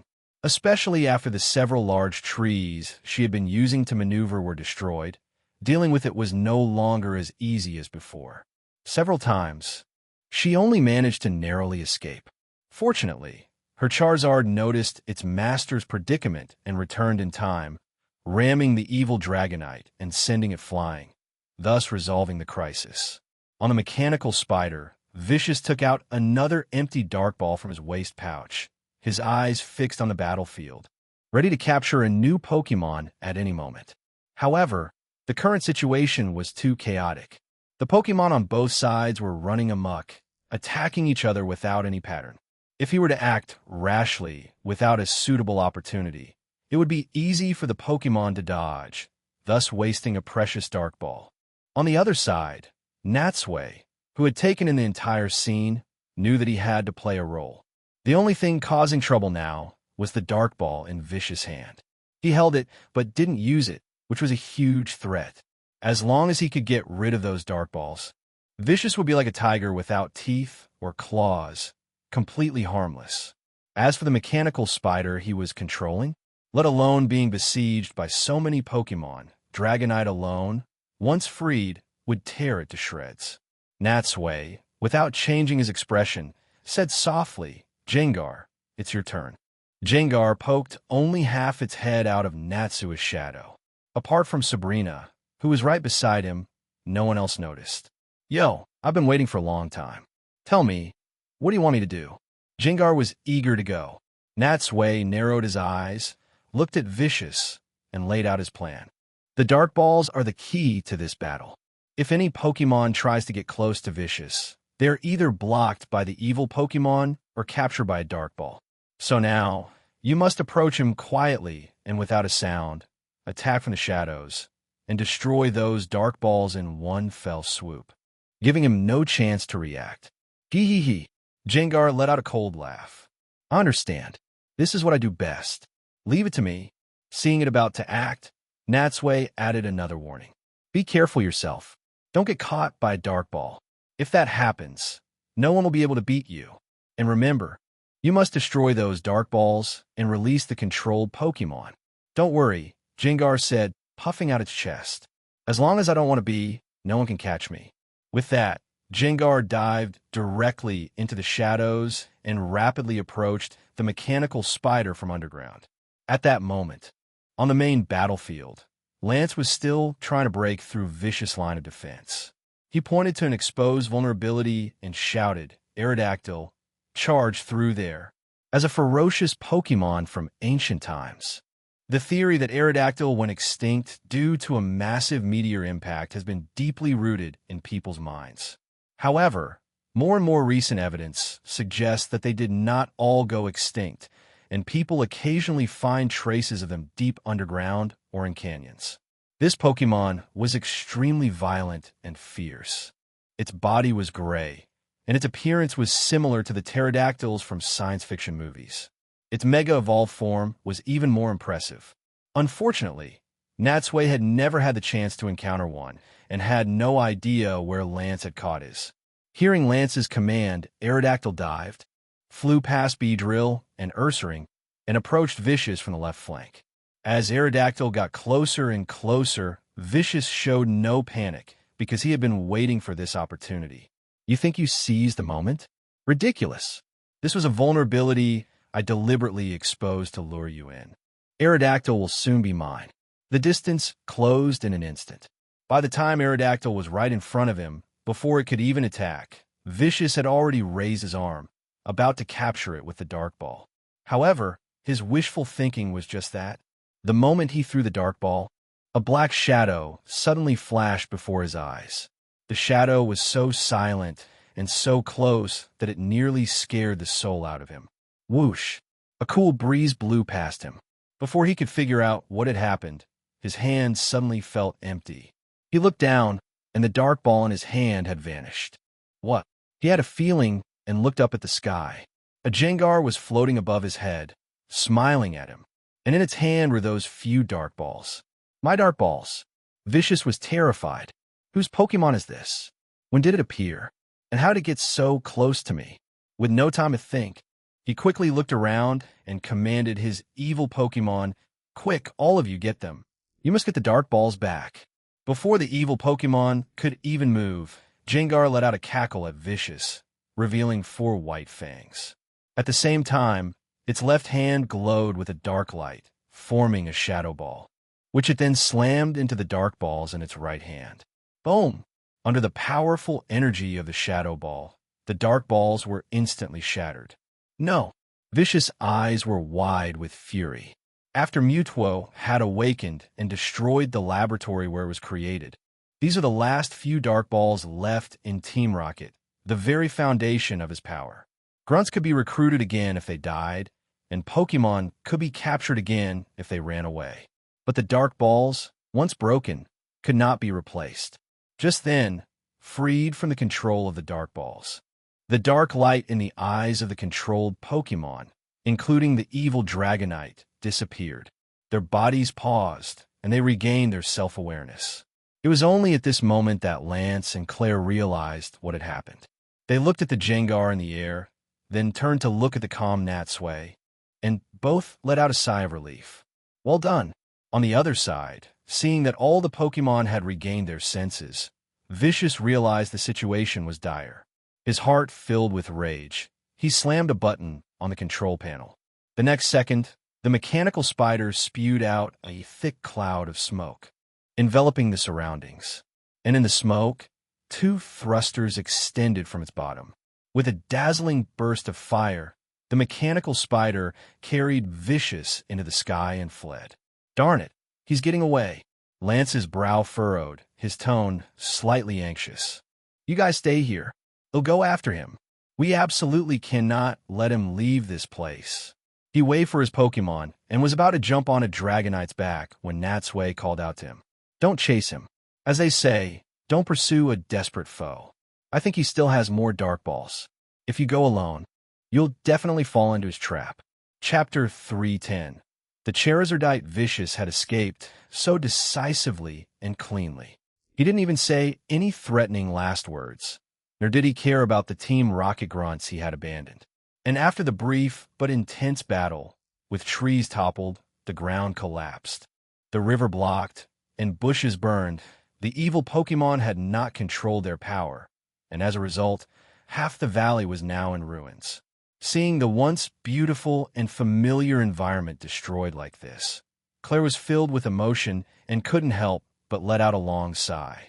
Lance patted her on the shoulder and smiled. Don't think too much. The power of nature is formidable.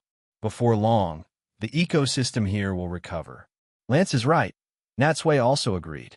And with so many grass-type Pokemon here, with their careful care, this dragon's holy land will surely become even more beautiful than before.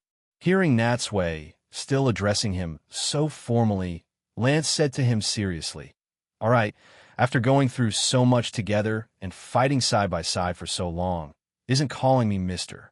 Lance a bit too distant? You could just call me by my name from now on.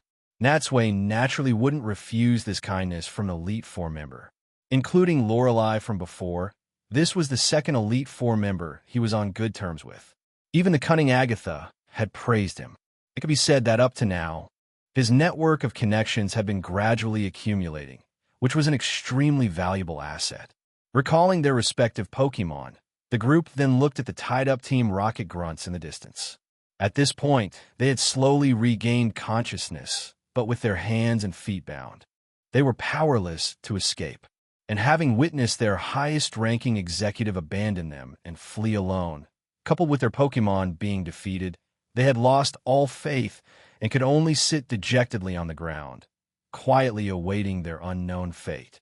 What do we do with these guys? Glancing at them, Lance nodded. Of course, we take them out of here and then notify Officer Jenny to send them to prison. But before that, let's report to the Great Elder first. Leaving their Pokemon to guard the prisoners, Natsui's group walked towards the Dragon Shrine. On the way, Lance was full of praise for Jengar, which had turned the tide. Natsui, in turn, couldn't help but be curious and turned to look at Claire. How'd you do that just now? What?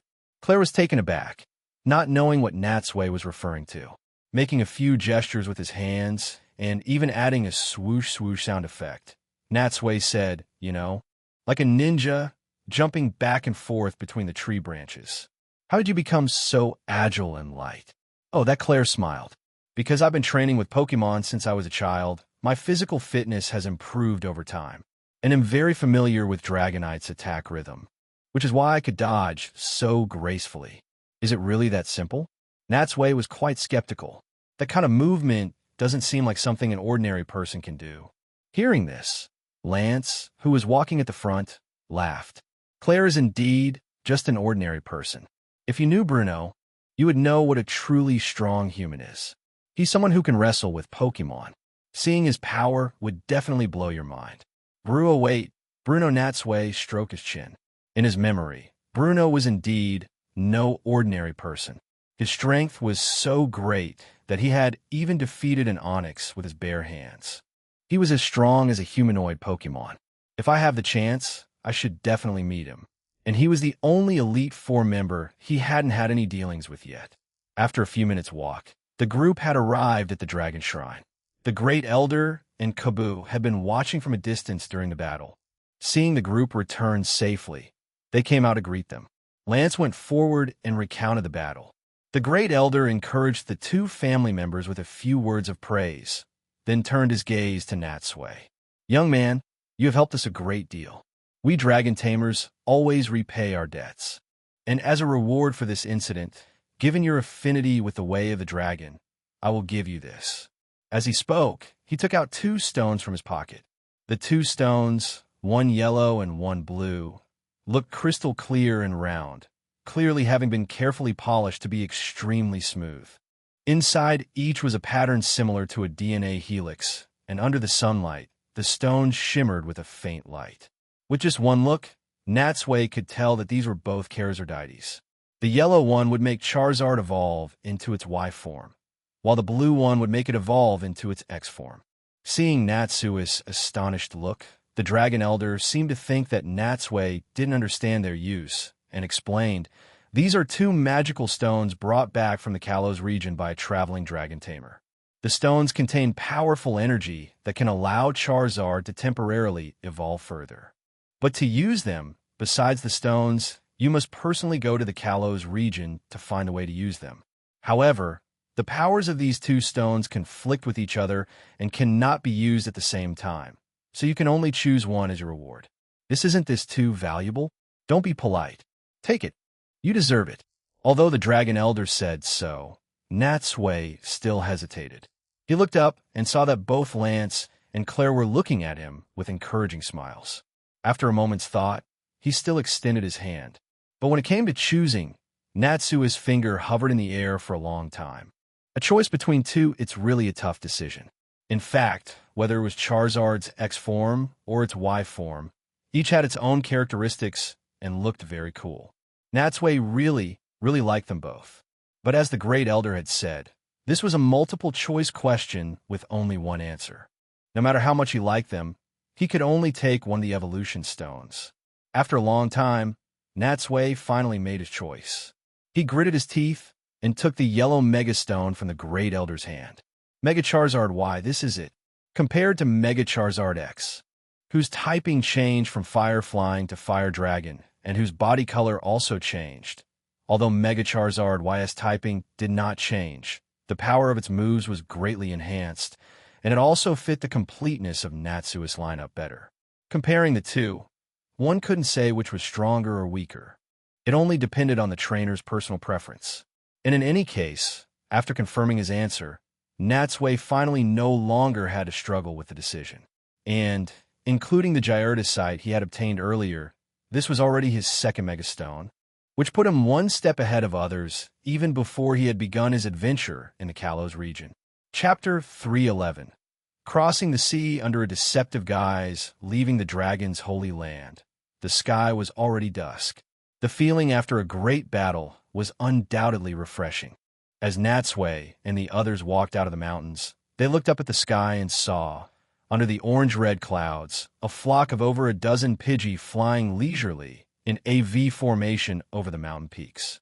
Everything was so harmonious and peaceful. Looking towards the not-so-distant Blackthorn City, they could see that the city lights had already come on. Adorned with house lights, car lights, street lights, and various neon signs, the entire city was bursting with amazing vitality, in stark contrast to the quiet surrounding forest. It had to be said, as expected of a city surrounded by mountains. One could enjoy such a meaningful and magnificent view at this time every day. No one would ever guess that a fierce battle had just erupted in a certain valley in these mountains.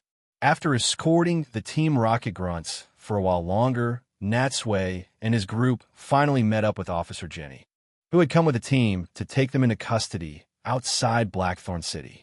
Officer Jenny highly praised them for capturing so many Team Rocket Grunts at once, and she was also very regretful about Vicious' escape. "We were so close to catching him. Sigh. To let a top executive of Team Rocket escape just like that is truly a pity.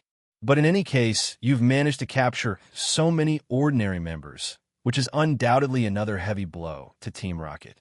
You've really helped us a lot. Vicious won't be rampant for long," Lance said in a deep voice. "To dare to attack the dragon's holy land with such a dangerous pokeball. The Great Elder has already given the order.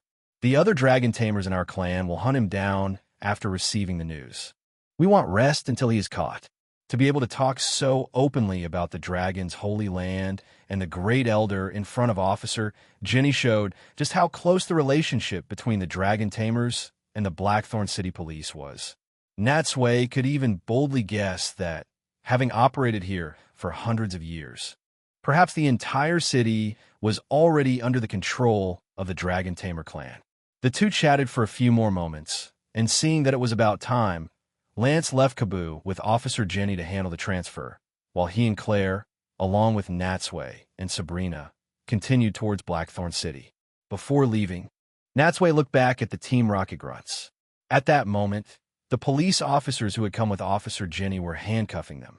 One could imagine that what awaited these people would be years, or even decades, of prison life. Just as Officer Jenny had said, they had indeed once again weakened Team Rocket's power. But these people, who were about the same age as Natsui, had gone astray, and for the sake of one person's absurd ambition, had thrown away the best years of their lives behind bars. It was truly not worth it. Hopefully, in the days to come, they would come to their senses soon. The rest of the way was silent. By the time the group returned to the Blackthorn gym, the sun had completely set. After the day's battle and the long journey back and forth, everyone was very tired, so Claire did not arrange a gym battle, postponing it until tomorrow. At the warm invitation of Lance and Claire, Natsui and Sabrina did not look for other accommodation, but stayed directly at the Blackthorn gym. Although it was called a gym, it was actually a large manor, fully equipped with guest rooms, a dining hall, bathrooms, and other facilities, all of which were very luxuriously decorated.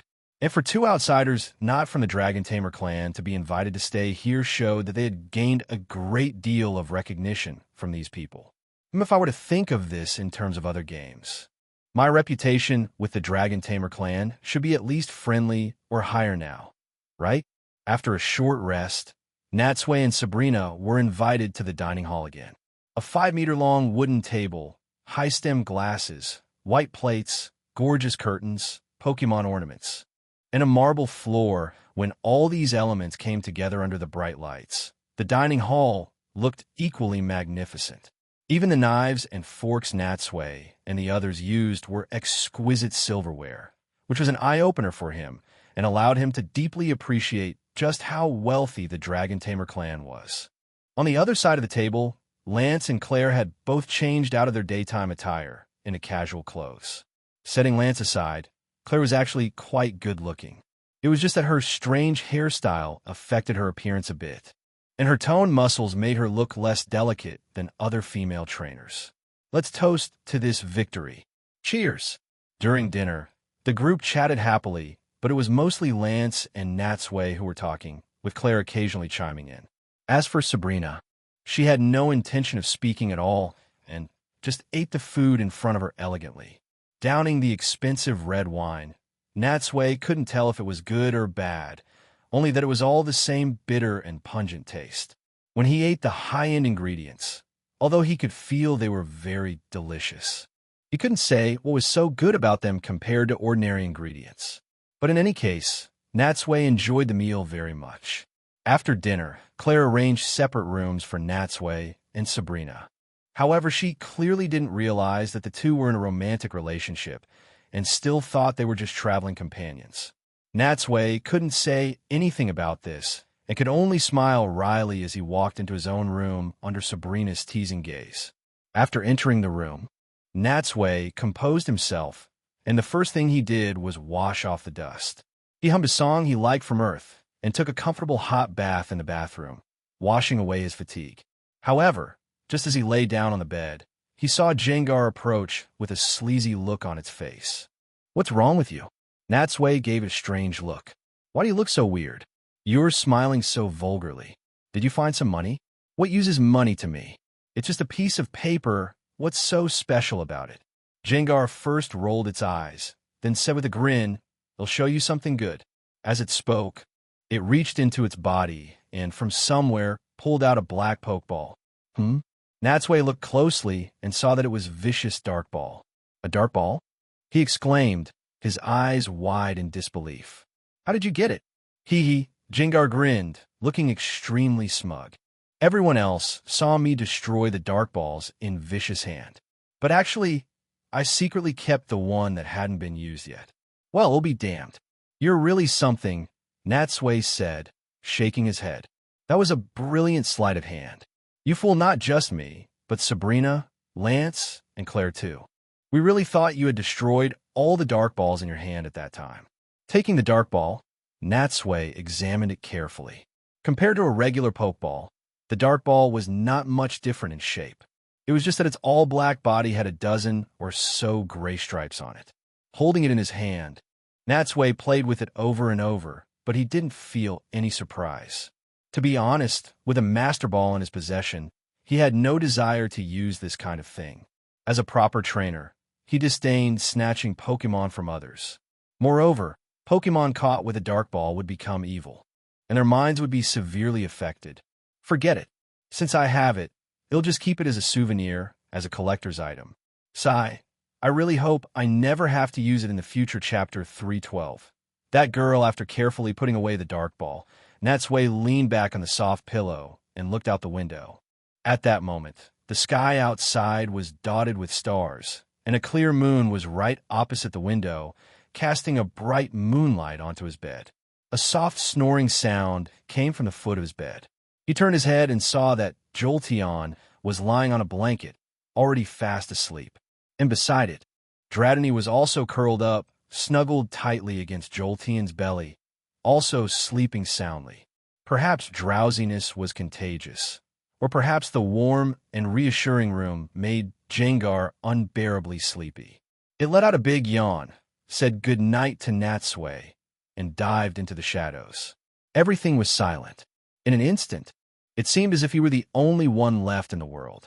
Smiling faintly, Natsui turned off the room light and picked up his phone from the bedside table. The screen showed several new messages. He opened the messaging app and clicked on the first one. It was from Misty. It turned out that after leaving Pallet Town, she, Ash, and Brock had crossed the Indigo Plateau and had arrived in the Johto region. And their first stop was Professor Elm's lab in New Barktown, where they planned to give the mysterious GS ball, which had stumped both Professor Oak and Professor Ivy, to Professor Elm for research. Looking at the time, the message had been sent at noon. He figured that by now, Ash should have already arrived in New Barktown and successfully registered for the Silver League. As for Brock, whom Misty had mentioned in the message, it seemed that, just like in the anime, after Ash and Misty returned from the Orange Islands, Tracy had also come to Kanto with them. And after meeting his idol, Professor Oak, he had taken the initiative to stay at Oak's lab. And Brock had once again joined the journey, reuniting with Ash and Misty. Natsui replied briefly, then looked at the earlier messages, scrolling up through dozens of them. Besides the blessings and greetings from his friends, almost all of them were from that girl far away in the Kalos region. Natsui sighed softly. His feelings for this girl were undoubtedly the most complicated. Speaking of which, after winning the Indigo Conference, the two had frequently communicated for a considerable period of time, and their relationship had improved. But since he had gotten together with Sabrina, he spent every day with her, his thoughts completely on her, and their contact had gradually dwindled. Although the girl would still send him messages every now and then, he had always pretended not to see them and had not responded. The main thing was that during this time, he was head over heels for Sabrina, and with all the adventuring and battling, he simply didn't have the energy to consider her feelings. Now, being alone, Natsui's mood had also calmed down, and he finally began to reflect on the issues between them again. At this moment, seeing the lines of text, the messages, it was as if the girl were standing right in front of him, her expression sad as she whispered something. Natsui hesitated for a long time, but in the end, he couldn't bear it. His fingers moved slightly, and he sent her a message back. Bubbles are everything. Are you asleep? But after waiting for a few minutes, the girl didn't reply. She must be asleep. Tossing his phone aside, Natsui looked up at the ceiling and couldn't help but recall the past. The girl's name was Serena. That's right, the very same beautiful girl who would travel with Ash in the future and have a crush on him.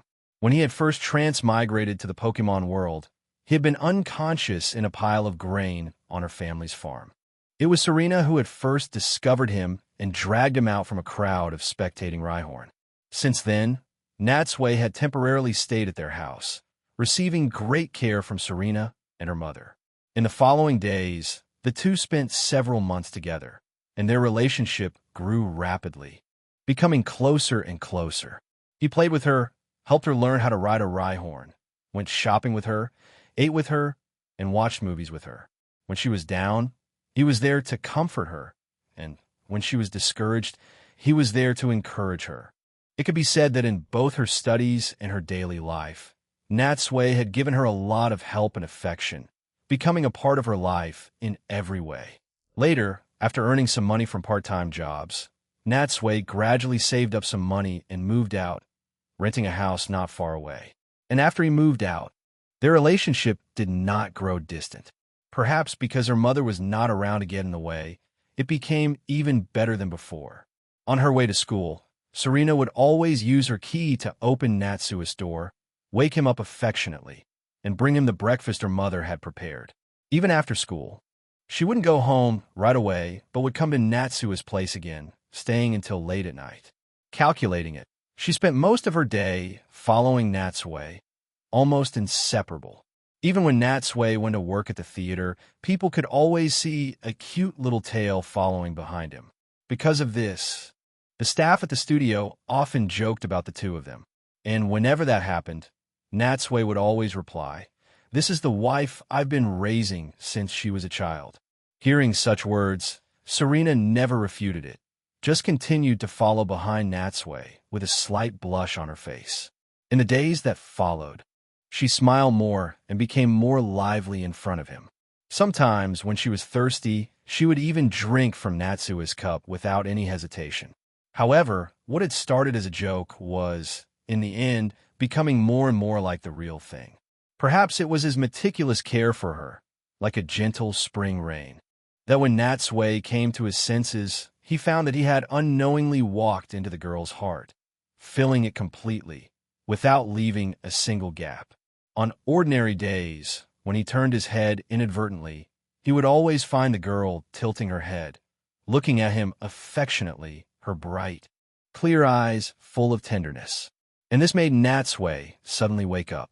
In truth, how could Natsui not like such a beautiful girl? How could his heart not be moved? But Serena was not yet an adult. How could he possibly make a move on her?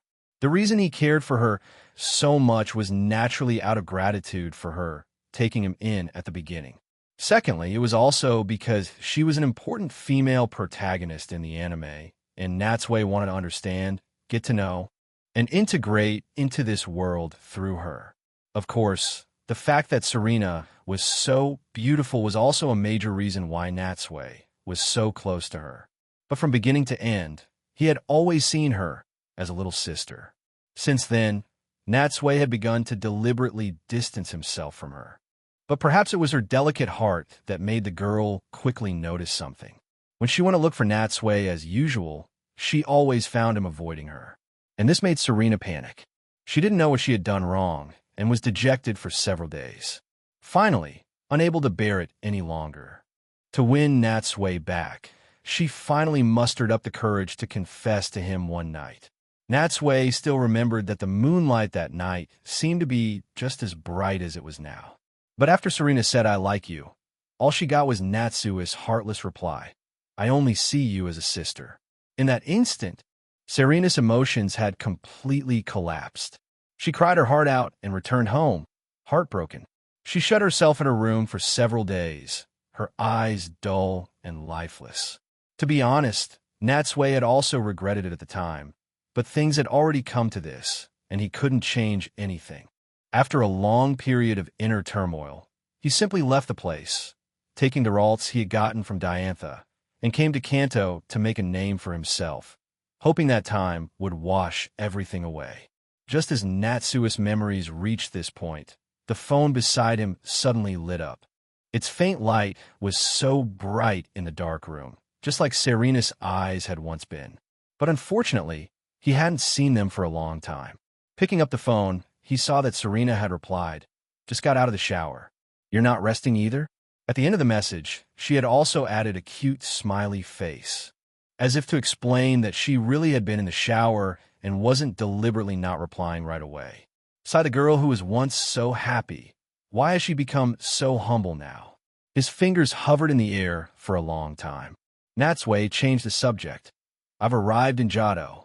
I've seen many Pokemon that are completely different from those in Kalos. Pink Dream, Johto, huh? I only learned about it from my geography textbook, but I wasn't paying much attention at the time, so I don't know much.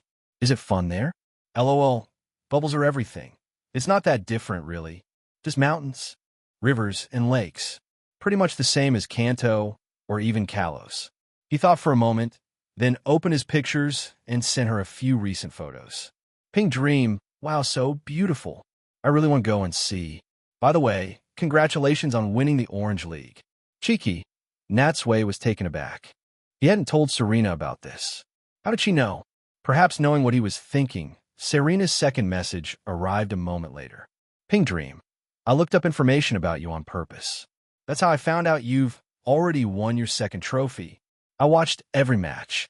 A champion with a perfect record. You're so amazing. Natsui couldn't remember how many times he had sighed. After that failed confession, he had thought she would resent him and distance herself from him. But now, looking at her words, he could still feel her affection for him. Oh, well, a girl's heart is the most difficult to understand. He had thought that after a long time, things would fade. But now, looking back, he had indeed been too cruel to her back then. Even if he were to refuse her, he shouldn't have been so heartless. And after traveling so far, experiencing so many things, and getting along with Misty and Koharu, he had also come to terms with it. Instead of running away, it was better to face the problem head-on, to guide Serena and help her move on from the pain, or to get along with her in a different way. Maybe after the Silver Conference is over, I should go back to the Kalos region for a trip to see her. Chapter 3:13. Lance's approval the next morning, after a quick wash and a hearty breakfast, Natsui and Sabrina followed Claire to the first floor of the gym. On the way, seeing Natsui still looking a bit sleepy, Sabrina asked in a low voice, "Why do you look so listless? Didn't you sleep well last night?" "No, I did." "Why do you ask? You have dark circles under your eyes." "Dark circles?" Natsui was silent for a long time, but didn't explain anything. He subconsciously rubbed his eyes a few times and gave her a wry smile, shaking his head. He had chatted with Serena for a long time last night, not saying goodnight until after 1 in the morning. With insufficient sleep, his complexion naturally wouldn't be very good. But this was something he absolutely couldn't tell Sabrina. Passing through a long corridor and descending a marble staircase, they finally arrived at a spacious hall, which was the Blackthorn Gym's battlefield. Looking ahead, what appeared before him was a combined land and water battlefield. Natsui first looked at the outer ring of the field. It was just ordinary ground, bare and unremarkable. But in the center, there was a square pool about 4 or 5 meters deep, clear to the bottom. It was certainly sufficient to meet the battle needs of most water-type Pokemon. He figured this design was probably because most of Claire's Dragon-type Pokemon were also water-type and specialized in water combat. Natsui and Claire walked to their respective trainers' boxes on either side. At the same time, Lance also appeared in the spectator stands on the second floor. However, he didn't find a place to sit, but casually leaned against a railing. It seemed he was also very interested in Natsui and Claire's match. Seeing that Natsui and Claire had noticed him, he nodded to them in greeting. But just as he finished, he suddenly heard footsteps behind him. He turned to look and saw a middle-aged man climbing the stairs to the second floor, slowly walking towards him. The man had a composed demeanor, exuding the authority of someone in high position. He also had the same hair color as Lance, and their features were somewhat similar. "Uncle?" Lance looked at him in surprise.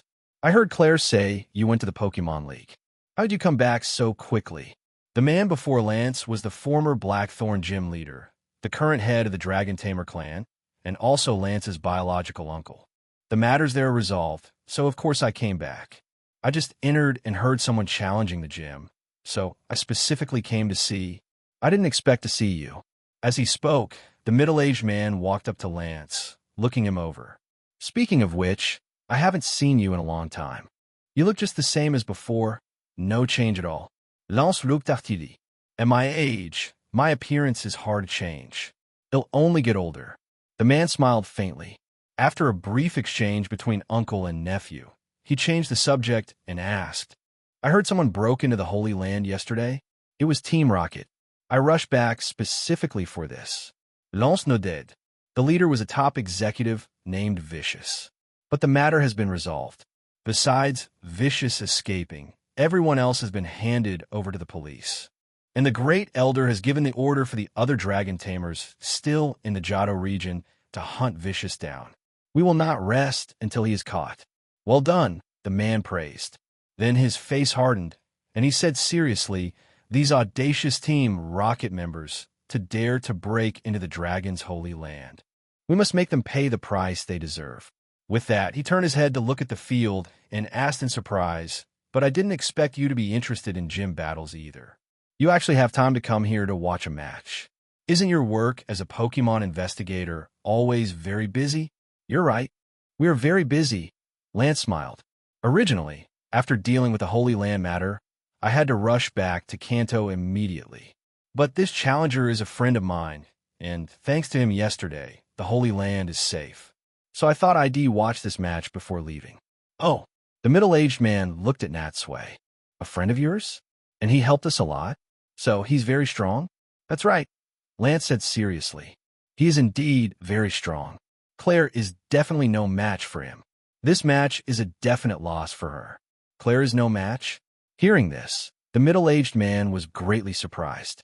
He knew Claire's strength better than anyone. Otherwise, he wouldn't have handed over the heavy responsibility of gym leader to her. He never thought this young man would be even stronger than Claire. "With your personality, I've never seen you praise someone so highly. That's not like you at all. Can't be helped." Lance shrugged. "He is indeed very strong. And what's most amazing is his growth rate. To be honest, I already thought he was very powerful when I last saw him. Now, I don't know what level of growth he has reached." The man looked Natsui up and down. Although it was the first time he had seen this face, he felt it was somewhat familiar, as if he had seen it somewhere before. "After all that, then, who is stronger between you and him? We haven't battled yet, so it's hard to say." Lance shook his head and turned to look at the handsome man on the field, muttering to himself, "But I think we'll know soon after the Silver Conference is over." Natsui on the field, of course, had no idea that someone was talking about him. At that moment, his attention was completely focused on Kaboo, who was walking over from the side. Kaboo, acting as the referee, held up red and green flags and walked onto the field, loudly announcing the rules of the match. The Gym Challenge match will now begin, featuring Mr. Natsui, the Indigo Conference champion from the green side, against Ms. Claire, the Blackthorn gym leader from the red side. The match will use a 3-Pokemon elimination format. When all the Pokemon used by one side are unable to battle, the match will end. At this point, he paused, then continued to shout, "In this match, only the challenger may switch Pokemon. Now, Ms. Claire, please send out your first Pokemon." Unexpectedly, Natsui objected to this rule. "Please wait a moment. What's wrong?" Seeing Claire and Kaboo both looking at him, Natsui smiled. "Ms. Claire, I'd like to make a small change to the rules of the match." "Oh." Claire raised her eyebrows in surprise. "How do you want to change it?" "If possible, I don't want to battle with ordinary gym-defending Pokemon. So, please use your ace Pokemon. And both of us will send out our Pokemon at the same time. That would be fairer." Claire pondered for a moment. Remembering the strength Natsui's Pokemon had displayed in the Dragon's Holy Land, and that he was the Indigo Conference champion, it was indeed inappropriate to battle him with ordinary Pokemon. "All right, I agree. After all, I also want to confirm who is stronger. Your Pokemon or mine?" And in front of the spectator stands, hearing that Natsui was actually the current Indigo Conference champion, the man finally realized. So was him. No wonder he looked familiar. A while ago, this young man had been extremely popular, and his news was often seen on TV. Even though he had retired from his gym leader position and rarely paid attention to Pokemon League matches, he still constantly heard Natsui's name. Chapter 314. Seemingly prophetic on the field. After the two had discussed, Kaboo extended his hands, holding the red and green flags level. "Both sides, please send out your Pokemon simultaneously." Claire seemed to have already decided who to send out. Without much hesitation, she took out her first Pokeball, then stood still, holding the Pokeball, and looked at Natsui with an eager expression, waiting for him to make his choice. Natsui smiled faintly. She looks radiant. It seems she's quite impatient. Although Claire was full of confidence for the upcoming battle, for Natsui, it wasn't difficult to guess which Pokemon she would use. Although it was a blind battle, Claire was, after all, a dragon tamer, and, as a dragon-type Pokemon expert, and this being the Blackthorn Gym, she wouldn't use any other type of Pokemon for battle besides dragon types. Furthermore, many dragon-type Pokemon also had the flying type, and with a pool in the center of the field, her lineup would certainly include water dragon-type Pokemon. And this allowed Natsui to continuously narrow down his guesses and preemptively exclude his Pokemon with type disadvantages. So for the first round, who should I use to battle? Natsui pondered for a moment. Finally, he took out the Pokeball placed first in his right waist pouch. I choose you. Seeing that Natsui had made his choice, the two simultaneously threw their Pokeballs. As blue lights flashed, two Pokemon appeared on the field. Claire's first Pokemon was the Charizard that had performed excellently in the battle against Vicious in the Dragon's Holy Land. And Natsui had sent out his starter Pokemon Gardevoir. Gardevoir and Charizard stood on opposite sides of the pool, watching each other. Just like their trainers, the battle spirit in their eyes began to burn simultaneously. In terms of typing, Gardevoir's Fairy-type moves would only deal half damage when facing the Fire-type Charizard. But besides that, the two Pokemon had no other type advantages or disadvantages. Fortunately, Natsui rarely used Fairy-type moves anyway. Overall, the impact wasn't significant. However, in this situation, raw power became especially important. Kabul looked left and right. Seeing that both sides were ready, he decisively waved the flags. The match officially begins, and the moment the flags dropped, both trainers issued their commands almost simultaneously. Gardevoir, use Confusion. Charizard, fly into the air. Gardevoir unleashed Confusion, attacking from a distance, but the Charizard, which had just flown into the sky, nimbly dodged it with a sideways turn. And Charizard, circling high in the air, seized the opportunity, opened its mouth wide, and used Flamethrower on Gardevoir. A large ball of flames surged towards Gardevoir. Faced with the rolling heat wave, Gardevoir immediately used Teleport, blinking to a safe location. This exchange could be seen as an initial probing by the two Pokemon, but unfortunately, neither managed to hit the other. On the other side, seeing that her attack had missed, Claire frowned slightly and began to order Charizard to launch continuous attacks, try to wear down Gardevoir and force it into her rhythm. However, despite Charizard's continuous attacks, Gardevoir always managed to safely dodge with Teleport. TCH, Psychic-type Pokemon are really troublesome. Claire muttered her complaint. In fact, it wasn't just her. Many people had similar complaints when facing Psychic-type Pokemon. Unlike in the games, Psychic power in reality was very powerful. Whether it was Confusion or Teleport, it always caused great trouble for opponents. And most importantly, because she couldn't predict where Gardevoir would teleport, she couldn't issue commands in advance. Unable to hit it, unable to touch it. It's really annoying. She gritted her teeth and commanded again. Charizard, use a wide area attack. Don't give it any room to escape. The battle continued. Compared to her, Natsui's expression was as usual, looking calm and composed, showing no signs of panic. In truth, Natsui was extremely familiar with Charizard. After all, he had won himself, and having spent every day and night with it, he already knew all its moves and tactics inside and out. Although Claire's Charizard and his own Charizard differed in temperament and physique, they were both Charizard, and their moves and strategies were essentially similar. All he had to do was mentally put himself in Claire's shoes, think from her perspective, and consider how he would attack Gardevoir with Charizard.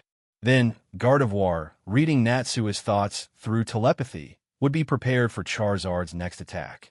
Subsequently, Gardevoir would launch a defensive counterattack, causing Charizard to take quite a bit of damage. And because of this, Claire felt increasingly frustrated.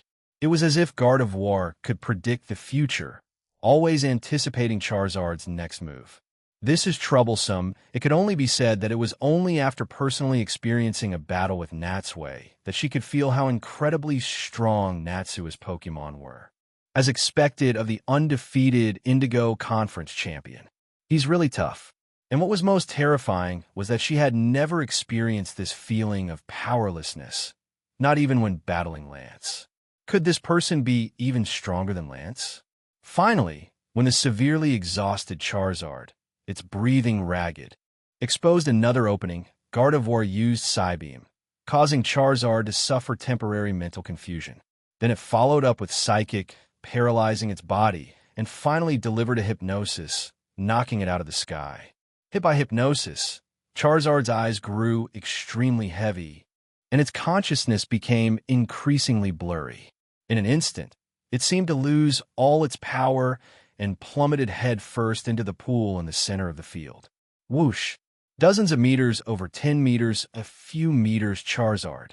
Seeing the altitude getting lower and lower, but Charizard showing no signs of waking up. Claire's face changed. If it were another Pokémon, perhaps falling into the water and getting a shock would break the hypnosis. But Charizard was extremely afraid of water, and its tail flame absolutely could not be extinguished. She quickly took out a Pokeball, and, just as Charizard was about to fall into the pool, recalled it. And this meant she had voluntarily surrendered. Kaboo, with a complex expression, raised the green flag. Charizard is unable to battle. The first round goes to Gardevoir. Looking at the Pokeball in her hand, Claire sighed, a hint of unwillingness on her face. I lost. Natsui smiled and shook his head, saying nothing. In truth, after hypnosis, he had planned to use Dream Eater to completely finish off Charizard, but it seemed he had already won before needing that move. Chapter 315. The Dragon's Trader, seeing the first battle already decided in the spectator stands, Lance clapped lightly. He turned to his uncle and said, "See, I told you he was strong. Claire is no match for him at all. He certainly has some skill." The middle-aged man glanced at Natsui, but didn't say much more, just a flat compliment, and then turned to leave. As the head of the Dragon Tamer clan, he had no heart to continue watching a family member he held in high regard fight a battle she was destined to lose. He didn't want to upset himself any further. Out of sight, out of mind was his best choice.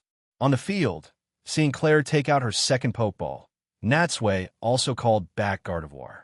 However, he didn't recall it, but let it watch the battle from the side. The two once again released their Pokémon at the same time. This time, Claire sent out an Altaria, while Natsui sent out his Crystal Steelix. As the blue lights faded, both Natsui and Claire looked at each other's Pokémon with curiosity. Claire was, of course, admiring Crystal Steelix. Its crystal-clear form, no matter how many times she saw it, was a pleasing sight to behold. Sigh, it's so beautiful. If only I had a Dragon-type Pokémon like that in Natsui, because it was the first time he had seen an Altaria in person, couldn't help but take a few extra looks. Altaria had a sky-blue, bird-like body, with fluffy wings that looked like cotton, covering most of its body. It looked cute and very light. However, rather than calling it a Dragon-type Pokémon, its appearance was more like that of a bird Pokémon. Almost instinctively, Natsui took out his Pokédex and pointed it at Altaria. Pokédex, beep. Altaria, the humming Pokémon, a dragon flying type. Altaria freely and leisurely flies through the sky on sunny days, blending in with the clouds. It can use its cotton cloud-like wings to ride on updrafts and fly high into the sky. It also sings with a beautiful high-pitched voice, and its beautiful melody will mesmerize anyone who hears it, making them feel as if they are in a dream.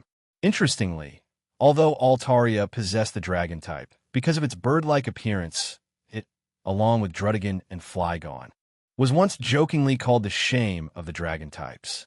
And when it mega evolved into Mega Altaria, its typing changed to Dragon Fairy, opening up a path of double super effectiveness against dragon types, instantly surpassing the other two on the list and becoming the traitor of the dragon types.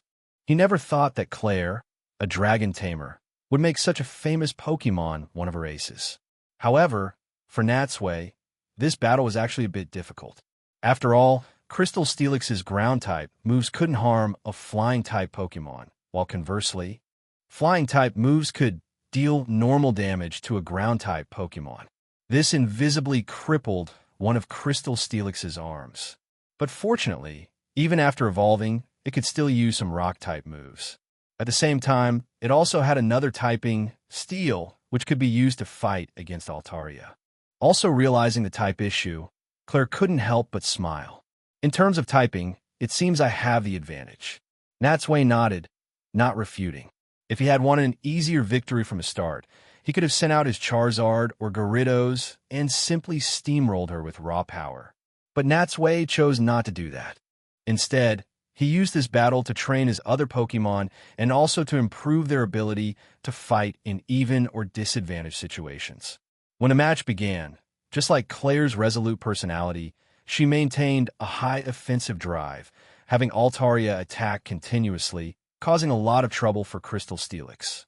In this battle, Natsui also chose not to maneuver around Altaria with quick digs as he had against Faulkner's Pokemon. He simply had Crystal Steelix counterattack from the ground, looking for any openings Altaria might expose. But Rock Tomb had no effect on Altaria. Stone Edge was easily dodged by Altaria. All the Rock-type moves missed, and under Altaria's attacks, Crystal Steelix's massive body seemed clumsy, only able to defend passively. Bang, bang, bang. Attacks repeatedly struck Crystal Steelix's body. Fortunately, its surface was extremely hard, and Altaria didn't have any moves that were super effective against it. Even after several successful hits, Altaria still couldn't deal much damage. This stalemate lasted for a long time.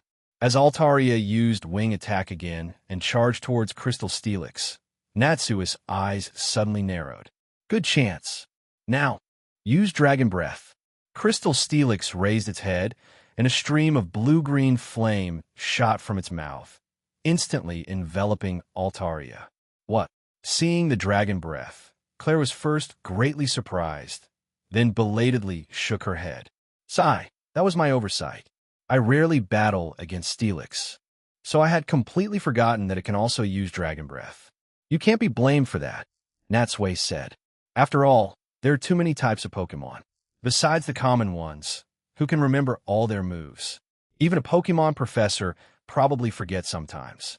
In truth, Natsui also didn't know why Onix could use Dragon Breath after evolving into Steelix. Perhaps the story of a snake turning into a dragon isn't just a legend.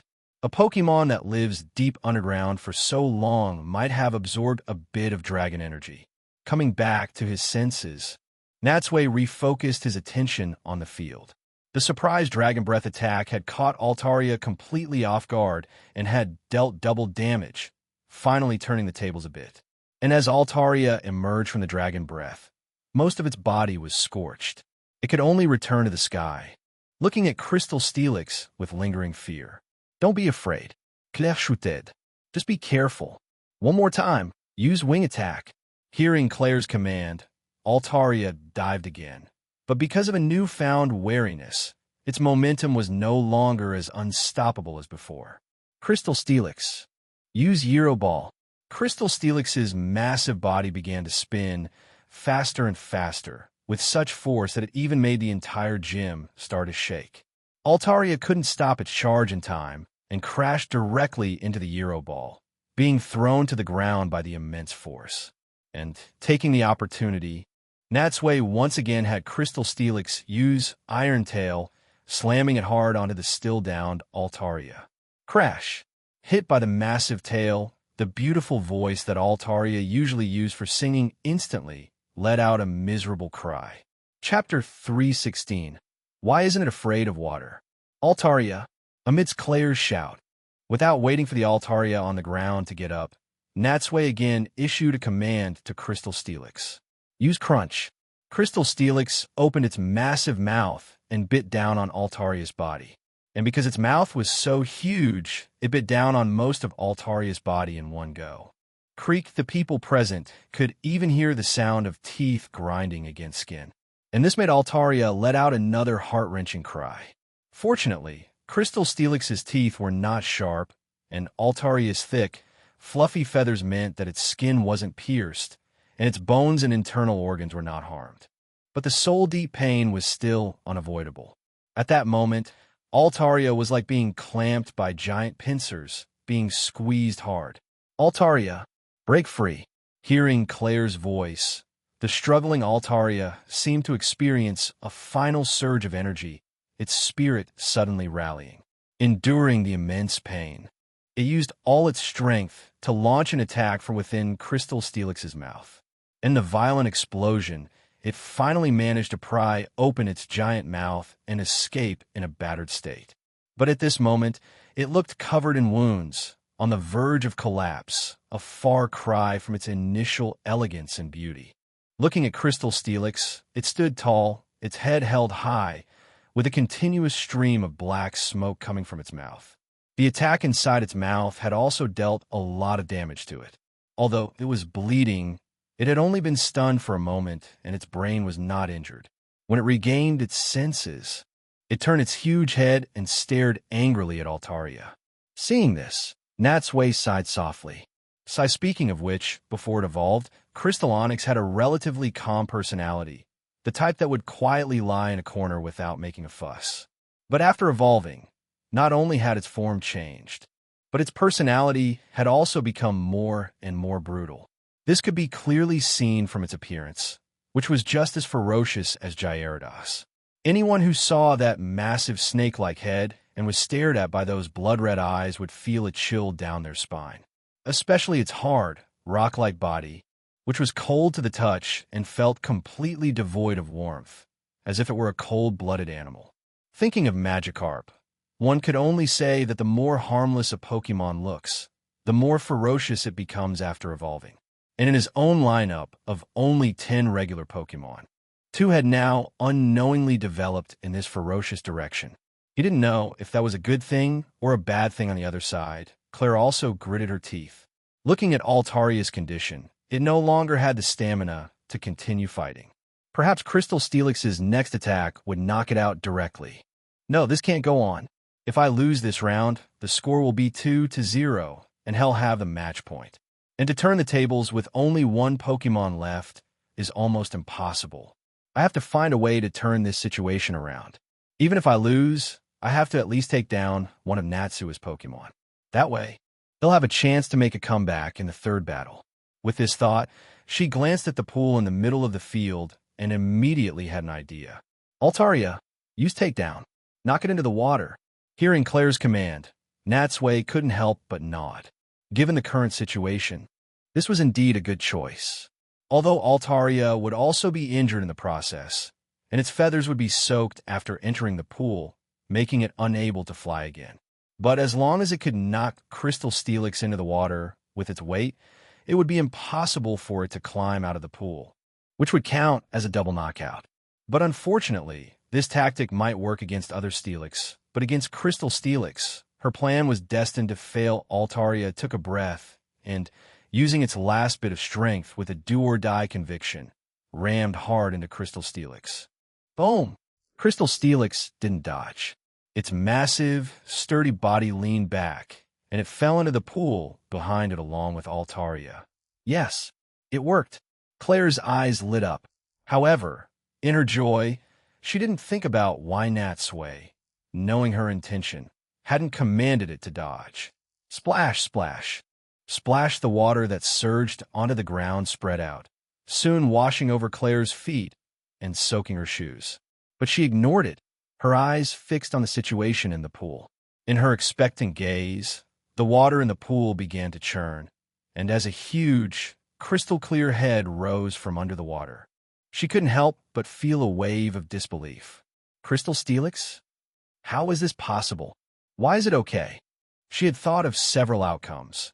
Either both Pokémon would faint, ending in a draw, or Crystal Steelix would be submerged, unable to get ashore, and Altaria would win by a fluke. But she never expected Crystal Steelix to be completely unharmed. Claire's eyes widened in disbelief, and then, as if realizing something, her face changed. So, Does this amazing crystal steelix of yours, along with its change in form, also have a change in its own typing? Not quite. Natsui shook his head. It just gained a resistance to water. In fact, when I found it, it was living underwater. Hearing this explanation, after a moment of stunned silence, Claire let out a helpless sigh. I see. Life is truly a miraculous force, but seeing that Altaria had not yet surfaced after so long, Claire's brow furrowed into a tight knot. Seeing her so worried, Natsui snapped his fingers. Snap! After the crisp sound, the next second, Crystal Steelix's tail lifted out of the pool, and Claire saw, tightly bound in its tail, the unconscious Altaria. Altaria and Natsui gave a light wave, and after receiving his instruction, Crystal Steelix flicked its tail, throwing Altaria in front of Claire. Altaria rolled a few times, then lay motionless like a limp rag, a large amount of water flowing from its mouth. It's completely fainted outside the field. Kaboom mourned for his young miss for a few seconds, then raised the green flag again. Altaria is unable to battle. The second battle is won by Crystal Steelix. Lost again, Claire took out a pokeball and recalled Altaria. She looked at Natsui with a complex expression, seemed to think for a moment, and finally made a decision. Mr. Natsui, before we start the third battle, I have a request. A request? Claire nodded. For this last battle, could you please send out your Gyarados? Chapter 317. Who is the strongest Gyarados? Challenge my Gyarados? Natsui was very surprised by her request. Why are you so set on battling it? No particular reason. Claire shook her head. It's just that I saw your Gyarados in battle yesterday in the Dragon's Holy Land. To be honest, although its opponent at the time wasn't strong enough for it to show its full power, its scarred body and ferocious performance still left a deep impression on me. That's why I want to have my Gyarados compete against it, to see which one is truly the strongest. A battle between the same species, there were no type advantages in such a battle. It was a true test of who was stronger, whose trainer's commands were more strategic. In a fair environment, this was also Claire's only chance to even the score. But should I really do this? Natsui pondered for a moment. To be honest, among the Pokemon he currently owned, besides Jengar and the 3 legendary birds, Gyarados was now the strongest. After being tempered and growing through so many great battles, only Jolteon had a strong advantage over it. Even Gardevoir and Charizard were no match for it. All I can say is, Claire, you've picked the wrong opponent to leave the Dragon-type gym leader with a shred of dignity. Natsui asked one last time. It's no problem, but are you sure? Claire didn't answer, but just nodded solemnly. All right then, Natsui shrugged. Since you're asking, I have no reason to refuse. As he spoke, he recalled Crystal Steelix and took out the Pokeball containing Gyarados. When both of them released their Pokemon at the same time, amidst 2 beams of blue light, 2 Gyarados appeared on the battlefield. But compared to Claire's clean Gyarados, Natsui was covered in scars, looking even more ferocious. Roar! As soon as it appeared, it let out a long roar to the sky.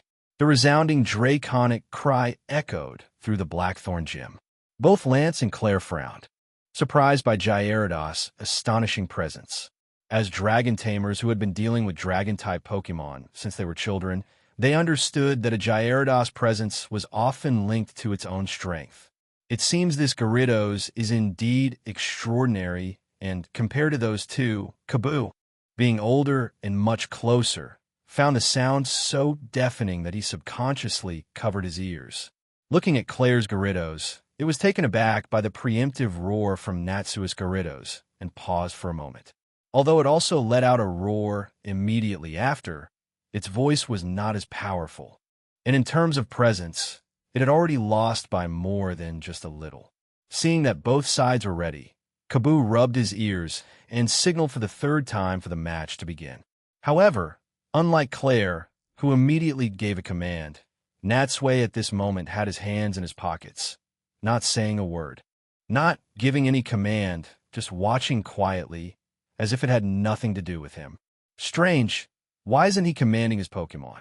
The thought had just popped into Claire's mind, but before she could figure out what was going on, Natsui's Gyarados had already charged forward on its own. Quickly focusing her attention on the field, Claire shouted, "Gyarados, use Dragon Rage." A beam of purplish-blue light shot from Gyarados' mouth. But Natsui's Gyarados just ducked, dodging the attack, then rushed forward and bit down on it with its massive mouth. Claire's Gyarados was naturally not one to be outdone. The two Gyarados bit and crashed into each other, fighting from the ground to the pool, and from the pool back to the ground. A large amount of pool water splashed out, and as the two Pokémon twisted and tangled, the entire gym began to shake slightly under their immense power. But soon, Claire's Gyarados couldn't take it anymore. The one before it seemed to feel no pain. No matter how it attacked, it would be ignored, and it would retaliate in an even more brutal manner, always hitting its weak points with precision. In just a moment, with scales falling off and blood flowing, it was already covered in wounds. Seeing such a bloody scene, not only were Claire and Kaboo astonished, but even Lance in the spectator stands, after his initial surprise, couldn't help but have a grave expression on his face. Natsui's Gyarados was just too strong. It was as if it were fighting with primal instinct. Compared to its performance yesterday, it was like a completely different creature. Glancing at Natsui and seeing his calm and composed look, Lance knew that this was definitely not the first time this had happened. But why isn't it using any moves? Could this be its fighting style? At this moment, Claire's Gyarados was completely powerless, only able to struggle desperately under the continuous assault from Natsui's Gyarados. Unable to bear watching her Pokémon be tormented like this, Claire gritted her teeth and called a stop to the match. "Stop, I've lost this battle" was basically one-sided. Although it wasn't a one-hit knockout, the ease with which it defeated its own kind clearly showed the gap between the two Pokémon. The blood flowing from her Gyarados was about to dye the pool red. No wonder Natsui seemed reluctant to let his Gyarados battle.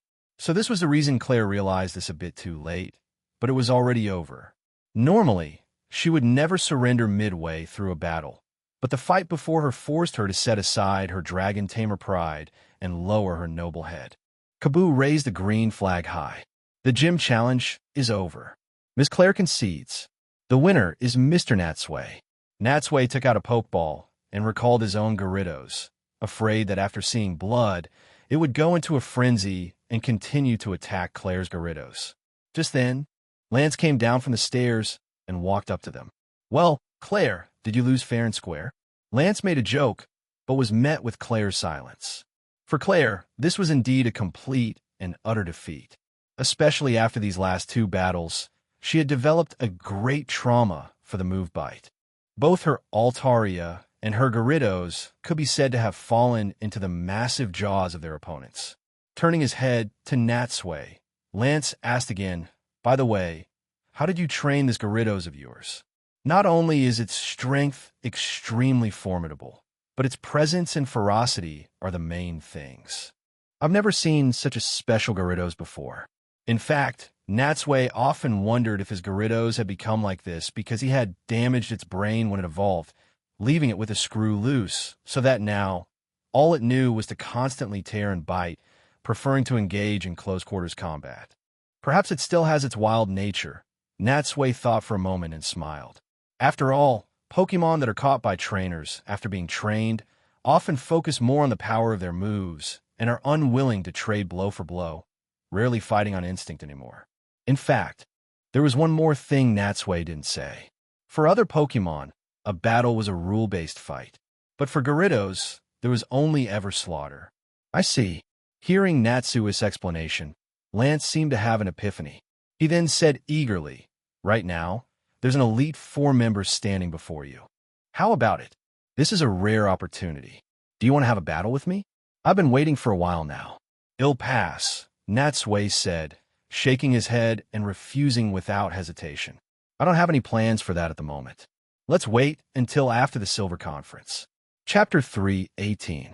Larvitar as Sabrina walked to Natsui's side. Claire at that moment also took the Blackthorn Gym badge from inside her clothes. "Please take this. This is the Rising Badge, proof that you have defeated me." Natsui said his thanks, took the still-warm badge, and played with it in his hand for a few moments. The rising badge was in the shape of a blue dragon's head. However, because it was a smooth, mirrored surface with no facial features or distinct characteristics, it was impossible to tell which dragon-type Pokemon's head it was. At first glance, it looked more like a dark-style steel mask. As he placed the badge in his badge case, Lance casually asked, "Where are you headed next? Are you going to challenge the next gym?" Natsui weighed his options in his mind. Since Lance had also fought alongside him against Team Rocket, he told him about his upcoming trip to Mahogany Town to deal with them. After all, with Lance's status as an Elite Four member and an investigator, this information couldn't be considered a leak. What? There's a Team Rocket base there? Hearing this news, Lance, Claire, and Kaboo were all greatly shocked. After all, Mahogany Town was not far from Blackthorn City, very close to their gym. It could be said that the enemy was hiding right under their noses, but they hadn't discovered it until now. How terrifying, Lance said, stroking his chin with a sigh. Team Rocket was right under our noses, and we didn't even notice. Have they infiltrated to this extent? Claire suddenly remembered something, her brow furrowing. If there really is a Team Rocket base in Mahogany Town, then Vicious Hideout is very likely there, and after he escaped this time, there's a high chance he'll flee back to that base. MHM, you're right, Lance pondered for a moment, then looked at Natsui seriously. Are you sure this information about a Team Rocket base in Mahogany Town is reliable? It should be. After all, it was Looker who notified me. I think the international police must have already verified it, Natsui nodded. And this time, I was invited by Looker to help deal with a Team Rocket executive. By the way, do you want to come along? I think Looker would be very happy to have you join. Lance thought for a moment. He originally wanted to agree, but in the end, he refused. I'm afraid I can't this time, he said apologetically. Although I also really want to arrest those guys to avenge the attack on the Holy Land. There are more important matters waiting for me in Kanto.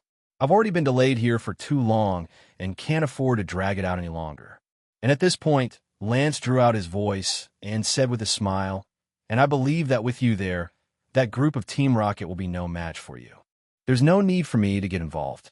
Natsui shook his head with a wry smile. "I'm just an ordinary person. You think too highly of me. Are you really just an ordinary person?" Lance looked. An ordinary person wouldn't be able to defeat Claire so decisively. Hearing Lance tease her, Claire rolled her eyes but couldn't refute it. In fact, Natsui also knew that, just as Lance had said, Looker and his team must have already made thorough plans for this operation. Even if Lance went, it would just be icing on the cake and wouldn't have a major impact on the raid on the Team Rocket base. But Natsui had just mentioned it on a whim. Seeing Lance refuse, he didn't say any more. Then that's that. Since I've achieved my goal, I should be taking my leave. Take care. Lance and the others walked him to the main gate before waving goodbye. Leaving Blackthorn City, Natsui and Sabrina headed northwest. Their destination was Mahogany Town, which was only about half a day's journey away.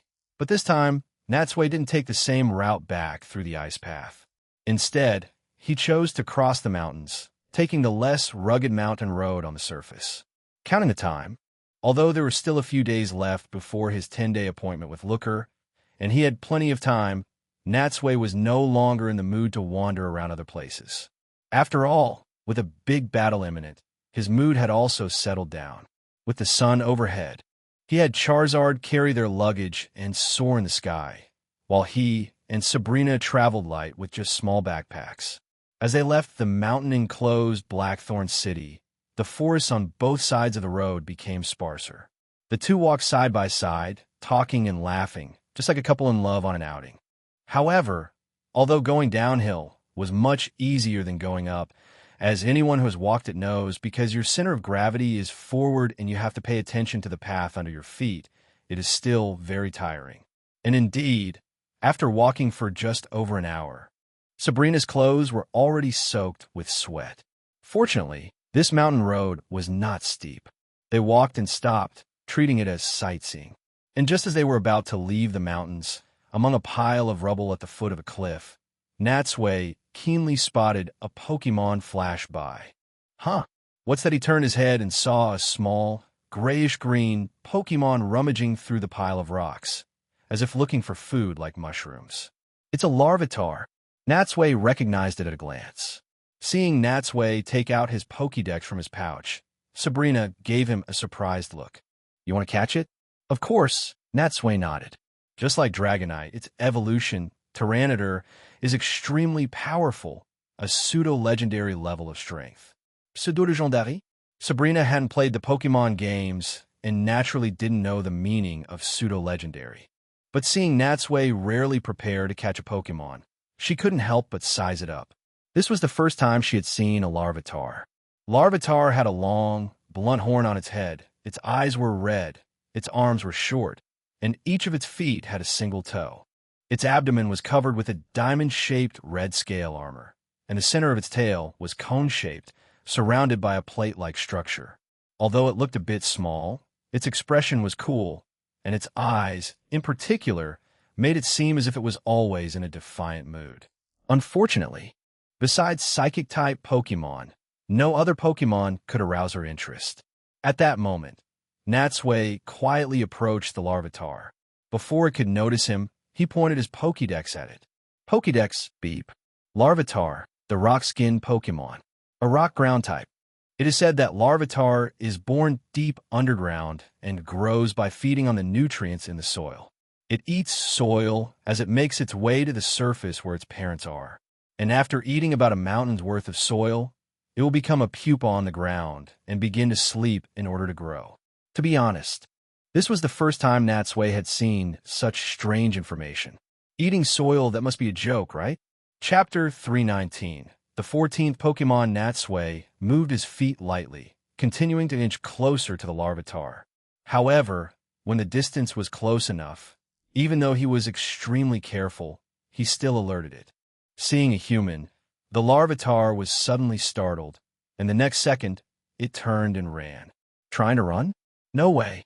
This was one of the few Pokemon from the Johto region that Natsui really liked. Having finally encountered one, how could he possibly let it escape? He snapped his fingers, and just as the Larvitar had run about 10 meters, Charizard suddenly descended from the sky, blocking its path. The Larvitar looked up at the menacing Charizard before it, sensed that this big guy was not to be trifled with, and quickly changed direction from the heart, continuing to flee. But before it could take a few steps, it saw a Gengar with a strange cackle suddenly pop its head out from the shadow of a rock in front of it. It was startled and, in its panic, changed direction again, but ran right into the man who was blocking its path. It changed direction again, but then ran into another human female. Now, surrounded on all four sides, it truly had no way to retreat. A smile hung on Natsui's face. For some reason, this scene reminded him of watching wild boars being cornered in a watermelon field on TV.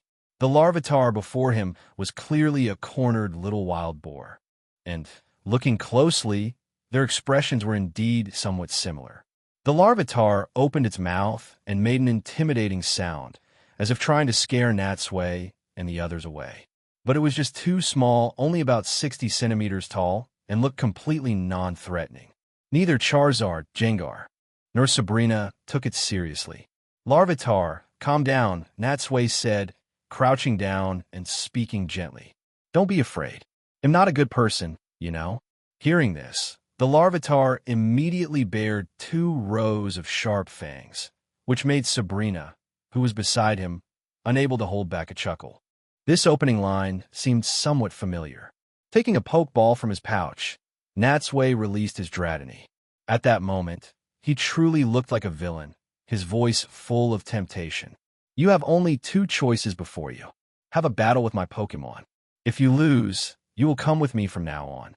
If you win, I will leave you food as an apology and won't bother you again. How about it? Do you accept? Glancing around and seeing no escape, and then looking at the slightly cute Dratini in front of it, the Larvitar let out a series of grunts. Natsui didn't understand what it meant, and turned his head to Gengar.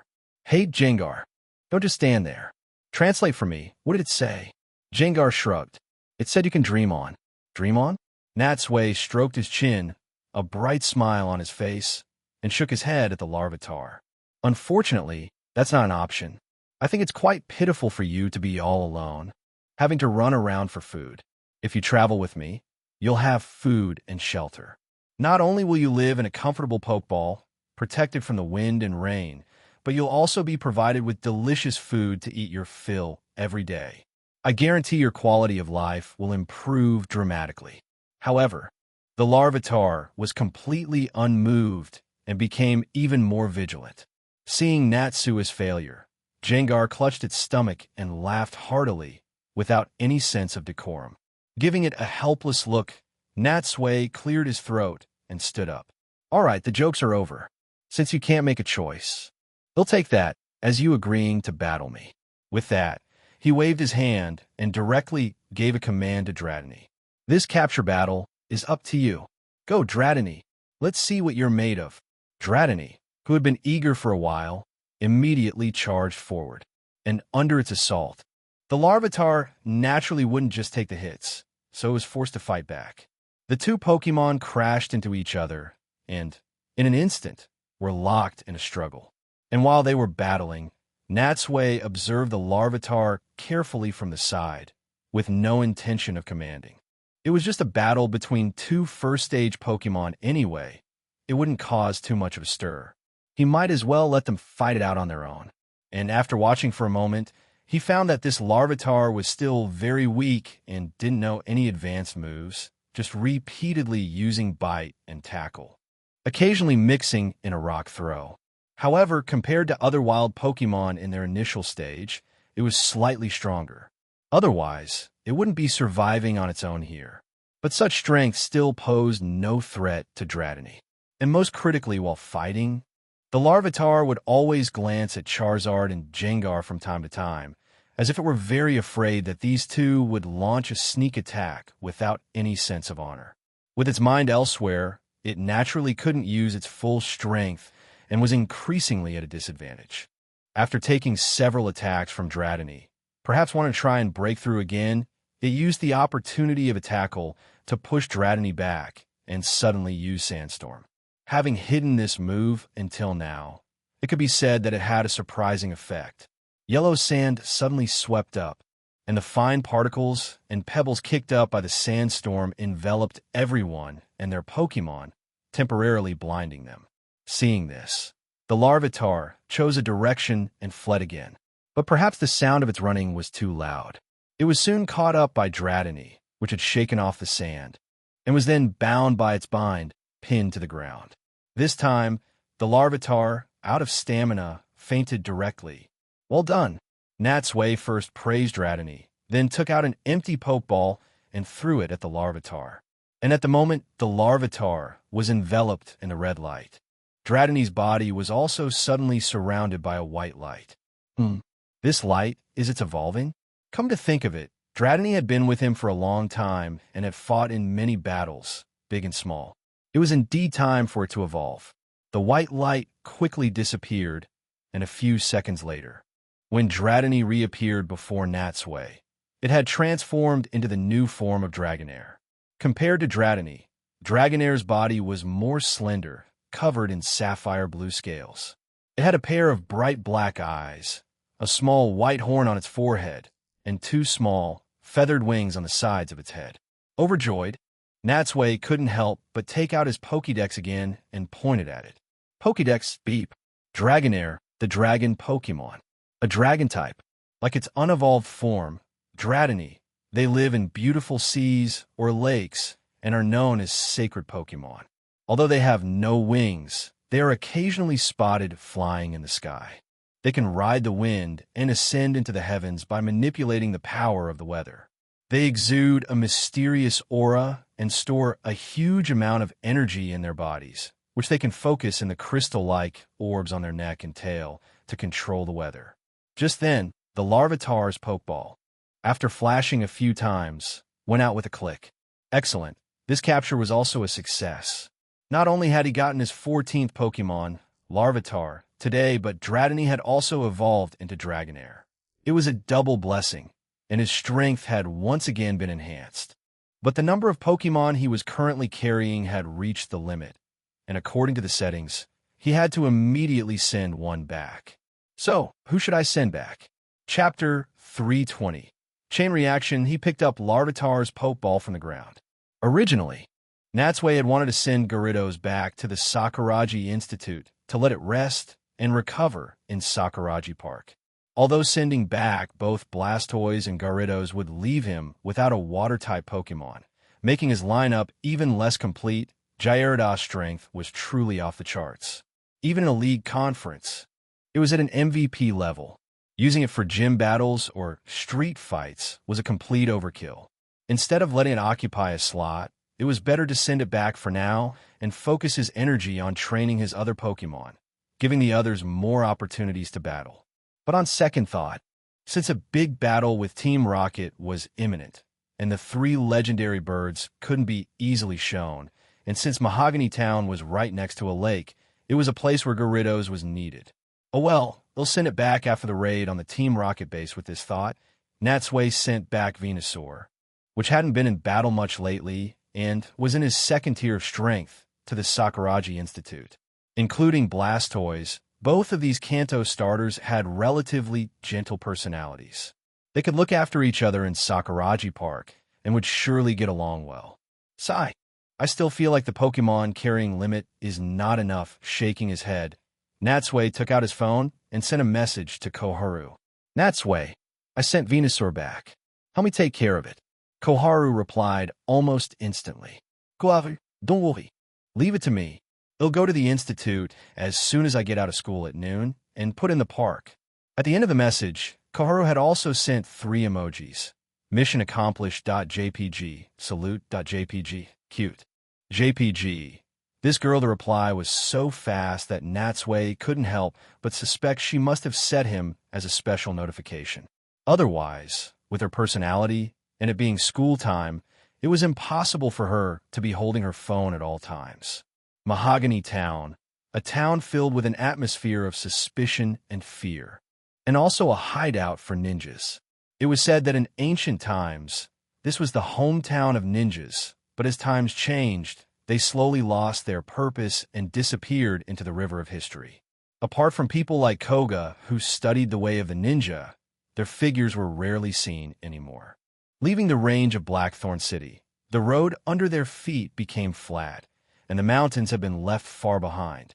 Before entering Mahogany Town, since there was still a day or two before the appointed time, Natsui first called Looker to inform him of his early arrival. But when Looker heard that Natsui was going to challenge the gym first, he quickly stopped him. Wait a minute, Looker said, hesitating on the other end of the line. Team Rocket has been operating here for who knows how many years. Their eyes and ears are everywhere. Your identity is quite sensitive, and you're already their #1 enemy. If you show up in Mahogany Town at this time, it could easily alert Team Rocket. Am I #1 enemy now? Natsui said in surprise. But with you International Police and the Elite Four above me, it shouldn't be my turn to be dealt with, right? What's so hard to understand about that? Looker said with a laugh, but his tone seemed to carry a hint of schadenfreude. If I were Team Rocket, I would definitely deal with you first. After all, we in the Elite Four are official forces, and the latter's whereabouts are erratic and hard to find. As for you, although you have the champion title, you're still just a rookie with an unstable foundation. Nipping you in the bud is the best choice, isn't it? That makes sense, but to be listed as the #1 enemy, I can only say that these guys really think highly of me. Well then, they'll just wander around outside the town for now. But Natsui then told him about what had happened in the Dragon's Holy Land with Lance against Vicious. What? Lance is in Blackthorn City? And he defeated their top executive with you. Hearing Natsui confirm it again, Looker's tone changed noticeably. This could be trouble, Lance, and you appearing in Blackthorn City at the same time, Team Rocket definitely won't think it's a coincidence. They must think you're after them. Damn it, no wonder they've been busy cleaning up their base these past 2 days. So they were preparing to evacuate. It seems there's been a chain reaction before Natsui could speak. Looker continued. It seems our plan has to be adjusted as well. How about this? They'll send you some coordinates. Meet me there immediately. After hanging up, Looker quickly sent a location. Natsui and Sabrina exchanged a look, smiled helplessly, and had to change their destination. Following the directions on the map, the two of them bypassed Mahogany Town and arrived at an unnamed forest outside the town. Standing on a high slope and looking at the forest, Mahogany Town was to the left, and to the right was the famous Lake of Rage in the Johto region. The Lake of Rage was also called the Lake of Gyarados. It got its name precisely because many Gyarados lived in it, making people afraid to get too close. And as they walked into this seemingly ordinary forest, even without Sabrina's reminder, Natsui could feel with his intuition that many people were secretly watching them. Needless to say, it must be the international police on guard duty on the perimeter. The two stopped talking, and the atmosphere became a bit tense. After walking through the forest for a few more minutes, when they reached the coordinates, they indeed found an international police camp. Just like before, the international police had set up a camp here as a temporary command post, with many officers patrolling around. But perhaps because they had already been given orders after seeing Natsui and Sabrina, they didn't stop them.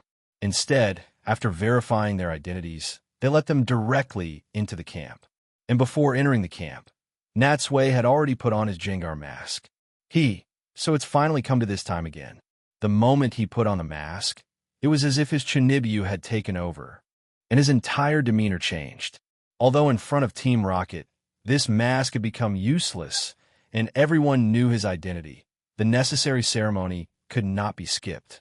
Guided by an officer, they entered the largest tent in the camp. And here, Natsui not only saw Looker, but also the bald-headed commander with the codename Zero. The moment he saw him, Natsui thought of Danma, but after a couple of glances, he didn't see him. Seeing Natsui and Sabrina, Zero was the first to walk over and extend his hand to the two of them. "We meet again. First, welcome to this operation. And on behalf of the International Police, I would like to express my sincere gratitude for your long-standing assistance." "You're too kind," Natsui said with a smile, shaking hands with Zero. But his voice, muffled by the mask, sounded like a different person. Team Rocket is a notorious evil organization, and they often cause trouble for me.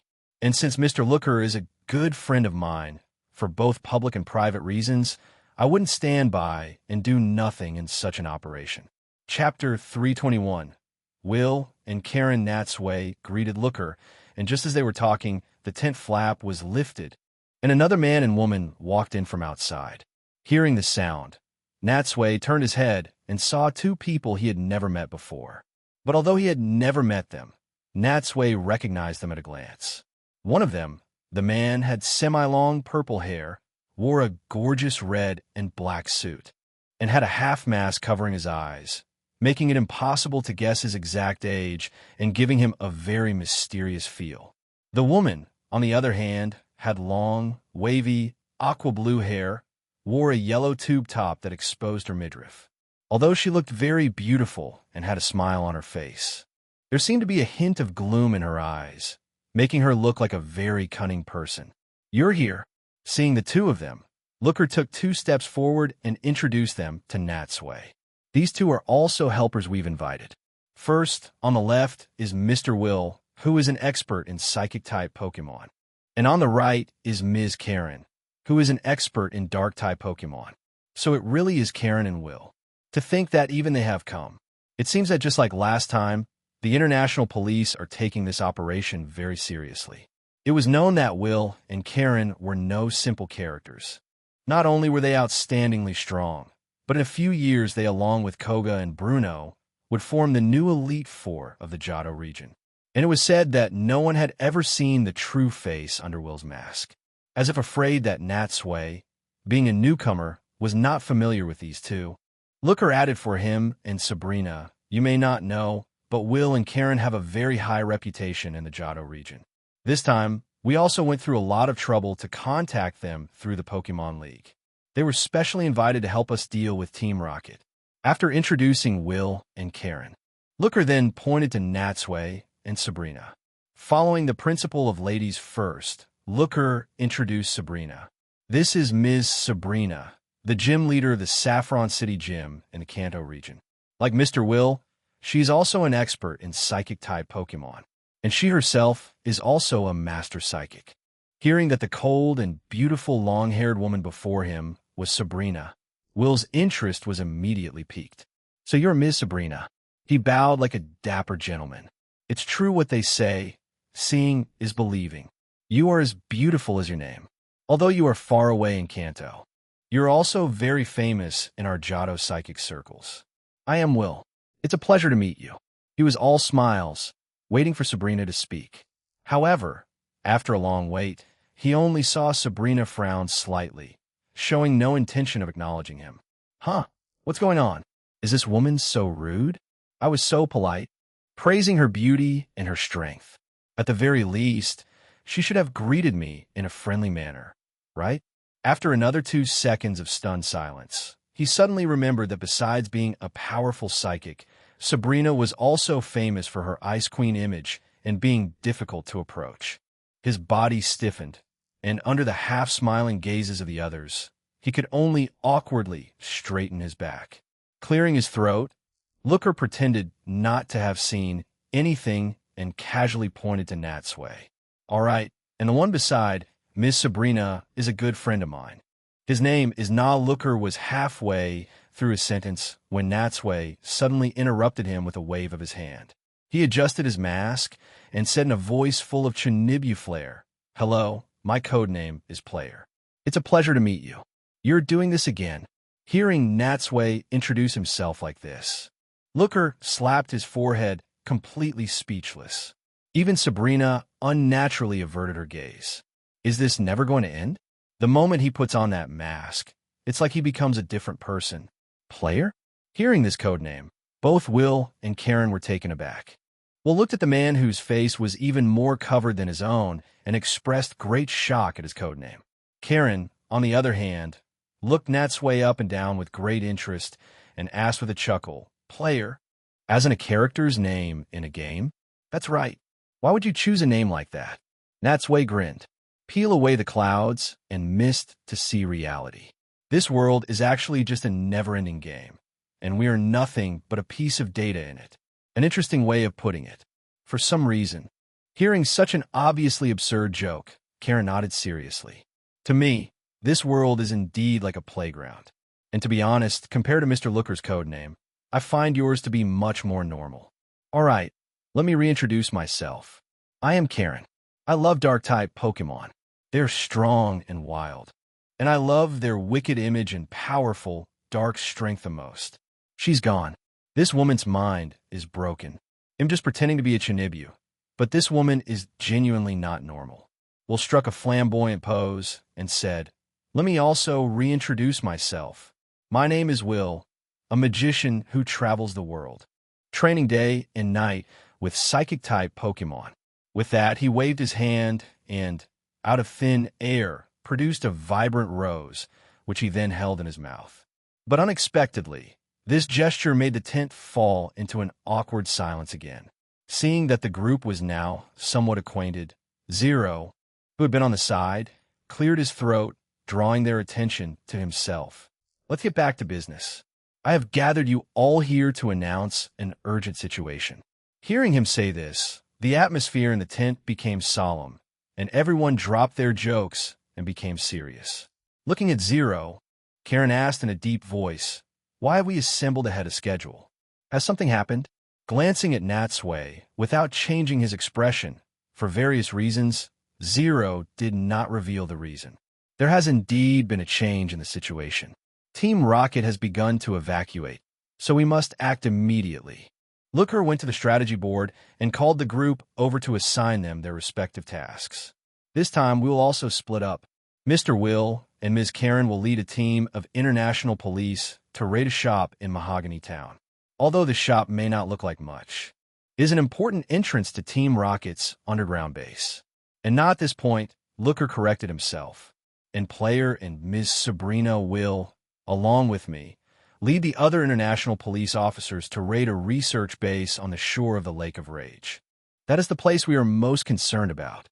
Remember, this operation may encounter strong resistance from Team Rocket, and we may even encounter their executives, so everyone must be vigilant and careful at all times. Chapter 322, raid on the Rocket Research Institute as the largest lake in the Johto region. It was said that the Lake of Rage was once the crater of a volcano. After the ground collapsed, it was filled with rainwater and became what it is today. To the west of the lake is a huge sea of trees, a labyrinth. Whenever it rains, the lake's water level rises and flows here, turning the entire sea of trees into a marshland. At that time, various amphibious Pokemon emerge, and the place becomes lively with a gathering of life. And after the rain stops, the water level slowly recedes, and the sea of trees gradually returns to its original tranquility. But at some point, the Gyarados here became abnormally violent, starting to destroy ships and attack swimmers, making the nearby residents no longer dare to approach the Lake of Rage. To investigate the reason for the Gyarados rampage, the police had sent a few officers to investigate half a month ago. But when they arrived, they didn't find the cause, but instead, they unexpectedly discovered Team Rocket. Greatly alarmed, they cautiously did not act rashly, but reported this news to the international police, which led to this operation.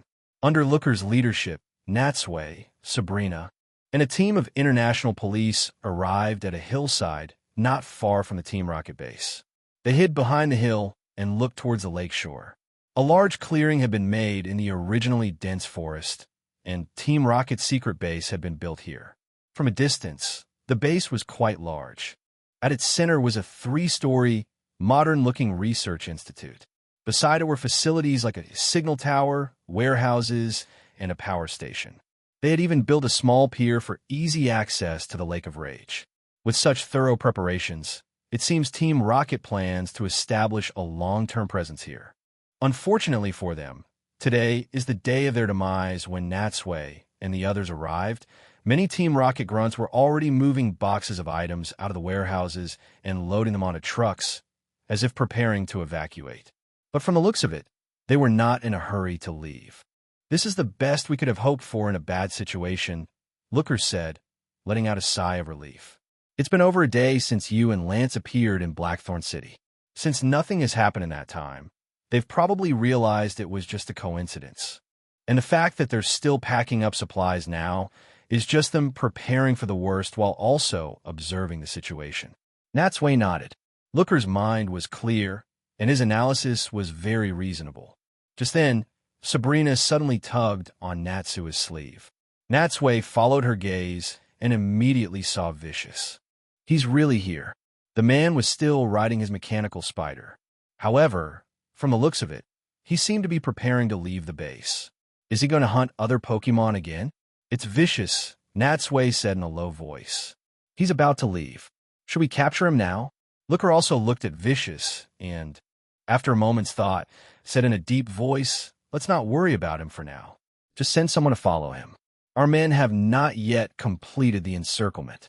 If we expose ourselves now, it's very likely that other Team Rocket members will escape." To completely surround and seal off this research institute. Besides the team led by Looker, 2 other teams were approaching from other directions in a pincer movement. But because the route was relatively long and required a large detour, it was very time-consuming. Therefore, before they were in position, they absolutely could not alert the enemy. Left with no choice, Natsui could only watch as Vicious left. However, although he couldn't stop him, Natsui immediately sent a message to Claire. After Natsui had left Blackthorn City, Lance had already departed for Kanto. Now, he could only reveal Vicious' whereabouts to her, hoping that after receiving the news, she could work with the other dragon tamers to capture him. Claire replied to the message very quickly. The content was just the short 2 words "Roger that," but Natsui could already feel her determination. The sun gradually moved to the west. The group waited quietly for another half an hour, and Looker finally received the signal that the other 2 teams were in position. However, he didn't immediately give the order to act, but looked at his phone again. Soon, he received a call from Karen. Because he was right beside him, Natsui could hear clearly. On the other end, in Mahogany Town, Karen and Will had already led the international police into the Team Rocket base, and the progress was going quite smoothly. Initially, they hadn't even encountered much resistance and had taken over most of the base. Although Team Rocket later reacted and counterattacked, they still couldn't stop their advance. And there, they had also found the Team Rocket executive, Dance, and were battling him. Although an executive had appeared, Karen confidently told Looker that under her and Will's assault, this Dance was no match for them. Therefore, she expected to be able to clear out the entire base soon and come here to provide support. Natsui nodded. If they could really capture this Dance, including the archer he had captured before, that would be the second Team Rocket executive sent to prison. Just then, the Research Institute suddenly became chaotic. They must have also received the news that the Mahogany Town base was under attack. Some of them went to support Mahogany Town, while others sped up the process of moving supplies. Now is the time. Looker's eyes narrowed. Begin the operation. At his command, international police officers simultaneously rushed out from the forest on three sides of the base, running towards the Research Institute. Even on the lake, several speedboats were speeding towards the pier. A large net was closing in. As they approached, they were quickly detected by Team Rocket's equipment. For a moment, alarms blared throughout the entire base. Seeing these menacing international police officers, the Team Rocket grunts clearly fell into a panic. This is bad. There are international police here too. We're surrounded. And as they were in a state of chaos, a tall and burly man wearing a vest and black gloves, who looked a bit rough, walked out of the Research Institute with a group of grunts. What are you panicking for? He sternly reprimanded the grunts who were trying to flee, then looked at Looker and snorted. It's just a bunch of international police. What's there to worry about? We just have to eliminate them all. This man spoke with such arrogance. Either he was extremely confident in his own strength, or he had other trump cards. And Natsui knew it had to be the latter. After all, apart from the Team Rocket trio, the other members of Team Rocket were not fools and rarely threw themselves into a losing battle. Chapter 323. Planner Looker, naturally, was not intimidated by his threats. But he looked at the man before him, studying him carefully, his mind racing to identify him. Yet, try as he might, among the Team Rocket files compiled by the international police, there was no information that matched him. But he was clearly no low-level executive. Who are you? Are you the one in charge here? The man's lips curled upwards, his thick arms crossed over his chest as he stared coldly at Looker. My name is Natsui, and I am the captain of the Plan R execution unit, and also the man who is about to kill you. Plan R? Looker frowned. The name, which he had never heard before, clearly unsettled him. What is that? Is it another one of your latest evil plans? How pathetic, Natsui sneered. You came here so rashly without even knowing what Plan R is. All I can say is, you must have some incredible luck. Spit it out. What is Plan R? He, a dead man, has no need to know so much. Natsui couldn't be bothered with any more talk. With a wave of his hand, the Team Rocket grunts beside him all released their Pokemon. In an instant, over 100 Golbat and Weezing filled the ground and sky, forming a black wave of Pokemon against the International Police's yellow wave of Arcanine. A great battle was imminent. Seeing these stubborn people, who were, as expected, still planning to put up a desperate struggle, Looker took a deep breath and then, for the last time, shouted loudly, Team Rocket, give up. You are surrounded, and there is no escape. If you know what's good for you, surrender now. Don't make yourselves suffer for nothing. However, the only response he got was the merciless attack of the opposing Pokemon. Arrest them. Looker no longer hesitated and directly gave the order for a full-scale assault. Instantly, over 100 Arcanine also charged towards Team Rocket's Pokemon. In the crowd, Natsui and Sabrina did not act together, but stood with Looker. After all, a chaotic battle like this could be left to the ordinary international police officers. Their own Pokemon had to be saved for tougher opponents. However, just as the international police began to move, something strange happened.